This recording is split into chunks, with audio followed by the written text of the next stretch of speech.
Devaughn Vele is already 27. Do you almost consider, can we flip him for a fifth or something like that? All right, take it easy. I'm just asking. You're not getting a fifth for Devaughn Vele. Sixth, whatever. You just need to calm down a little bit. Whatever. Sixth. Something. Can you flip him for a pick? All I'm saying is RELAX. I mean, he's out here saying, hey, can we get 2 firsts? Maybe it's not what quarterback in return for Devaughn Vele, please? It's not what I said. Hey, Moser, maybe the Bills will part with Josh Allen for Devaughn Vele. I think he might. Yeah, Devaughn Vele is worth something to somebody in a trade. Devaughn Vele for Hendrickson? Let's just go. Devaughn Vele is worth something to somebody in a trade. Right. Do you feel like you're deep enough already at wide receiver that you could cast him off and try and make something work like that? Well. How the turntables.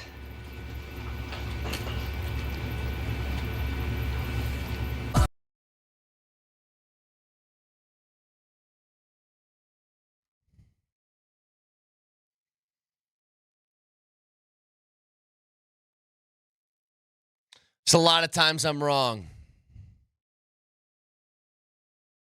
But damn it, I know things sometimes. I feel them in my bones. And it wasn't just Devaughn Vele. There's something else that happened yesterday that I also discussed that we'll get to in a second. You guys you're in for such a treat if you're one of the appetizer listeners. If you're listening to me and Nelly without being interrupted by 2 buffoons for 3 straight hours.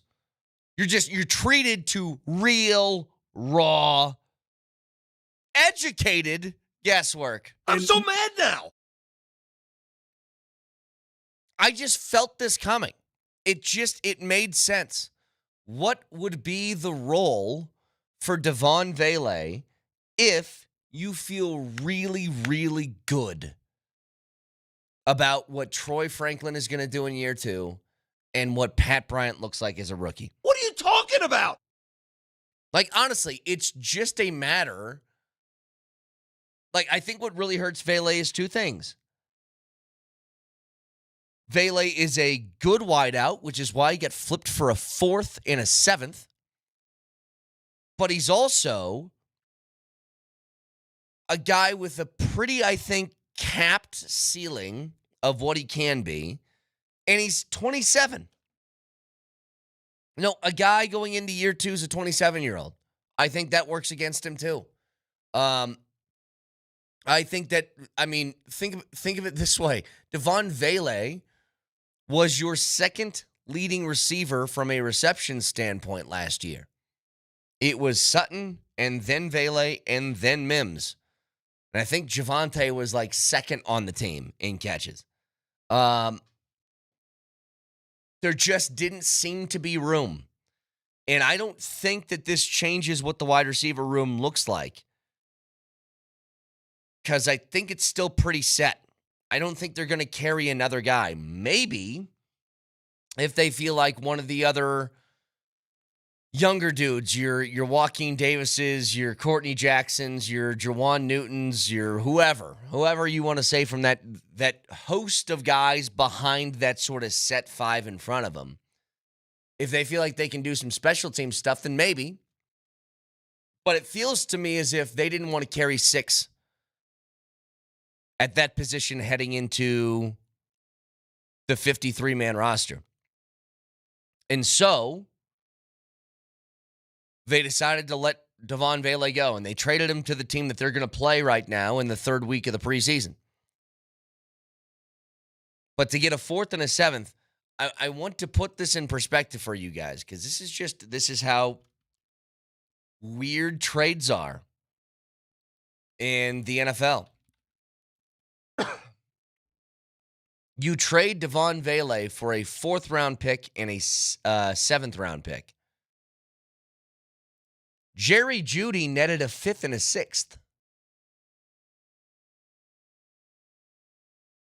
Now, part of the Jeudy getting a 5th and a 6th, I think, has to do with the team that acquired him knew that they were going to have to pay him. So that factors in. But To get a fourth for Vele, I didn't think there was any way that was going to happen. You know, there was, again, he's a good receiver. But is Devaughn Vele that sort of level? You look at trades that were made for some wideouts across the league, and it's like, Judy certainly has a higher ceiling than what Vele has. You know, if you look at Jerry Judy's numbers last year, I don't know how many people truly paid attention to the season he had in Cleveland last year. But guys, he was a 90-catch, 1,230-yard guy last year. Like, had a huge season for a horrible football team that played like 4 different QBs. He's a 5th and a 6th. Devaughn Vele is a 4th and a 7th. Once again, proving George Paton is, I think, one of the best GMs in the league. He just finds ways to do things at like the peak of what the value is. Remember, guys on this roster that he signed to free agent contracts. Has he missed some? Sure, but everybody does. You can point out a Randy Gregory contract, and I would point to you all of the other ones that have worked perfectly. Signing Pat Surtain when he did, before 5 other guys now make not just more money than Surtain, like $5 million a year more than Surtain for the Defensive Player of the Year. And he's like the 6th highest paid guy at his position. Forget defense.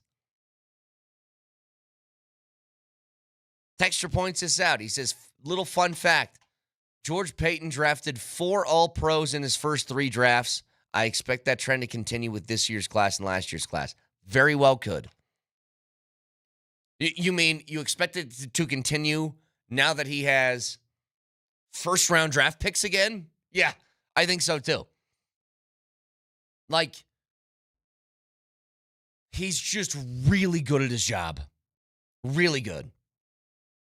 And it's a credit to the Broncos ownership group for recognizing that and keeping him through all the turmoil that they went through. It's a credit to Sean Payton for recognizing that. And making sure that he doesn't clean house entirely and brings in an entire new group to surround him. But God, is he good at his job. And I could argue, outside a quarterback, there might not be a more important spot on a football team than your GM. And having that guy as solid as humanly possible. But all I think this does, this Vele trade, now that it gets you actual assets, and think about the 4th round pick this way, by the way. Nelly, consider this. If I ask you, Steve Nelson, what do you think the New Orleans Saints are going to be this year?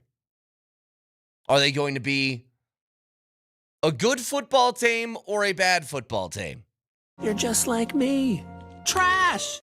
Yeah, I would assume that they're going to win somewhere in the ballpark of 4 to 5 football games and probably be picking in the top 5. So what is that 4th round pick? It's essentially like a late 3rd. You're picking at the top end of the 4th. Now that has some extra value to it.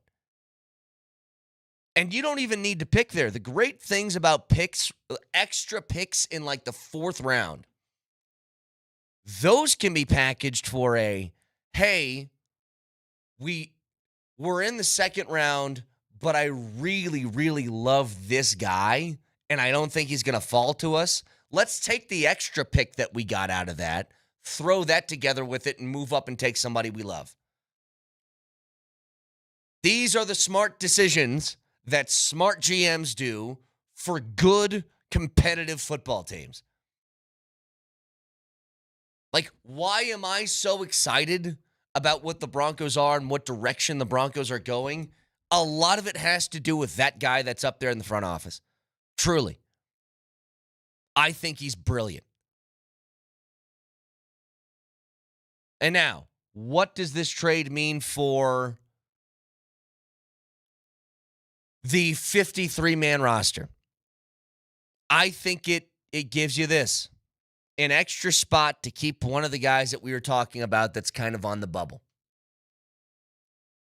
A Jordan Jackson, an Owazarike, a Damari Mathis, a whoever. If they consider somebody like, man, he's really good, and I don't think if he gets cut that we're going to be able to stash him on a practice squad.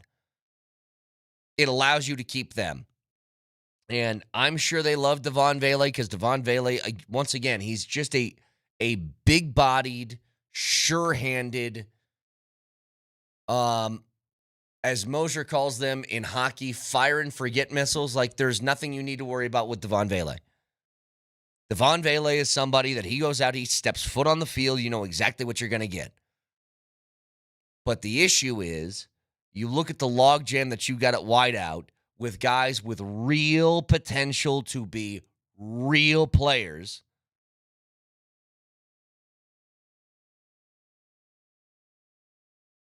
There's not enough room. There really isn't. He had a ceiling that was much lower than what Troy Franklin's was. That was much lower than what Pat Bryant's could be. Obviously, Mims and Cortland Sutton are just better. But now that gives you a little bit of flexibility on, hey, we really like this other guy that we didn't know if we were going to have room for. But honestly, a fourth rounder and a seventh, but a fourth for Devaughn Vele is higher than I thought they would get. Which brought me to, like, the Saints are the ones that acquired him. What's their plan here? If there's anywhere that the Saints are actually pretty good at, it's wideout. They got Chris Olave. They got Rashid Shaheed. They got Brandon Cooks. They got Devaughn Vele. They got Juwan Johnson. They got Taysom Hill. Like, they got guys who are pretty capable at catching the football. So what's their plan? And I almost wonder, do the Saints recognize that they probably aren't going to be that good, and they're looking to offload some young, talented players? Maybe. And Devaughn Vele is sort of a backup plan. Sort of just a we got this just in case we make moves for other guys. I don't know. But I would imagine right now he's going to be fourth on their depth chart. And they gave up a fourth and a seventh for him. Something makes me think that they're working on something with one of these other guys to try and acquire some picks back. So, 303-504-0925, Champ Mazda text line. Start this off with a little one of those I'm right segments. I said something yesterday, too. It's just, Nelly, it was one of those days. It was just, I was playing golf yesterday, and I see the Vele trade go down. And I'm like, ha! I can't wait to rub that in the face of Vic and Moj, who made fun of me for suggesting they trade him for a fifth-round pick. And then shortly afterwards, some other news comes down of something I said yesterday. And it just, I need to, like, buy a lotto ticket or something. Just, it's one of those days. I was hot. Oh, good for you. I'll tell you what it is. Point number 2. If you're listening to the appetizer with myself and Nelly, where, again, we aren't interrupted by two buffoons, you learn some things. The second thing coming your way next.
All right.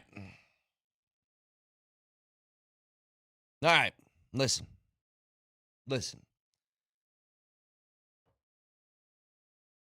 There's just some times where you're hot. We all have that in life, right?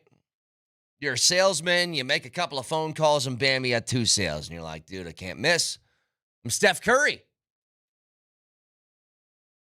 So the Vele news comes down, and I'm like, dude, I called it. I knew this was going to happen. And then I said something yesterday. If you remember, the Rockies, who are playing good baseball over the last few weeks, they are now, I believe, are they an even 500? Are they 15-15 since the break? I believe that's the number. Hang on, let me check. Let me see. So they came out the second half of the second half of the season, post All-Star break. They were 23-74. They are now 37-90. That makes them 16-16, right? No. Hang on, Brett. Oh, God, math in the 6 o'clock. I'm good at math, just not in the 6 o'clock hour. It's 14-16. Let's go! They're playing better baseball is the point. They have now won 2 of 3 against the Dodgers. They have a chance to win their 3rd straight series today at 1 o'clock against the Dodgers, as Dollander's going to take on Kershaw. But the game that they lost was one in which they gave up 7 runs 2 days ago in 3 innings. The guy who was on the bump was Austin Gomber. And I watched that game because the Rockies are playing better baseball. I want to see if they can continue things against the Dodgers. And I watched Gomber throw 88 miles an hour over the heart of the plate, and wouldn't you know it, that Shohei Ohtani treated that like batting practice. And I just said, it's time to admit that this experiment's done. Admit everything that you got in the Arenado trade is dead. It's over. It's done. Gomber has not been good. He's very rarely been decent since the trade. It's over, pal. And I go, just admit that it's done. There's no more to see out of Austin Gomber. It's over. And then yesterday, right after the Vele news comes down, they put him on outright waivers, which is the right move. Because part of me, I've heard DMac criticize Warren Schaefer for this. And I like Warren Schaefer. I don't think he should get the full-time gig just because I just think you need all new blood in there. But I give him credit. He's got this team playing a lot better than what they were earlier in the season.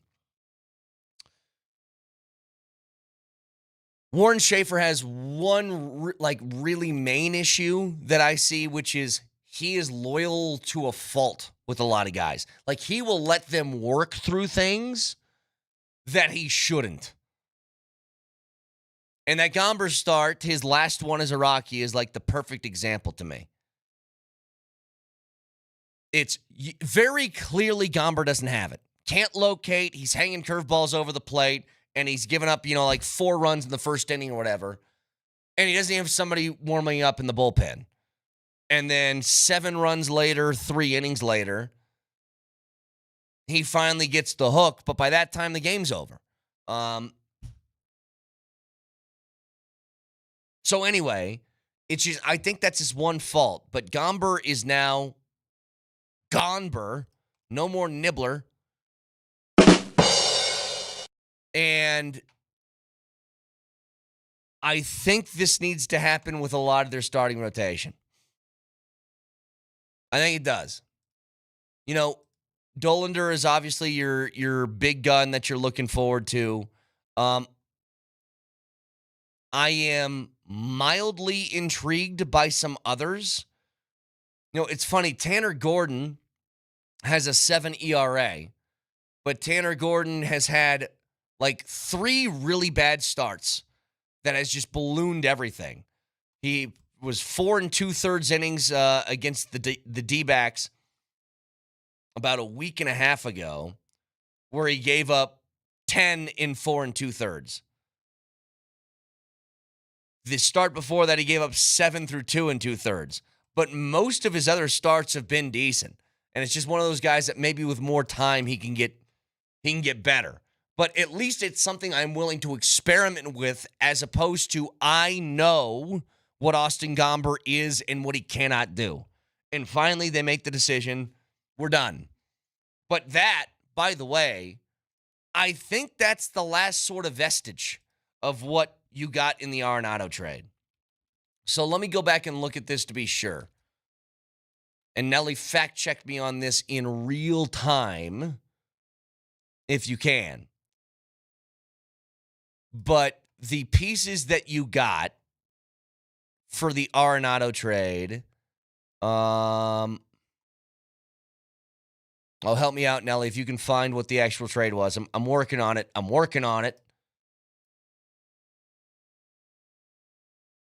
But there was the third baseman, they got Montero. Gomber, yeah, Montero, Mateo Gil, Tony Lockie, Yeah. and Jake Summers. Okay, so all of them are gone. But they also received a bright prospect named Cash Considerations. Yeah, is he I still love that one. Is he still in the league? I don't know.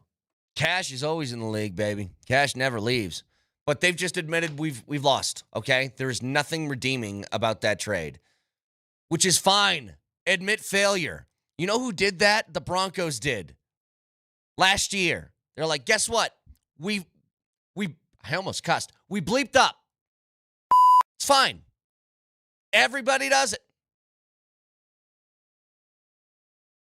But admit when you're wrong so you can move on. The Broncos did that in 2 different cases. Again, every time I get talking about this, I'm more and more impressed with the people who are running the ship with the Denver Broncos. Very clearly, Nathaniel Hackett's a mistake. They knew it. After 15 weeks, they're like, no more. Done. We'll eat the embarrassment. We'll eat the money. We'll eat all this stuff because it does us no good just to try and go through the motions anymore. It's over. It starts with me. Russell Wilson. They admitted. We're done. It's a mistake. We're over. You ever done anything dangerous? They move on. They eat the embarrassment. They eat the money, and they just admit there's no point in playing the string out here. It's done. But all of that leads to trying to get better. And that's the point. And so Gomber's first, and I'm going to be honest, I think most of the starting rotation's got to go after this season. Can't do it now. You need bodies. And I know there's contract stuff that's in the way. But you got to try and find a way to move on. There's no more point in Senzatella. Marquez feels like it's just whatever magic he had left with his arm injury. Freeland, love the guy. But it just feels like it's run its course. Kevin Freeland? Like it just, am I wrong here?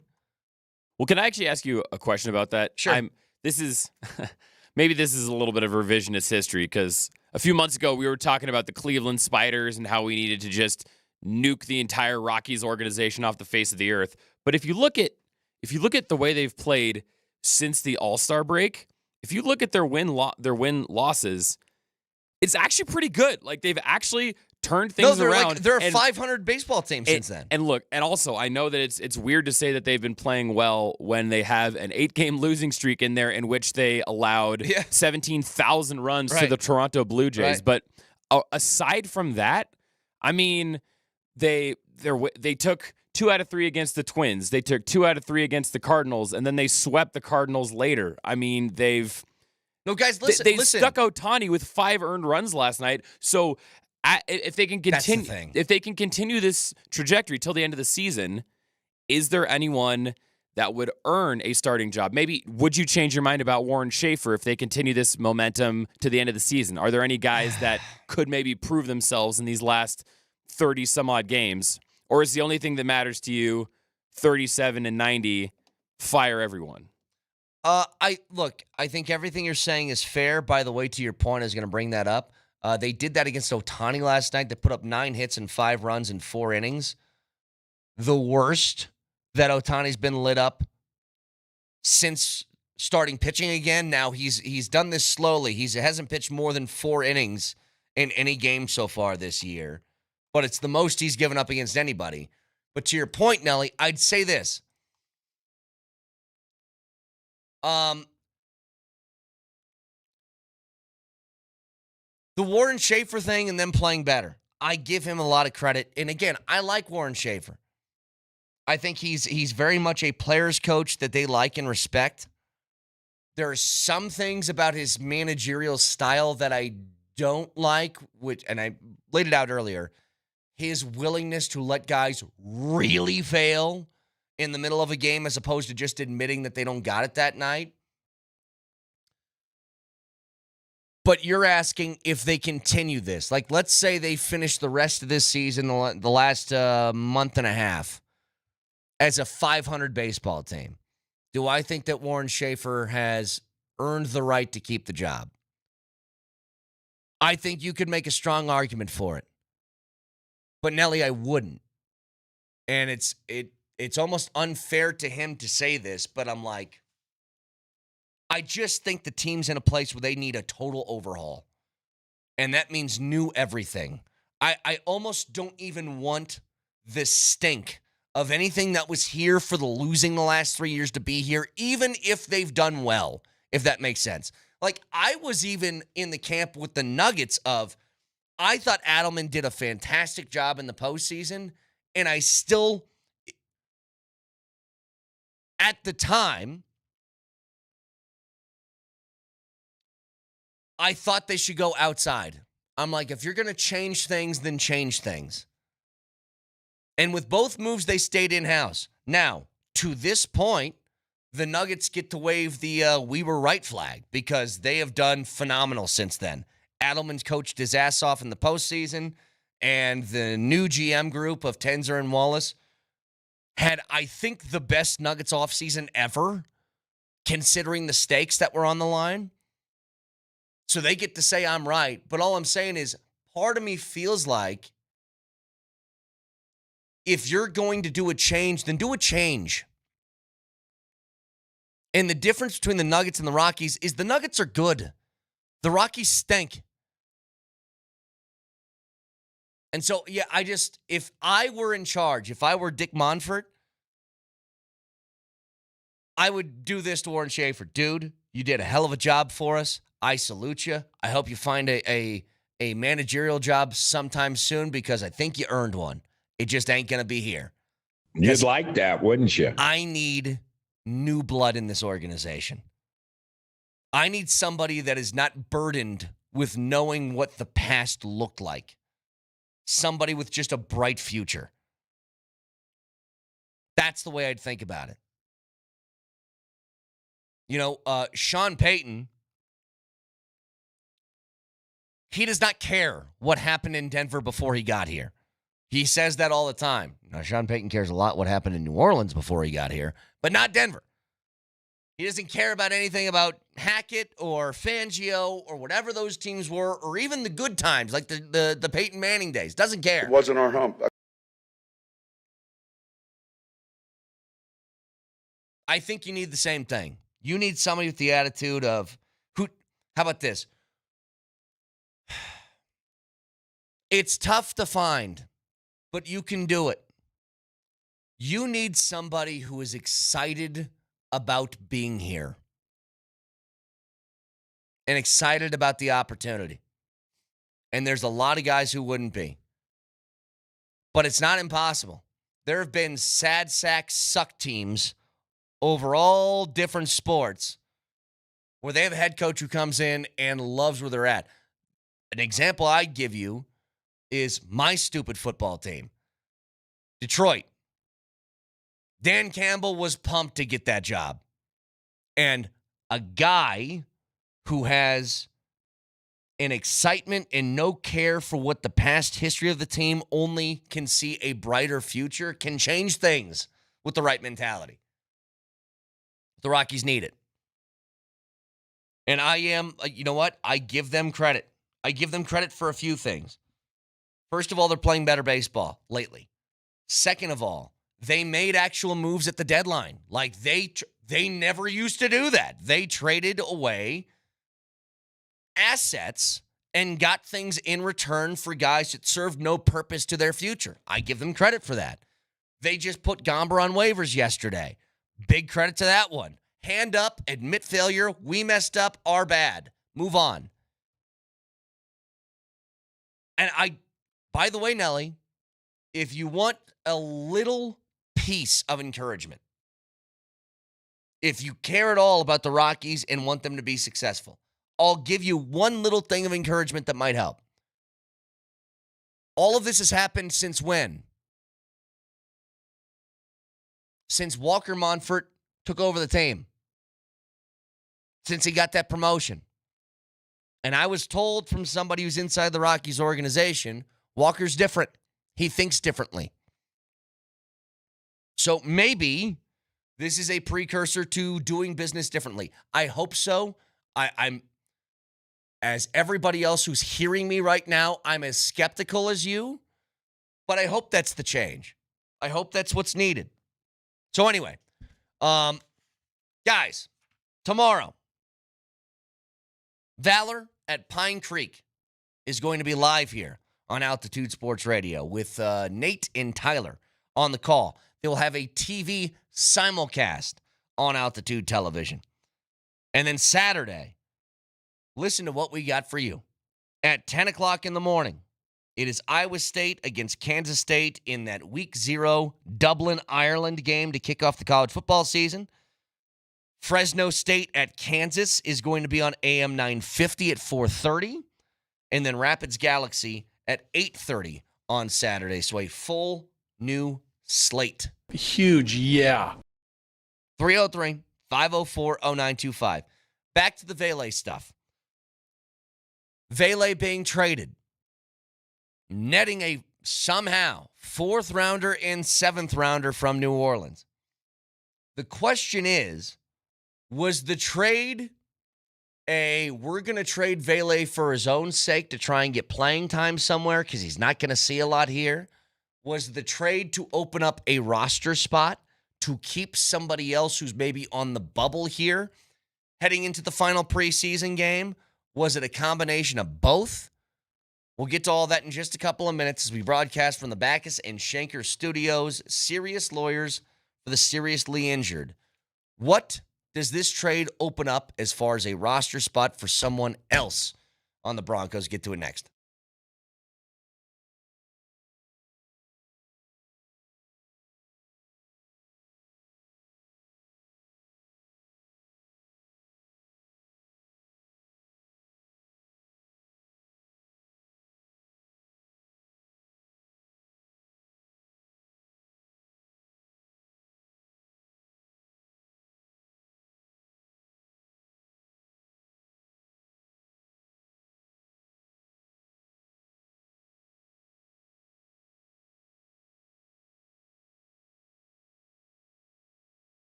Again, Vele traded, so what does that mean, and what was the purpose behind it? Part of it has to be that there just wasn't enough room, and for a guy that's valuable and you aren't going to play all that much, maybe you want to get some things out of it.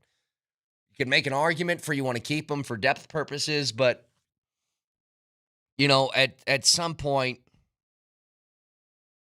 you just got to let that go. I mean, we talked all of last year about could you flip Zach Wilson for something? And what's the purpose to Zach Wilson being here if he's not going to play and he has trade value? Remember, we all kind of thought around the trade deadline, like, is he going to get dealt? And it just never happened. And then the offseason comes and he walks in free agency over to Miami. I don't think you keep a talented player on for purely depth purposes if you can get something out of them. And Devaughn Vele was just in that weird spot of talented, but not talented enough to get a lot of playing time with what you have so far. Like, if there is any real encouragement that comes out of this trade, it is, God, is there any better endorsement for somebody like Pat Bryant than this? If Pat Bryant was not ready to play this year, Devaughn Vele would be fourth on the roster and he'd be on this team. Or fourth on the depth chart and be on this team. You trade Devaughn Vele because you were so encouraged with Pat Bryant, which, by the way, they should be, because Pat Bryant looks phenomenal. But Devaughn Vele felt like it felt like there was a redundancy in what his game was. A big-bodied wide receiver who's got really good hands. Not all that fast, can get open. And I'm like, well, you have Courtland Sutton who does that, and you have Pat Bryant who does that. Troy Franklin's like that, but he's a little bit faster. Like, you just had a lot of the same sort of dude. It reminds me of a basketball team that's got like 4 guards that are pretty good. But they're all like, yeah, he can hit a couple of threes and he plays defense. You don't need 15 of those guys, okay? You just need a couple. And Devaughn Vele just felt like one too many. You ever seen the movie Multiplicity? Really old movie with, why am I blanking on the actor's name? I love this guy. Michael Keaton. So he's cloned, but each different version of his clone gets worse and worse and worse. It just felt like that's what you had in the wide receiver room. Like, you have Sutton, and then you have Bryant, and then you have Vele, and then you have Joaquin Davis, and then you have, you know what I mean? Like, the list just kind of goes down the line like that, where it's the same kind of guy, just kind of a slightly worse version the farther you go down.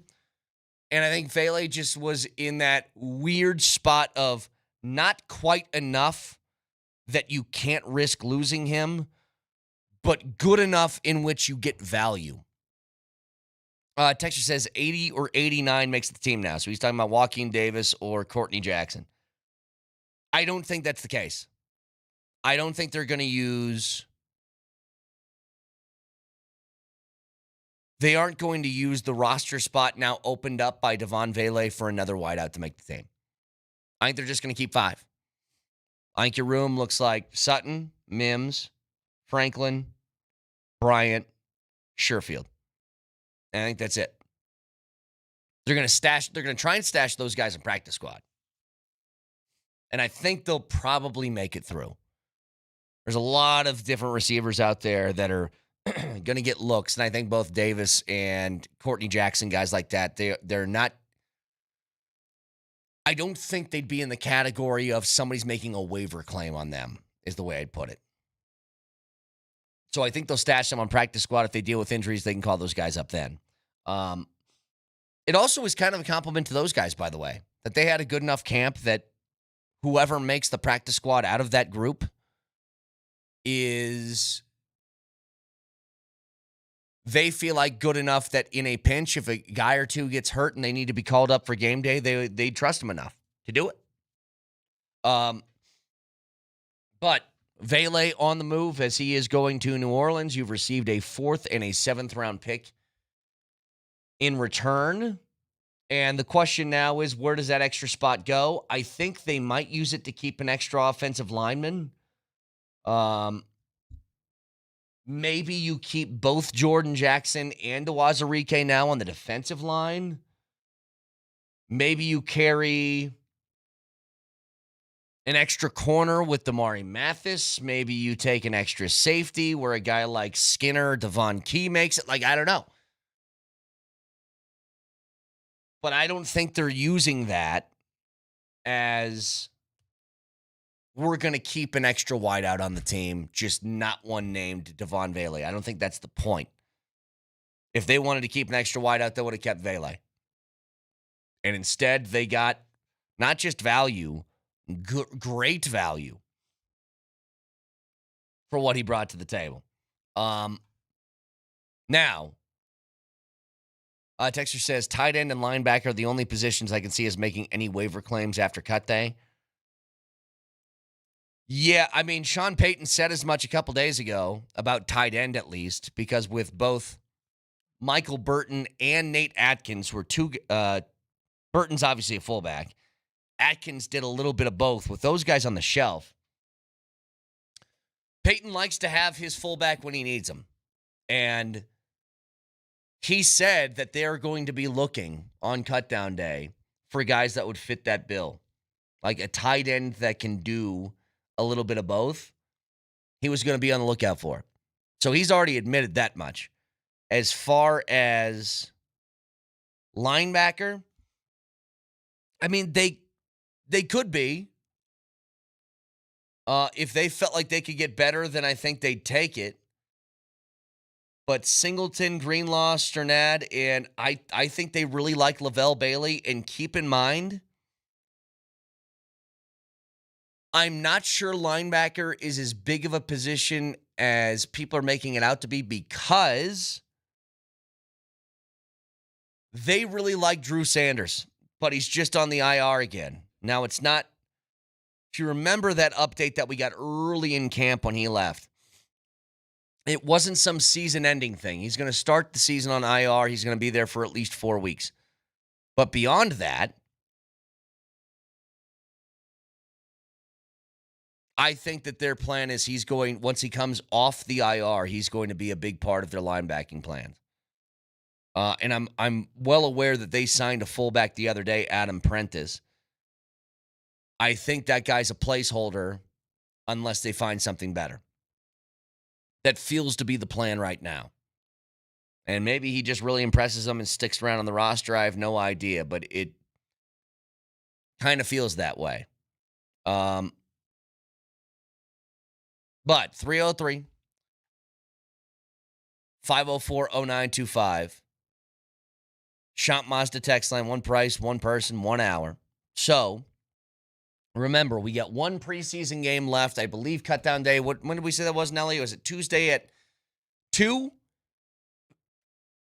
I believe it's Tuesday at 2 o'clock was when you have to have your 53-man roster sort of set, and then you wait for the waiver claims and all that stuff. By the way, Tuesday the 26th at 4 p.m. Eastern, 2 p.m. Mountain. It wasn't the only trade that was made yesterday. There's a few of them as teams are trying to maneuver and position themselves into getting a 53-man roster set. The Chiefs traded Sky Moore, who I believe he was like a second-round pick for them, I want to say, that just never really caught on. It's Sky with 2 Ys, by the way, which is why I remember that name so vividly. Yeah, he was a second-round pick, the 54th overall draft pick, and he was traded to the Niners for a 6th.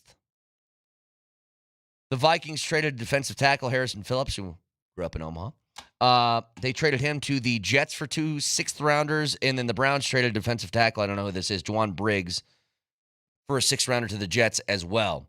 But the Vele trade, think about this. The 7th round, you want to talk about value here. let's discuss value for a moment, shall we? And you see it just in yesterday's trade.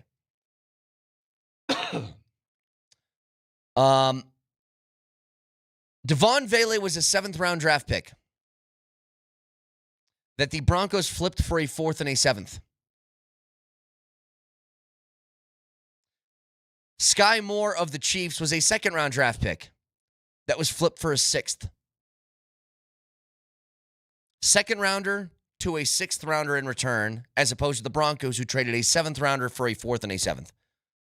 That is unbelievable value. That is a GM doing good work. That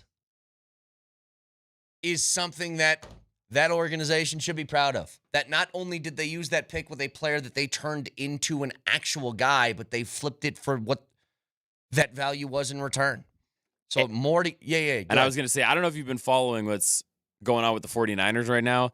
They made that trade because they don't have any wide receivers. No. Every wide receiver they have is hurt except for one guy who's, I believe, suspended because Robinson. Yeah, what was it? PEDs? Something like that. Yeah, and their healthiest wide receiver is Ricky Pearsall, who, let me check my notes here, got shot in the chest because someone wanted his rollie last year. Yep. And he's the only guy that's healthy. Man, so anybody out there, if you're like 6'3" and you can catch a football, hop on the next plane to Santa Clara. They need dudes. So, 303-504-0925. Can watch us live on Twitch. Twitch.tv. Search Altitude SR on the search bar. The Altitude TV simulcast, and that is the Safeway Twitch feed. Download Safeway's deals and delivery app and get exclusive grocery offers. Safeway Fresh Foods, local flavors. You can also watch on YouTube. Subscribe to the Altitude Sports Radio YouTube channel today and don't miss anything from Denver's #1 sports station, Altitude Sports Radio 92.5. Moser, Lombardi, and Kane next.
Devaughn Vele's already 27. Do you almost consider, can we flip him for a fifth or something like that? All right, take it easy. I'm just asking. You're not getting a fifth for Devaughn Vele. Sixth, whatever. You just need to calm down a little bit. Whatever. Sixth. Something. Can you flip him for a pick? All I'm saying is RELAX. He's out here saying, hey, can we get 2 firsts? Maybe it's not what quarterback in return for Devaughn Vele, please? It's not what I said. Hey, Moser, maybe the Bills will part with Josh Allen for Devaughn Vele. I think he might. Yeah, Devaughn Vele is worth something to somebody in a trade. Devaughn Vele for Hendrickson? Let's just go. Devaughn Vele is worth something to somebody in a trade. Right. Do you feel like you're deep enough already at wide receiver that you could cast him off and try and make something work like that? Well. How the turntables...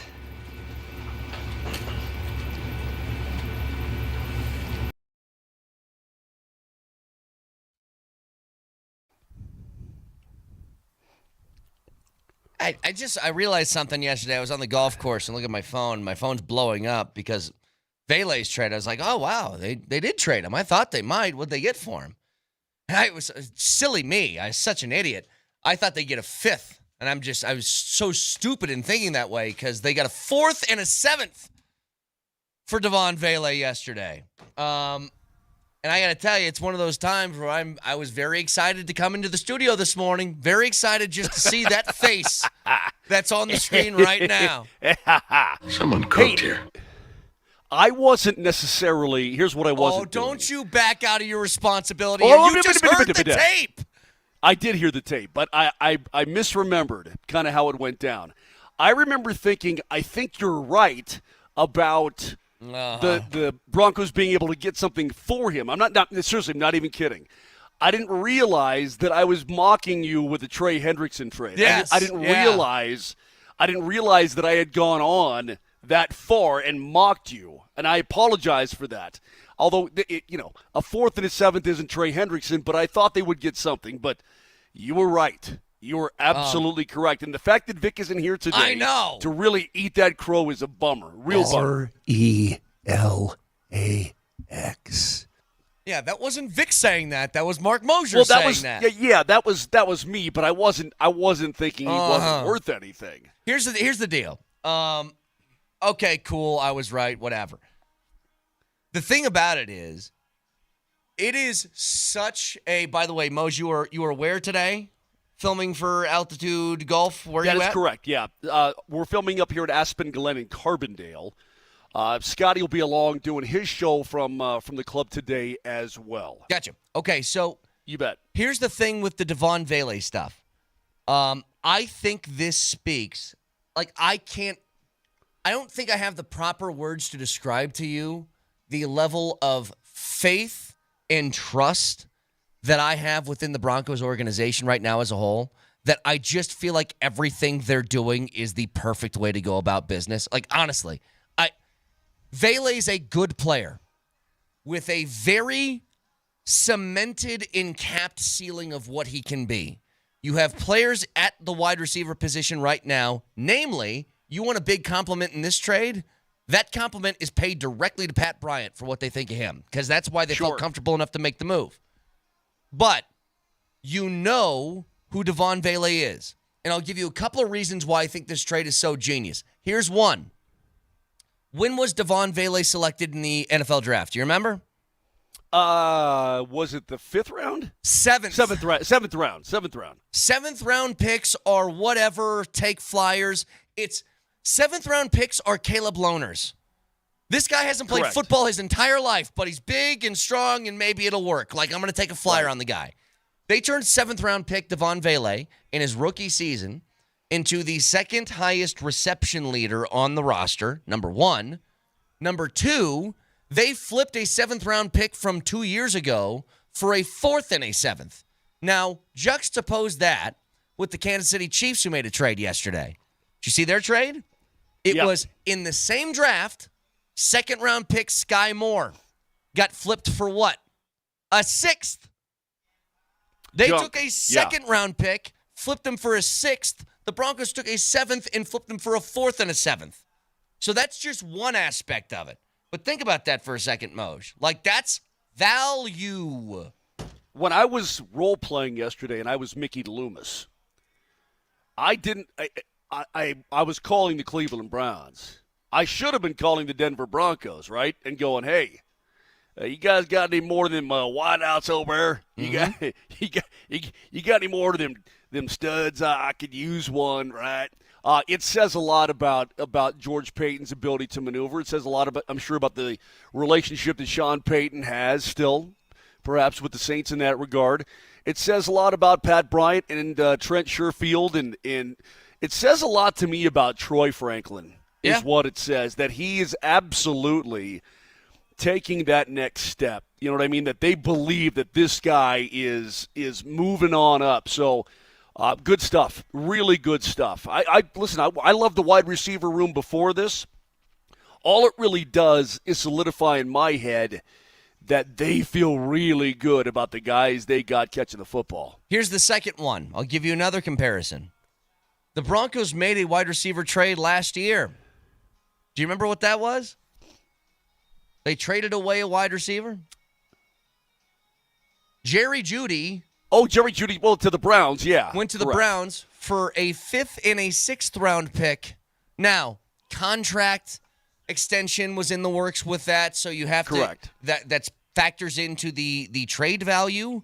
But you got more out of Vele than you did Jerry Jeudy, who, by the way... Well, Jerry Jeudy also balled out for Cleveland last year. I was going to say, pretty damn well. If you guys didn't pay attention, Jerry Jeudy give the Browns a little credit, too, because they're like, we'll turn him into something, and they did. I mean, the Broncos couldn't do it, and he played well for them. Jerry Jeudy, with about 15 different quarterbacks throwing him the football last year, had a 90-catch, 1,200-yard season, by the way. It was really good last year. Here's the final thing I want to say, at least as far as value in this trade. You got a 4th-round pick from the New Orleans Saints. Are the Saints going to be good this year, Moj? No. That's high-end. I don't think so. I don't think they are. No, I think they're going to be junk. I agree. You're just like me.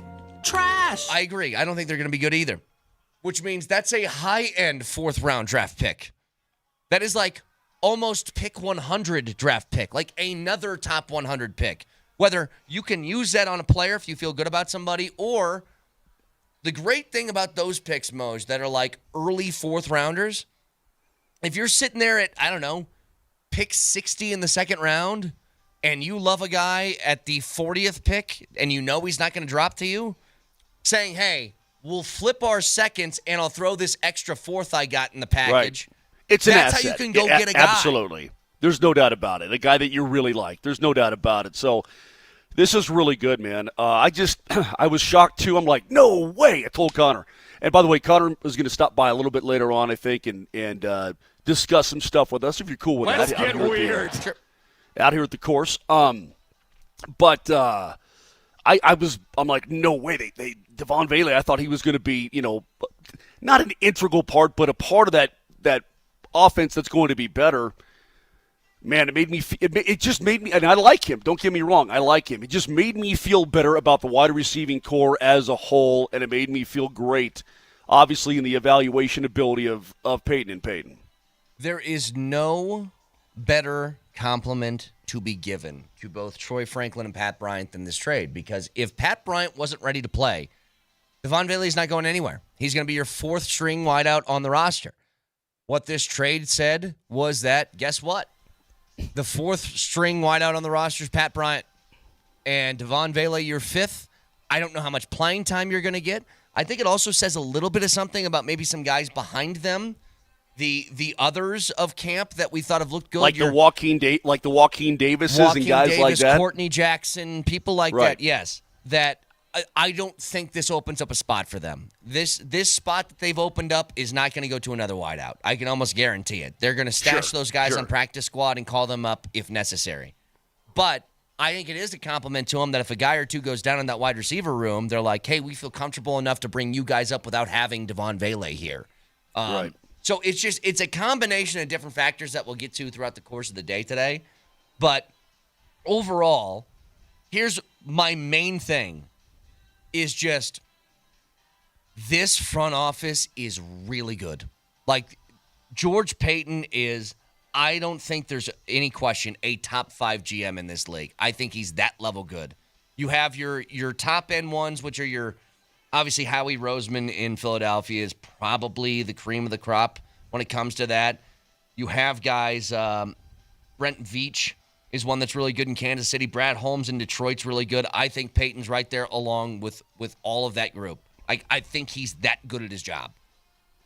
And the trade yesterday, along with all of the other moves, like if you really think about it, Moj, think about the things that he's accomplished here in the last couple of years. In extending Pat Surtain when he did, and now the Defensive Player of the Year, the guy who was voted on as the best defensive player in football, is the 6th highest paid guy at his position a year after signing his contract. Yeah.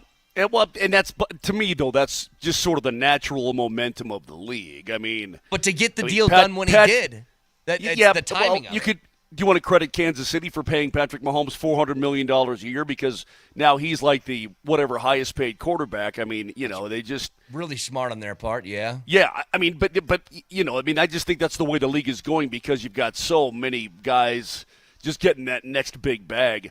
But yeah, I don't disagree with you, Brett. And when you hire a Sean Payton, we're thinking to ourselves, okay, well, how's that going to work with George Payton? The fact is, it's worked swimmingly. They've really done a good job together, and to me it was sort of unpredictable. I don't know how it's going to work. I mean, what's George Payton's role, kind of? Because Sean's doing this and that, but he's done a lot of really good things, and this is just another one. Yep. I mean, again, this is the training camp of love. When was the Summer of Love, Nelly? You're a hippie. When was that? 1960 what? Something. I think it was 1969. Nice, right? Is that what it was? Was it the summer of 69? It was the summer of 69. No, I don't know. The Summer of Love. This is the training. It was 1967. I was close. 67, okay. This is the training camp of love, man. The Broncos can do no wrong, dude. I mean, they really can't. Everything's going great. Everybody's looking great. Like trades are great. I mean, it's great. Everything's great. Seriously. I'm really, really trying to figure out, like searching, is there anything that I can really, really criticize? Anything that I think they've done pretty egregiously wrong this offseason? And I don't think there's much to it. I really don't. Even the thing I thought they were wrong about initially, I thought they were wrong in not taking a veteran wideout. And now it turns out they had too many for the ones that were already on the roster. You know what I mean? Right.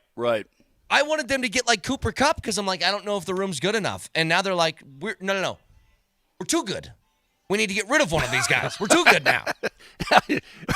What did you say? They're too good. What was the thing? They're too good to be that bad. Yeah, you're talking about the Rocks.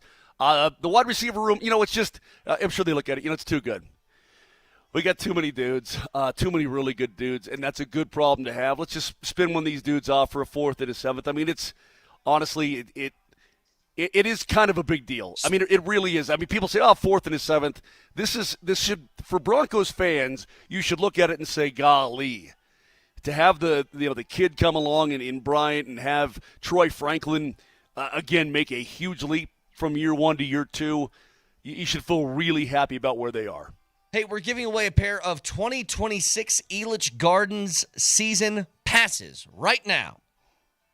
Text Elitch, E-L-I-T-C-H, in your first and last name to 303-504-0925, and you're entered. That's Elitch in your first and last name to 303-504-0925. And since Vic's not here, I'm going to be the guy to go, what's Elitch Gardens? It's just Elitch's, Kaner. Yeah. Any Denver native knows this. I'm just reading the copy.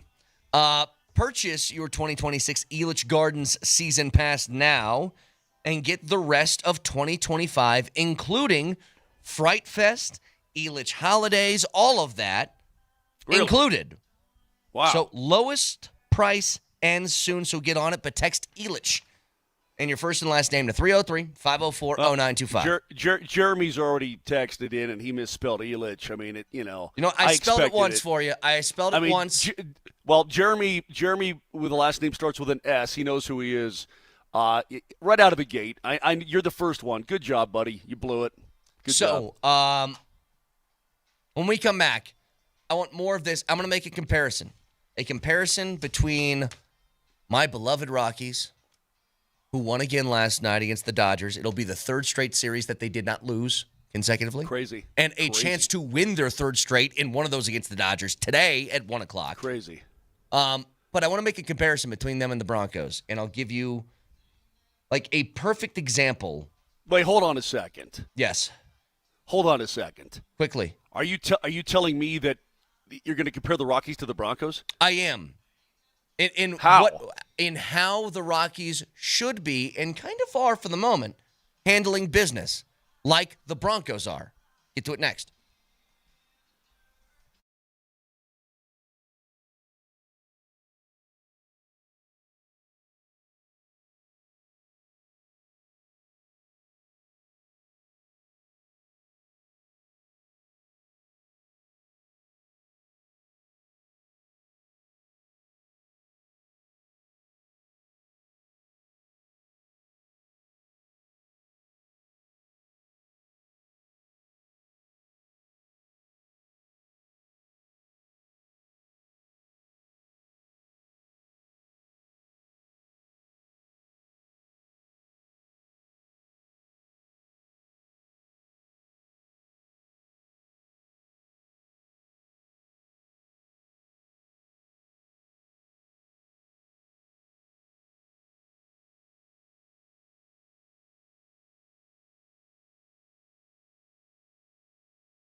It's one of those days where it's just I felt hot.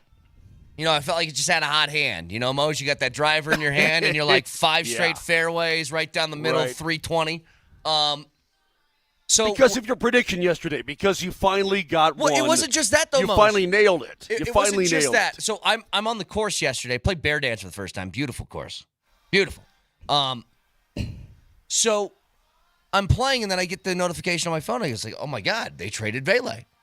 And then about 30 minutes after that. I know where you're going. Well, if you remember what I was talking about yesterday, I said, guys, it's time for the Rockies just to say the Gomber thing. You lost the Arenado trade entirely. No pieces are working. You can't keep trotting him out there. And 30 minutes after the Vele thing was announced, they put Gomber on waivers. And I was like, what the hell's going on here? What else can I speak into existence in this planet? Like, what else do I got? Try something again today. What do you got up your sleeve? Try something. I'm not going to put pressure on you. Think of something. Okay, all right. Okay, and I'm going to win $1 million today. Well, I chose a really selfish approach. How about your boy? Very How about selfish. your boy? And Moser will get $25 in a scratcher. There. Hey, okay. It works for both of us. Sounds good. Yeah, Gomber. When you go back and you look at the Arenado trade, is this your comparison between the Rockies and the Broncos? Is that what you're getting at? Well, no, not really. Not really. Okay. But because that's more of a contrast, okay? Yes. Because it's when not you go the back, Arenado trade. When you go back to the Arenado trade and you look at all the pieces, again, they spun off $50 million, which is just so crazy just to get rid of Arenado. But you look at what they got back, and really what they got back, Brett, was the Cardinals just rummage sale. They got back a ton of junk. Moj. I mean, junk. They got like 4 or 5 guys in the trade, and all of them are off the roster. Like it's done. They're all junk. Yeah, they're junk. Correct. By the way, three of them never even made it to the bigs, bro. Yeah. 3 of them never even played a game for the Rockies. Now, I want to be clear about something. When I talk about stuff like this, I'm not angry at the player. I did that with Tyler Kinley a little bit, and then if you remember, before they traded him, I came to a realization. I wasn't mad at Tyler Kinley. I was mad at the Rockies for continuing to have Tyler Kinley on the roster to put out there. That's who I was mad at. And so I wasn't mad at Gomber. I actually felt for him. If you guys didn't hear Gomber, by the way, after that last start in which he got shelled in 3 innings, gave up 7 to the Dodgers on Tuesday. Mose, listen, this is a professional player after a game saying this. Yeah, just making bad pitches, Just feel like I'm in a tough spot right now. It sucks to let the team down and, more specifically the bullpen for sure. We needed more length than that. And I just couldn't provide it. I just feel like I'm just a little bit lost out there right now. Don't really have any confidence, conviction.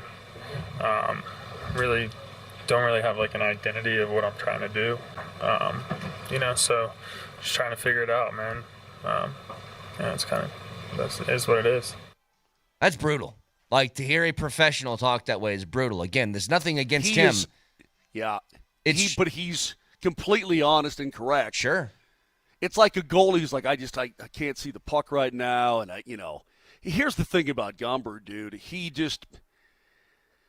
feels so bad about himself. How do you take the bump when you don't even remotely believe in yourself? Of course. Because you're pitching poorly. And again, this is the Vic theory that this is going to happen to pitchers at altitude, no matter who it is. Maybe Gomber was predisposed, and maybe if he had gone to, let's say, I don't know, the Cincinnati Reds, he'd be in the same boat, right? He'd still be getting shelled. But it's something. Vic's got a little bit of a nugget of truth in there that this altitude does stuff to some guys, and they lose their confidence, and they got to get out. They just have to. This is probably the best thing to happen to him. Somebody will pick him up. He'll rehab himself. He'll get back into a flow. He'll pitch in the bigs again. But right now, dude, he's just a mess. Well, here's the comparison I wanted to make.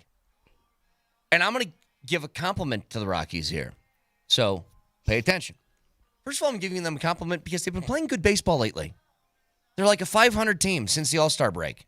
They've won 2 straight series. They could win a third today with a win against the Dodgers, which would be taking 3 of 4 against the Dodgers. When's the last time they could say they did that? Dude, they had lost 10 in a row before this series. I mean, it's pretty dang good. So, first of all, they get credit for that. They're playing better baseball, number one. Number two,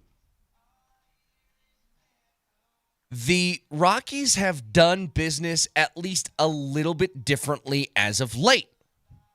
If you remember, Moser, at the trade deadline, they actually traded guys who had trade value and got assets in return as opposed to letting them walk for free in the offseason, which they've done for like 2 or 3 years straight, right? They made moves. They did it. With Austin Gomber, they said, all right, we admit it. We failed in the trade. There's no point in continuing this. And here's the comparison I'd make towards the Broncos, and just bear with me. Okay. The Broncos over the last few years with this new leadership group, the ownership and George Payton, have done this repeatedly. They commit to something. When the second they recognize it's not working, they're done with it. Yeah. It took 15 weeks for Nate Hackett, and they said, not going to work. It's over. It took 2 years for Russell Wilson. They said, don't care about the money. It's not going to work here. Go, bye. It's over, See ya. They do that stuff immediately because what's the point in playing out the string if it's not going to help you? To the Rockies' credit, as of late, they've started to do business a little bit more like that. And Moj, I'll tell you this. When did all of this start? Somebody within the Rockies organization told me they're actually excited. Have some optimistic skepticism, let's say, about Walker Monfort taking over the team. Okay. Thought he'd do business a little bit differently. It looks a little bit different since he's been promoted. They've made moves in acquired assets at the deadline. They've moved on from players they don't think are good enough. They've played a lot more young guys. Like, I am skeptical, but I do kind of like the recent direction they've gone. That's fine. That's good. This sounds like I'm going to really bash Dick Monfort, and I guess I'm going to have to because I don't have anything personally against him. I mean, any change would probably feel good and look good, okay? I mean, anybody who comes in and does anything a little bit different is probably going to feel pretty dang good because the old way ain't working, period, right? So, I mean, whether you want to give Walker direct credit or you could have put a Labrador Retriever making two barks for a trade, one bark for whatever. It's probably going to feel pretty good, but I'll give him credit. I think you're right. I think that if there's a vibe going around the team, that can only be positive. And you look at the Avs too. I mean, heck, they know their window's open, right? If it ain't working, what do you do? Oh, they move on. They're another perfect example of it, Moj. You're done. Yeah, you're done. Like, how many different guys have they had where it's Johansson or Middlestat or Newhook or, like, they're willing to give you the goalies. They're willing to give you the shot. But once they recognize there is no point in moving this forward, they're gone. They're done with you. Find something else. It's what good teams and smart teams should be doing. Anyway, I just think there's a part of that, and that's where, again, I give full credit to the Broncos for having that mentality basically ever since the Walton Penner group took over. They've been that way. Well, they got the money to do it, too. I mean, you don't have to hang on to stuff you don't like, and, yeah, it definitely helps. So I see where you're going. So that's your comparison. That's your big comparison. Well, it just look, as of recently, I'm not saying that's going to continue that way, but I'm encouraged, let's say.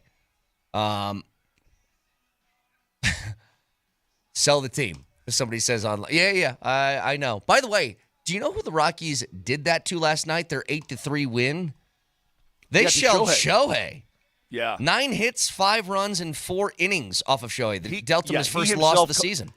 He himself called it a miserable outing. He not only did he get shelled, but he took a liner off the leg. Yeah. You know what I mean? And he only had, for a team that strikes out a lot, Moj, with the Rockies, and Shohei, who strikes out a lot of people, only 3 Ks in 4 innings. Yeah, he took a liner off the leg as well. It was a good win. Good win. Good stuff. Hey, back to the Vele thing real quick, Brett. Yep. I've been trying to think of how this goes down. Whether the Broncos are shopping Vele, because you're talking about a 4th and a 7th for a former 7th, right? Yes. Are the Broncos shopping him, or were they shopping him, or did the Saints call about him? I would love to know the answer to that. I think both. Because you think? Yeah, I don't. Because if you're shopping this. him, what? If you're shopping, no. If you're shopping him, you're kind of like, okay, what can we get for? What can we get, right? And I don't know. Maybe there's a little bit of a bidding war, and the Saints really you put him out there because if the phone rings, if you're like, hey, George Payton here. Oh, hey, Mickey, how you doing? I don't know, man. We like this kid, and we need depth at wideout too. He had a good rookie year. A fourth and a seventh. Oh, well, okay. I mean, you know what I mean. You can maybe squeeze a little bit more out if you're the one receiving the phone call. I'd say this, Moj. I think that they were in a place to where they would put Devaughn Vele's name out there and say, if you really want him, then make me an offer that shows you really want him. Like, what's interesting about this? Because I did the same thing you did. You said you put yourself in the shoes of Mickey Loomis. I was like, if I were the Saints, because we've seen Vele for a year, I guess we don't know what kind of player he can be. But again, one of the reasons why I pointed him out a couple days ago was he's 27. He's not 23. And if he's a 27-year-old that I think has a hard cap on what kind of player he is, which is a solid but maybe not great player, then maybe you try and get value out of him. So I was like, what do the Saints see in this? And I'll explain what I mean, Moj. The Saints are not a very good football team, but they have really good receivers. They have Olave. They have Rashid Shaheed. They have Brandon Cooks. They have Juwan Johnson at tight end. They have Taysom Hill. They have Alvin Kamara in the backfield. I'm like, their weapons aren't like, it didn't feel like a need to where they would make what I estimate to be, over-exaggerated trade for a guy like Vele. And so I'm almost thinking, Moj, are they acquiring Vele to flip a bigger name that's ahead of him now? Did they get Vele to be like, all right, Rashid Shaheed, we can get like a third-rounder for or something like that? Or Brandon Cooks or something like that? You know what I mean? Yeah. Maybe that's the reason behind it, because Devaughn Vele was 5th on the depth chart here behind Pat Bryant, I think is the translation of the trade, right? Sure. Well, he's 4th in New Orleans. And even Cedric Wilson's not a bad wide receiver. He might be kind of in the same sort of spot. I just say Godspeed, Saints. Whatever you do, fine. Godspeed. You know what I mean, though? Like, Enjoy. that's just something I was trying to figure out on the opposite side. I'm like, what? I thought they had, like, no wideouts other than Olave, and I looked at it, I was like, oh, yeah, Shaheed and Brandon Cooks, like, they got dudes. I just didn't get it.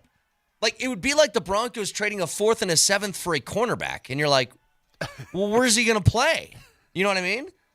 Well, so what you're trying to do is speculate what the Saints' next move is. Not that I really care. I'm just like, I don't know why that team made the move is what's weird to me. Yeah, because I couldn't care less. I mean, listen, if Space Aliens gave the Broncos a 4th and a 7th for a guy who is 5th in your rotation at wideout, I'm taking it. Yeah. I don't care who's giving it to me. I'm taking it. Texter points this out. This is something I said in the 6 o'clock hour. I actually use the same word he used.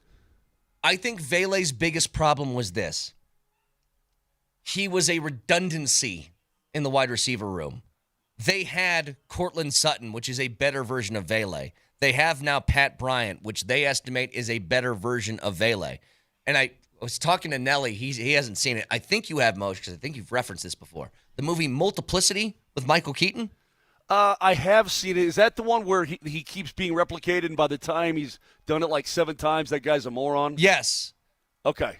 So every time he gets a little bit dumber. It's a little dumber and dumber and dumber version. I'm not calling Vele dumb, but it's just like it's Sutton's the original, and then for now Bryant's the copy, and then they copied Bryant to what Vele is, and then they copied Vele to what Joaquin Davis is, and then you know what I mean? Like it just feels like they're the same dude, just a slightly worse version of themselves as you go down the line.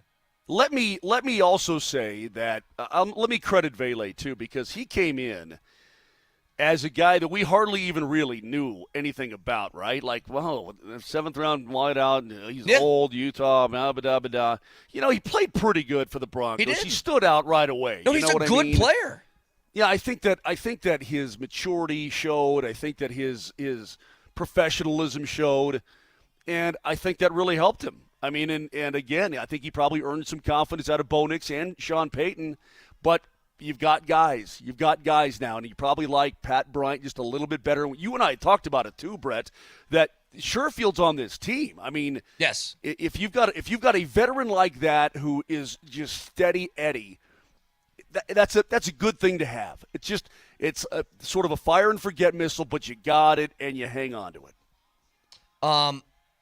So when we come back, there's another thing that I want to get to with this trade, which is what happens now with the roster spot. You got an extra one now. Moser, I am convinced I would put down a sizable amount of money that the roster spot that's now open with the exit of Vele is not going to be kept for another wide receiver. I would guarantee they're going into the season with 5. It's going to be Sutton. It's going to be Mims. It's going to be Franklin, Bryant, and Sherfield. And I think that's the 5 that they're going to roll with.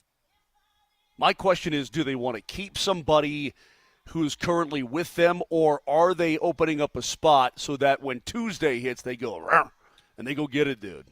That is what I'm wondering as well, and I want to get to that in just a couple of minutes. You can listen to us anywhere, including at a golf course in what is it, Aspen? Where are you at again? Aspen Glen. I'm in Carbondale, but it's called Aspen Glen Club. Golf at altitude today. If you're listening in Carbondale, you can do so on the Altitude Sports Radio app. It is powered by the Wilhite Law Firm. Injury lawyers, go to wilhitewins.com. That's wilhitewins.com. So where is that extra roster spot going now? We'll get to it next.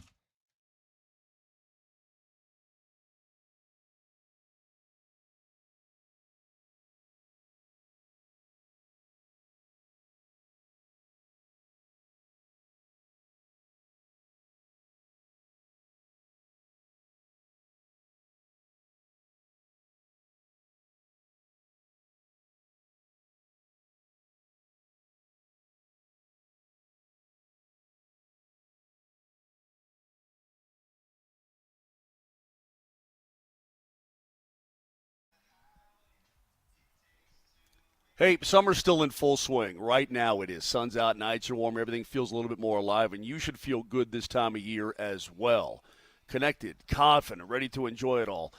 But are you dealing with erectile dysfunction? I mean, it's your own business, but I'm here to tell you that you can get help at the Rocky Mountain Men's Clinic. Look, man, don't slough it off. Don't pretend it's no big deal, because you know it is, and you know you want to get back to being you, and you want that intimacy. Maybe your pills aren't working very good.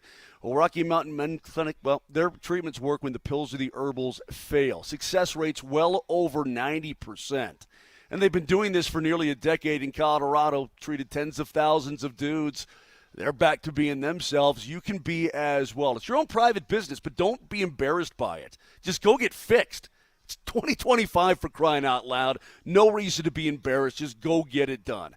You'll schedule the appointment, you get the T, the PSA test, and if medically advised, a test dose right there in the office. If it doesn't work, your appointment's going to be totally free, but it's going to work. Their expert staff is great. So, 5 locations from Fort Collins down to Colorado Springs. Give them a call today, 720-440-7900. That's 720-440-7900, or go to RockyMountainMen'sClinic.com.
So good, man. Come on, so Sly. good.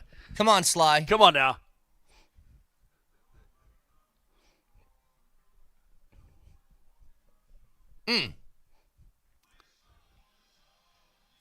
That popping bass right there. What a jam. What so a jam. Good. Hey, Bretsky, I know you want to get into this roster thing. Yeah. And I do too. And I'm thinking about this, and something just hit home big time to me. Warren Sharp sent out a tweet, and I'll get to that momentarily. But I want to reiterate to the fans out there, the Broncos fans, that every single roster spot is incredibly valuable in today's NFL. Would you agree with that? That, I mean, you've got to think ahead. Even that one spot, dude, could make a big difference. Would you agree with that? Yes. Depending on the position and depending on luck and everything else, right? Yes. And we go back to the Broncos of last year and how remarkably healthy they were and how fortunate they were to be remarkably healthy to get to 10 wins, right? Yes. I'm looking at the 49ers, and I think, Nelly, you were the one talking about the Niners wideout situation in the appetizer. They're a mess. They need dudes. So wideout Russell Gage is now being counted on. He was going to be counted on to replace some other wideouts who are out. He's got a sprained MCL. He's going to be out a couple weeks, right? Yeah. So in 2018, the 49ers were the fourth most injured team. In 2019, they were the sixth most injured, went 13-3. They lost the Super Bowl. In 2020, the most injured team in the league. 21, number 3 most injured team in the league. 2022, ninth most injured team in the league. They went 13-4, though. In 2023, they were the 29th most injured team. They stayed pretty healthy a couple of years ago, lost in the Super Bowl. Last year, most injured team. Yeah. They've had just a horrible rash of injuries over the years. And so it tells you they're a good team. Hey, they can get to the Super Bowl or go deep if they're healthy. Otherwise, you're screwed. Right. You're finishing last in your division. So every single aspect of a roster makeup and every single hole that's there, you fill it with a guy that, man, you never know when you're going to be counted on that guy to actually play some snaps and help your team win. Moser, the healthiest wide receiver on the 49ers right now is Ricky Pearsall, who, let me check my notes here, got shot in the chest last year in Union Square because someone wanted his rollie, and yet he's the only wide receiver that can actually stay upright. Come on. The guy who took a 9 mil slug is running routes. It's crazy. But you just knock on your wood, boys. I'm knocking on my wood that the health continues for the Denver Broncos. Well, because it's a big factor. On top of that, the open spot now on the roster, the question is, where does it go? Could they reserve that for somebody they pick up on waivers? They could. But I feel like the waiver position, unless it's somebody that's just somehow falls in their lap that's really good. You know, Peyton talked about he's going to be on the lookout for a tight end or a fullback because Atkins and Burton are both hurt for a while. Right. That's why they went out and they signed that Adam Prentice kid. They signed Prentice. I mean, he's there. But I feel like he's got. I guess what I'm saying is I don't know if they want Prentice. They just need somebody at that position for now to get through camp. Maybe he's the guy, maybe not. But he said they were going to be on the lookout for somebody that's in that realm. Like he loved Nate Atkins because Atkins did both. He played tight end, and if you want to line him up in the backfield, he could do that. Little H-back. Yeah, H-back in it. Yeah. So I don't know. Excuse me. I don't know if that's going to be what they reserve the spot for. I think what they could do is one of those positions that you're really torn at. Who do we keep? And I'll tell you one specifically. They were going to have a really, really tough decision on the defensive line, the interior. Because what they have there is a host of different dudes that they think can be really good. And the top-end guys are obvious, like Zach Allen, DJ Jones, JFM, Malcolm Roach, Savion Jones is our 5th-round pick. Those guys were going to make the team. What about Awazurike? And it felt like there was room for one more. And there was going to be, I thought it would be this battle between Awazurike and Jordan Jackson, who's had a really good camp as well. They might have room for both now. Maybe they just keep both and they keep the depth on that defensive line and that rotation, keep guys fresh. divvy up the snaps so nobody gets tired towards the end of games and blah, blah, blah. Maybe that's what they reserve it for. Maybe they reserve it for keeping Damari Mathis on the roster, who maybe there wasn't room for before that. Maybe it's keeping a guy like Skinner or Devaughn Key at safety. Like, it gives you the ability to take somebody else there. And I think more than anything, Moj, it can open up a spot for another special teamer. Those are the positions we don't really think about when it comes down to 53-man rosters, because we don't evaluate gunners on a punt team as a fan. We look at the guys who catch the ball and get sacks. You know what I mean? Like, we're just very Neanderthal about that. But I'll tell you what, coaches love people who are versatile and can do both. It's why Trent Sherfield is an absolute lock to make the rosters, because he not only can play wide out, but he's an elite special teamer. And that's for guys who are I don't want to say bubble-ish, but yeah, bubble-ish, right? Or guys who are luxury items. The more things you can do, that it helps an awful lot. Like, you got your high-end guys who just play their position. Okay, great. But guys that's why the extra offensive lineman who can play guard and tackle, right? That guy, okay, man, he's got a spot. That kind of thing. Or the guy who can play guard and center, or the tackle who can play left side and right side, correct. And so the same kind of thing in the NHL. If you got a guy who can elevator up and down the wing, he can play with high end talent, but he can also just be a third line guy and give you shift after shift. It makes a difference and matters. So yeah, I see what you're saying with that defensive line. I think it could open up a spot for somebody who maybe wasn't there. Texture says maybe even Courtney Jackson as a 6 wide receiver. I'm telling you, I don't think they're saving that spot for another wideout. If they wanted another wideout on the roster, they wouldn't have traded Vele. I think they were uncomfortable with keeping 6, which was part of their issue. They're like, I'm not going to have room for everybody, and it's going to feel a lot like, it's a different position and one that made, I guess, a little bit more sense. But it's kind of like Zach Wilson last year, Moj. He was on the 53-man roster, and he didn't play a snap, and he didn't play special teams, and you're just kind of like, well, what was the purpose really towards that, right? Maybe you were keeping him for trade bait. My theory all year was if Bo Nix went down early in the season with a season-ending injury, that Zach Wilson would have taken over for the long term, and Jarrett Stidham was your short-term replacement guy. Who knows if that's true or not? Or if Bo flamed out. I mean, if he, maybe, just an insurance policy. Yeah, but I don't think they're like, we are so good, and we are going to have to cut some good football players, like they just didn't cut Devaughn Vele, but let him go. That they're like, if I can find another guy that is, I believe, a really good football player, I want to keep him on the roster. Well, we can use that spot for that guy now, whoever that is. And you have to think ahead like that in today's day and age.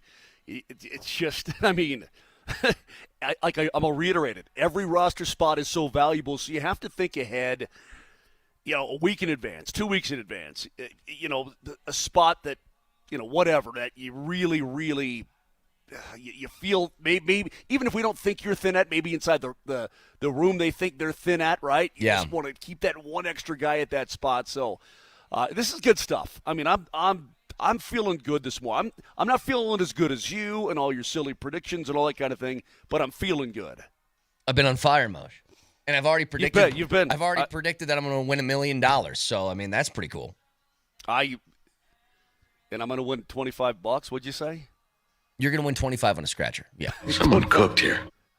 Nelly? By the way, just so you guys know. Can you make a prediction for Nelly? Anything good, please?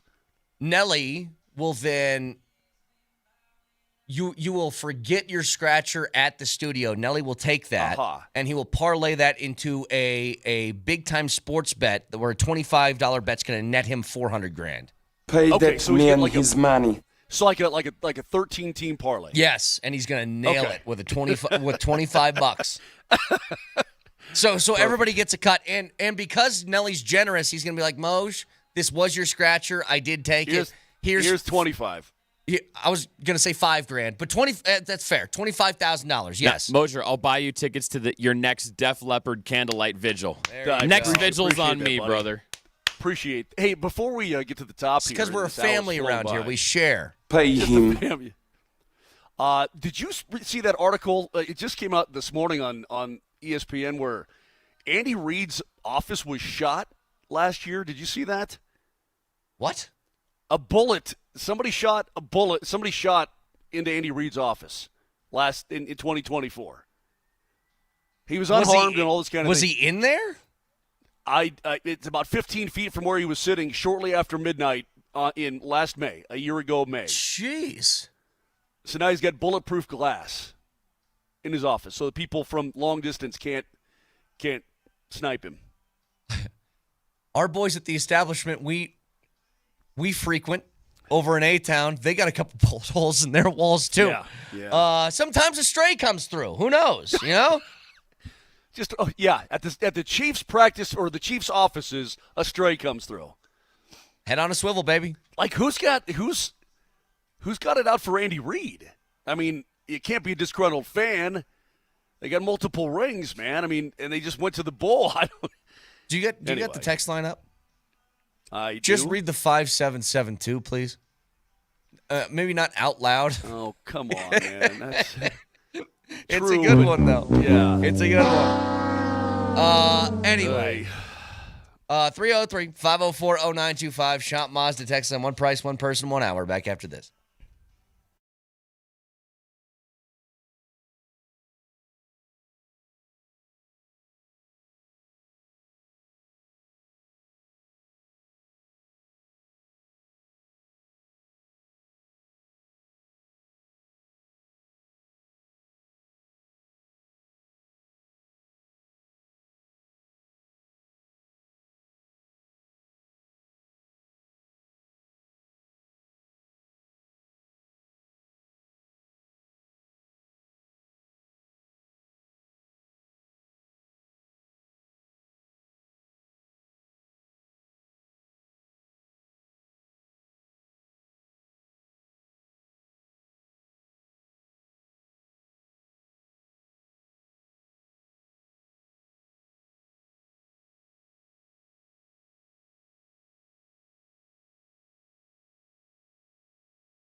Mose, you were saying yesterday, hey, I don't want to comment on this because it's not done yet. Well, guess what? It's done.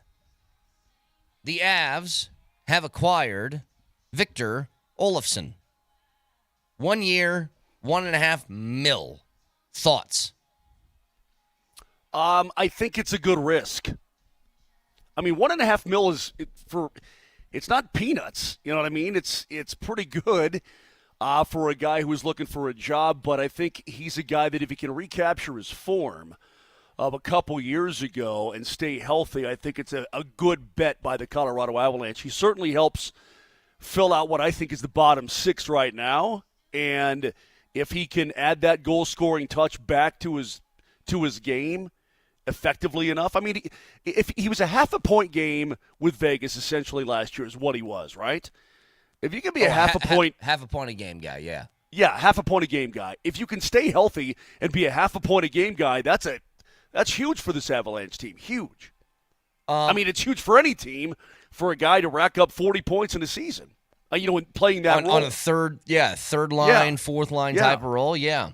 Not to mention, he seems to be good enough to where if in a pinch, if you need to elevate him, he can probably do that too. He can do some special team stuff. He's got skill. He can skate. To me, it's just a matter of staying healthy. The last 2 seasons for him have been, he's played just over 50 games. Yeah. And so you're missing a significant amount of time. So if he can stay healthy, I think that's the whole key here. And again, knock on your wood, and I'd say if he can stay healthy, you hope you can't pretend a guy's going to get injured, but that history is there. So good. I have no problem with it whatsoever. He was the best guy left on the market, right? Or at least one of them. I think so. Yeah, it's a good gamble for the Avalanche to take. Yes. Put it that way. It's not like you mentioned it. It's not nothing, but it's a relatively low risk. It's still the Avs have been very, very good at one thing over the last few years. You take sort of the cheap flyer on somebody and just see if you can get something out of him. Like, whatever you thought of Jonathan Drouin, he wasn't good enough to receive a bigger contract from the Avs this year, especially with how cap-strapped they were. But he was, for the money, a really good investment over the last 2 years for the Avs. Val Nichushkin, obviously, one of those guys. Where you take a flyer on him, and then you're like, oh, no, he can play. Okay, got it. Yeah, with Kivy back in the mix as well, and Parker Kelly under contract now with his new deal. When you look now, Brett, at the Avs, when Logan O'Connor comes back, I keep talking about, gosh, you really would like one of those kids from the Eagles to be able to solidify a spot, right? That would be great.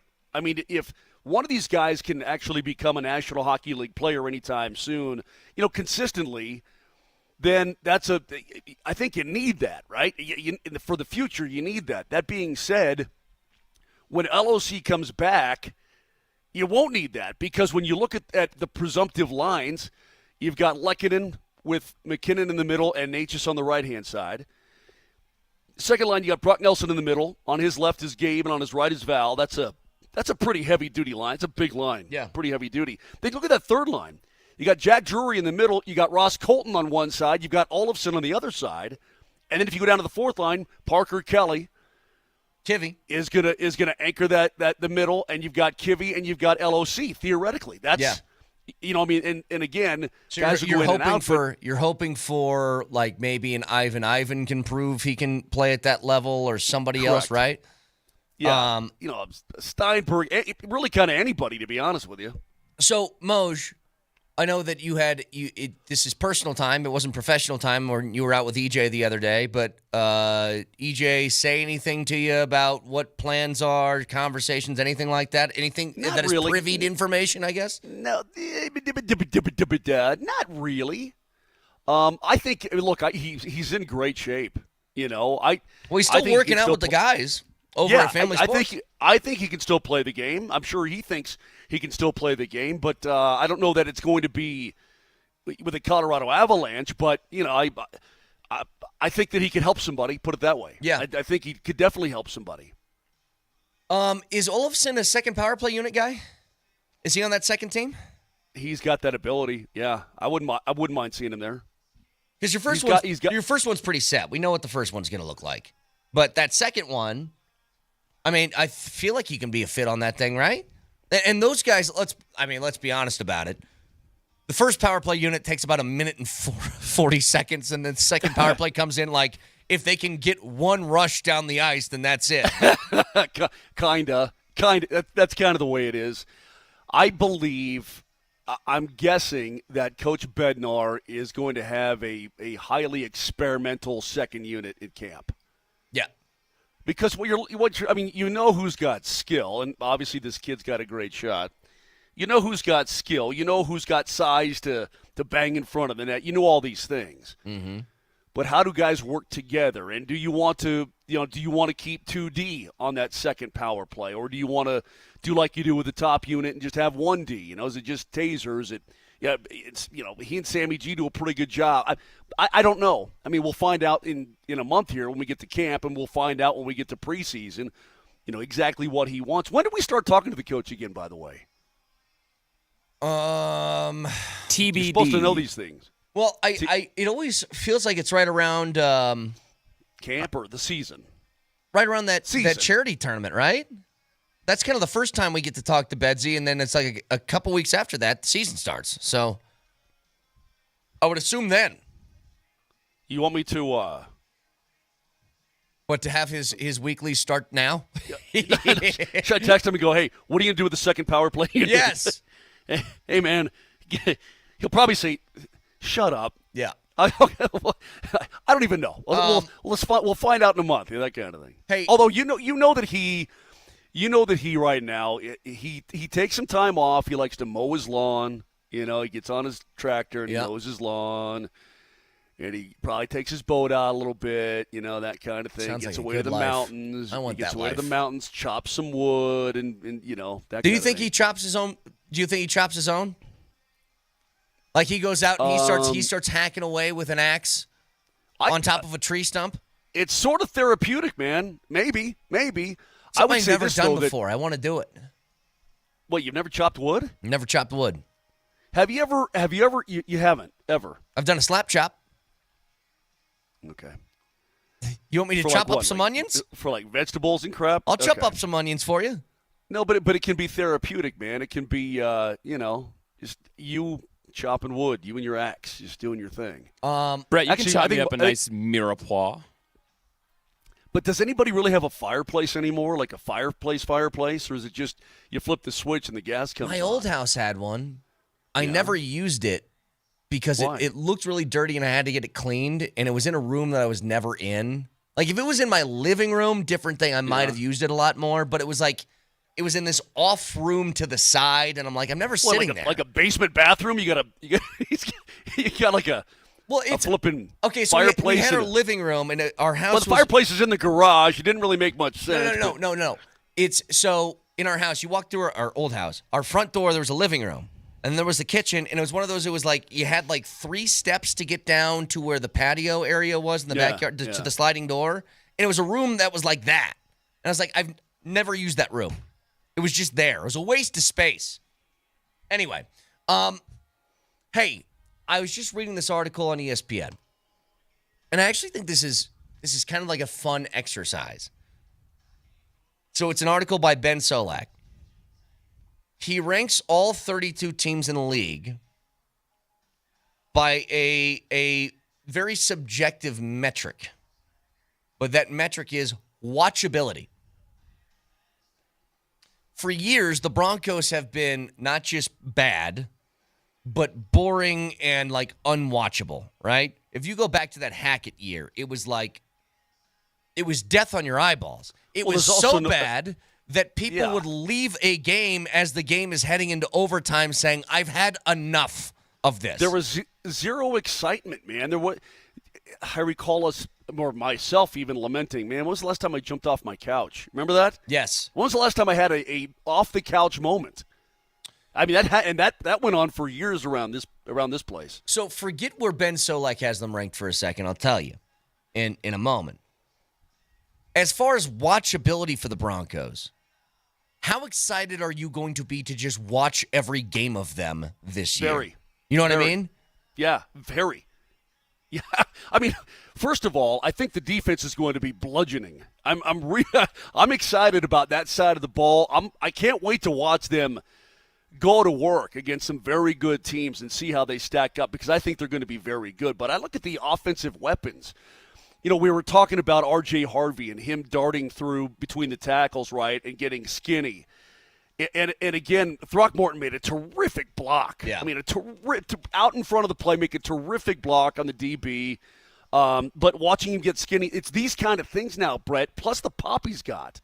And so these kind of things, yeah, it's wetting my whistle that I think there's going to be some big plays, but I think they're going to be a fun team because they've got skill. I'm not talking about high-end craziness, but they've got skill, and I think they've got the ability to spread it around. They're going to find guys. I just think it's going to look the part. It's going to move the part. Watchability is almost exclusively about offense, right?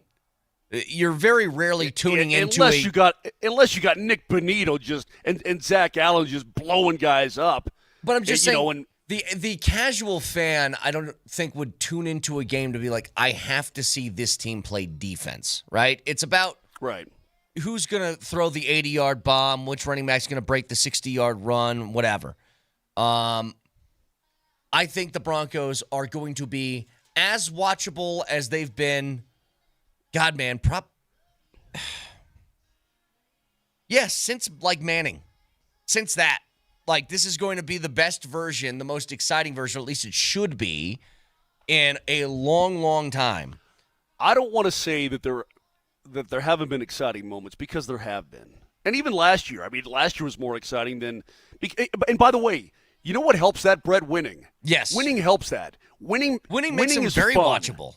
Yeah, winning is fun. Winning makes everything more watchable and more exciting. And there have been big plays. I mean, even, watching Teddy with his with his business decision, I guess that was watchable, right? You're like, what the hell's he doing? But I think that the winning adds to all of that. The winning adds to you look at it through a better and more pleasing lens. And so even plays that you might find mundane in the past, you might go, hey, man, I really like that because you're winning, right? Yep. 100%. By the way, Solak has them as 15th in the league for watchability reasons. Who do you think is Go ahead. That seems entirely reasonable to me. Me too. Yeah, I think so too. What are you saying? Who's most watchable? Well, here's how he did his metric. Again, this is all subjective, but I kind of like this. He said, what am I grading watchability on? Big plays, close games, star players, and then he has one that says cool stuff. All right. Let me take a guess. It's got to be the Lions. The Lions are third. Third? Okay. It's got to be Buffalo. Buffalo is... Ooh, Buffalo's down the list. They're 11th to him. Well, because Josh Allen running the football is exciting. And he's Josh Allen? Golly, who do I... Well, Washington's fun. Jaden Daniels is fun to watch. That's Lamar it. Jackson's fun to watch. Washington, number one is Washington. Okay. Number 2 is Baltimore. 3 is Detroit. 4 is Cincy, and 5 is Philly. And I think that's okay. All of those teams are like, if they are playing, how about this? Here's how you would measure watchability. Your team is not involved in the game. It's Thursday Night Football. Right. Washington's on, I'm going to watch. Baltimore's on, I'll watch. Detroit's on, you'd watch. Totally. I think all of that would apply. Now, if that game is if it's Tennessee versus Carolina, I might have it on the background. Not fully focused. Tennessee versus Carolina, that's sock drawer time, right? Hey, man, I got to clear a little bit of this out here. Yeah, that's funny. Who do you think is last? Well, it's one of those teams. It's Carolina. It's Tennessee. Nope. Is it the Browns? Hold on. It's the Cleveland Browns. There's no way. He has like they've got players there, man. Hang on. He has 2 paragraphs on basically every team going down this list. Except. Here's what he said to Cleveland at number 32. No, thank you. Well, and then he goes, well, actually, I'll watch the first Shedeur Sanders start in Week 12 just to enjoy the pageantry of it all. But other than that, no thanks. They've got some players there, man. Joe Flacco's a drip. I get that, but I don't know, man. He'd rather watch the Carolina Panthers play football? Really? Yes. Okay. The answer is yes. I was going to say the Saints. The Saints don't have a quarterback, so that's going to make it abysmal to watch. Dude, this is so okay. There's one more detail in this list that I totally agree with that I think is going to blow people's minds. We'll get to next.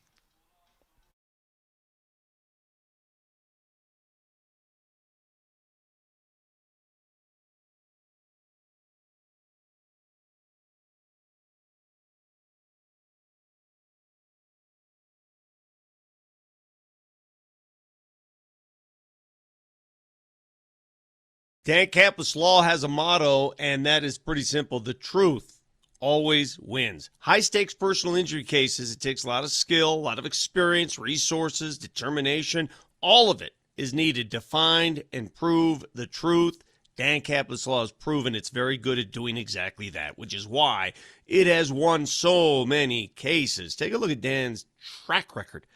Record-setting results, including an unheard of 5 straight multi-million-dollar jury verdicts in Colorado crash cases.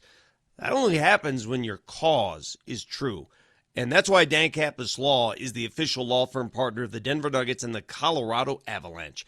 Dan Campus Law, serious firm for serious cases, accepting righteous injury cases on a percentage fee basis. Offices in Denver Tech Center, Fort Collins, Loveland, and Greeley. So if you need Dan's help, give him a call. 303-770-5551 or hit him up at dancapluslaw.com.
The millionaire and his wife.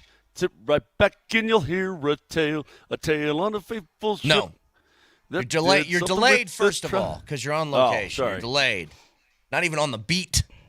And that is not Gilligan. This is a Big Timers. Still Fly. But it sounds like the theme song to Gilligan's Island. Nelly, stop for 1 second. Can we just, please? No. Just pause that. Would you humor me for 2 seconds, please? Because I can't be alone in this. And Vic's not here, 1, to eat his crow, and 2, to back me up on this. Find the theme song to Gilligan's Island and just tell me that they didn't rip it off. That's all I'm saying. Wait, okay. That's all I'm saying. You call it a rip-off, they would call it sampling. No, they'd call it flattering. I don't even know No, what that's to say, what it's called. It's using a sample. Okay. Yeah, so it's not very much like it. It's not that part. Hold on. No. You got to get to the part with Gilligan, the skipper. Okay. That's not. Oh, God. Fast forward, Nelly. Fast forward. There you go. Thank you. Yeah. It sounds just like it, Moj. Okay. Ridiculous.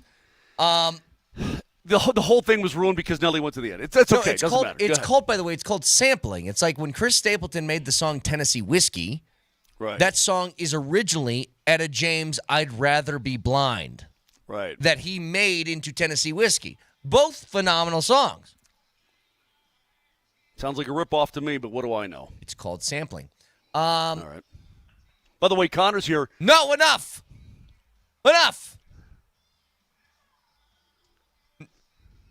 No, doesn't work. It's the same damn song. It's the same thing.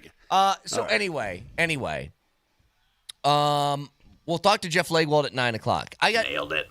I think this is a healthy exercise for a human being. Okay? I think you should all do this no matter what we're talking about, whether it's your job or your personal life or whatever. You have an opinion on something. It is healthy to be like, if I had to argue the opposite side, what would I say?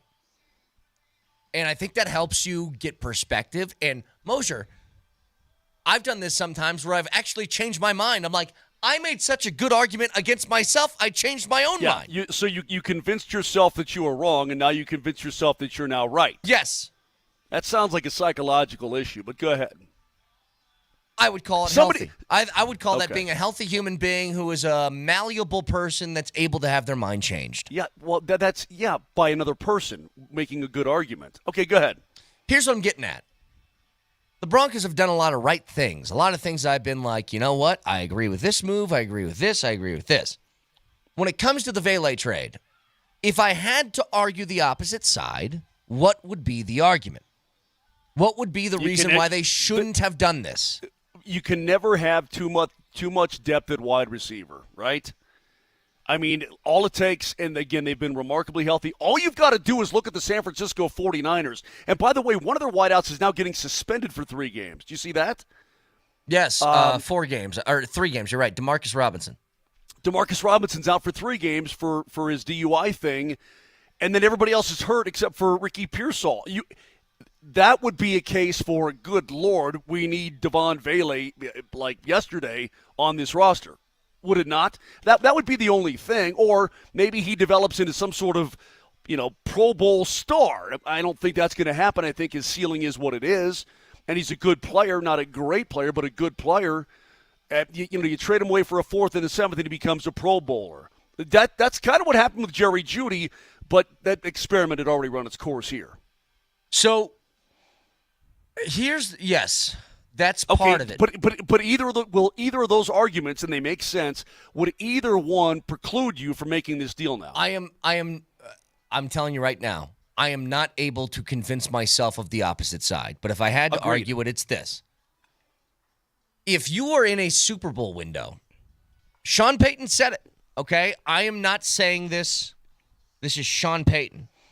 He said, and I think the quote was, I have coached 7 teams. Was it 7 teams that I think were capable of winning a championship? And he said, this is my 8th?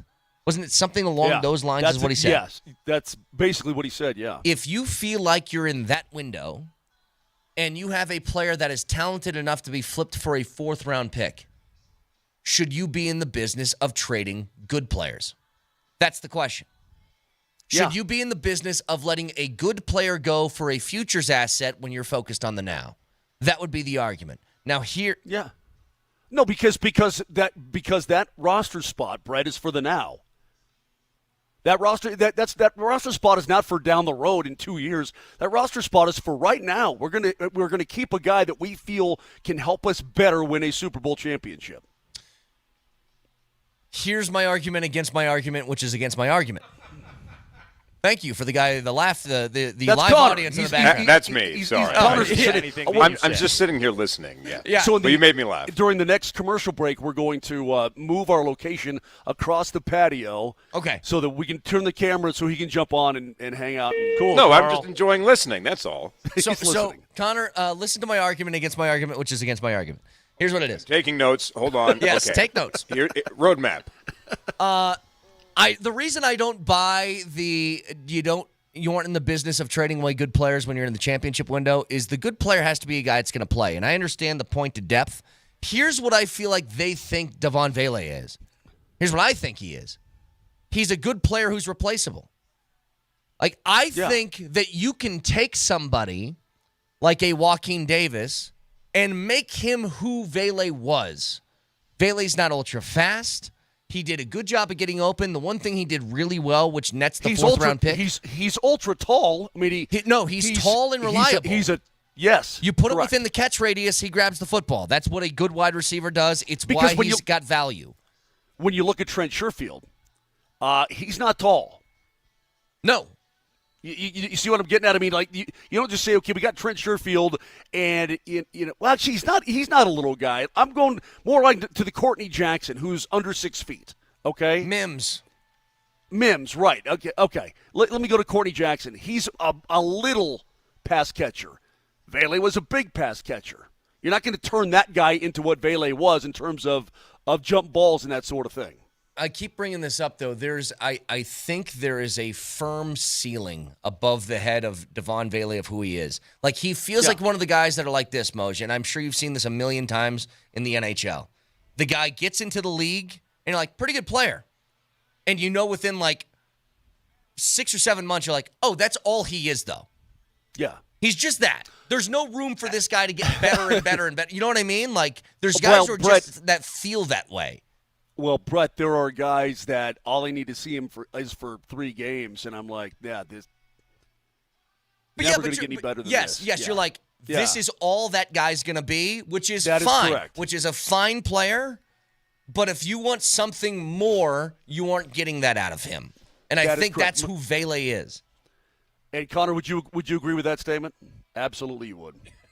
Yes, I would. Thanks for speaking for me. Today, the part of Connor McGee, he will be played by Mark Moser. Yes. But no, honestly, right on the money, because there's some guy, and it doesn't pick a sport. It doesn't matter. The eye test never fails, I feel like.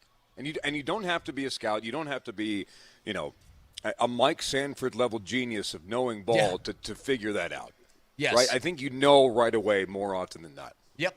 And I think that's what the Vele story was. He's a good player that they thought they had better of, and he had a firm ceiling. Now, but Brett, and we go back to this deal. Oh, listen, that sounds weird now, doesn't it? Kind of, yeah. You want me to go here? No, you're fine. Are you sure? We go back to this. This is so much better. No, it's just the echo for when I'm facing this location.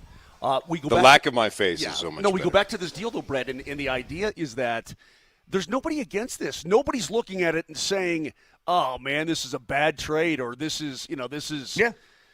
This shouldn't have gone down the way it's gone down. I can't think of a reason, unless you're a member of Vele's family and you think he's going to be a future Hall of Famer somehow at the age of 27. Other than that, how could you not like this deal? I haven't heard. And you won't hear one curse word about it at all. Period. Oh, well, I got one. Texter writes this. Okay, I like this because it's been very lovey-dovey with the Broncos, and I want to see is there something else here? Well, I think it should be. Here's what a texter says: Broncos wide receivers are mid. Their wide receiver depth is trash. The hype for this team is completely insane. Unproven rookie and mid-vet running backs and a 26-year-old mid-quarterback in his sophomore season. Defense is awesome if healthy. That okay. Hello, Kansas City fan. I mean, what do you want me to say? Hello, Raiders fan. What do you want me to say to that person?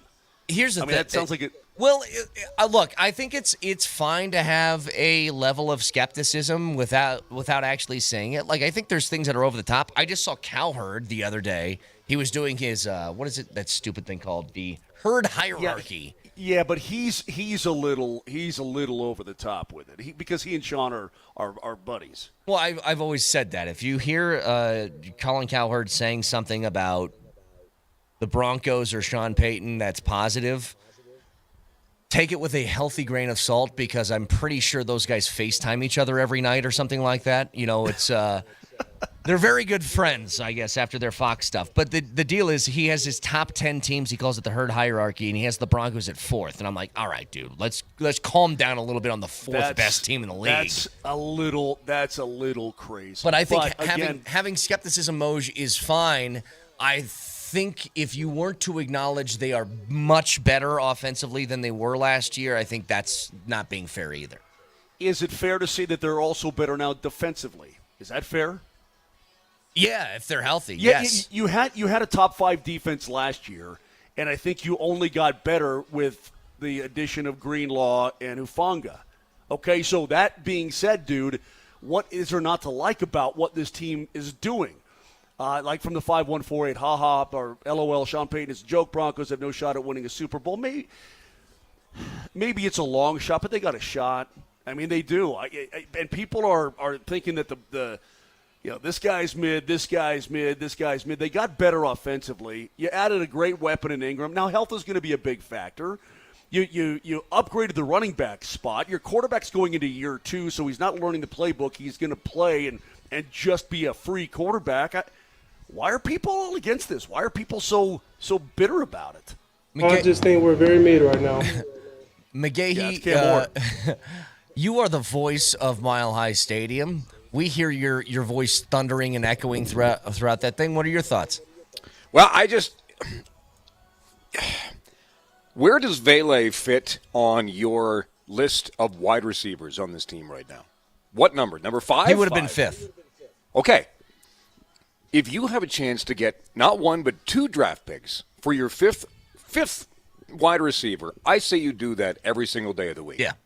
Moj and I were playing here yesterday, and that's when the press release came out, and we both had the same reaction. That makes a lot of sense to me, because you can achieve both goals at once. You can have your big guns play 1 through 4 wide receivers, and you're acquiring capital to keep this window that you're now in open longer. I think that's great management from the Denver Broncos. 100%. And look, again, like we were saying earlier, Vele, I think, is Devaughn Vele. Like, that's where he's going to be. He's not going to be anything higher than a 5th, a number 5 receiver on this team.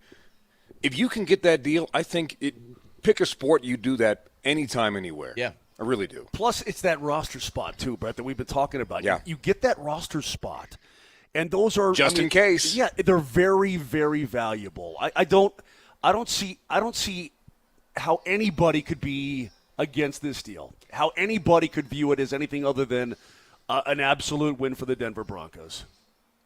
So again, we'll talk more with Connor McGahee about the Lofson deal, because I really. You know what's funny to me is that all these names, whether it's Olausen, Olafson. Well, we've had 2 Olafsons now and an Olausen. Yeah, I don't know why I get so hung up on this. It's tough for you. Olafson. Hey!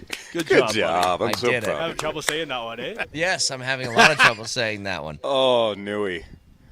Thanks for keeping that, Nelly. I appreciate that one. Were you trying to say Newfoundland to him? I couldn't, for the life of me, I couldn't say Newfoundland. Like, I struggled for 3 times. Burton only can't say Scotia. Yeah. Like Scotiabank Saddledome. Yeah. He can't say Scotia. Say Scotia, Brett. Scotia. Yeah, Bert can't say that word. Can't do it. Say it like Bert would say it. All right, hang on. Come on, give me a little, please. Tonight. What is it? What is it called? What's the arena called? Scotiabank Arena. He'll say Scotia. Tonight. He'll say at Scotiabank Arena, something like that. Not bad. Good, Pretty actually. good. Pretty good deal. I'm losing my Birdo now. I think I've done too many shows with Birdo when you guys were out in Italy that it's like I've lost my touch. Feels that way. Wouldn't it be the opposite? Yeah, like you would be refined Yeah. because you're just. It's like if you live in Spain for a year, all of a sudden you speak Spanish. No, I feel like I don't. You're I don't around know what Birdo, it so is. now you speak Birdo. No, it didn't translate that way. I don't know. Interesting. It's almost like when I did a Todd Bowles yesterday after Nelly did it. When I did it before Nelly did it, I felt like it was better than after when Nelly did it because Nelly's is perfect. Because Nelly's is so good. Yes. Give me Nelly one more time. They Please. play indoors. You know they got a dome, right? Yeah, I mean, it's a good Todd Bowles. It's That's really good. dude. So good. How did I miss that? So you want to get Conair's thought on Olafson? Yeah. You want to do that when we come back? Sure. Yeah. Why don't we do that? And I'll tell you what we'll do. We're going to move to a better location because obviously I got the gaff tape. Yeah, this one's gotten a little bit closed in here, and the sun's moved on, and so on and so forth. I'm trying to look good for you. It's not going to work. Whatever you feel most comfortable doing, Moj. So you go ahead and you shuffle around during the break. I want to remind people we're giving away a pair of 2026 Elitch Gardens season passes right now. So text Elitch, E-L-I-T-C-H, Elitch, and your first and last name to 303-504-0925, and you are entered. That's Elitch. And your first and last name to 303-504-0925. You can purchase your 2026 Elitch Gardens season passes now and get the rest of 2025, including Fright Fest, Elitch Holidays, all of that included. So again, Elitch and your first and last name to 303-504-0925. We will draw a winner at the end of the show. But when we return, McGahee, Moser, the hockey men, we'll talk about the trade that it was made, or I'm sorry, the acquisition of Victor Olofsson and what he can bring to the Avs this upcoming season, where he fits. Could he be a power play guy? We'll get to all of that next.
All right, Jeff Legwold's going to join us in about 15 minutes. Stay tuned for that as he will get his reaction to the Devaughn Vele trade and where that leaves the Broncos as far as the 53-man roster heading into the final week of the preseason. You like this better? Is that a little good for you? It looks fine, Moj. Didn't complain about it before, but whatever your heart desires, you go out and find it. Yes. Correct. So, the Victor Olofsson acquisition yesterday, a 1 year, $1.5 million deal. He looks to be a third-line guy for the Avs and potentially maybe second power play dude. But overall, Connor, you like Moj have watched a whole bunch of hockey. You've watched a whole bunch of Victor Olofsson. What's your thoughts? Well, I mean, like anybody, he struggles in Buffalo. That's a hard and fast rule of sports is that you struggle. If it's not 1999 and Dominik Hasek is your goaltender, you struggle with the Buffalo Sabres. So he comes to Vegas last year, and it's a left-handed shot. You know what? I'll tell you what. We're missing that left-handed shot one-timer right now. Big time. I would not be shocked if Olofsson ends up on a power play unit, if maybe not the top power play unit. You have Drouin out, right? And the way that Olofsson can shoot the puck, it's actually perfect, I think, for the Avs and how it sets up. 30 goals, you're talking like half a point per game guy, like you guys said yesterday. But that's exactly what you want for your bottom six. The top six, I would make the argument, is the best top six in the National Hockey League. Sure. Again, when healthy. But bottom six needs a little bit of help. You need NHL guys. And I think he was the top sort of free agent left for me, I think, as far as forwards. Yeah, we were talking about it too. A little surprised he was still out there. Yeah. Again, I think maybe he was shopping around a little bit. What can I get? There's no, I guess, hurry unless somebody's going to throw $5 million a year at him. That was not going to happen. But we were talking about it earlier, Connor. I don't know what coach is going to do in terms of his power play units this year, Brett, because now you've got a guy who will go hard to the front of the net in Valentushkin, we know that, and you got the captain back, and that's his role. He's going to be at the front of the net. He's going to be retrieving pucks. He's going to get second opportunities. That's going to be what he does as well. So both those guys sort of fill that same role, although they can play on the half wall, and don't get me wrong, but they sort of fill that same role.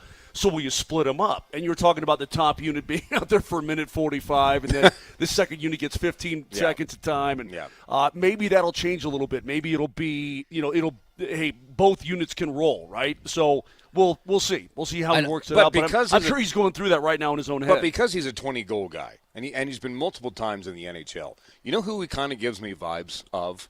Is Andre Burakovsky. For whatever reason, I mean, talk about a pure sniper in the league. I mean, that 22-cup run, Burakovsky had some big goals. I honestly think that Olofsson can be that type of guy, especially in your bottom six. So I actually really like this a lot. The money works out. Again, kind of like Drouin 2 years ago, 1 year deal, see if it fits it's not for the a big future. risk. Yeah. And again, the cap is going up, and that helps nobody more than the Colorado Avalanche from this year to next. So this is good all around for the Avs. By the way, Moj, I don't buy this for a second, not a single second, that they are going to split the time evenly between the first and second power play units. If you think that Nate McKinnon is coming off the ice before a minute 40 goes off on that power play, you're nuts. Maybe it'll be a hybrid, but are you going to put 92? Are you going to put Landeskog and Nichushkin in the same unit? Sure. Sure. Why not? Let's go ahead. What do you mean? No problem, sure. And Lecky will do it. And Lecky will do it too, obviously. You know what I mean? But more 5-on-5. But you know what I mean. But, I mean, you have Lecky, Val, and Gabe. You got net front guys now. Yeah. You need that circle open. And Olofsson is, I mean, the left-handed one-timer that you had with Mikko Rantanen, I do honestly think is back now with Victor Olofsson. And if McKinnon is dishing across, man, finding that seam for the one-timer, this guy's just going to be able to bomb at the front of the net. Bomb. So, I guess we'll see.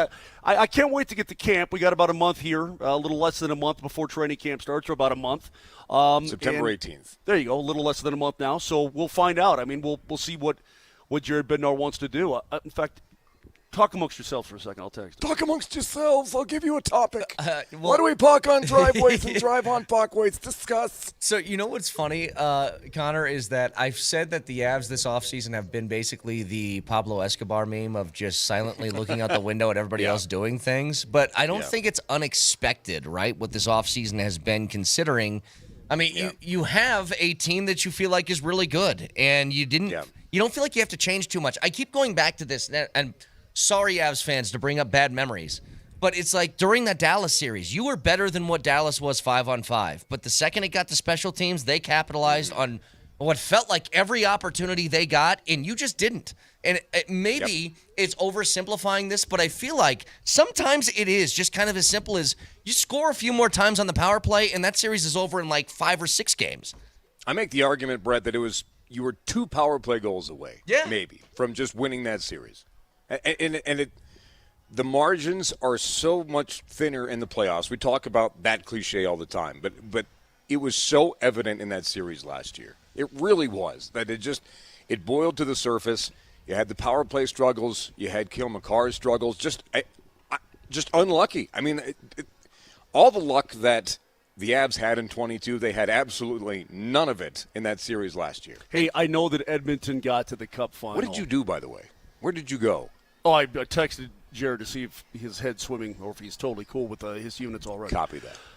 I know Edmonton went to the final, and it's a damn fine team. Again. I don't believe in the Edmonton. I just don't believe that they're a cup-winning team. And I know that they keep getting there, and they keep doing this, and they keep doing that. But I think when I look at the Central, and I look at the Avs and Dallas and Winnipeg obviously the regular season they're fine, postseason their goalie falls apart, and he's a super Vezina stud. The margin of error between, even for Dallas too, the margin of error against the Avalanche is razor thin. And if the Avs win, there's no doubt in my mind they're certainly in the West Final, if not the Stanley Cup Final. I'm not saying they'd win, but I'm saying they'd be there. Well, there's no doubt in my mind. Moj, I used to be a betting man. I am not anymore. I was told by people within this company that you shouldn't be doing that. So I'm like, okay, fine, I'll stop. But if I were no still longer a betting man, I didn't know your wife worked for this company, Brett. Yeah. if I were still a betting man, I would put a sizable amount on Edmonton not making the finals again, because we know how hard it is to make a finals trip back-to-back. Now, teams, ironically, have done that. Three different teams have done that repeatedly over the last few years. But it's one thing to do that when you win, to go back-to-back like Florida did. It's another thing to get there and lose twice in a row and to keep that same sort of, luck, because you do need some luck when you make runs like that, health, all the different things it takes to make it. I heard Draymond Green say this, and it's easy for him to say it because he has multiple rings to his hand.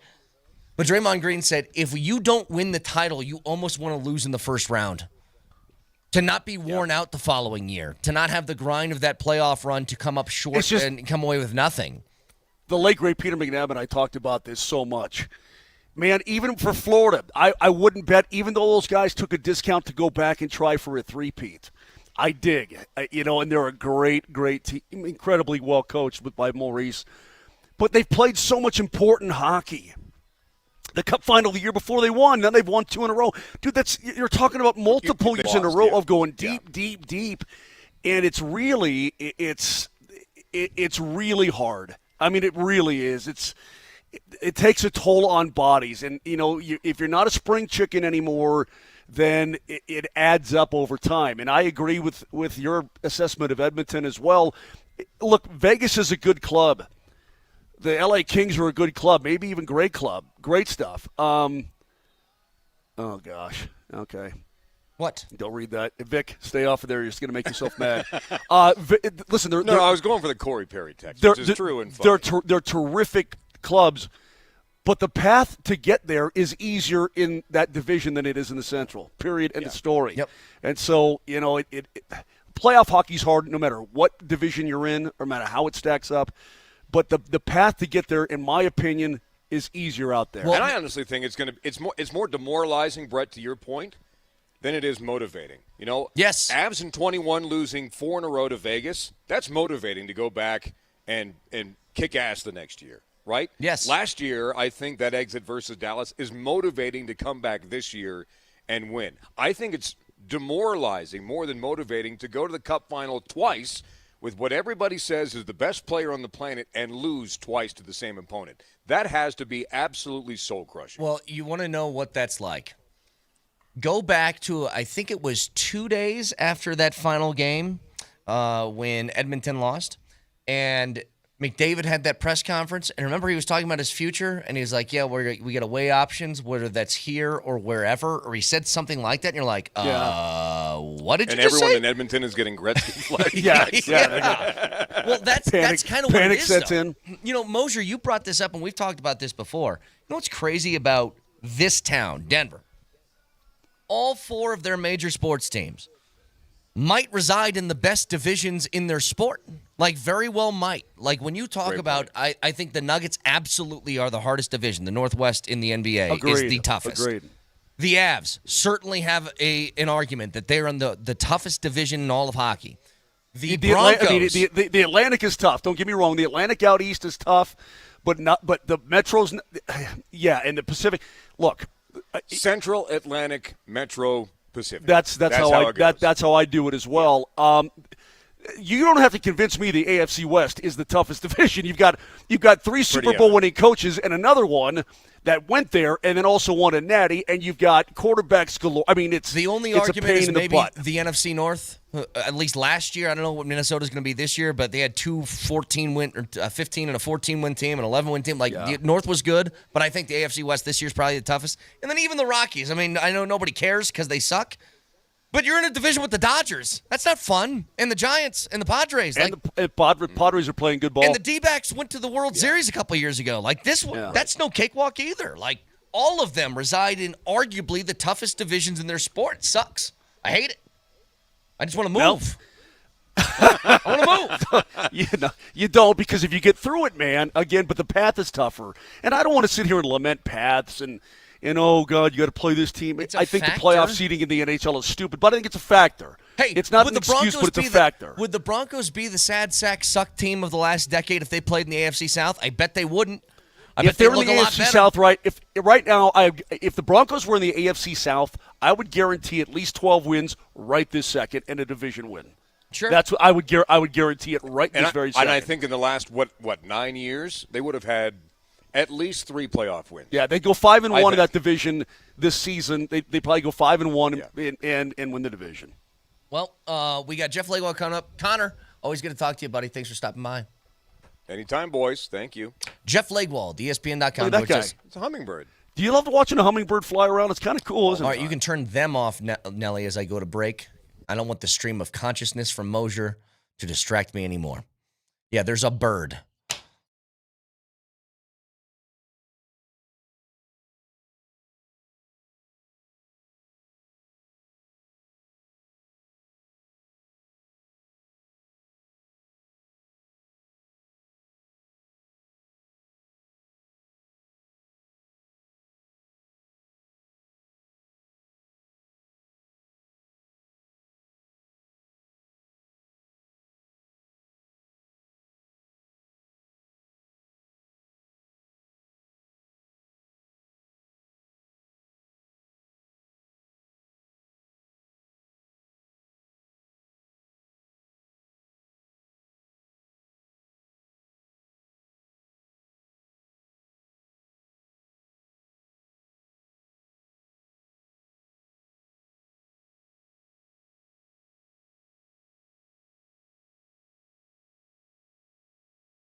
Everybody cannot stop talking about how nobody is talking about the Denver Broncos. That's the thing. Look, I think they're going to be really good. And I think that defense is a force, as everybody's talked out. But what do you think about Bo Nix and Sean Payton in year 2? What I think is... But what do you think about the additions of Greenlaw and Hufanga? Yeah. What do you think about Evan Ingram? That's a solid, savvy signing right there, Andy. That's what they needed to do. Uh-huh. They can't be your sneaky pick. They can't be the dark horse. That's all out. Sneaking up on everybody. No. Nobody's talking about them, Andy. You can't sneak up on people when everybody's yelling, here they come. Kreckman and Lindahl, all we ever talk about is how nobody talks about the Broncos here on Altitude Sports Radio 92.5, where we love football, but nobody talks about the Broncos. Pretty accurate from Kreckman and Lindahl there. You can't say nobody's talking about when everybody says nobody's talking about. Jeff Legwald, ESPN.com, is talking about the team that nobody ever talks about, which is the Denver Broncos. And Leggy, always good to talk to you. And it's a good day for you to join us because, first of all, I know you listen to every second of our show intently, Jeff. I'm well aware of this. I can't skip a word. Exactly right. So you wouldn't have missed a couple of days ago. Nobody's talking about your show. Nobody's talking about your show. Exactly. So you would not have missed when I said I think the Broncos might have a trade for Devaughn Vele because it looks like he's in a logjam of different guys at wideout. I suggested maybe they could get a fifth. Vic and Moj laughed at me, and they got a fourth and a seventh. Vic laughed at you. I just made fun of what the return would be. That's all. Did that surprise you, though? Fourth and a seventh for Devaughn Vele.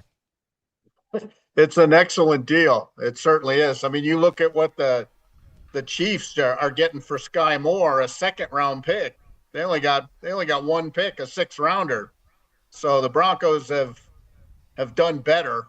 I mean, you almost can, I've had GMs tell me through the years if you get the value of the pick where the guy was selected or better, you're doing pretty well. And Vele was a seventh-round pick, and the Broncos got 2 picks for him in return. And again, Sky Moore was a second-round pick by the Chiefs, and I believe they're going to get a sixth for him. So it tells you the Broncos found a team that really needed a wide receiver, and they were the first to sort of fit the deal. But you could tell something was up the last couple days.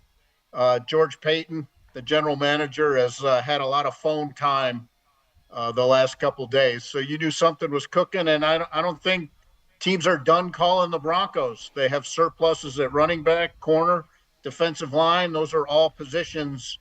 I mean, the Jets traded for 2 defensive linemen alone. So those are all need positions around the league. So I've had another GM tell me from another team he thinks the Broncos will be a popular stop here in the next few days. Well, just to follow up on that, they just traded a wideout last year in Jerry Jeudy, and he only got a fifth and a sixth. Was that partly because they knew that they had to pay him a contract on top of the picks they were giving away? Is that why the value was less than Vele? Yeah. Vele's value is so big because you have contract control on a rookie deal. Yeah. That gives you a lot of flexibility. And he's a proven player. I mean, look, he just got caught in numbers here. It doesn't mean he's not a good player. It's like they'll probably release a corner here who could be among the top 3 or 4 for a lot of other teams. So it's just that's the level they're at right now. And sure, they would have liked to have kept Vele, but he was not going to get a lot of playing time, I don't think. And you got to remember his career clock's a little different. He's 27 already. Yep. He'll be 30 when his rookie contract runs out. So for him not to get playing time, that's a lot different for another second-round player or another second-year player to sort of be waiting his turn. He really can't afford to wait his turn. He came into the league at 26. So he was just older than a lot of other rookies. Jeff, I'm sure that teams pay attention to other teams' rosters and, what could potentially be released down the road and so on, and the Broncos are doing that with all the other teams. But do you think the Broncos shopped him, or do you think that they got a call from Mickey Loomis to say, hey, is this guy, we see you have a ton of wideouts. How does that work? Well, in this case, Mickey Loomis obviously knows Sean Payton very well. I mean, they worked together for 16 years. So right. Some of it is just you're familiar with, every team has a pro personnel department that tracks every roster in the league. So everybody has a good idea who has surplus, who might be releasing players with proven resumes. That's what teams are on the hunt for. Players with proven resumes who might be available. And the Saints have a tremendous need at wide receiver. They're very thin there. Vele gives them, a size potential with him, 6'5". They don't have a player like that on the roster. So they had a tremendous need and obviously a comfort level with the Broncos given Sean Payton's here. So I think it's pretty easy for that one to come together. I was just wondering that because I was looking at the Saints roster earlier, and it felt like they had you're right about the size thing. They don't have size, but it felt like they had pretty talented guys. They had Olave and Shaheed and Brandon Cooks. Like, I was wondering what the purpose was on their end for Devaughn Vele.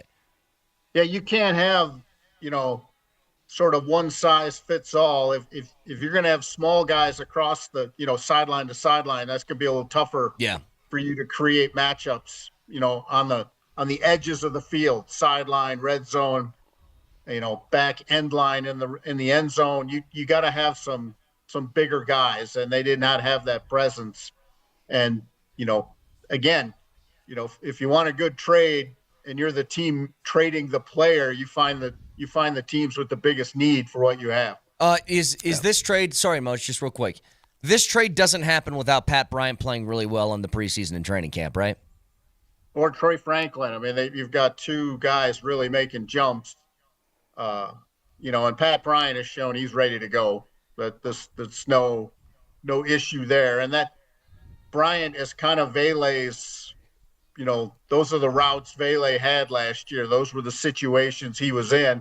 I think Bryant's getting those snaps, and Franklin's going to get more snaps, and Mims is going to get more snaps. There's just no place for him to go. And they kept 6 receivers last year when they went to 53, but only 5 of them were active for the season opener. So, they could go just 5 at receiver when they go to 53 this time, if they think they're going to be able to get a couple of these young guys through waivers to the practice squad. Jeff, I've also been arguing that roster spot.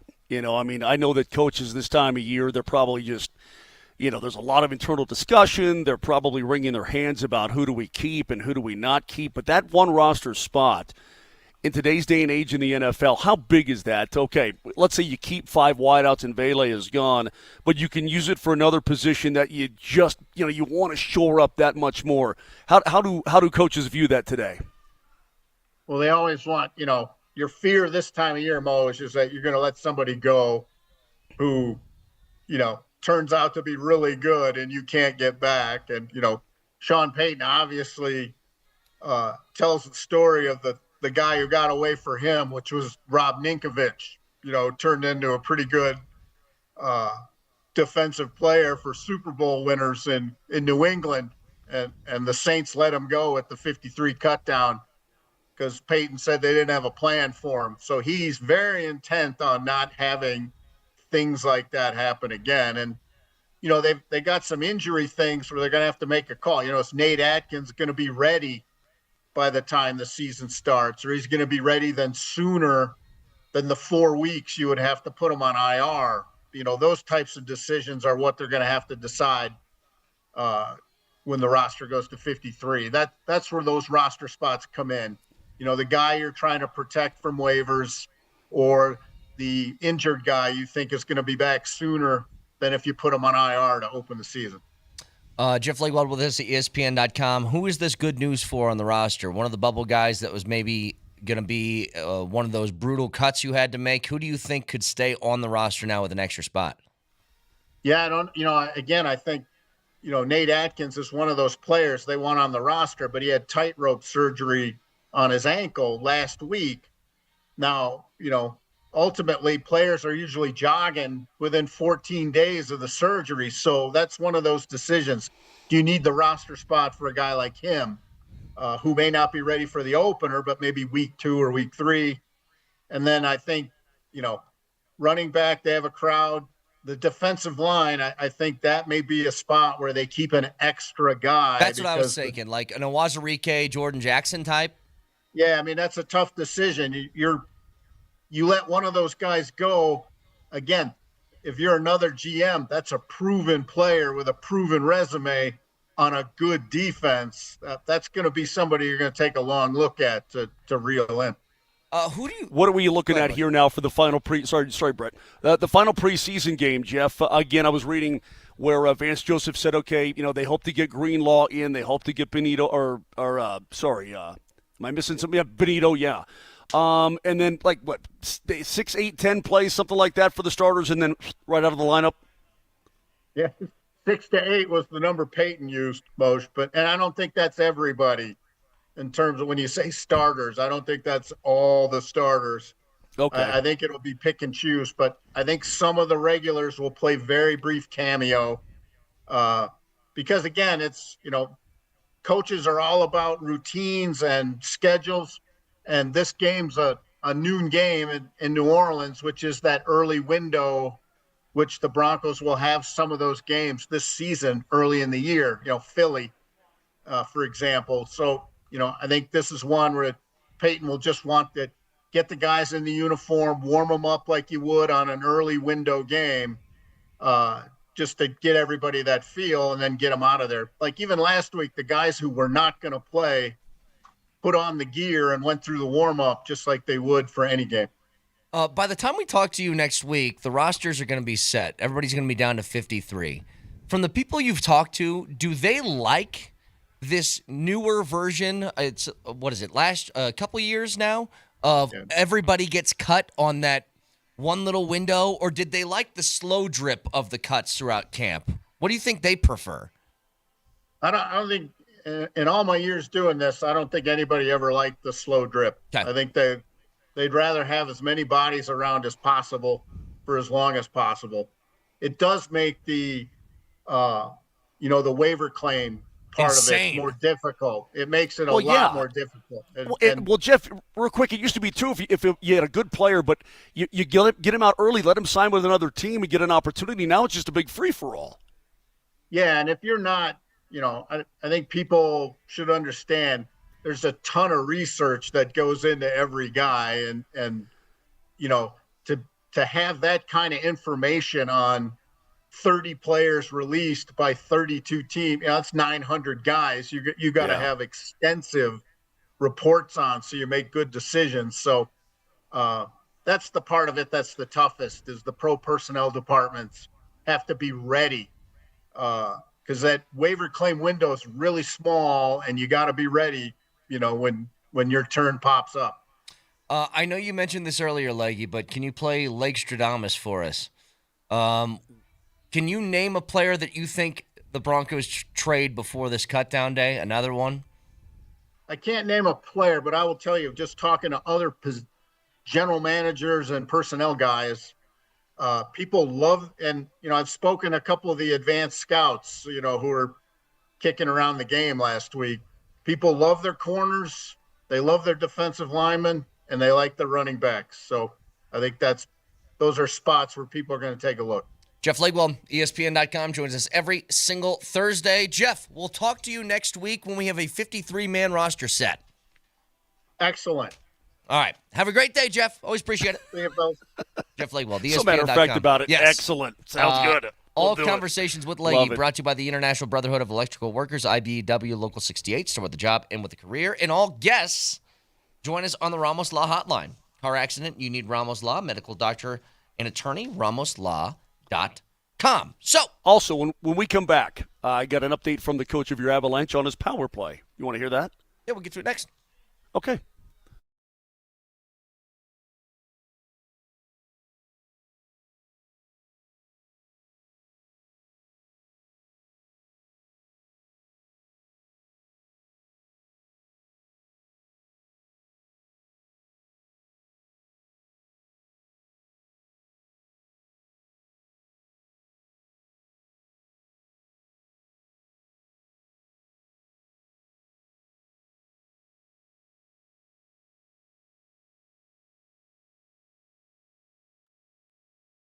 Circa Sports. There's nothing better. And if you can't get out to Vegas to get there in person for that Circa Survivor or Circa Millions contest before the NFL season opens up, then jump on the Circa Sportsbook because they have everything that you want out of a sports book. It's sports betting the way it should be. And with Circa, you can find all of the futures odds you could imagine, whether it's college football or the NFL. They have it all. And by the way, we're in the middle of baseball season. If you haven't been paying attention, your Rockies are playing some pretty good baseball.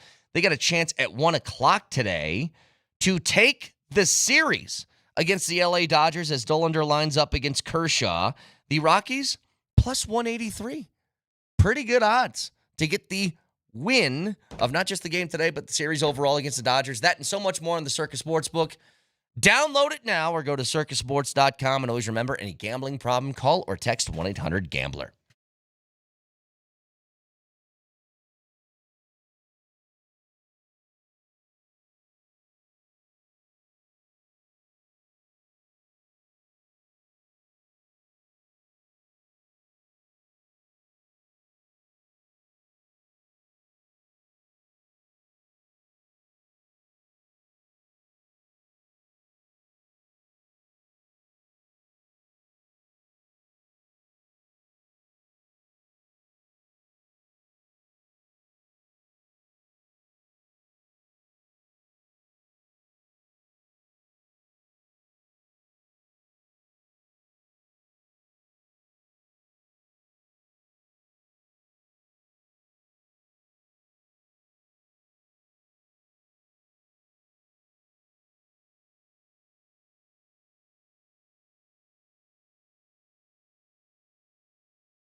It's Moser, Lombardi, and Kane broadcasting live today. I am from Aspen Glen Club up here in Carbondale, Colorado, or right at, filming golf at altitude. Brett is somewhere running around L.A. Where did he go? He just took off someplace? I don't know. Brett, tell us. Where were you? Welcome back. That's great to have you, buddy. From the guy who's late to 20% of the segments, you're going to do that to me? I was talking to the boss because we are going to be on the road tomorrow. I said, who is setting me up at 6 to make sure I didn't have a remember that sanctuary situation that I had?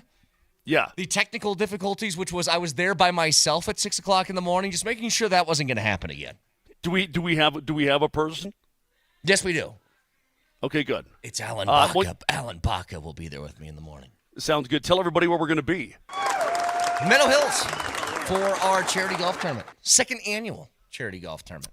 In conjunction with Avalanche alumni, so we'll talk to a lot of Avs guys tomorrow, and Peter Forsberg's in town, Sakic, Hayduke, Footer. I mean, this is going to be an awesome day, is it not? Yes, it is. Okay. I cannot wait. So we'll be broadcasting live tomorrow morning. And Moj, what's even better, it's going to be a reasonable temperature tomorrow and not 100 degrees like it's going to be today. It's going to be a high of 83. Oh, yes! By the way, if you guys haven't checked, by the way,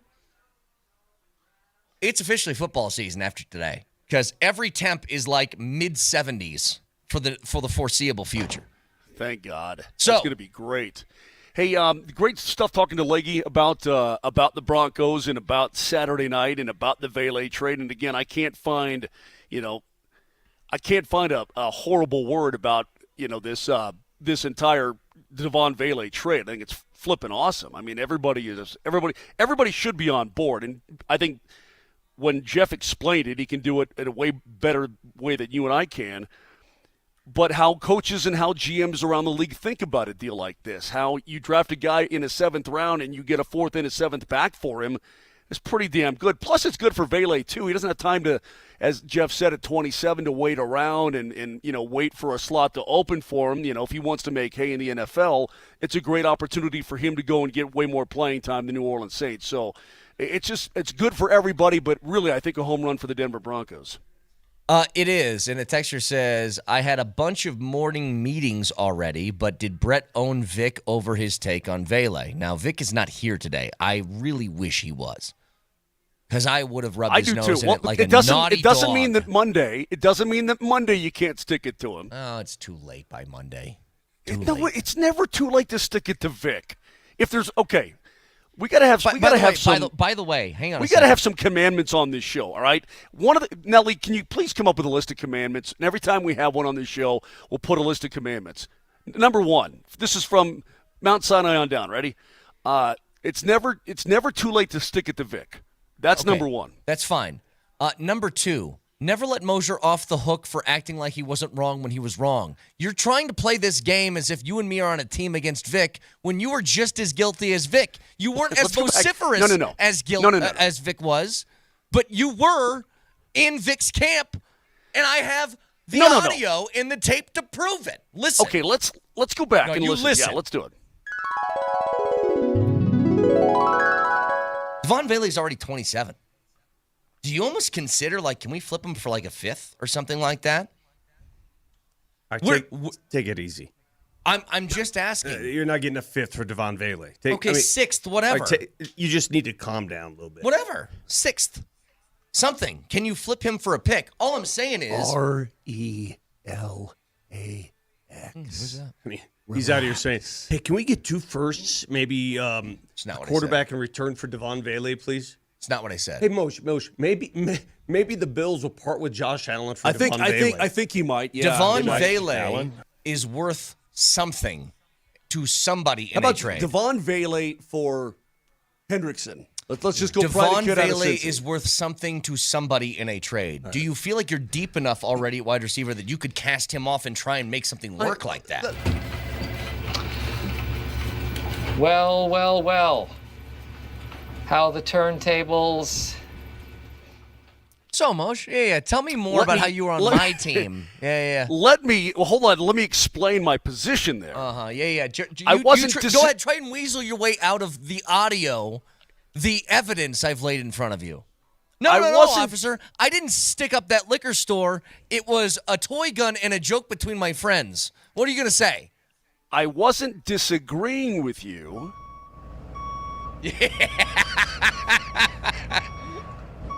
It was. I'm not backing up the dump truck, okay? I wasn't disagreeing with you. I was more in the piling on mode. Okay, so it was easier to pile on at that particular moment. So I didn't think you were wrong, yes. But I was just sort of piling on on the overreaction funniness of the Josh Allen. Are you sure? What I would love to positive. do, like when I pile on, I usually pile on the right side of the argument and not the wrong side. You made a very interesting decision to pile on to the wrong side. Well, it was the heat of the moment. I've lost myself in the heat of the moment. That's all it was. No, I mean, listen, people can say, well, it's not that big of a deal. The only person you're going to get to disagree with this trade or poo-poo it is, it's not that big of a deal, a 4th and a 7th. That's the only thing. On the other side, it's a home run for the Denver Broncos in a number of different ways. You got 2 assets, you got a roster spot. If anything, Broncos fans, you should be thrilled that a guy who played last year and made some big plays for your football team was deemed expendable, and that you have Pat Bryant. It's a huge thing. So all of this is good stuff, all of it. If you guys, I mean, come on, man. Like, Moj, I'm glad you said it because it is for the still skeptics that are out there, and we just hold on. Moser, the cover-up is always worse. That's not a cover.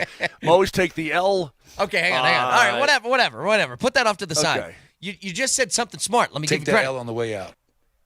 Because we had a texter earlier that's talking about how he didn't believe this offense is any better, and this is all just basically a mirage that people are falling for and a ruse in the Broncos offense being better.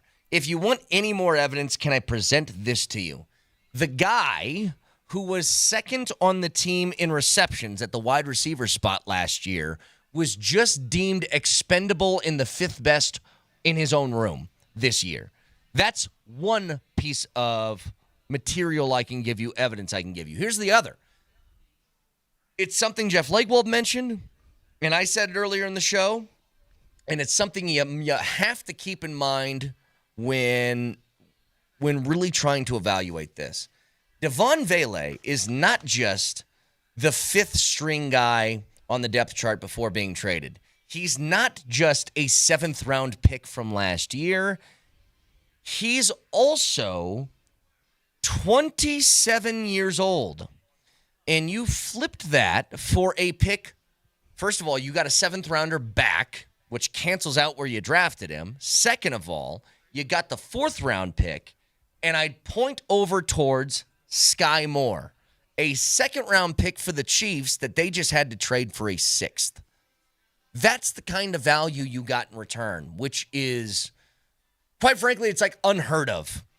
You know, when I mentioned a 5th, I was like, man, if you're being really optimistic about it, you maybe could get a 5th, probably like a 6th for Devaughn Vele. I knew he'd net something. He's good enough to get something.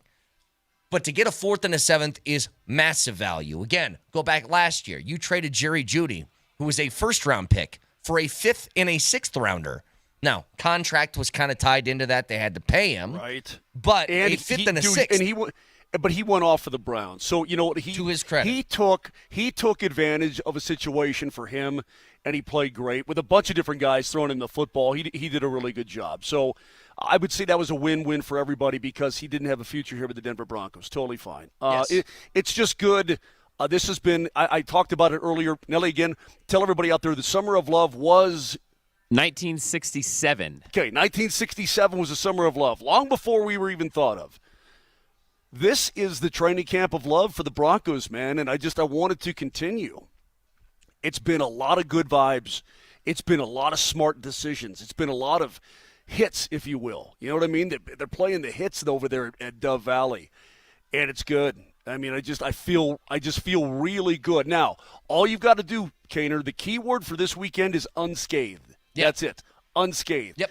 Because all you need to do, and I brought up the Warren Sharp tweet from earlier, all you need to do is look at the stupid San Francisco 49ers, and I say that in a loving way, because those poor guys, in the last 7 years in the league, they have been the most injured team twice, the second most injured team once, the third most injured team fourth. I mean, they've gone through every sort of injury turmoil you can think of, and things can change like that. And so you just get through unscathed, and here we go.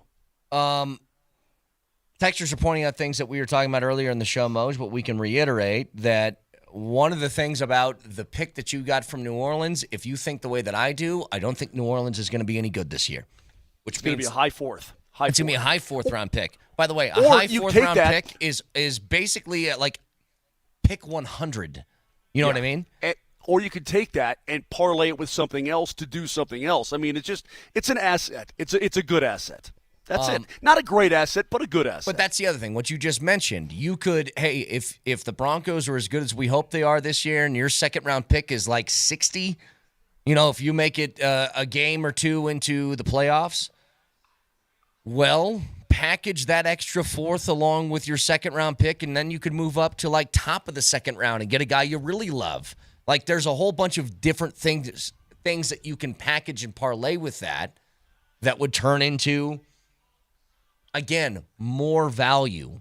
And it's for a guy that you thought to yourself there just isn't room for him anymore. Yeah. Again, high compliment to Pat Bryant, high compliment to Troy Franklin, that they feel like they're going to take the next step. Because we know what Sutton is. We know what we hope Marvin Mims is going to be. So, I mean, we were talking about this the other day, Moj. Just mouths to feed, right? How many different guys are you going to try and get the football? How many times are you going to try and get them the football? Sutton's going to be a lot. Hey, Evan Ingram, I think, is going to be probably your second highest pass catcher on this team, if not for a running back that Sean Payton likes to use so much in the pass game. Right. But then you're looking at, okay, well, how do we get the ball to a Mims? How do we get it to a Franklin? How do we get it to a Pat Bryant? And then you get all the way to Vele, you're like, there's nothing left. Yeah. There's not even scraps left after that. So you know what? If anything, I'll bet he's thrilled as all can, as all can get. He's got to be pleased as punch to be able to go to New Orleans and actually get some PT because it wasn't hard for Devaughn Vele, who came in and surprised last year and played well. It wasn't hard for him to look around and go, well, Pat Bryant's pretty good. Yep. They got Sherfield here. He's a vet. He's gonna hang. Oh golly, Troy Franklin's kind of made a step too. I mean, these guys are all buddies. They're around each other all the time. He can look around and go, yeah, we got some pretty damn good wideouts here. And he can still be confident in himself and still believe in his own play. But you look around and he sees what he sees. So good. It's good for everybody. As we go on here, while you're patting yourself on the back today, and you're so thrilled with yourself about your Vele prediction and your Austin Gomber stuff. Yep, I called the Gomber thing too. I don't know what to tell you. Okay. You ever considered it ever, Moj, that you're doing the show with like a certified genius? No, I've never. About that? I've never actually. That has never crossed my mind. Okay. Well, I'm very important. Well, it's because you're not a genius, so you wouldn't think about things like that. Did Einstein mispronounce like Tom Perrion and all that kind of thing? I'm sure he had things that wasn't his strong suit. Melanchthon and. Did Einstein know what his car insurance was and how to pay it? Actually, I don't think he did. I got a text back from the coach about the power plays, right? Yeah, let me know. What do you say? What was your assertion? Let's go with your assertion about the top unit. What was your assertion? That what do you mean? I forget now. I said so many smart things. I forgot the smart things I said. They're going to yeah. Say it. Well, I'm just basing this off evidence. The first power play unit is on the ice for 1 minute and 40 seconds. And then if they chuck it down the ice, then the second power play unit comes on, and for 20 seconds, they get one rush. Okay. Well, here it is. Brett is definitely wrong. That's from Bednar. No, I said that. I said that. No, he said. I wish you did. That would have been great. I know. He said we'll definitely have 2 units rolling this year. So, like we were talking about, Olofsson, where does he fit in? And that left-handed one-timer, and golly, and you got Landeskog will go hard to the front of the net. Obviously, Leckie will do it, but you've got Val who will do that too. I mean, they play this role. He said we'll definitely have 2 units rolling this year. He says, but how they're going to shake out, it's all going to depend on how they play and how that chemistry works out. So I don't think anything's decided, which is why and that's exactly what I said earlier. I'll bet he's going to get the camp. And he's going to try some stuff. Now you've got McCarr and you've got McKinnon. That and those are givens, right? But with Druin coming off, Okay, Val, you'd think, or maybe Landy because he had that going. But Marty Nate, you got to feed that mouth too, right? Because he's number 19 scorer in the league last year. So you've got all these different opportunities for guys, and we'll see who's skating with who. Second unit, still 2D. What are you going to do there? I think he's probably going to experiment a little bit because he's got some serious options on both units. So just quickly, is he saying they're just going to make a more conscious effort to get the second power play unit more time? Because all I was pointing out was, look, I think McKinnon gets into a zone when he's on the power play. And let's say like the first couple rushes down the ice, they don't enter, and so now there's a minute left. I don't think McKinnon's leaving until he gets in the zone. If the puck is on his stick in the offensive zone, he's not coming off the ice. You know what I mean? Or there's an opportunity. He'll mix in with the second unit. You know that. 50 seconds goes off the first power play, or 50 seconds goes off the power play. There's a minute 10 left. The puck is iced, and so not iced. You know what I'm talking about. It's thrown to the other zone, right? Makar picks it up. There's now a minute left on the clock. Do you think that McKinnon's going to jump off the ice into the bench, or do you think he's going to take one more feed for the slingshot from Makar, and then that could take it down to like 30 seconds? That's what I'm getting at. Okay, I get that, but it also depends, Brett, on how that top unit is doing. I mean, we've seen it where they can't get anything going. Sure. And they're off the ice in 45 seconds. Yeah. And listen, Makar and McKinnon, they know it too, right? Like we got nothing on this power play, right? Mm-hmm. Everybody's fumbling the puck, it's out of the zone. We got to reload, blah blah blah. They know. But I think with what it looks like now, you'll have an opportunity to roll both units when you feel like it, or let's say the top guys were on, they just had a shift. You get a power play chance, and they need a blow. You put the second unit on, you're going to feel really good about that unit as well. So I think that's what it's going to look like. But we'll find out here coming up in camp. Texter says, do you think that Nate is best suited to have a left shot opposite him on the power play? I mean, it certainly worked with Mikko when he was here. Did. Yeah, it really did. With that seam pass for the one-timer? Yep. In that far circle? Oh, yeah. I'm telling you, man. Olofsson has a pretty good one-timer. He does. I'm not predicting huge things, but I'm predicting, out of him, but I'm predicting he's going to have put it this way, he's going to have an opportunity if it's up to him to capitalize on it. That's it. One final chance, by the way. We're giving away a pair of tickets to, or a pair of season passes to 2026 Elitch Garden season passes. Text Elitch. You got one last shot. Elitch and your first and last name to 303-504-0925. That's Elitch and your first and last name to 303-504-0925. Purchase your 2026 Elitch Gardens season passes now. And if you do so, you get the rest of 2025. You get the Fright Fest. You get Elitch Holidays. You get all of that included with your 2026 pass. But we will choose a winner when we return along with Fact Checker. Stick around.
Tune in tomorrow night at 7 for our first regular season football game of the year. Who is it? Kreckman and Polumbus have the call as Valor takes on Pine Creek. High school football on Altitude Sports Radio is brought to you by Sports Clips, the pros in men's hair. So, again, 7 o'clock tomorrow. That will have a TV simulcast on Altitude Television as well, with Kreckman and Polumbus on the call. And our very own Mike Sanford, who I believe I was told he's going to be mic'd up during the game. It's kind of crazy. I asked him, I said, because I was surmising that maybe he's sort of a cusser on the side. He's like, nah, I'm totally good. I think, is that just because it's high school? No, I think that he just doesn't. I've heard him be foul, but when he's coaching, he's just coaching, and he's not doing all that kind of stuff. I figured it's because he's the coach of Valor Christian. So, I mean, he's in the Lord's house. He's got to say, true. Dad, that's come also in true. And golly gee whiz, get your butt down the field, good sir. I mean, Dion doesn't. Dion? It's bull junk. It's bull junk.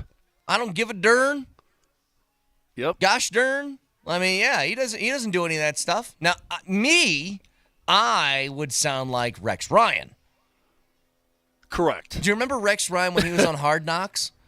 And it was every 2 seconds it was an F-bomb. He ended one of their meetings like, let's get a bleeping snack. Remember he walked out, he just wanted to eat something? Same thing with Robert Saleh. He was the same way. Yeah. Yeah, I think most coaches are. I'm trying to think through the Hard Knocks. I admittedly haven't watched a lot of this year's Hard Knocks. Is McDermott a cusser? Not really. No, not at all. Dan Campbell was. He was on Hard Knocks. John Gruden was when he was with the Raiders. Remember that season? Oh yeah. Absolutely. I'll tell you who's a cusser, Bruce Boudreau. When they had him mic'd up, when they had him mic'd up as the coach of the Washington Capitals back in the day, and he's just in the room, he can lay it out there pretty good. Does Betsy have a foul mouth? No, not at all. Is it just directed towards refs? Probably so, but yeah. I don't even think he's foul to them. I mean, I've tried to read his lips on occasion. He's not even foul to them. No. Torts is. Well, yeah. I mean, that's just Who? If you had to pick the most cussy coach, the most cussy coach. Wow. Mark Earl Crawford Weaver? back in the day. I don't know that Earl Weaver was foul. I think that he was just angry all the time. I don't know. Going back Great a while, question. You know who had a real potty mouth was Doug Moe. And I remember when we were doing Avs and Nuggets soundtracks during COVID, Berto dug up this clip of Doug Moe where the TV broadcast went live to the Nuggets huddle, and he just started cursing up a storm, and he was going like, you guys got to remember, we got 5 bleeping players, and they got 5 bleeping players, but it looks like they got 10 bleeping players against our 5 bleeping players. And then they cut back to the desk, and they were going, okay, so looks like Coach Moe has some harsh words for his team. Tommy Lasorda had a foul mouth as a manager in baseball. That guy could cuss up a storm.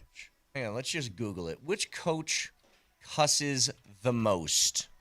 Let's see what AI is telling me. It's impossible to definitively say. That's not what I'm getting at here, AI. Just give me something.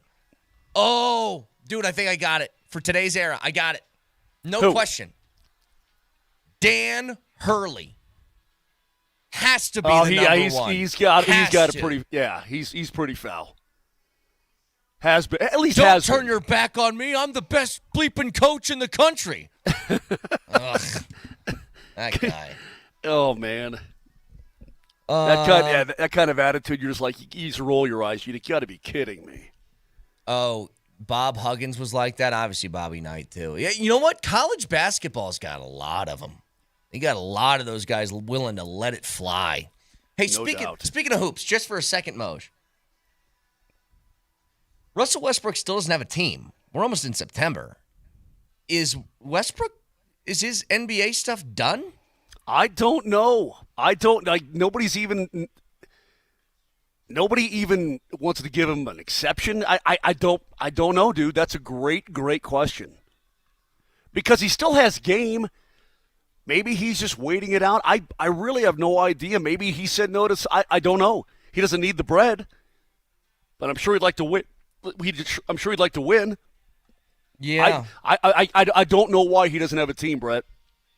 You would think somebody would find value, and maybe it's like, it's a tough place to find a role for Russell Westbrook on a winning team. You know what I mean? Because for him to play his game, he has to be in control. And I don't know how many people want to give control over to him if they're competitive. I don't know. I'll say that if he doesn't have a job to start the year, he'll have a job during the year. Somebody's going to get hurt someplace. Yeah. You know what I mean? And so somebody's going to come knocking on his door. That's my guess. Hey, one other thing today before we're out of here. And again, live at Aspen Glen Golf Club up here at beautiful Carbondale, Colorado. It's about 15 minutes outside, south of Glenwood Springs. Okay. Incidentally, we stayed at the Hotel Colorado last night in Glenwood Springs. I think the place is haunted. Just letting you know. It was built forever ago. It can't help but be haunted when you walk around that joint. Okay. We got a birthday celebration today. Oh, whose birthday? Nellie. Sister Jean is 106 years old today. Happy birthday, sister. 106. Good for you. What about it? Go ahead, say it. What do you Go ahead. What do you think I'm Do yourself a favor. And you always got to take this opportunity. Go ahead and bag on the nun again. Go ahead. See, you guys have totally misread this. Listen, not only did you bag on the nun, you bet against the nun. I did do that. Now, I don't know how you're still alive. I don't know how a lightning bolt has not come through. For those who are unaware, what was this, 3-4 years ago, 5 years ago, something like that. Sister Jean, who's obviously basically the mascot of Loyola Chicago's college basketball team. I told you guys this. My beef was not with Sister Jean, who I'm sure is a lovely woman.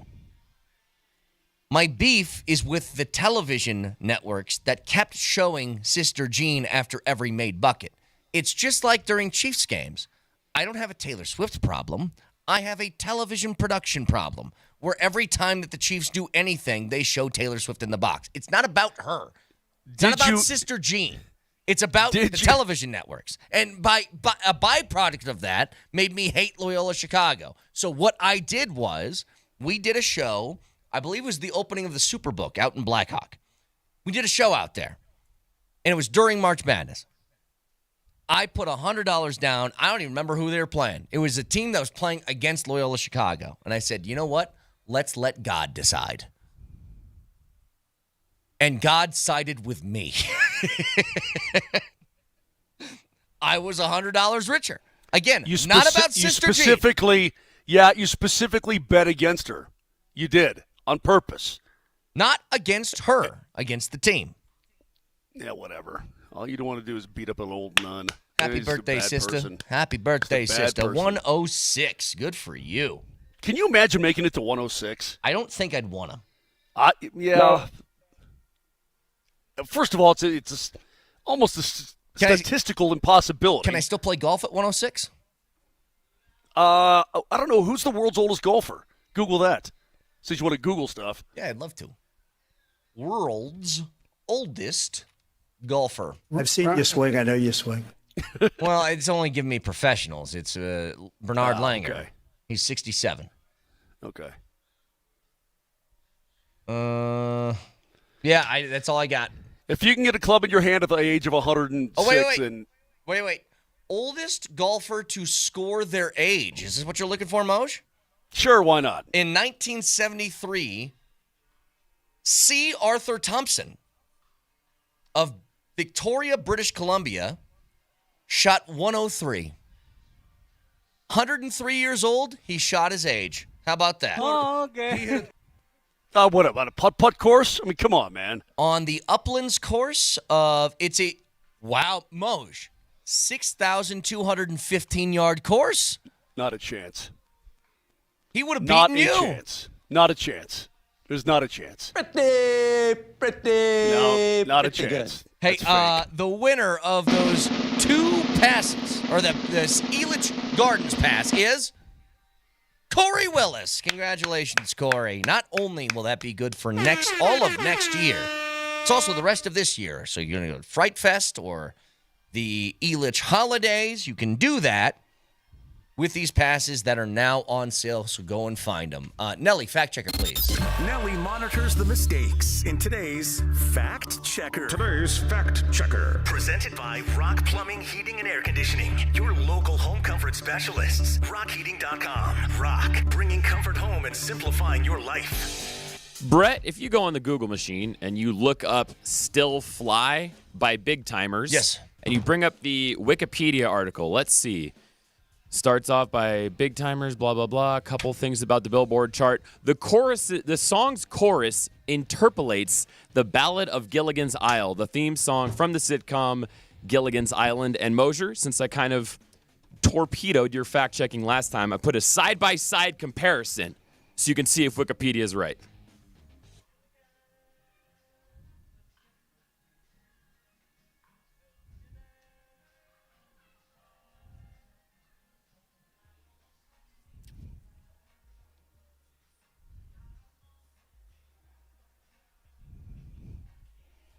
It's Gilligan's Island, bro. It's a sample. They sampled it. Technically, it's an interpolation, Brett, because they didn't actually sample anything. They just re-recorded something different with the same melody. Of course. By the way, Texter says, pretty sure I was behind the world's oldest golfer at Murphy Creek yesterday. All right, guys. iTunes, Spotify, wherever you find your podcast, Moser, Lombardi, and Kane. Have a wonderful Thursday. We'll talk to you tomorrow. Love you all very much. Goodbye.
3rd and 5. Nix bowls a block. Caught! Touchdown, Vele.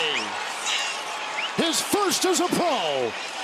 And the Broncos have taken the lead on a 6-yard touchdown pass to Devaughn Vele out of Utah. 2nd and goal. He keeps, he throws, caught, touchdown. Devaughn Vele. Sean, with Devaughn Vele, is he the only thing that's going to keep him out? Like No. He's going to be full go. Start a training camp. Everything's good. We should be. That's it. That's it. Did you hear me? Okay. That's it means. That means it stops. With Vele, any concern there in terms of absence? Devaughn Vele? No. All good. That's it.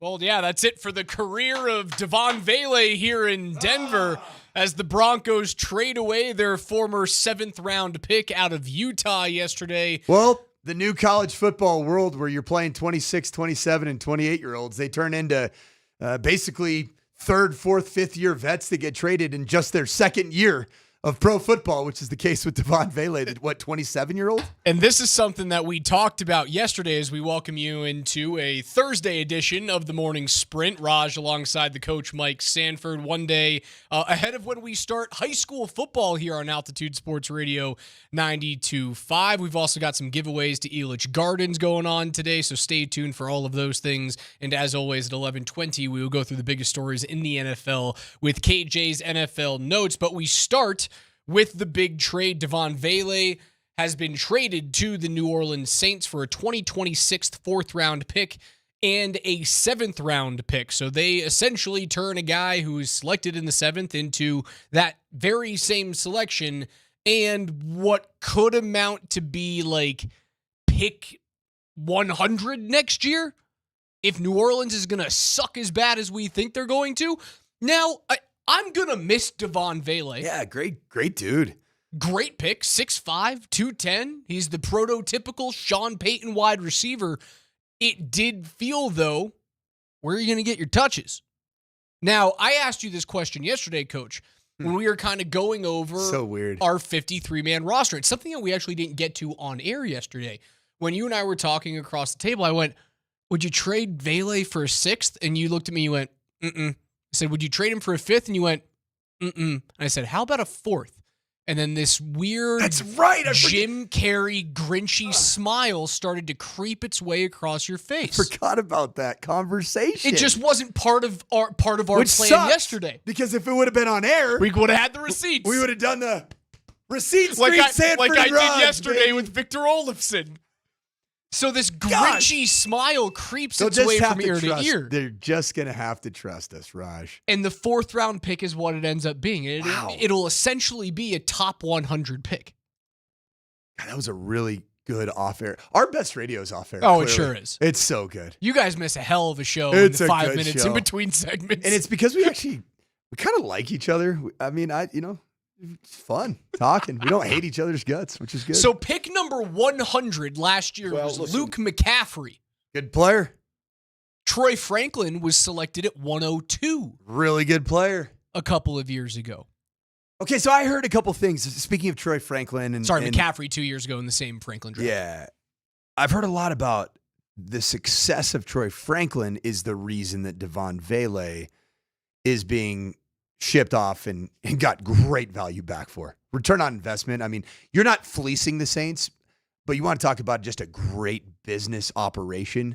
You draft the guy in a 7th. He plays as a rookie, and you turn him around for a 4th and a 7th, just a mere, 16 months later after the draft? That's really, really good business. Do you know who the Broncos selected with pick 101 last year? This past draft. The one, it's a guy, no, it's not. I was going to say it's not Pat Bryant. No. Pat Bryant was selected in that same 3rd round, but Bryant was selected. Close. Savion Jones was the, it was like the resolution I think it was like a compensatory pick that they got. So Savion Jones was selected at 101. the Broncos have fared well in the last 2 drafts. Again, we don't really know what Savion Jones is going to be, but from what we've seen in camp from both Savion and Q as your like young additions to the defense, and I haven't even mentioned Jahdae Barron being an elite pick with the first round there. The early returns have been good. But with Savion and Troy Franklin over the last 2 years, like that pick 100 is pretty good for, it's a pretty George juicy, and Sean. It's a pretty juicy pick right there for any team if you handle it correctly.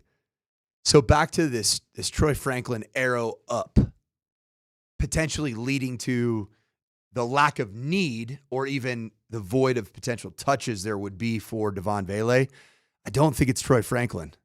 They play a different position. I think it's Pat Bryant. Oh, it is very much Pat Bryant. The rapid ascent of Pat Bryant. And this is what I go back to. We all threw shade at Pat Bryant for his 40 time on draft day. Just about everybody. To a certain extent. Like, really? I think Illinois wide receiver that runs in the 4.6s? Really? Here's what changed it for me. It wasn't the 70-yard second game of the preseason performance where he was just catching everything. He's just big. He's physical. What did it for me was when we were doing our broadcast a mere 2-3 weeks ago from that, what is it? What side were we on? The southeast? On the south side. Yes, southeast is way more correct. The southeast side of the Dove Valley complex. And I'm looking over on Coach got his Garmin out today. I did. I'm looking at the southwest side at a at a strange angle. And I'm looking over at one-on-ones in the red zone, Broncos on Broncos crime happening. And I saw somebody create major separation on a red zone route. And I'm like, who is that? Oh, that's Pat Bryant. That was filthy. My gosh, can that guy transition? And then I'm like, wait, who was that against? Pat Surtain the second? Oh. And you know what happens when you're a coach? And you go back and you talk about that one rep. There's people that were on the field saying, hey, did you see what Pat Bryant did to PS2 in the red zone? That's not normal. I would even go to the point of saying, you know what that felt like and looked like? It looked and felt a little bit like Amon-Ra St. Brown. Same profile. 4'6", 40 guy. Plays explosively off of his insteps, creates separation, awesome ability to drive at the route break point. And it just became completely evident. You have the body type there to play your big slot, your Y or your zebra, depending on if it's 10 or 11 personnel. There's almost some really good interchangeable redundancy in a positive way between Evan Ingram, who is basically a glorified slot receiver, and now Pat Bryant. That those two guys can be interchangeable. You didn't need Devaughn Vele, which is crazy.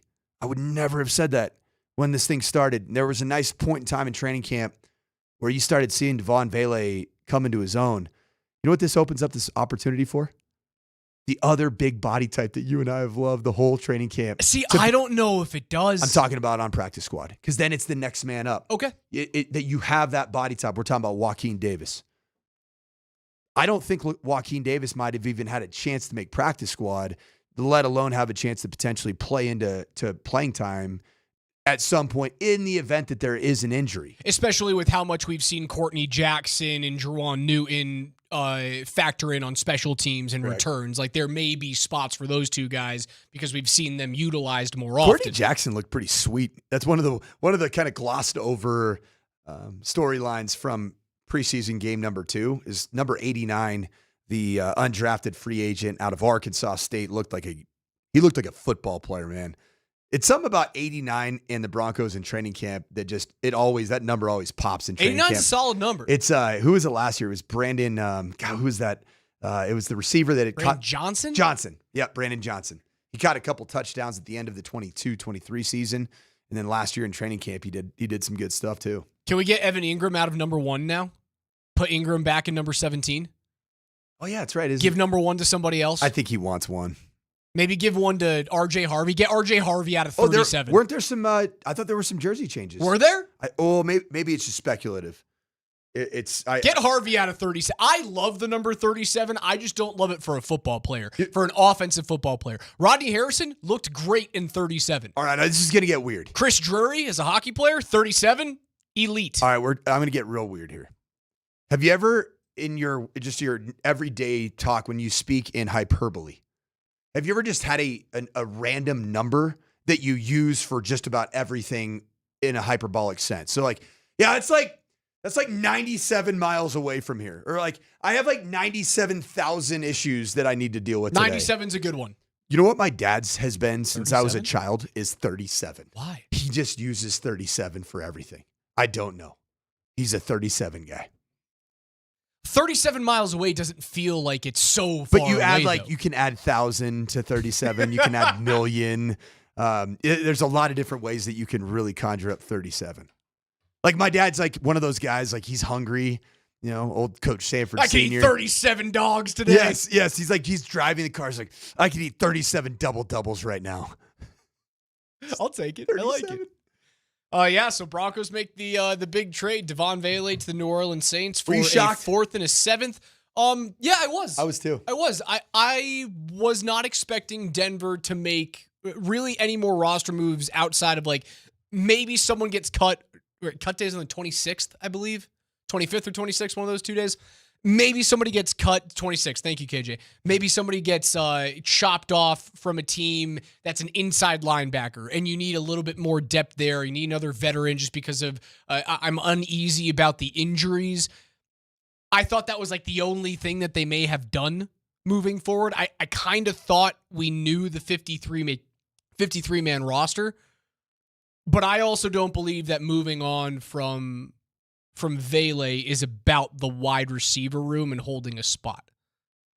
I do think it's about they're not completely sold on who their running backs are right now, that you might hold another spot for a back, or they're hoping that someone gets cut and they go, that's our player now. Who's the discussion between? Running back wise. We'll get into it on the other side. That's Coach Mike Sanford, 303-504-0925 on the Shop Mazda text line today. Don't miss any minute of the program. Take us wherever you guys want to go on the Altitude Sports Radio mobile app that's powered by the Wilhite Law Firm. They are injury lawyers. Go to wilhitewins.com. That is wilhitewins.com. Back in a few on Altitude.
Altitude Sports Radio 92.5. Watch us on YouTube. Just search Altitude Sports Radio. Subscribe today. Don't miss a thing, including the Altitude Daily Podcast, a conglomeration of all the very best in Denver sports talk directly on your phone every single day. You can also watch us on our Safeway Twitch stream. Just search at Altitude SR on your Safeway mobile app.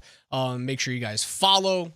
Subscribe, hit a little Prime subscription so you don't have to hit any ads when Nelly throws those things on. I can't help myself. When you did that read and you have your stack of like papers, NFL Notes is in there. You've got all your different promotional reads. I was looking for the right one. But you're such a journo. Like you can tell you went to school to be a journalist when you Big J Journo. Big J Journo. What a joke. When you grab all the stack of papers and you just neatly snap them against the table and then organize them. It has the sound of journalism. Have you heard of the term like a vocal stim or an audio stim? Like as in stimulation? Yeah. Okay. So it's something that kind of goes around social media now and again. It's like a very fondly held memory of something that you like grew up watching or listening to. It's kind of making its way on like Reels and TikToks and stuff. People recreating those. One of my, and typically what it is, it comes from like it's a SpongeBob quote that is just always stuck in your head from the time you were like 7 years old, and it just makes you feel some sort of way. One of my audio stims is that. Who's it from? I don't know. Some sports radio guy or Sports Center. It's very Sports Center. It's very Sports Center-y. It's very. I think Van Pelt is he a gatherer? Eisen and Neil Everett would do it all the times. They have the paper strewn across their desk, and then you hear a little bit of a shuffle. It sounds awesome. It's one of my favorite sounds in the world. I like it. I will never get over it. So if you guys hear that a lot, it's not for you. It's for me. I like it too. I just do. Like my little radio reach around. Whoa. Pause. All right, we were talking about the Broncos 53. At least you have the common courtesy there, Raj. Full metal jacket reference. My Broncos 53-man rosters. We're talking about what moving on from Devaughn Vele actually means. Does it mean that you're going to bring in another wide receiver? No, unless a big name gets cut and you can make it happen. It's probably not going to happen. So I'm looking immediately to running back. Dobbins, Harvey. Lock. McLaughlin. I think Lock. I'm like... Dude, he's locked, dude. Sean Payton loves that guy. He should, man. Loves that running back. He's the best story. Jaleel McLaughlin is a lock to make this team.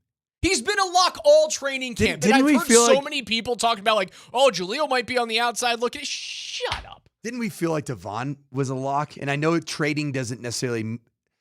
Could Jaleel ever be traded? Sure.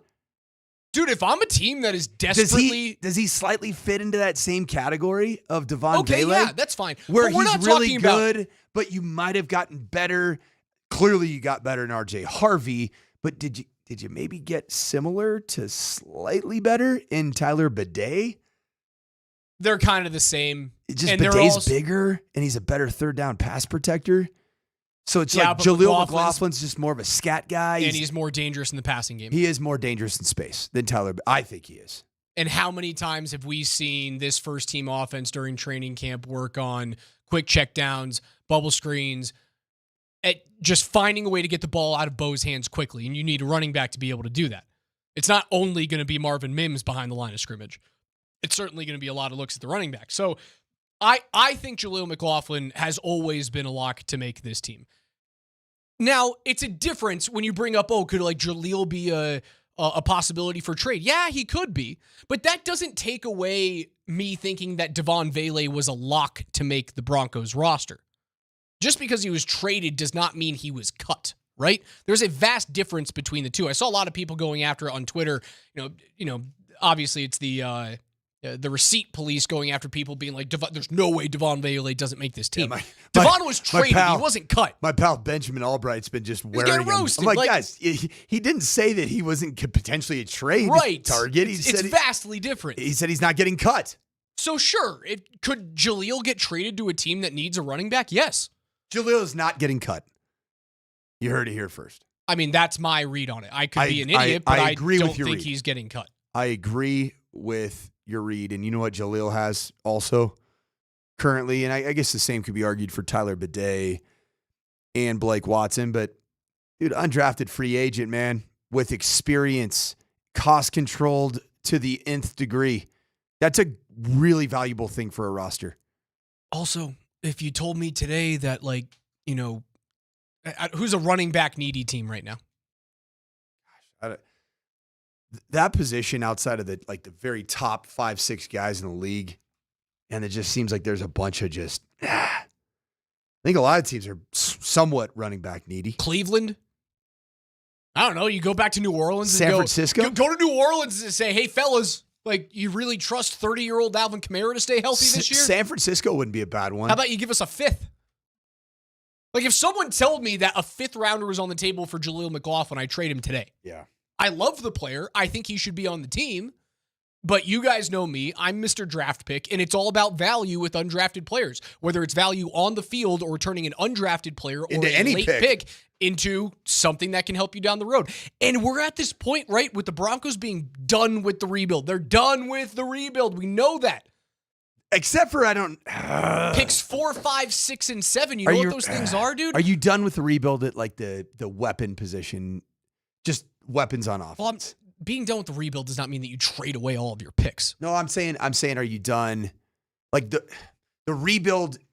If you took this team from 2020 to 2023, which was just bad, you've gotten better in the offensive line. You've gotten way better in the defense everywhere. The defensive rebuild, to me, feels done.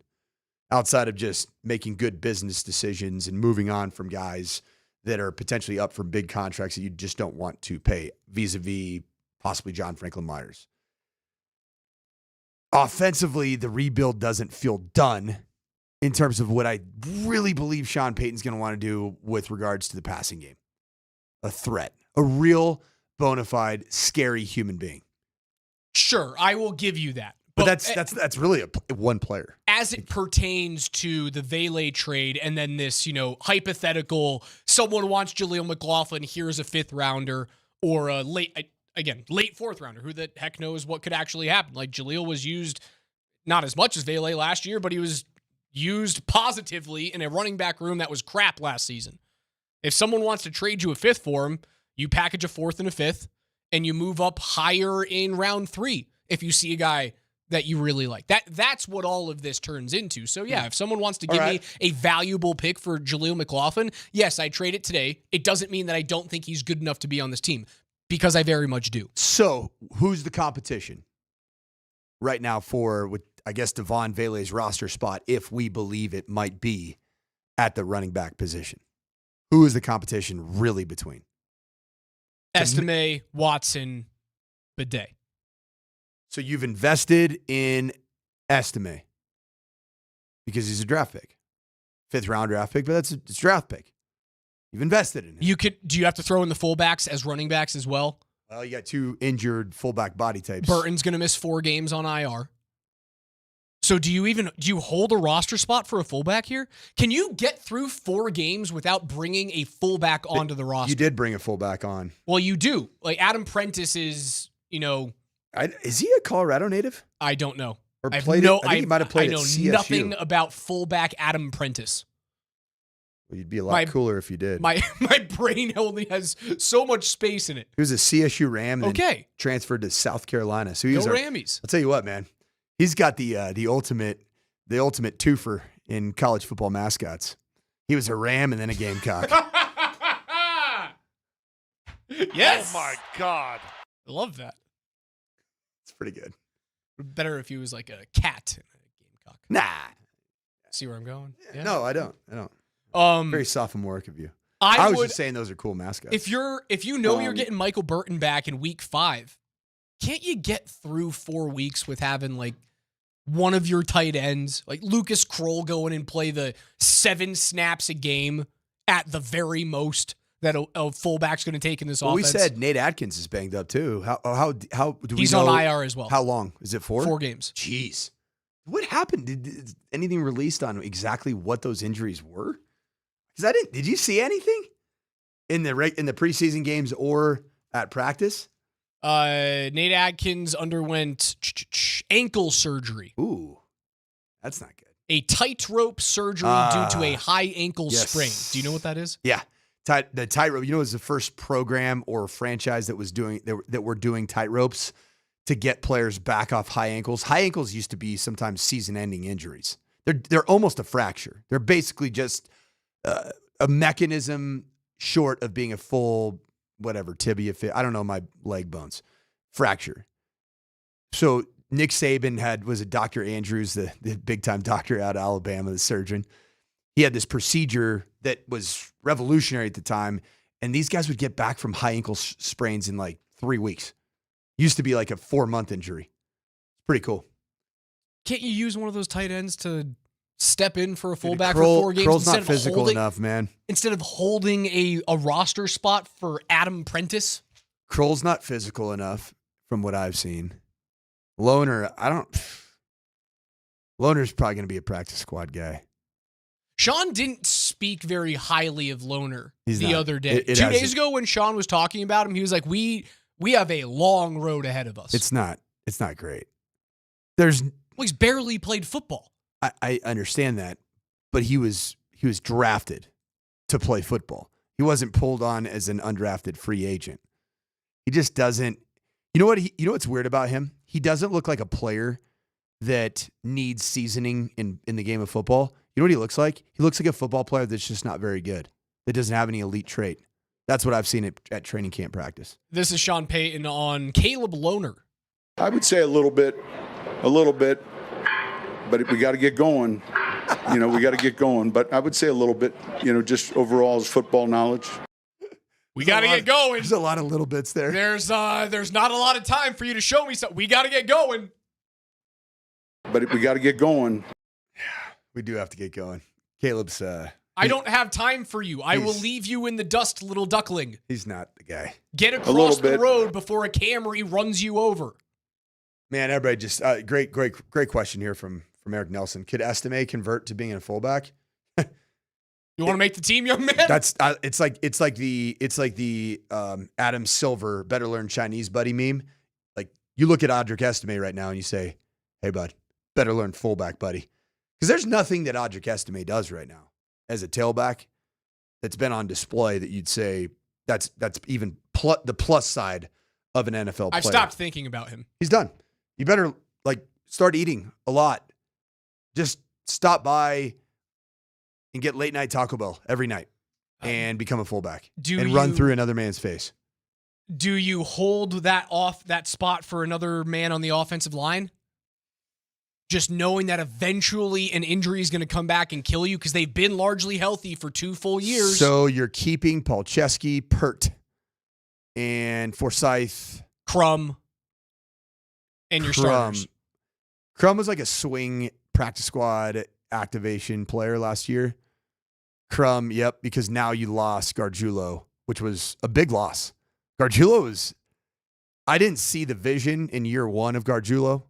I saw the vision in year 2, and he was fighting some injuries last year in training camp, but his body looked bad last year. Now he looks like a dude. Your offensive linemen, Forsyth, Palczewski, Crum, Pert, and then McGlinchey, Miners, Wattenberg, Powers, Bowles. Those are your kind of locks. Do you hold a spot for Will Sherman? Do you hold a spot for Throckmorton? Just hoping to God that you stay healthy yet again. And it hasn't been the healthiest training camp for the offensive line either. I haven't felt like no one's gone down with injury, but the McGlinchey thing at the beginning of camp didn't alarming. Make me feel great. Yeah, it was a reality check of, hey, things happen to the most important position group in football. Things do happen, and you do lose those players. It's funny, man, you take those guys for granted. I'm going through it right now. I'm so incredibly blessed with a great group of offensive linemen myself, very similar to Sean Payton and his Broncos offensive line. Man, you just can't take those dudes for granted because there are so many teams in pro football and college game, high school, all levels of football that would die to have a solidified, healthy group of offensive linemen that are a true starting five. And the thing you got it with the Broncos now is that you feel good about your top 7. Like, you've already seen Alex Palczewski and Matthew Pert play in significant minutes on this team, and the drop off wasn't there at all. Calais Campbell smacked around Matt Pert a little bit during that joint practice on Thursday. That was just old man strength. That was just like, get over here. That's my bike. Whack! Give me that pie. Do you hold a spot for an inside linebacker if someone gets cut? I don't love the quality there outside of Lavelle Bailey, Justin Strnad, and then your 2 starters, and Dre Greenlaw and Alex Singleton. Nobody else has even flashed from a special teams perspective. Sanders on IR for at least 4 games. What's his first name? Drew. Oh, geez, yeah. I was thinking of undrafted free agents. Sorry. In your practice squad right now, I don't know. It's an unknown soldier. Kareem Reed. Yeah, I don't know. He's the Utah linebacker. I think he might have some special teams value. He's looked overmatched in training camp practices. He wears like jersey 41, I believe. It was 41 or 43, something like that. There's a couple of just they look like run of the mill college linebackers. That group after Lavelle Bailey and Strnad. That might be it. That might be the spot that you hold out on, is that if someone becomes available from an inside linebacking perspective, you go, your depth isn't great. That's why we traded away Vele. Not because we want to bring in another wide receiver or because like Tyler Bidet has to be on this team. It's because, oh God, what happens if Dre Greenlaw misses 6 games and Alex Singleton misses, 3 of those 6 games at the very same time? Then we get murdered between the tackles. Then what happens with James Cook in the first round last year happens again because we have no one who can stop the run. That might be the spot. That might be the big brain operation here from a roster construction standpoint, is that you move on from Devaughn Vele because you're hoping that an inside linebacker becomes available 5 days from right now. I just don't know who the heck that's going to be. Drew Sanders is closer than I think I assumed he would be, from what I'm hearing, which is good. That's a pop of good depth. And now the group with, so he got hurt 3 weeks ago. I thought it was like the first week of training camp. Let's call it 3 weeks, and that's a 6-week injury probably. So what, he misses those 4 games on IR that are demanded, and he comes back week 5. That makes me feel a little bit better. Still, I would rather take on a cut inside linebacker that's a veteran than hold a spot for Audric Estime or Tyler Bidet. Doesn't do anything to me. Yeah, so Drew Sanders, it was exactly a month ago. That was July 26th. So, yeah, just essentially 4 weeks ago. We are giving away a pair of 2026 Elitch Gardens season passes right now through the end of the show, and all you guys have to do is text Elitch, E-L-I-T-C-H.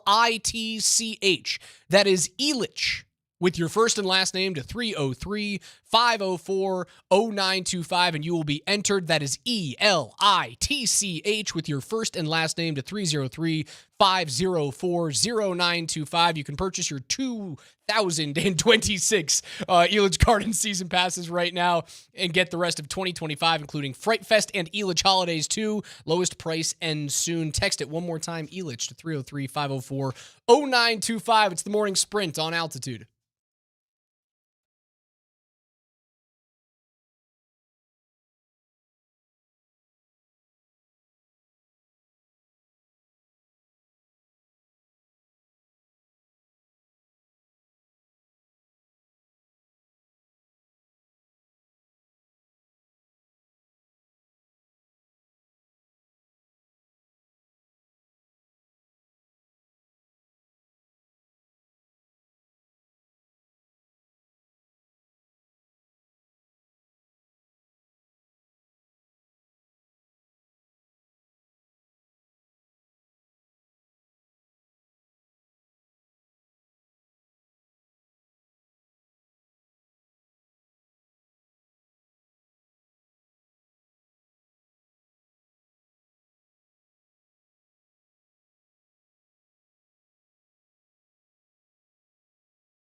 Make sure you guys tune in tomorrow night at 7 p.m. for our very first regular season football game of the year, as Nate Kreckman and Tyler Polumbus will have the call as Coach Mike Sanford's Valor Christian Eagles. Give us the Christian.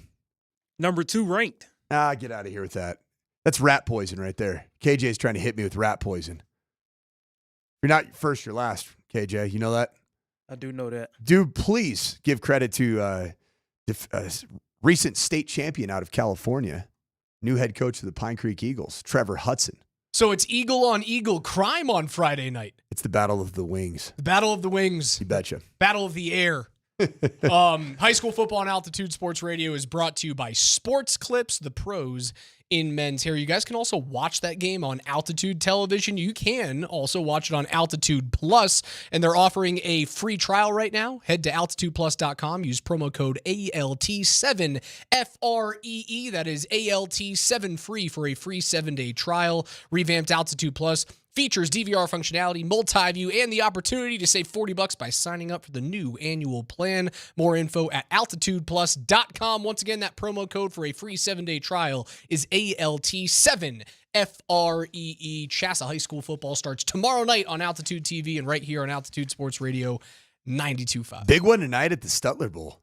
Regis Jesuit, big-time quarterback, tons of scholarship offers. Luke Rubley, taking on Dave Logan and the boys. Max Vidica, the quarterback from Creeks, defending state champion, committed to Louisiana Tech. It's gonna be a good one tonight. Here's coach is just talking up all of his competition right now. He's throwing that rat poison at the other competition right now is what he's doing. Hey man, there's an acronym, man, for our football team right now. ADS. Ain't done. Squat. Stuff. Shenanigans. Ain't done shenanigans. Shuck. We've been talking. Ain't done Tyler Shuck. There we go. Thank you very much. Ain't done Kane. We've been talking a lot about the Devaughn Vele trade. Obviously, it's the big story from yesterday and going into today for the Broncos as we close up the preseason this week. The Broncos have dominated 4th-round picks dating back for the last 7 years. You want to go over this list right now? We've already talked about Savion Jones, who was a 3rd-round compensatory, essentially a 4th-round pick last year. Depends how you want to look at it. It's either super late 3rd or super early 4th round. Savion Jones, early returns are really like the player. Very versatile on that defensive line coming out of LSU. 2024, 102nd overall, Troy Franklin. Rookie year rather, was it felt like a freshman year. Did feel like a freshman year. Yep. Case of the dropsies. You know what's good about Troy Franklin, though? He kind of put on the freshman 15 in a good way. He's about 15 pounds. He looks 15 pounds heavier and more muscular. A different type of freshman 15 than maybe Raj, your ex-girlfriend from college that you did indeed part ways with when she put on said 15 pounds. Whoa. Where are you getting that from? Are we getting close? Speaking of natural and positive weight gain, are we getting close to? Oh yeah, we are. It could Daddy be Raj? It could be any day. Any day between now and a month from now. Oh man, I can't. There. I'm so excited, man. I'm so excited. Can I come to the hospital, or is that be weird? Sure. I don't know. During? It's kind of up to Caitlin. Can I come during? Though? I'd prefer that you're not there during. Okay. All right. Although you've taken a snap or two, man, in an emergency situation. I know there's sure hands there. I've handled pigskins, if you will, that have been in adverse conditions. Thank God the wife doesn't listen to the show. Yeah, she should though. Smokes. She should. She would like it. All right, they didn't have a 4th rounder in 2023, but the closest they got was late in the 3rd. 83rd overall in 2023, cornerback Riley Moss. Now, not a 4th round pick, but if you're going to utilize this Saints pick as essentially pick number 100, then I can fudge my brain to get down to pick 83. In 2022, you had back-to-back selections in the 4th round. Damari Mathis, solid player, might not make the team this year, probably deserves to make it in the secondary, but that secondary unit is just way too deep right now. Damari Mathis at 115, and then Ioma Uwazurike. Swing and a miss.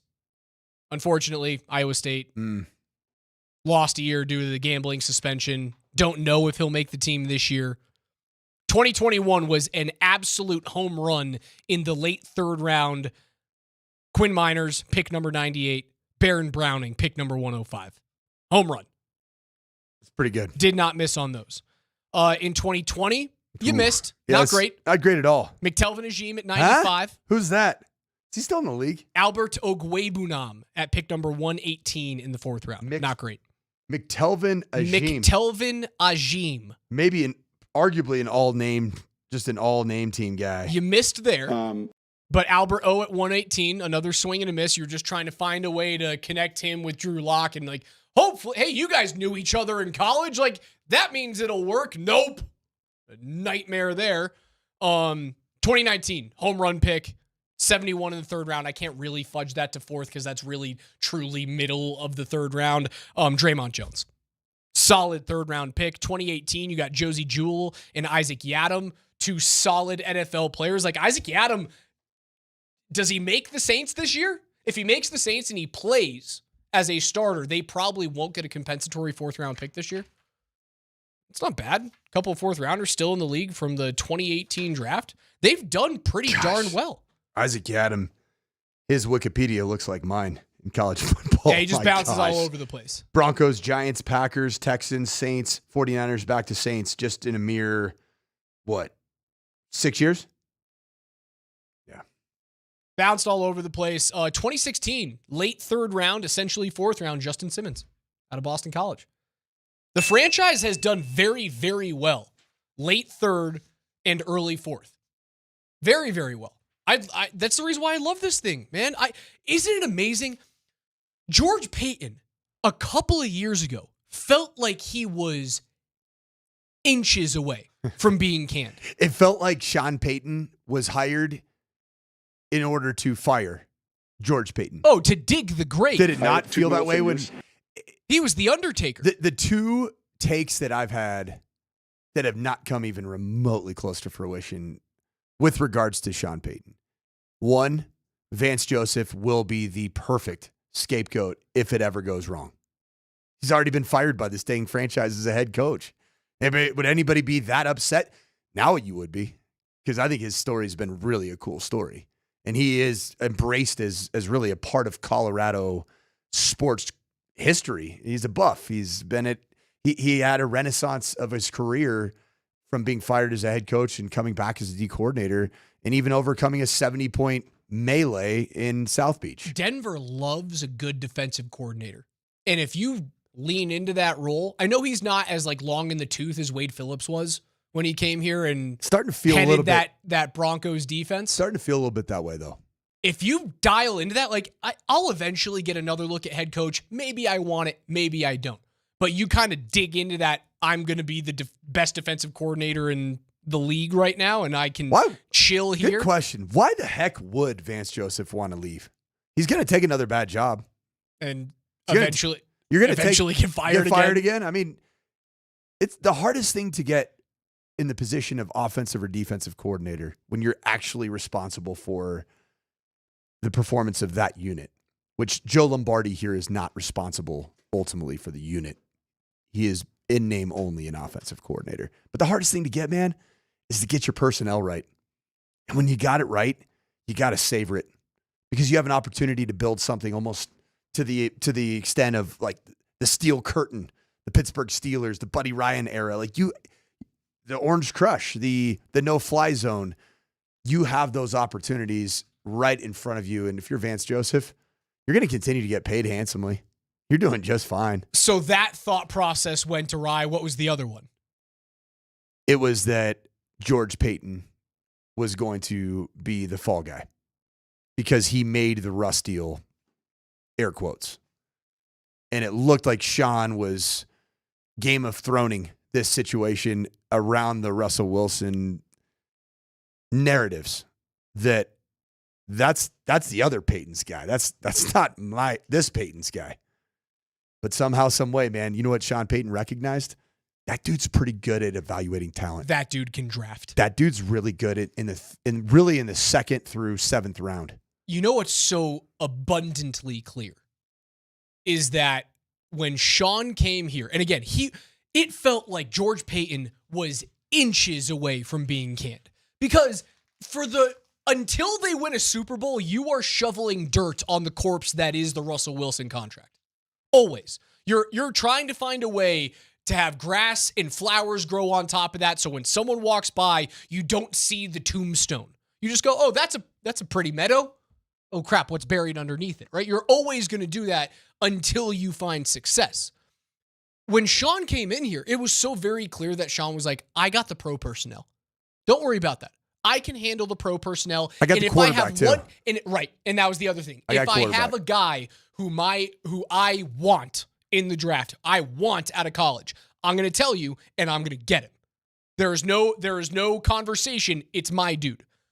But if you look at the draft picks that George Paton's made, sure, the Russell Wilson contract was a disaster. Yeah, and there's no getting over. A lot of different absolute abject disaster. A lot of different arguments about whose hands bear the blood of the Russell Wilson contract. His name's on the contract. He signed it. Buck stops where? With the ownership group. Now it does. Probably. But I think the ownership group was a little bit too green to understand what was happening. Well, you buy the team. It was a Hail Mary. Sure, yeah, that guy's a Super Bowl winner. Why not? It was a failed version of Rick George and CU making the Hail Mary of hiring the only guy that could drum up the excitement and the interest. It worked in the case of CU and Rick George and, of course, Coach Prime. It didn't work at all. In fact, it was an absolute abject disaster with Russell Wilson and everything that he brings from a hype perspective. Because at the end of the day, you got to perform. You just didn't. George Paton's draft picks, going back to 2021 when he overtook that room, Pat Surtain, Quinn Miners, Jonathan Cooper, Nick Bonito, Marvin Mims, Drew Sanders, Bo Nix, Jahdae Barron, Pat Bryant, RJ Harvey, Savion Jones, Q Robinson. He went from being inches away from canned to, is this dude like a top 3 GM in the league? Top 5 GM in the league? That's how I feel right now. And yeah, my love and my loyalty can be swayed by a very calm breeze. It's all in that corner now, brother. It's all in that corner. We all thought that Russell Wilson was going to be coming to the Denver Metro. And he would be the chef that would be cooking. What we learned is really George Paton's. He's the real chef, man. Iron Chef of pounding drafts. That dude has been cooking. 303-504-0925 is where you can reach us. Text ELITCH, E-L-I-T-C-H. That's ELITCH, E-L-I-T-C-H to 303-504-0925. You can win a pair of season passes. We're giving away a winner at 11:50.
Giving away season passes to Elitch Gardens. Again, text Elitch, E-L-I-T-C-H, to 303-504-0925 for your chance to win a pair of season passes. Also, you can win a family 4-pack of season passes to that very same Elitch Gardens just by going to altitudesportsradio.com and clicking on the Elitch Gardens link right there. It'll bring you to a form, and you can win a family 4-pack. So you can walk away if you win both.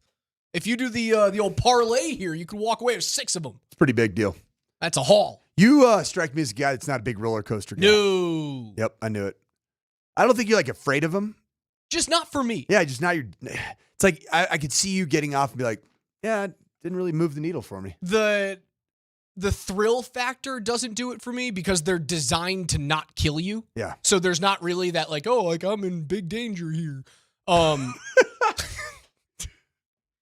Also, when you get off of them, for me, having a history of like head issues and concussions, I would get off and my head would be spinning, and I don't need that. I need to be able to look at you and see one version of Mike Sanders and not 3 of them in front of me. And as I go through Cork, did I say Mike Sanders? Did I just get kerneled? I think you did. Did you just kernel me? Are you sure? Talk about head trauma, man. Jeez. I'm lucky I get your name right more often than not. We've only been on the same show together, for, I don't know, almost a year now? We're coming up on a year. It's been fun. Would you guess that I'm a roller coaster guy? Yes. Big time roller coaster guy. Like, even if it's not a great one, I'm like, oh, this is going to be awesome, man. Lance goes, Coach, he's not a roller coaster guy because he's not tall enough to ride him. Lance, you're right. The old 54 inches, Raj goes, oh, my God. 54? I thought this was a 48, man. What are we doing?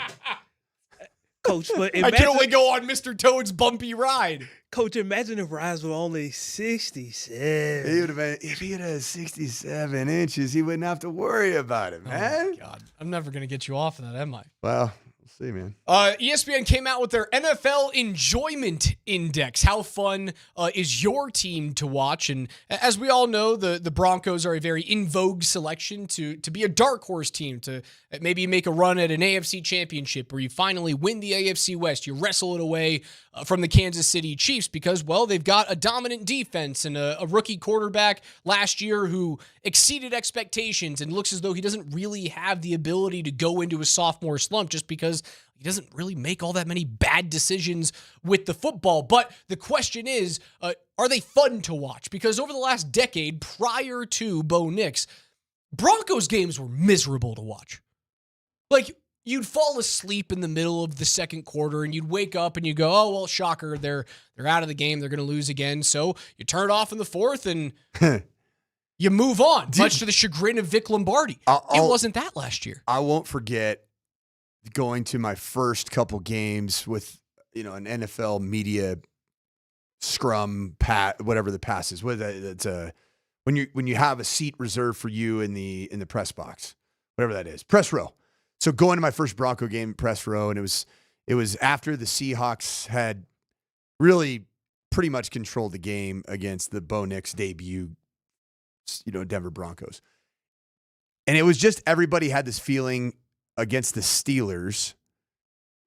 Like the Broncos it's just still boring, still off. And it felt like it was going down that same path. Like, why am I watching with 9 minutes to go in the fourth quarter? Yeah. In a game that I know what's going to happen. And like, oh, yeah, here is another Broncos quarterback that's going to lead a completely meaningless, scoring drive that puts them down 7 or 10, and they're not going to get the onside kick, and the game's going to end again. That's what it felt like. And even the media up there is like, yeah, here it goes again. And this is pretty boring. 10 years in a row. Vic sitting there, DMac. I could just feel the pain and the callous nature of that squad. But man, when that football team came back from the Greenbrier in West Virginia, and you get that win over Aaron Rodgers in the tsunami, whatever the storm was, the slop bowl, and then you beat the Tampa Bay Bucks and Baker Mayfield, one of our favorite guys here on the program. You smacked Tampa Bay on the road, 26-7 in week 3. You came back and it just felt way different. It felt exciting. That was the road trip that I would say there was a moment in that road trip where you say, wait a minute, this is working. It was a combination of those two games, as you know. It was really the Tampa game. It's like, oh, okay. Yeah, Sean's got something here. The roster looks really good. Bo looks really good. It's working. This year, the equivalent of the Greenbrier trip was, to me, that July 30th, fully healthy roster, fully padded practice. Dre Greenlaw, Talanoa Hufanga, J.K. Dobbins, all new acquisitions, jawing, bringing a competitive spirit. And I saw a look on Sean's eyes like, ooh, we might have just gone from good to great. July 30th, 2025. ESPN has the Broncos slotted in as number 15 of the most enjoyable teams to watch in the NFL this year. The Broncos were a sensation last season. Nix comes along strong over the course of the year. His growth coincides with an emergence from Marvin Mims Jr., but the defense is the main attraction, with league highs in sack rate, total sacks. Pat Surtain II, obviously a wonderful defensive player of the year season, and Denver rolls out a 37% blitz rate for a classically aggressive Vance Joseph unit. Denver did play a few close games last year. That was it was almost a play on words. It was a different version of Valanciunas. Vance Joseph unit. They went 1-6 in close games. So the close games provide excitement, but didn't exactly fare well in those close games and didn't find a way to beat teams that you weren't meant to beat. That's the difference between them being an exciting team and an exciting team that is also dominant, is you have to find a way to win the week 10 game against Kansas City where you march down the field and you get a field goal blocked. You have to win that close game. That has to be 17-16 Broncos. You walk off with a win at Arrowhead rather than 16-14 in a loss. You have to, in a game in which like Cincinnati tried to give you the week 17 win, you lose in overtime. You have to turn that into, we get the ball in overtime, see ya, game's over. Want to know what the biggest problem right now going into, if you're reflecting on last season, in the watchability and fun of the Denver Broncos, is really your two biggest wins, your two best moments were actually losses. Because if you end up making that field goal and protecting against Kansas City, that's a fun victory. Yeah, that was awesome. And then the Cincinnati Bengals, that was fun until it wasn't, until you lost it. If you'd won those two, could you imagine where the Broncos would be right now in terms of fun and watchability? They'd also probably be fairly high on Super Bowl betting odds too. I'm comfortable with where they are right now. I would very much prefer that the Broncos are the in vogue dark horse championship pick than expect the Broncos to win the AFC West. Because if they win those two games last year and you go in, like if you win those two games, do you win the division? No, because Kansas City would have still been their record was Kansas crazy. City would have been 14-3.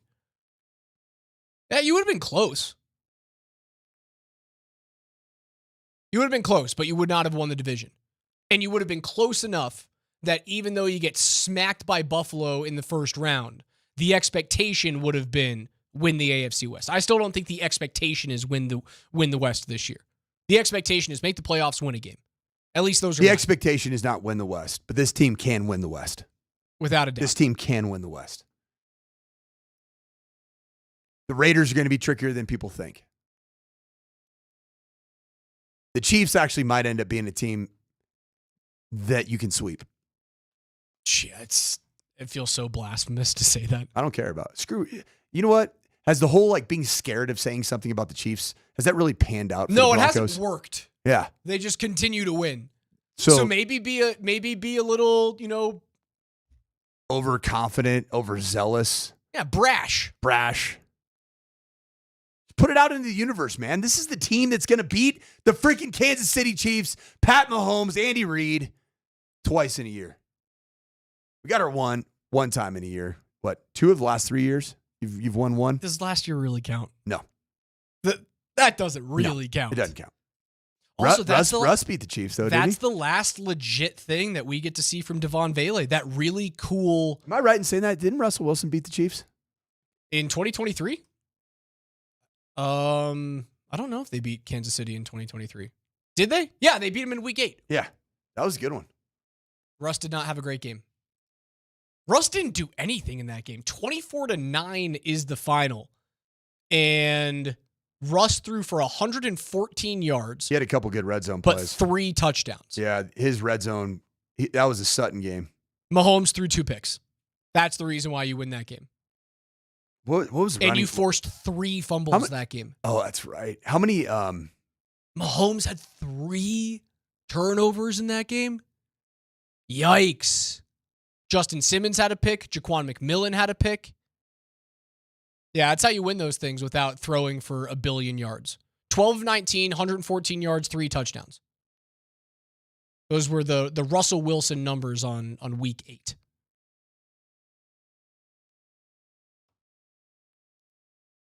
This is the year.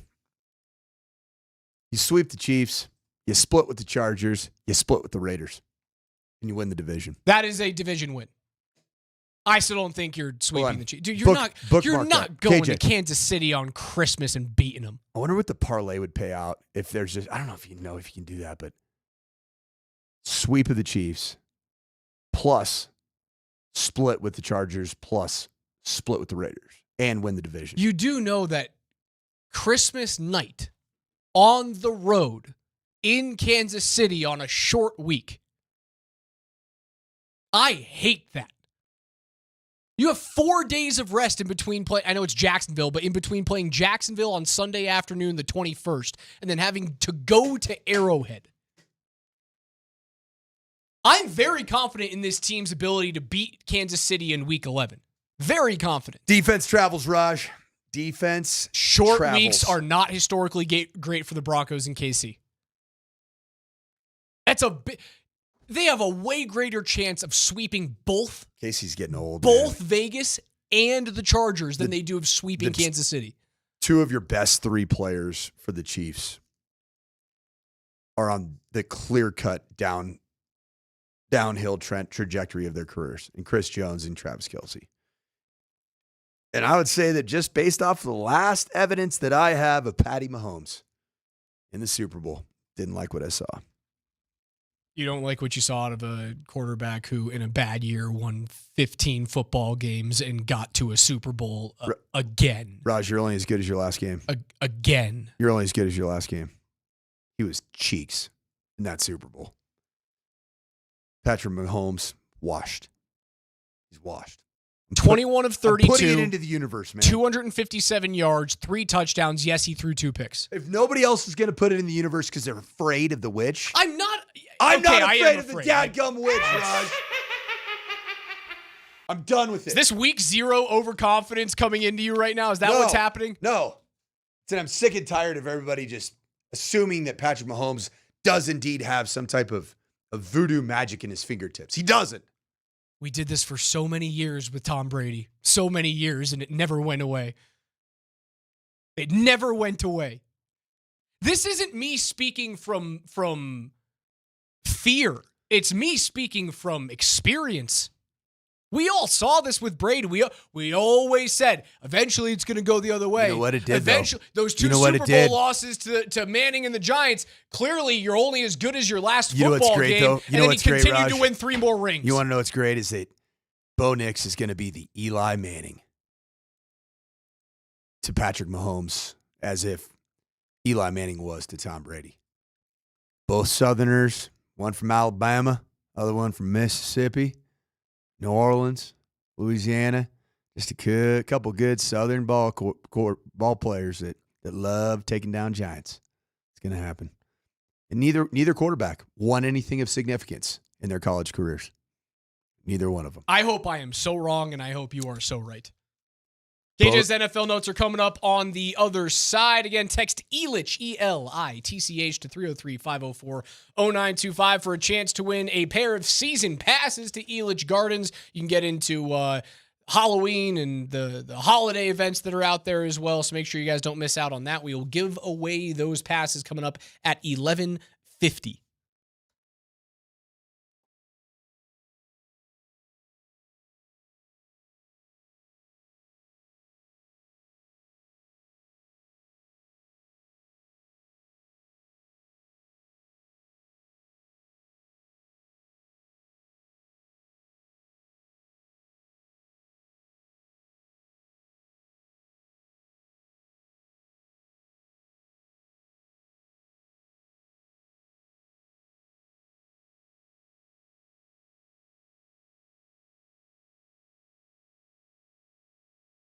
Check out the temperature right now, and it's climbing and climbing towards another record day of heat here in Colorado. But you know what's good? It's the actual sports action is heating up also at the same time at Circa Sports Colorado. College football debuts with week 0 games all over the place. You've got NFL preseason wrapping up. So Circa Sports Colorado's got to be your place. It's my place for sports betting, because it's not just sports betting that you know it as. This is not just one of those major national brands where you get all types of promotions with terrible odds. You've got great odds at Circa Sports Colorado because it's sports betting the way it should be. You got high betting limits, very, very tight money line splits, and exceptional customer service that treats you like the VIP that you are. So whether you're looking for futures on pro football, real college football that counts this weekend, Circa Sports, it's got you covered. Download the Circa Sports Colorado app or visit circasports.com today. Reminder, you got to be 21 years or older. If you have a gambling problem, call 1-800-GAMBLER.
Every single day here on the Morning Sprint with Raj and Coach Mike Sanford, we go through the biggest stories in the gridiron with KJ Granderson's NFL Notes. KJ, take it away. Well, the evidence is pretty clear that the Broncos roster is the best that it's ever been under Sean Payton as they trade away wide receiver Devaughn Vele to his former team, the Saints, in exchange for a 4th-round pick in 2026 and a 7th-round pick in 2027.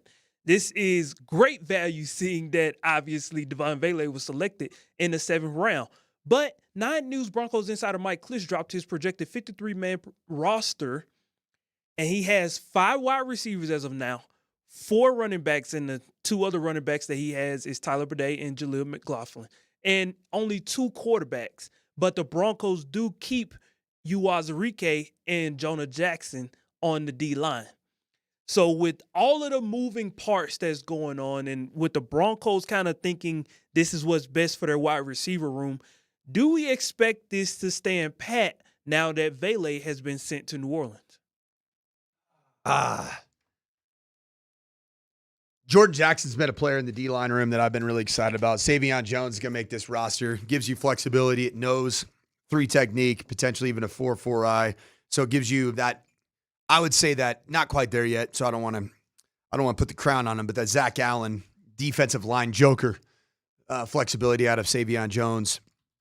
I like the defensive line depth. It's going to be a really, really interesting one to watch because like a player like Uwazurike that was very promising before the gambling allegations and the suspension, he becomes a player that if you try to stash him away on practice squad is probably going to get claimed. I think you have a couple of those. I don't think they're done. I think there might be a player that comes in on the offensive line or inside linebackers that could pique their interest. If someone gets cut, right? You're not going to pick up another running back or a wide receiver, but if one of those 2 positions has a vet that you want to take a chance on because of either, for me, it's being scared that the offensive line has been so healthy over the last 2 years that eventually like the other shoe has to drop. And for the inside linebacking core, it has not been a healthy offseason or a healthy training camp.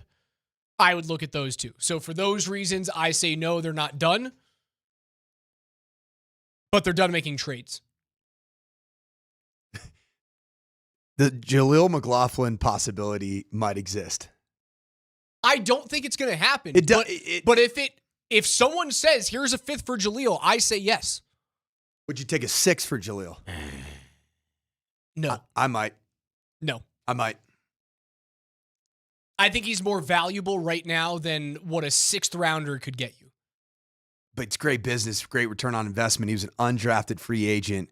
You've got what you think is a scat back that has protecting chops in Tyler Bidet. It's a lot. Dude, you are putting so much faith into a rookie running back and a guy who hasn't historically stayed healthy in this league. All right, I'm going to go wild here. Trade partner, Jaleel McLaughlin. San Francisco 49ers. He'd look good in red and gold, man. Does a lot of those. Shanahan would a lot of the route running stuff, the wide zone. I don't know. See it happening. Do they have future draft picks that? Let's see what their future draft pick stock is, as I have to verify that I'm a human right now. They have, they've got a 4th, a 5th, a 6th. No, they don't have a 6th. They have Minnesota's 6th round pick this year. No, I don't take a 6th for him. I'll take a 5th for him, though. I don't think they're going to trade anymore. KJ? Bidet! Tyler Bidet! Broncos OC Joe Lombardi stepped up to the medium scrum on Wednesday to address what else would he and the offensive staff like to see from Bo Nix in his last preseason game and in preparation for their regular season open versus the Tennessee Titans. Yeah, I think in this game would be good, if you got in a rhythm and put together a drive or 2. And just, we're getting to the end of training camp and most of the installs in, so just, tightening up the details, before we know it, we're going to be getting ready for that first game. So, just continue on the path that he's on. I want 2 series 1 touchdown and 105 total yards from Bo.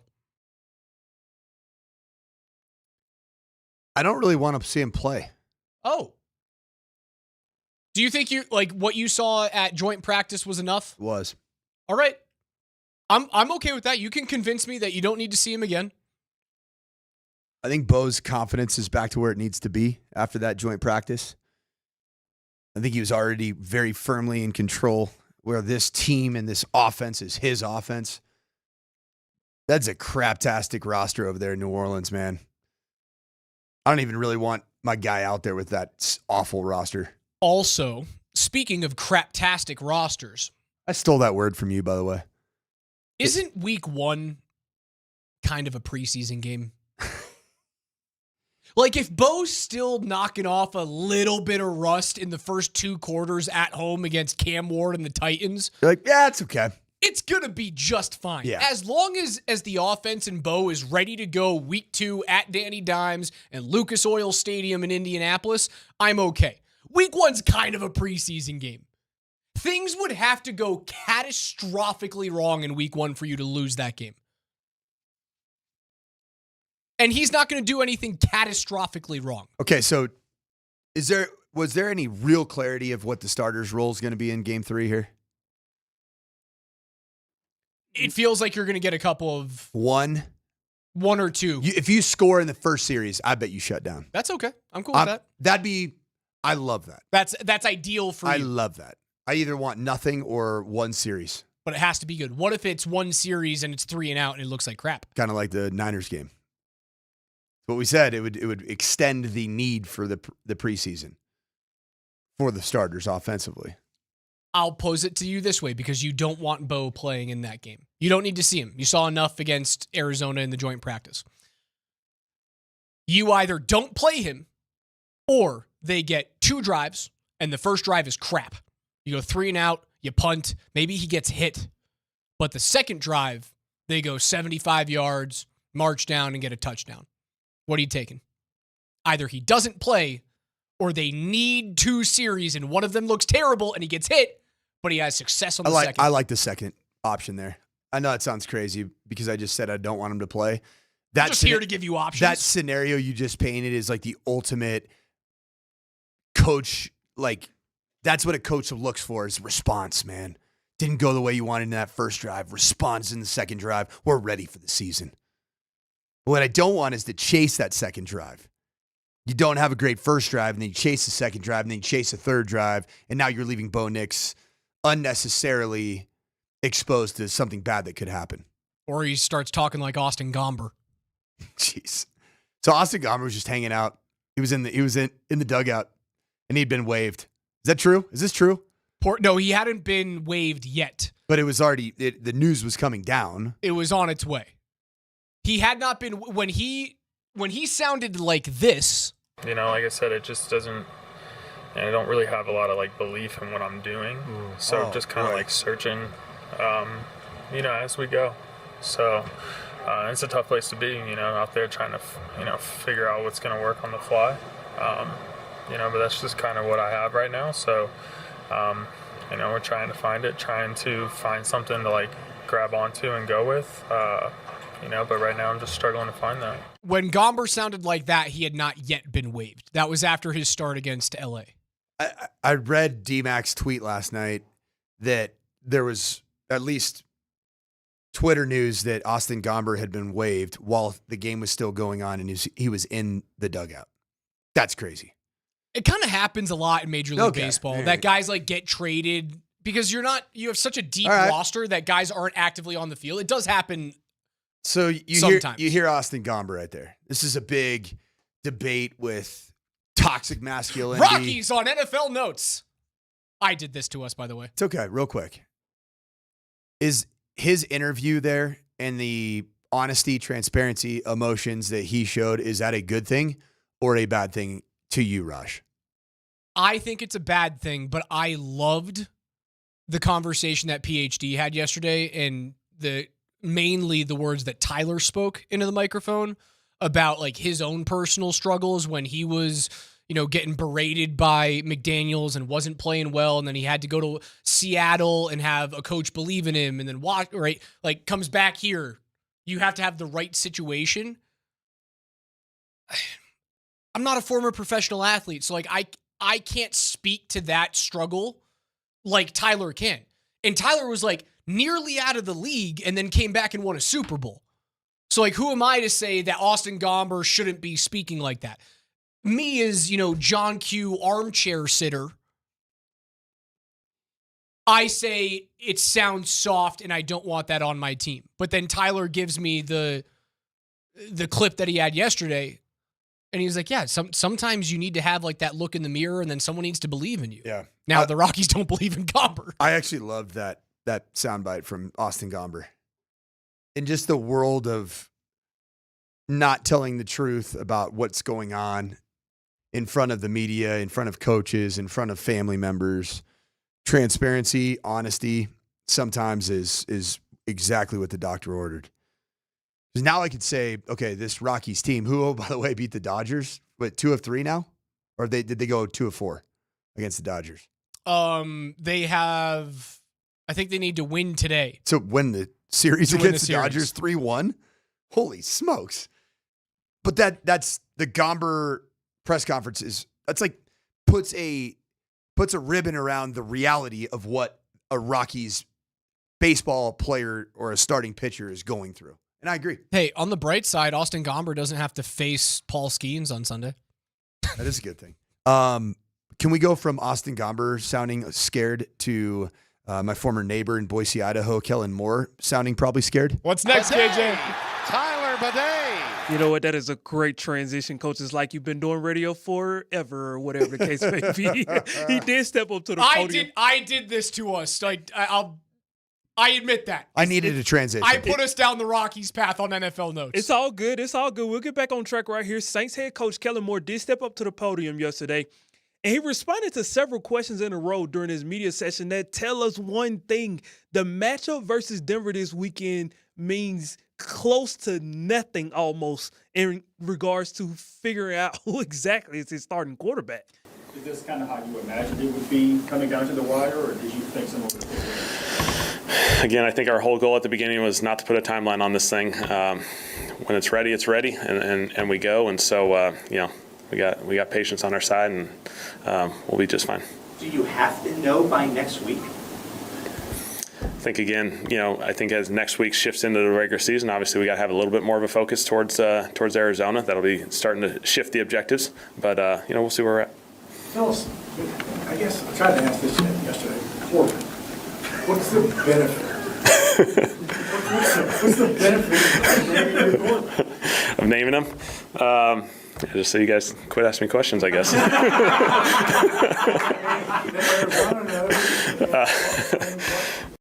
It's all fun and games right now in New Orleans until they're 1-16, and we have Austin Gomber-like responses from my old friend Kellen Moore in post-game pressers. Kellen, may I offer you Jarrett Stidham for a third-round draft pick? Because you guys are just in the business of giving away picks. Can we go maybe a second, a fifth, and a seventh? If we want to live in fantasy land, yes, we can. Do you want a starting quarterback, Kellen? Do you want a real starting quarterback? Jarrett Stidham today would be the best quarterback in New Orleans. Not even close. Not even in the stratosphere. Dude, Tyler Shuck? You got to be shucking kidding me, man. So the last time that we had backups traded was the Eagles in Cleveland when they did the Kenny Pickett and DTR trade. So the Eagles got DTR and a 5th rounder for Pickett. Stidham's a better quarterback than Pickett. Now, you've already taken the 4th round pick that New Orleans has this year. Would you take next year's 4th rounder? 2 drafts from now. Would you take it for Stidham, or is that too far down the road? Man. I would take it. And the only reason I would take it is because of how I feel about Sam Ehlinger. You love him. You and Scotty love it. He does throw a great ball. And he's an athlete just like Bo. Although Stidham changed his DNA, man. He's an athlete too now. KJ, keep it rolling. Improve his DNA. Bidet Tyler Bidet. The Kansas City Chiefs and the San Francisco 49ers made a trade late Wednesday as well. The Niners receive a 6th-round pick and wide receiver Scott Moore, and the Chiefs get a 6th-round selection as well. The Chiefs selected Moore, obviously, in the 2nd round of the 2022 draft, and unfortunately, things just have not worked between the inconsistencies and injuries.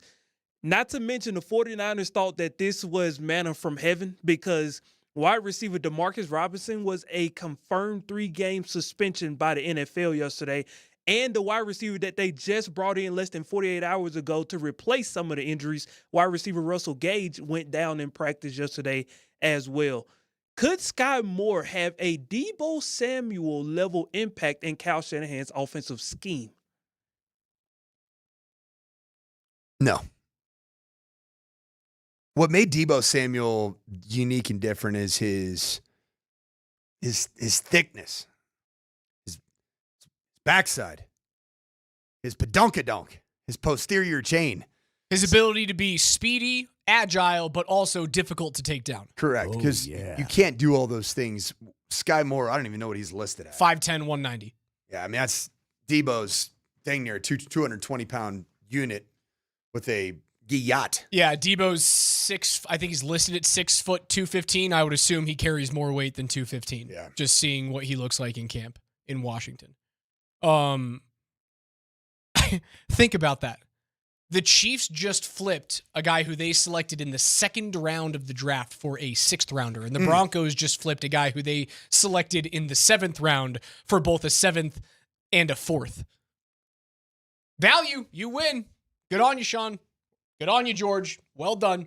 KJ's NFL Notes are brought to you by our friends at Mountain High Appliance, Colorado's most complete local appliance store. They have locations in Denver, Louisville, Littleton, Colorado Springs, and Glenwood Springs. They offer every major appliance line and brand, and you can find them at mountainhighappliance.com. On the other side, we're going to give away our pair of 2026 Elitch season passes. All you have to do is text the word Elitch, E-L-I-T-C-H, with your first and your last name to 303-504-0925, and you'll be entered. You can purchase your 2026 Elitch Garden Seasons passes right now and get the rest of 2025, including Fright Fest and Elitch Holidays too. The lowest price ends soon. One more time, E-L-I-T-C-H with your first and last name to 303-504-0925. We'll give away some passes on the other side.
How did you see Shedeur kind of respond from getting back out there yesterday, and then do you expect him to play Saturday? He's feeling better and better, so barring any setback, if he comes in not feeling good tomorrow, which I don't anticipate, he would play on Saturday.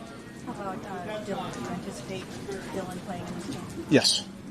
And will he kind of be the backup? Joe will start the game, Dylan will play second, Shedeur will play third. Kevin Stefanski talking about the Cleveland Browns and their plan at quarterback going into week 3 of the preseason. Former CU Buff Shedeur Sanders, third on that list behind Joe Flacco. Dylan Gabriel out of Oregon, and then Shedeur will be in mop-up, cleanup duty sometime in the second half. Make sure you guys tune in tomorrow night at 7 p.m. on Altitude Sports Radio 92.5 as well as Altitude Television for our first regular season football game of the year. Nate Kreckman and Tyler Polumbus are going to have the call as Coach Mike Sanford's Valor Christian Eagles take on the Eagles of Pine Creek. High school football on Altitude Sports Radio is brought to you by Sports Clip, the pros in men's hair. Shedeur, is that just, hey, we're going to give Dylan a chance to get some run with the twos and maybe a number one wide receiver or an offensive lineman in there with him? Or as we go into week 3 of the preseason, is Shedeur third on the depth chart behind Dylan Gabriel? Where's somehow? Kenny Pickett at right now? Is he still injured with the hamstring? Injured. So the way that they're rolling out preseason game 3's quarterback rotation is essentially if you take Pickett, small hands out of the equation, it's essentially how this thing was put together. Joe Flacco is your starter. You drafted Dylan Gabriel before you drafted Shedeur Sanders. I would love to be in the media scrum right now in Cleveland and just ask the question of Kevin Stefanski. What's the plan? Oh, we're going to play Joe Flacco for a couple series. No. Sorry, coach. What's the plan? What are you really doing here? Do you really think that Dylan Gabriel is anything that resembles an NFL starting quarterback? Did you see that in week 2? Because what Shedeur Sanders did in week 1, that looked like plus traits of an NFL starting quarterback. So what's the plan? What is the plan? Because Dylan Gabriel can't be a part of the plan. I just don't see it. I don't see it. He's not an NFL starting quarterback. He could be a backup. It's fine. But what's the plan? Because Joe Flacco, is he gonna play for 3 more years and Dylan Gabriel's your backup? Is Deshaun Watson gonna make his incredible rehabilitation because the copious amount of work that he gets done in his body? I don't think so. It's going to be... Copious was an awesome word to use. It's going to be Shedeur Sanders starting for this football team by week 10. That's it. It's a plan. I can tell you, Kevin, I'm at your oppressor. I know this is your oppressor, but I'm smarter than you. Here's the plan. Let Joe Flacco take his lumps. Let this team be over because your schedule blows. And then Shedeur takes over when Miami comes into town and it's windy and disgusting, and the weather that Shedeur played at CU late season, he plays really well in it. Doesn't that feel like it's the best course of action to hold on to your job as Kevin Stefanski? Right? Because having Joe Flacco win 8 games this year, I mean, that'd be a miracle. It'd be miraculous, but crazier things have happened. Let's say having Joe Joe Flacco win 7. Crazier things have happened under Joe Flacco in recent seasons. So let's say Stefanski gets a decent season out of him, but they win 7 or 8 games. He's probably not the head coach in Cleveland next year, right? He's been there for 5 years already? They've had one good season, a couple of middling years. The one good season, they go 11-6. So I don't know. Is that going to save your job? No, what's going to save his job is he starts Flacco for 4, 5, 6 games. And then Shedeur comes in. And Shedeur looks like some semblance of a starting NFL quarterback, and then he can hang his hat on, well, I found my starter. Or if he gets canned by Cleveland because the record's so bad, he can then go, look what I did to a 5th rounder. I'm not Kevin O'Connell, but I can help out your team. I can be your offensive coordinator and then continue to rehabilitate my head coaching resume because he's still young. He's 42. Right. I don't know. I just don't understand why you would be playing Dylan. I guess you have to. You have to pay out the draft because you did draft him in the third round, right? It's the third round. You don't have to pay out the draft. If you don't give it every possible chance to succeed, then you look like an incompetent franchise. What's the difference between finding your starter in the third or the fifth round? There's no difference. There isn't. It's just that you invested both. I guess maybe it's just that you find. I don't know. I guess you just find your starter, and you did what Darren McKee would say is the dumbest thing to ever do, and that's find your starting quarterback from anywhere but the very first beginning of the first round, which the Browns had. I mean, the numbers do kind of back up what DMac says. Like, it's very, 100%. very difficult to find a starter. Rare. Now, it can happen, obviously. Like, the greatest quarterback of all time is a late round pick. It can happen, but because the draft is a numbers game, a data game, it's not smart to be like, oh yeah, we're going to find our guy in the fourth round. Now, it all depends on whether or not you think Shedeur Sanders is a fifth round talent. If you think he's a first round talent that got dropped down to the fifth because of, for lack of a better term, let's call it politics, then that drastically alters, like, I think having to pay off the draft. I don't know if I agree with that. Paying off draft slot. Third round's a pretty valuable pick. Player's a player. Pat Bryant's in the third round. He's cementing himself potentially as a wide receiver too for a team that is a contender. And you got him in the third round. He's a rookie. If Shedeur hits, then everything's good. I just don't think there's a world that exists that Dylan Gabriel is a starting quarterback in the National Football League. It's tiny. Small hands. You have two of the guys you have in your quarterback room have tiny hands. Dylan Gabriel, Kenny Pickett. Are you really a hand size guy? Big hand when it comes to guy. Quarterback? Why? Yep. Because controlling the football matters. It matters. It's not a stick, man. Like hand size in hockey, doesn't matter. Stick's tiny. Football's big. You get into some adverse weather, you got to be able to control the rock. From a pure body composition perspective, is that like the biggest turnoff for you as a quarterback evaluator? I've never loved childbearing hips at the quarterback position. Explain that to me. I had a couple quarterbacks I've coached, and I see them in their football pants. I go, it's like somebody could carry a baby hips? for 9.5 months. What does that indicate to you? Bad athlete. Bad athlete. I had one.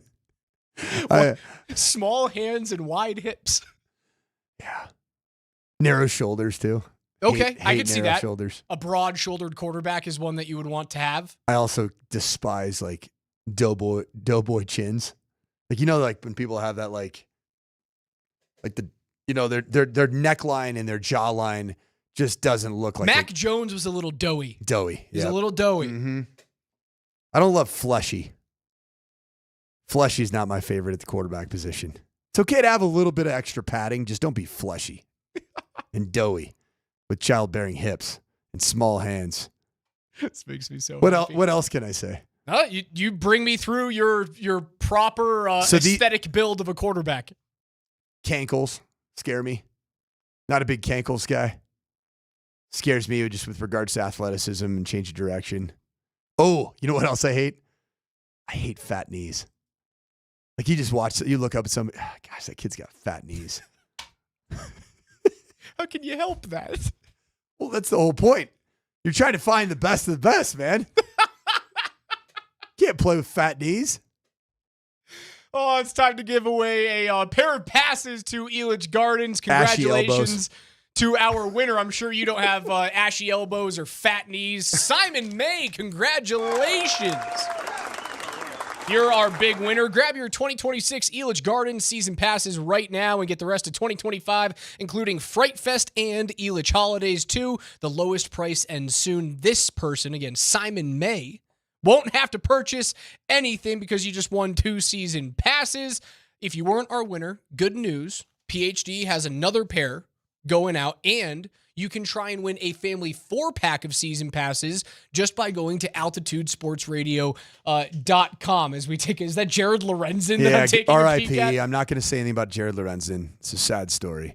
But Jameis Winston, on the other hand, on the far right, he gets a free pass from me just because he's the Reverend, man.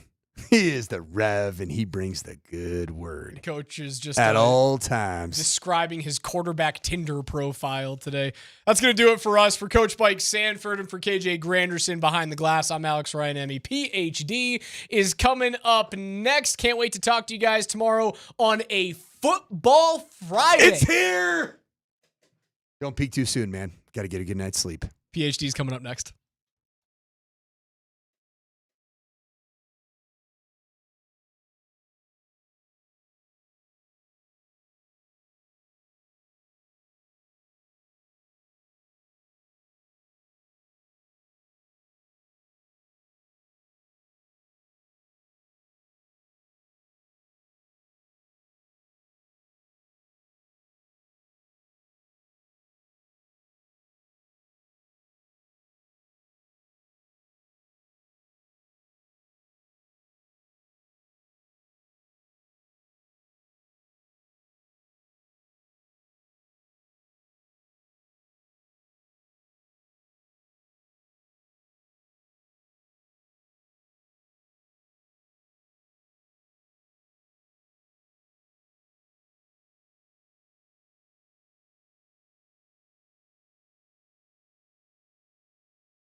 Well, live from the Backus and Shanker studios in Lone Tree, Colorado, and from the Roaring Fork Valley, outside of nature's most beautiful part, I think, Scott, of Colorado. I'm a Roaring Fork fan. Yeah, the Aspen Grove Club is located between Aspen and Carbondale. Yes, It's sir. Probably closer to Carbondale and what's that place with all the hot springs?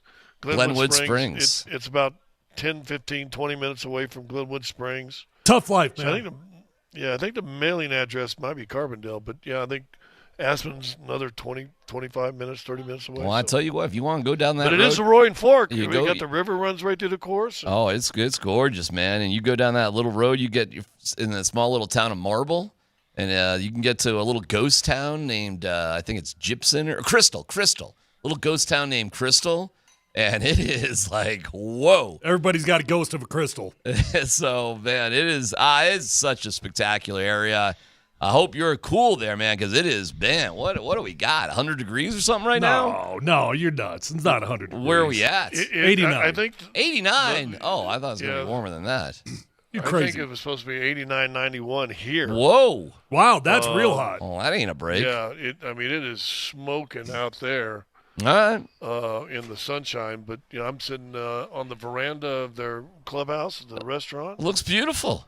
Looks absolutely gorgeous. It really is. No, maybe I'll give you a walk over and give you the view a little bit later. But. Man, I love it. I love it out there. I've done some camping up there. There's a big lake right around there. I've done a lot of hiking, biking, climbing. Oh my God, skiing. It is awesome there, man. It is awesome. So good for you, man. I hope you're enjoying it. For all the fluff that Aspen gets, and probably well deserved, it's still not that far from Denver. When you're talking about kind of a cool place far to go. enough that it's just a pain in the butt. That's what it is. Oh, that's the best part of it. You know what? Of all the foo-foo she things about Aspen, at the end of the day, Aspen is still a town. It is. It is a town. Yeah. And I like that about it. It's a fancy town for sure, but it feels to me like a town, which I think is pretty cool. A ski town.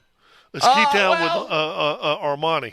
Yeah, it's like that. No, it's definitely like that. But, I mean, there's so many – like really like nature sort of things out there. Listen, let's keep this simple. A ski town where Sierra hangs out.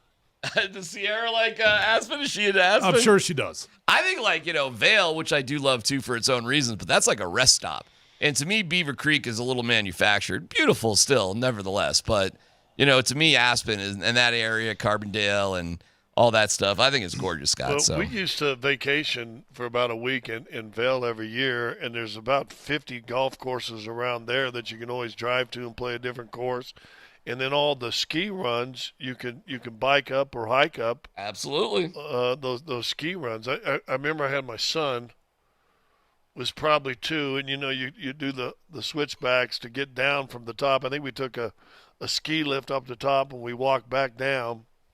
He decides instead of going down the hill and taking the switchback and coming back the other way, he just took off going. And I am chasing this 2.5-year-old at full speed because I'm like thinking because he ain't stopping. And I'm just trying to get to him before he goes, head over heels. But now, listen, and the river runs right by. We had a condo right on the river, so you can hear that little stream river kind of go by you every night. Vale's absolutely gorgeous. But the wife and I, we took the gondola up and we hiked down this summer. It was fantastic. Never done that before there. It was one of the things I haven't done there. It was fantastic. But, hey, Colorado's a special place. So you mean I did something in the mountains before you? I guess I've never done that, wow. But I did do it. So, you're in a great place, and I know you're out to Grand Junction tomorrow and watching your kid play sports and all that sort of fun stuff. So a great weekend for you. We're glad that you're with us. We got to get into Devaughn Vele getting traded. Your impressions of that right off the bat, Tyler. Wow. Holy cow. I mean, I definitely thought this was coming. I brought it up about 2 weeks ago, specifically with Devaughn Vele, and then asked Jeff Lakewald yesterday about it. Didn't use Devaughn's name specifically when I asked Jeff, but I just had a gut feeling this was coming because this room is so redundant right now. With Pat Bryant and Devaughn Vele, those two are redundant football players. The emergence of Troy Franklin, the very pleasant surprise of Trent Sherfield and what he's been able to do in training camp. You had 6 bodies in that room, all worthy of being on this team. And yet on game day, even if you carried all 6, one of those dudes was going to have to be a healthy scratch every single week. So you're going to be carrying a dude that has got value for no reason, right? And then when I saw what they got in return, holy crud, man. You got a 4th round and a 7th round back for a guy that just last year you invested a 7th rounder in Devaughn Vele. You recoup that 7th rounder, you get a 4th rounder back, and on top of that, the Saints are arguably going to be the worst team in the league, and it's probably going to be the first or second pick of the 4th round. How about that? Well, here's where the only place where the redundancy ends, and like Tyler just said, 4 and 7, forget whatever. The redundancy ended in the Vele was 27, right? And Pat Bryant is what, 22, going on 23 or something like that. Sounds about right. So I mean that's a big difference in football age, Tyler. You know that, another 4 or 5 years, and so how long does Vele go? Even if he goes to his next contract, he signed that at 30. 31 and 30-year-old, 31-year-old receiver. I tell you what, though, I like Vele still, and I think he'll be good in New Orleans. He'll probably be their leading receiver in New Orleans. Okay, maybe. I mean, they're going to have a terrible year. But. No, but you know what? I think it's a fair point because for Devaughn Vele, he's got to feel kind of screwed over right now a little bit. Like what more did you want from me? I got 450-some yards last year. I was your second leading receiver. Mm-hmm. I've done nothing but help, and I'm in a good situation on a team that is supposed to do really well this year, right? And now you're trading me to what is supposed to be the worst team in the NFL, and that sucks. It's a bad feeling. But to Scott's point right there, if I was Devaughn Vele's agent, I'd be like, actually, dude, this is a great opportunity for you because if you think about this for a second – yes, you're going to have to suffer through a couple years of really bad football. You're probably not going to win a lot of games, but you're going to a bad team. And even really good wide receivers on bad teams put up phenomenal stats because they're trailing all the time, right? So he's got a chance to put up twice as many stats as he would have here. What do you think? He had 41 receptions, 3 touchdowns, 475 yards, 11.6 a catch. Not bad. He only played in 13 games, so there's 4 games out. And remember the first game or two, because he came out of camp, and he was the hottest name in camp coming out for the big plays and all the catches he made. And then I don't even think he played much, if at all, in that first game or so. So really he threw up 41 catches in probably actually, Tyler, 11, maybe 12 actual playing games where he actually got legitimate minutes. So for a rookie to get 41 catches, 475, and you're a 7th-round pick, that's a hell of a year. Yeah. I'm looking at our guy Mike Kliss's projection of the 53. I did have receiver Vele on my 53 until he was traded, and he thinks that they will add a defensive player, Awazarike or Jackson, that sort of thing. I was in kind of a different mindset. I thought they would be looking for kind of like a Nate Adkins, Barton sort of fill in until those guys get healthy. So maybe not a guy that's going to be around too long, but kind of a low risk sort of thing. What do you guys think is going to be the trickle down impact of this decision? Trickle down. I don't know, man. I mean, I guess like we don't know what they're going to get in return for that 4th rounder next year. And I've seen a lot of people, not a lot. I think the far majority are looking at this like it's a great trade. But I've seen a few people online that are saying, hey, you're not going to get a wide receiver like Devaughn Vele in the 4th round next year. Well, you're probably right. But you might get a starter in a different position, at a position of need. In terms of the trickle-down effect this year, well, it immediately opens the door for Troy Franklin to be your number 2 wide receiver. Okay. Just plain and simple. Yep. I here's where I was going with this, and I get your thinking. Tyler kind of maybe swayed me by always saying that you're going to do your fullback anyway. He might not even be on the roster the first week like he wasn't last year, so that you don't have to pay him, and he's back and forth. So how important if you're going to do that to a guy that you like, why get another guy? I'll tell you another guy that's flashed for me, though, that now you've opened a spot that maybe you don't have to slip him into the practice squad. He can play special teams, which I think that guy that was a swing guy, right, Tyler, from practice squad to now making the 53, probably better be able to play some special teams. I'm going with Jordan Turner. I think he's been fantastic in this camp, and I'm not sure he was going to be on that 53. And they got some injuries in the inside linebacker position. Okay, that's a fair call. Do you think this cements them taking 4 running backs onto the 53? It certainly makes it easier. Makes it way easier. Well, yesterday, Leggy had 6 receivers and 4 running backs yesterday. Right. Before the trade. So that's right? Good news for Bidet and probably McLaughlin, right? I think, and I don't know what you guys think, but I think you think like me. Sean Payton likes his peoples, right? And we know he likes Bidet, but I think he likes McLaughlin too. So now you get to keep 2 guys that are a little bit different running backs that you can slide in there and keep with the 2 guys that are probably going to get the majority of the carries. Yeah, I mean, it feels like it clears up the path for that, and it makes it really simple. If you just want to go the traditional route, 25 on offense, 25 on defense, and then your 3 special teamers, then it evens it out, right? It's not always even, though. It's not always 25-25. Oftentimes it could be 23-26, 24 or 24-26, 23-27, right? There's a lot of different ways you could go about this. It feels to me like Sean Payton's got the biggest confliction in that running back room, and so why not just simplify it? How so? Meaning we're going to carry all 4. Oh, okay. Yeah, I agree. I see. Whatever. Like I'm not going to make a decision. I don't have to make a decision, so why bother? Right. We'll let it sort itself out as the season goes. Yeah. Yeah, because the last thing you want to do is, would Jaleel McLaughlin end up on somebody else's team? Would he make the 53? Absolutely he would. So you got to sort of live with that. Listen, I don't think they made a bad move with what they did with Tim Patrick, but there were definitely moments last year of like, oh, man, yeah, he's doing pretty good there for the Lions. And you know what? Vele may do real good for the Saints, and I hope he does. But, it's not an issue. Let me say something I said with Andy last night in our little pod. And by the way, I did our pod by pulling off on the side of the road. I hope you were safe. Yes, that looked a little dangerous. It is a little freaky watching in the mirror and seeing cars. Where did you pull over? What part of I-70? It would be west of Vale. A little bit west of Vale. Before Avon or after Avon? Around Edwards? It was right around Avon. Okay. Yeah, Avon was. I saw the Avon sign, so it was maybe just a little past Avon. Okay, all right. Yeah.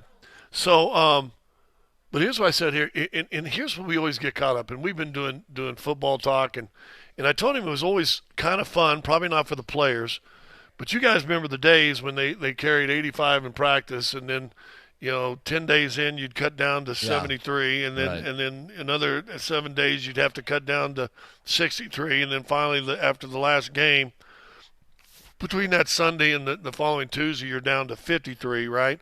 And it was always kind of fun. You're speculating who they're going to do. Sometimes you'd cut a veteran early to see if he could catch on with somebody, or sometimes you'd hide somebody. You'd cut them early so maybe they could sneak through. But I said this, man. If you're the team you think you are, and you put guys out there and you're going to release them, they didn't make your 53, and they get picked up, so what? Good for them. You didn't want them. Yeah. I mean, they weren't 44 and 42. They weren't number 36 on you. They were 55, 58, and they get picked up, so what? I mean, I agree. You always said you didn't want to. But we stress on it. We got to be able to hide this guy. Why? If you want him so bad, just put him on the roster. You can do that. And listen, if you're not going to play him much or possibly cut him and you can get value, to me, that's an A+. So I give this Vele deal, I give it an A+. I really do. I think he didn't have the camp that he had last year. I don't think he was going to be used like he was last year. I give it an A+. I think it's great. I think they were possibly going to get rid of him anyways. It was going to be a tough cut for him. And I doubt he would have made it on a practice squad. I think he would have got snatched up. George Payton loves what? Picks. Yep. Well, there you go. And you just got 2 picks for your 7th round wide receiver. Grade it. Oh, yeah, I agree with you. I don't know how anybody could disagree with it. Based off the value that you got back, yeah, A+, great deal. Scott, you feel the same? Yeah, I would say A, and now trade Audric Estime for somebody on New Orleans. Well, okay, can you? What? We'll get to that. We'll get to that. Well, hold on, wait, hold on. Scott's Now, on a golf course. He's day drinking. Well, now, here's where you two are idiots. Oh. We just got a 4th and a 7th for a 7th-round pick. If anybody's going to do something stupid for Sean, then maybe Audric Estime. Sure, have Taysom Hill, and by the way, here's a 6th-rounder to go with you. Hey, Scott, the difference is Vele wasn't getting benched during a playoff game like Estime. I mean, there was some. Well, hey, listen, if you can, go for it. Sure. And maybe we can go through some other players that they're likely to not utilize, move on from if there's more value. And if there's more value out there, go for it. That'd be great. Plus, man, we really gave you a heads up on what turns out to be, I guess, an easy decision and a remarkable day for the Rockies of all teams. Plus, we have a pair of Elitch tickets to give away, season passes. That's happening next right here on PhD.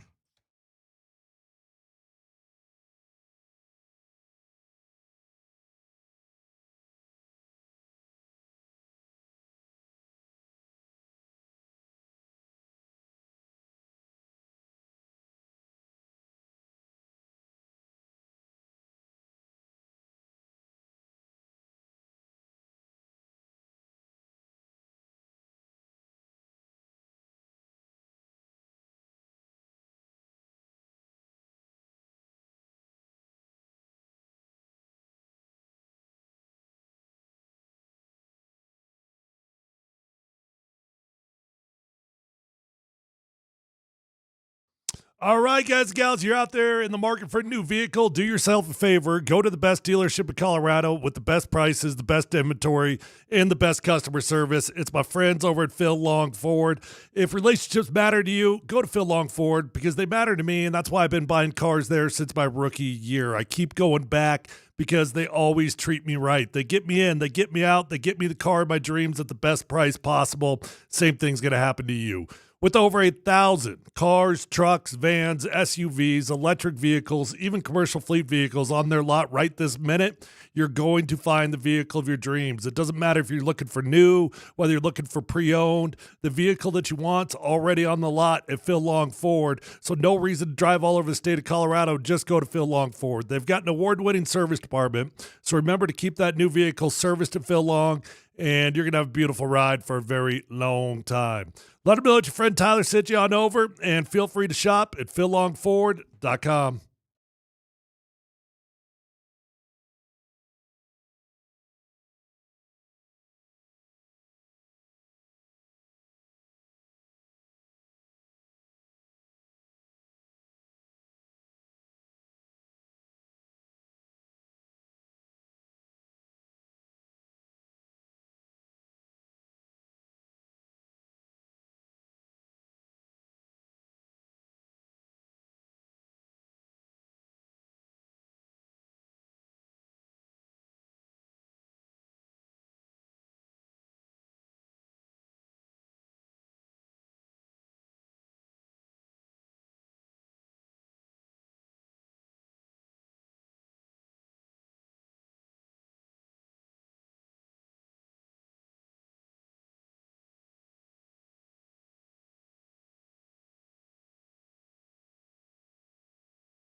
All right, here we go.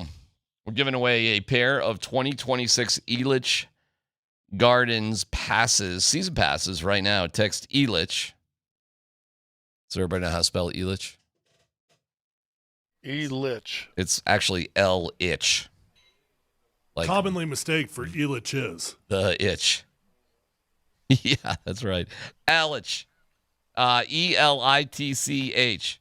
First and last name, 303-504-0925, and you're entered. First and last name, And this 303. for season tip pass for next season. That's right. Purchase your 2026. That's right, for Elitch Gardens. Season pass now. You get the rest of 2025, so there's still time. I mean, what's wrong now? I mean, it's beautiful now. It includes Fright Fest and Elitch Holidays 2, lowest price, and soon. Oh, by the way, great day for our upper management as the Spirit of Halloween has opened up next to us, fellas. And finally. It's actually kind of funny. We're already there. We're already there. And the Spirit of Halloween, there's not a lot of silencing between the management office. They have the fancy offices and the Spirit of Halloween. So they get to hear Halloween music nonstop while they're working away, figuring out being masters of the universe. Really? So they're playing music outside, huh? Oh, no. The Halloween music. No, he's saying from his office, Kevin's, that he can hear the music. Well, it's not just Kevin's. It is everybody on that side. It is Mr. Sean. It is everybody there. Have you not heard how loud the Halloween music is on that side of the building? I don't go to that side of the building ever. It's pretty funny. Scott, do you go to that side of the building? No, that for this side of the building, you only go to that side of the building to kiss up. Well, it's annoying the heck out of them, so I think it's pretty amusing. And Halloween spirit is here. So I don't know what. Two things. One, that's too bad to hear for them. Two, wow, they're in the office. It's combo meal. Guys, yesterday we talked, and we're very sympathetic towards Austin Gomber. And the Rockies just said, forget it, and they cut him. So we went like, hey, put your arm around him, be a good teammate, do this, rehab, bum. And the Rockies just said, nah, he ain't helping us win. We don't care what our record is. We don't care that we're paying him more than $6 million, which they are. This ain't working out. You're gone. What do you think about that decision by the Rockies? I mean, I get it. It makes plenty of sense to me. What was the correlated roster move? Oh, I have no idea. I'd be curious what it was. I would assume it's going to be another pitcher, obviously. And I'd be curious who they bring in if it's a decent looking prospect or something. I said put your arm around him because the season's toast, and at this point, I do think that humanity matters a little bit. But I also get it, man. It's a business. When you've got an employee that is not producing, you find a better employee, and yeah, it's tough living. Well, we said yesterday, Darren, right? There's two ways you approach it. Mm-hmm. You either approach, as Tyler just said, that humanistic side, and you try to see if you can get him some help. You have a lot of conversations. You see if you can build some leadership from the young guys. That even though he's a 30-plus-year-old pitcher, that maybe young guys can kind of get him up there and boost him a little bit, and really chance to try to grow him and grow your organization internally. Or it's the business side. You ain't producing. See you later. And that may end up being the best thing they could possibly do, or it could be very short-sighted. You've only got, 2 weeks or 8 weeks of the season left, 7 weeks of the season left. Good chance, as Tyler just said, maybe to get somebody younger up in there to get 5 or 6 starts. But there was 2 ways they can go. They can go the very humanistic side and see if they can do something to touch him. That not only heals him from what his woes are now as a pitcher, but maybe going forward as a human. Because if he's this broke now as a pitcher, Tyler, he's going to carry that over into what he does next. And you could have worked on that, or guess what? You're a business. You ain't performing. See you later. Well, what has been the biggest criticism about the Rockies in the past? The number one criticism? Status quo. Scott, what's the number one criticism, do you think? Well, I think what you're reaching for is that they're too loyal. Yeah, that's what I meant by status quo. Mm-hmm. But I don't know if they're necessarily too loyal to players. I mean, when they got rid of Juan Pierre, they not only traded him, moved him, then they kicked him and bashed him all the way out the door. That not speaks of loyalty. I think their loyalty belongs in the front office primarily. Yeah, it's a status quo vision for the last 20 years that hasn't changed. That's what I mean by that. They've been accused of not wanting or willing to win and not doing what it takes to win. Status quo, fine, whatever. But it's about staying pat. The one move that this shows, if you can't help us win, even at this stage of our season, even as bad as we're doing, we're making changes to win. This is not some sort of sympathy thing, and they are trying to win even at this stage of the season. They have let go of older players that just aren't mattering anymore to develop younger players. Another thing that people have said they need to do. Well, they've done it. They let go of Asinola, older catcher, Jacob Stallings, Tyler Kinley, Jake Bird, Ryan McMahon. They've moved on. There's only so much you can do with the Chris Bryant contract, and they're playing younger players. And they're winning. Did you guys catch what happened yesterday? Did you watch them shell Shohei Ohtani? No. Scott? No, last time I checked in, they were down 2-0 or up 2-0, one of the two. Not last night they weren't. They were 5-0 on Shohei in the fourth inning, and he gave up 5 straight hits and 6 hits overall. He had never given up 5 hits in an inning, 5 straight hits. He had never given up 6 total hits in an inning. Never has happened. Hasn't lost a game in 2 years.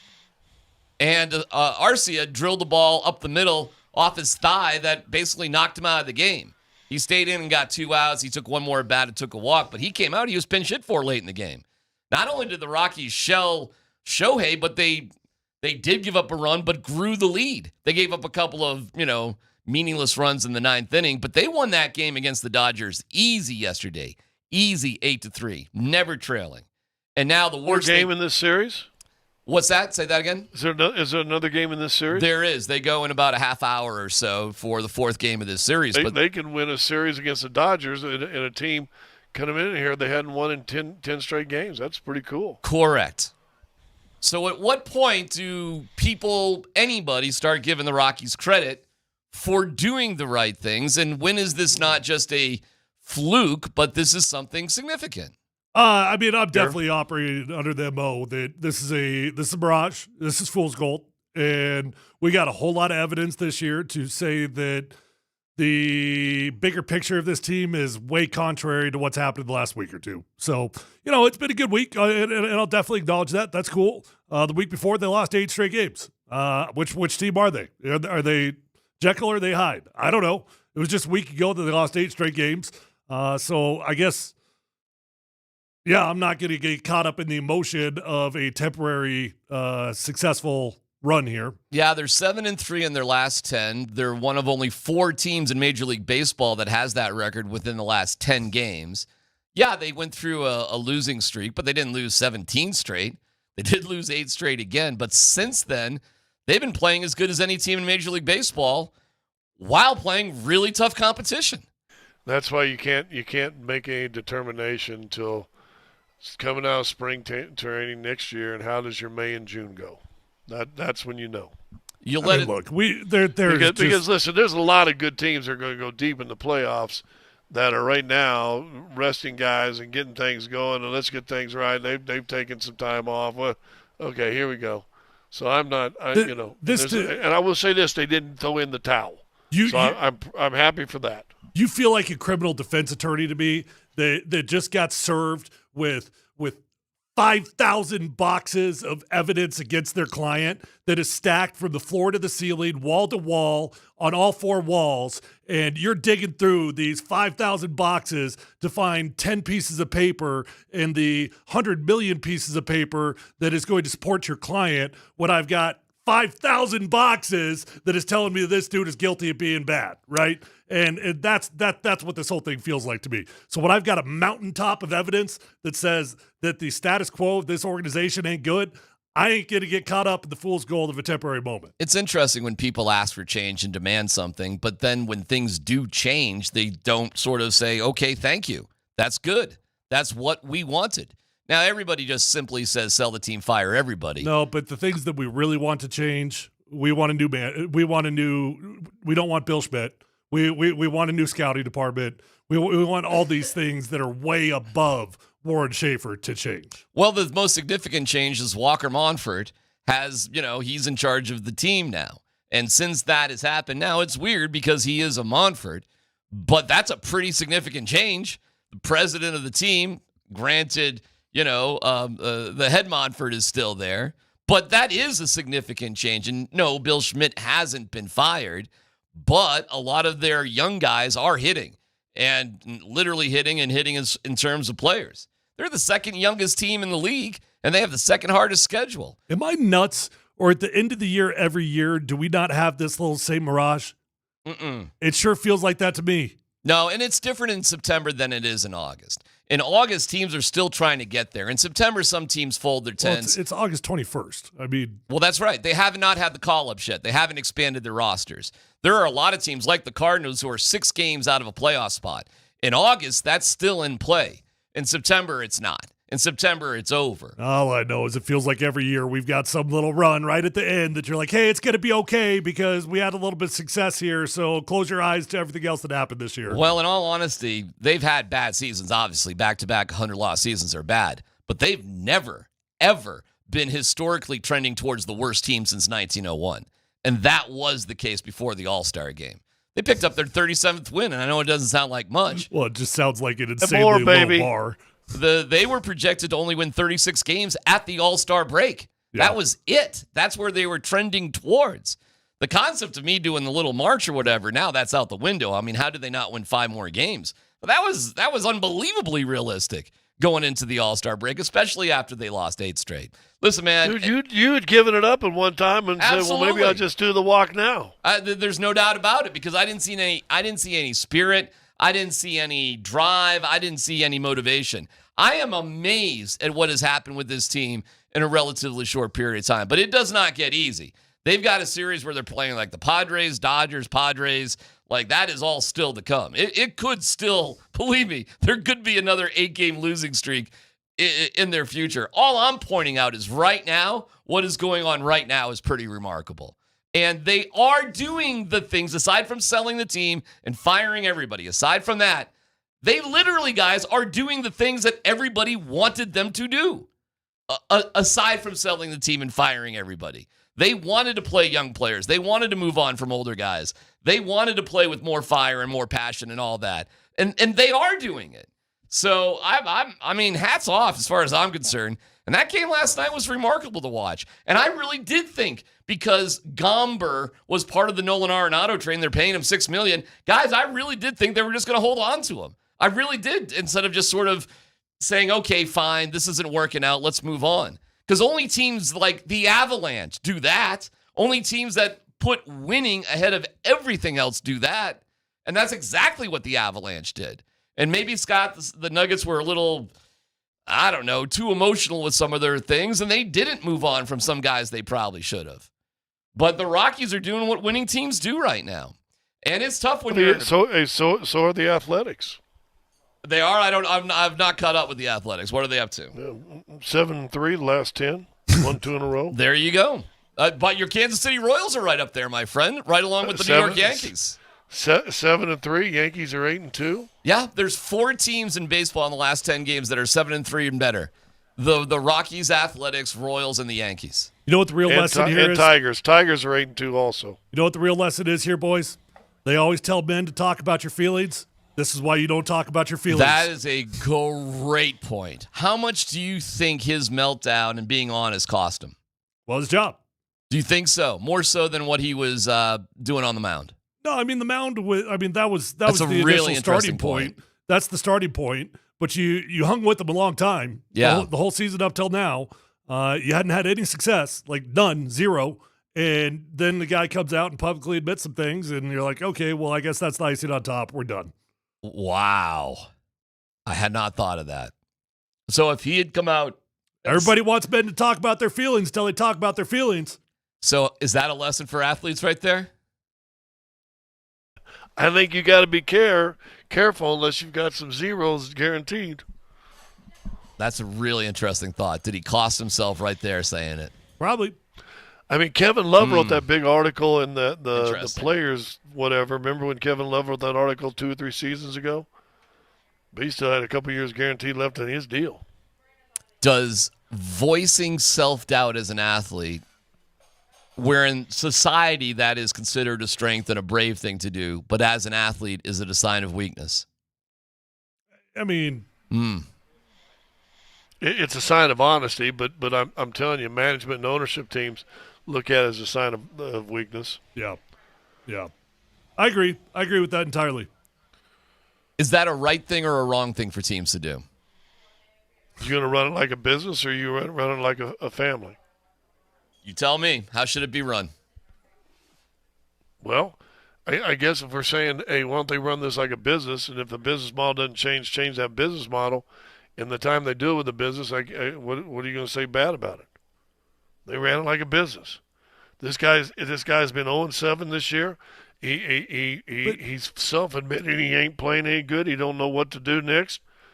Boom, gone. See ya. And here's where I'll roll my eyes at the Another Rockies, wasted trade, okay? by the way. And I agree with that, okay? What's their responsibility? To win ball games. That's their responsibility. Mm-hmm. But here's where I'm going to roll my eyes at the organization that you were so desperate to defend and convince us that is doing all the right things right now.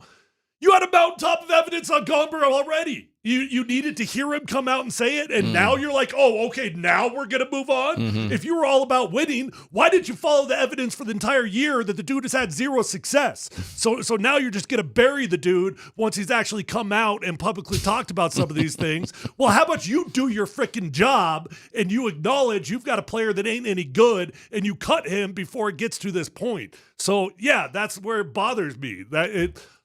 I agree, Scott. It is a business. They need to win games. But instead, they took the coward's way out. I can't argue with that. Well said. I'm waiting for them to listen. They need to cut bait on Chris Bryant.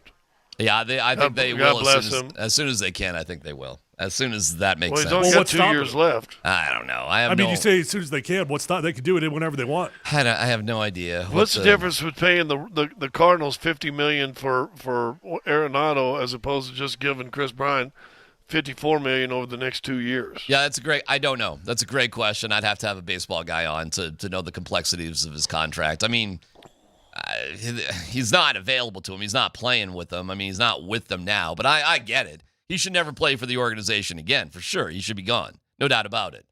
I just don't know all the ramifications. I don't know if it's the same as Russell Wilson, where you have to carry a certain amount of money and it hurts you there and it hurts you there and what you got to do and all that sort of stuff. I give him credit for, I know what you're saying, Tyler. You're right. Gomber had been awful. Like, why did it take this? It doesn't look great that you cut him after he was honest and open. Exactly. Like, I mean, you could have done that in How private. about you did your job and evaluate whether the dude was good at baseball or not? I'm extremely curious behind the scenes what kind of impact that had, him saying what he did. I'm sure it didn't help him. I think it is a lesson for athletes. Keep it to yourself, man, when it comes to self-doubt. Seriously. You do not help yourself blabbing to people out loud about it, unfortunately. Had he not, what would our take be right now today? Had he not gone public and said he's got self-doubt and just didn't speak to the media after the thing, or it was very generic, whatever. I doubt we would have talked about it all. And he was still released. We'd still say, hey, Gomber's over 7. They released him. Probably the right thing to do, right? Absolutely. And I doubt we would have even talked about it. We would just been like, the Rockies sucked last night. Look at that. Whatever. Same as. It only became more compelling because he did something most athletes never do, which maybe he shouldn't have done in the first place, I guess. But maybe he's done, guys. Maybe that's it. Maybe, I don't know. I don't know, as an athlete, how you come back from it. Who knows? He's 32 years old. Maybe that's a wrap. Had a good career overall, made a lot of money, and I don't know. But the Rockies, moving on. And to see them beat Shohei was remarkable, so we'll see how it goes for them later on. We got some Michael Porter Jr. with Johnny Manziel. All right. Apparently, he spilled the beans on being traded in his conversation with Jokic about it. We'll hear it coming up next.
I got to be honest, I haven't really watched the Johnny Manziel podcast, but did you see it, Tyler? Or you? I've seen quite a bit of it. I've never watched like an entire episode, but I follow him on TikTok and I see all his clips that he puts out. How good is it?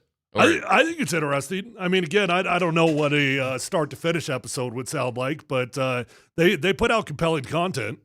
I was told, and we're kind of looking for it during the breaks, that Serbia's playing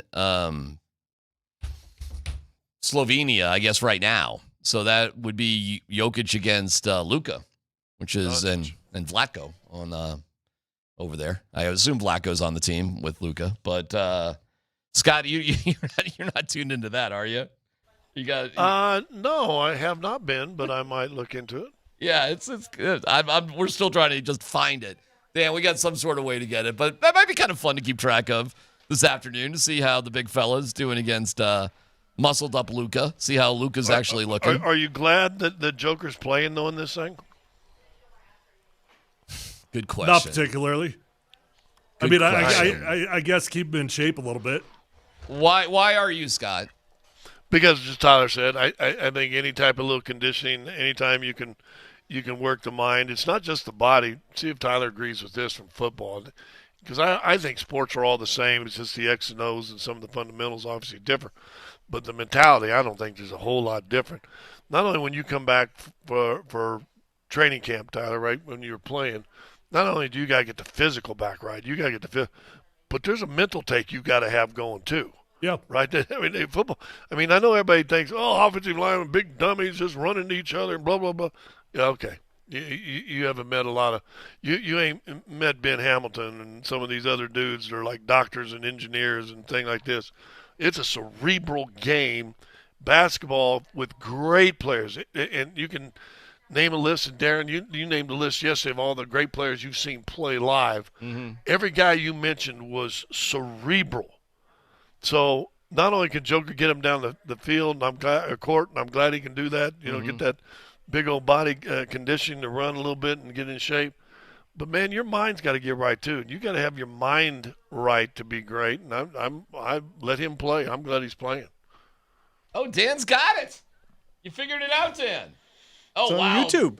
It's on YouTube. Very nice. So we could do a little sort of updates on this. Oh, it's a friendly game, so it really hasn't got going yet, huh? So this is just for fun. Serbia is smoking Slovenia, 62-34. And there's the what is that coach's name? Scott, do you know the Serbian guy? He's been doing that forever. Something. Very well. Said that well. All right, they're very nice, Dan. That's cool. It's something with very few vowels. Wait a second. Is Luka out there? Maybe not. Maybe nobody's out there. He got hurt, Is right? that Luka That's right Luka there? right there. Holy cow. Wow. He looks way different. Oh, my God. He looks like a different guy. Great defense going on. Holy cow. These guys are trying. Wow. This looks like an all-star game. Wow, that is a significant physical difference with Luka right there. You can tell. Man, he's like borderline skinny.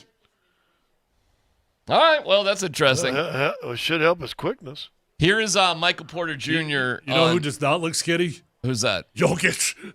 Is Jokic out there? I didn't even see him. Yeah, he's out there. Yeah, he's out there. Oh, He's okay. right Yeah. Oh, yeah. Oh, my gosh. Oh, Joker. That Oh, looks about dear. 300. Oh, dear. Holy So cow.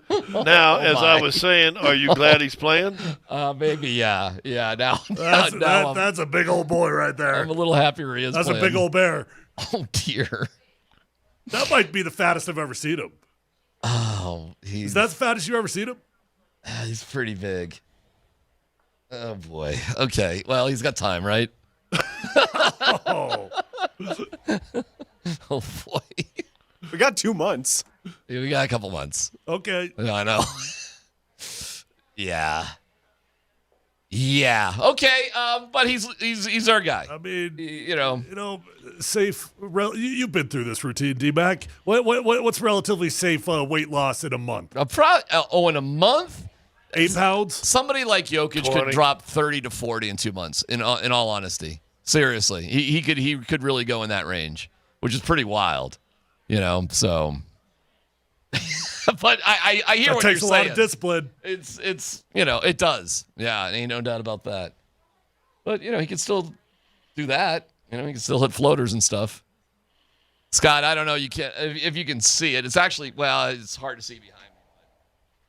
Well, we'll keep tabs on it. It gets our attention. Anyways, here's MPJ with Johnny Manziel. It was tough saying goodbye to my teammates, that especially, Jamal and Aaron, the guys that have been there for a long time. They just all kind of texted in the group chat, and the only thing Nicola said was wrap it up out there. And that's all he said. He said, make sure you wear condom out there. That's all he said. That was his message. That was his goodbye to me. Those are my guys. Those have been my family, but it's the nature of the sport, and we're going to stay in touch. Michael's an awkward. You know what? That is an awkward dude. He's just. That's the only way I know how to put it. He is awkward. My advice from especially Nicola was after the last thing we said, and he said what his weakness was. maybe Nicola knew a little bit about that weakness too, right? I mean, then those two things tie into each other. Sure. I mean, it was just the last episode that he's like, I'm not going to do the sex thing anymore. I don't want to do that. Okay. My advice is to wrap it up. Well, good advice, I guess. If your addiction is women, as he admitted to, are we saying the women out there are a little bit more dirty? Is that what Jokic is saying? I have no idea what he's saying. I have no idea what Jokic thinks of the women from the tri-state area. Who knows? Why does he do that? Why does he do that? Do Michael Porter? Yeah. You tell me. I don't know. I mean, I said this last time. This is why he probably shouldn't have a podcast. I don't know. It's not like he's doing anything wrong. I mean, I'm not trying to make him out to be a bad dude. He's not doing anything wrong. He's awkward, and he says awkward things that you don't need to say. Scott, you got any insight on that? It's kind of throwing Jokic under the bus a little bit, too. Well, I think it's said as lighthearted. Of course it was. Maybe. Well, a little lighthearted, but they're probably... Some truth? Listen. In the joke? Joker, usually when he busts you, there's some sort of truth involved. As all good jokes are. And again, you just go to Michael's last podcast and what he said to the world. Yeah. And you can find it. And then all of a sudden, the only thing Joker's texting me, wrap it up out there. That's funny. I'll tell you this, he's not boring. It's going to be fascinating following Michael Porter Jr. this year. And it's not going to have any deep impact on the Nuggets. So I think we can root for him. And then January 29th will roll around and he'll be in town. It'll be kind of fun.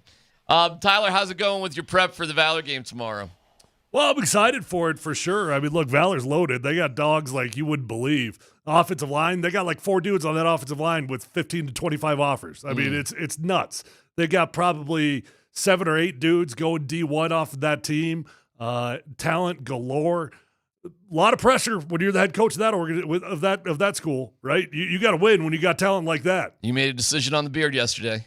I did. I trimmed that sucker up. I'm staying high and tight, at least for a little bit longer. All right. Well, I might go with the winter beard.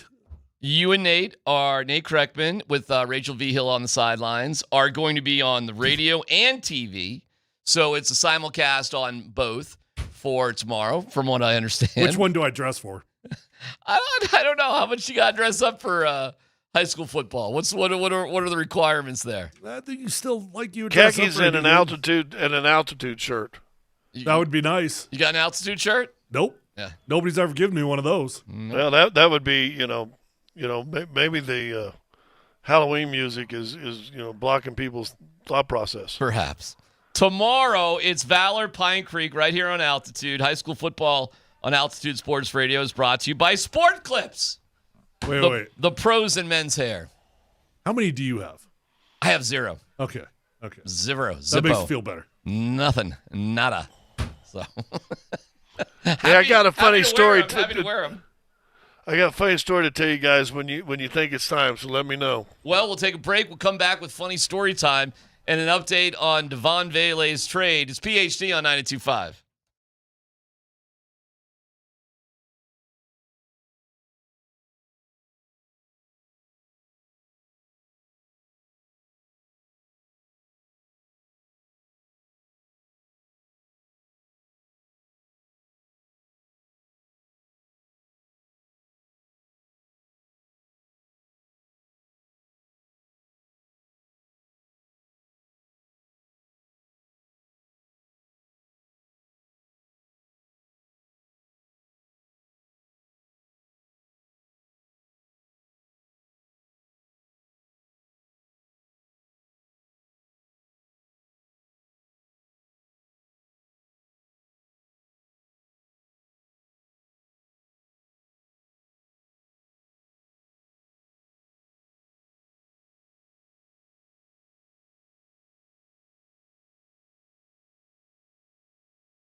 made a trade, Devaughn Vele. We're really excited to have an opportunity to bring him and onboard him with us. Obviously, really good player, really good person. Really had a productive year last year in Denver, and so felt like as we went through you're always looking for guys, looking for opportunities. Felt like it was a great opportunity for us to get a younger guy, second year in the league, that's still developing and growing, and it'll be great for our team. And so as a result, we did have to release Donovan Peoples-Jones, which is always the challenging part of this. And other than that, we should be good to go. Roster-wise, I don't think anything from an injury standpoint has changed. And as far as we look forward to this Denver game, plan is to get as many of the starters playing as we can. We'll see how long that goes, but we'll try and get those guys some game time action. How about that? So Vele just goes and plays against the Broncos, I guess. It's kind of a twist. Kind of an odd one, I suppose. Have we heard whether or not New Orleans are playing their starters? He might not get to play. He just said they're going to go as long as they can. Like, he's going to play them. Dude, if we're doing sports talk radio in New Orleans right now, are you not ripping this organization for a team that, hey, we should be in outright tank mode, accumulating as many draft picks as we possibly can, and yet we're giving up a 4th and a 7th for Devaughn Vele? If I'm doing sports talk, I may be like, who the Devaughn? What? Who is this? And then I find out he's 27 years old as a second-year player. I know. And he caught how many? 41 passes? And it sounds like we're ripping on Devaughn Vele, and that's not my intention, because Devaughn Vele is a hell of a football player. He is a hell of a football player. What I am ripping is not Devaughn Vele. I'm ripping an organization that should be accumulating draft picks right now because they are not going to win games this year, and yet they're going out there and giving up a 4th and a 7th for a middle-of-the-road wide receiver. You know what? Teams can't help You know what we're missing on this, Tyler, going on that vein of what you just said?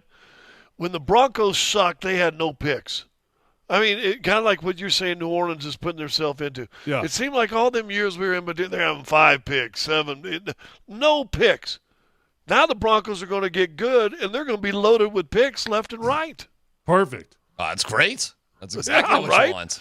But so we're making fun of New Orleans, which I agree with. If I'm a New Orleans fan, I'm listen, Vele's going to be a good player, and I think he'll be their leading receiver next year. He's 27, and you gave a 4th-round pick to. And I know the 7th round is for next for the 27 year, I believe, right? The 27 draft. Yeah. But still. Come on, man. Agreed. And I read today too that the Saints are looking to trade for like a running back. Like they're willing to give up more stuff. Andre Guestimate, let's go. I told you that. You guys poo-pooed me earlier. They're definitely not in tank mode. Not intentionally. It appears you believe in Tyler Shuck or Spencer Rattler, I guess. I mean, if I'm doing sports talk in New Orleans, you're right. I'm apoplectic. I'm pissed. I'm like, hey, we got a tank for Arch. What are we doing here?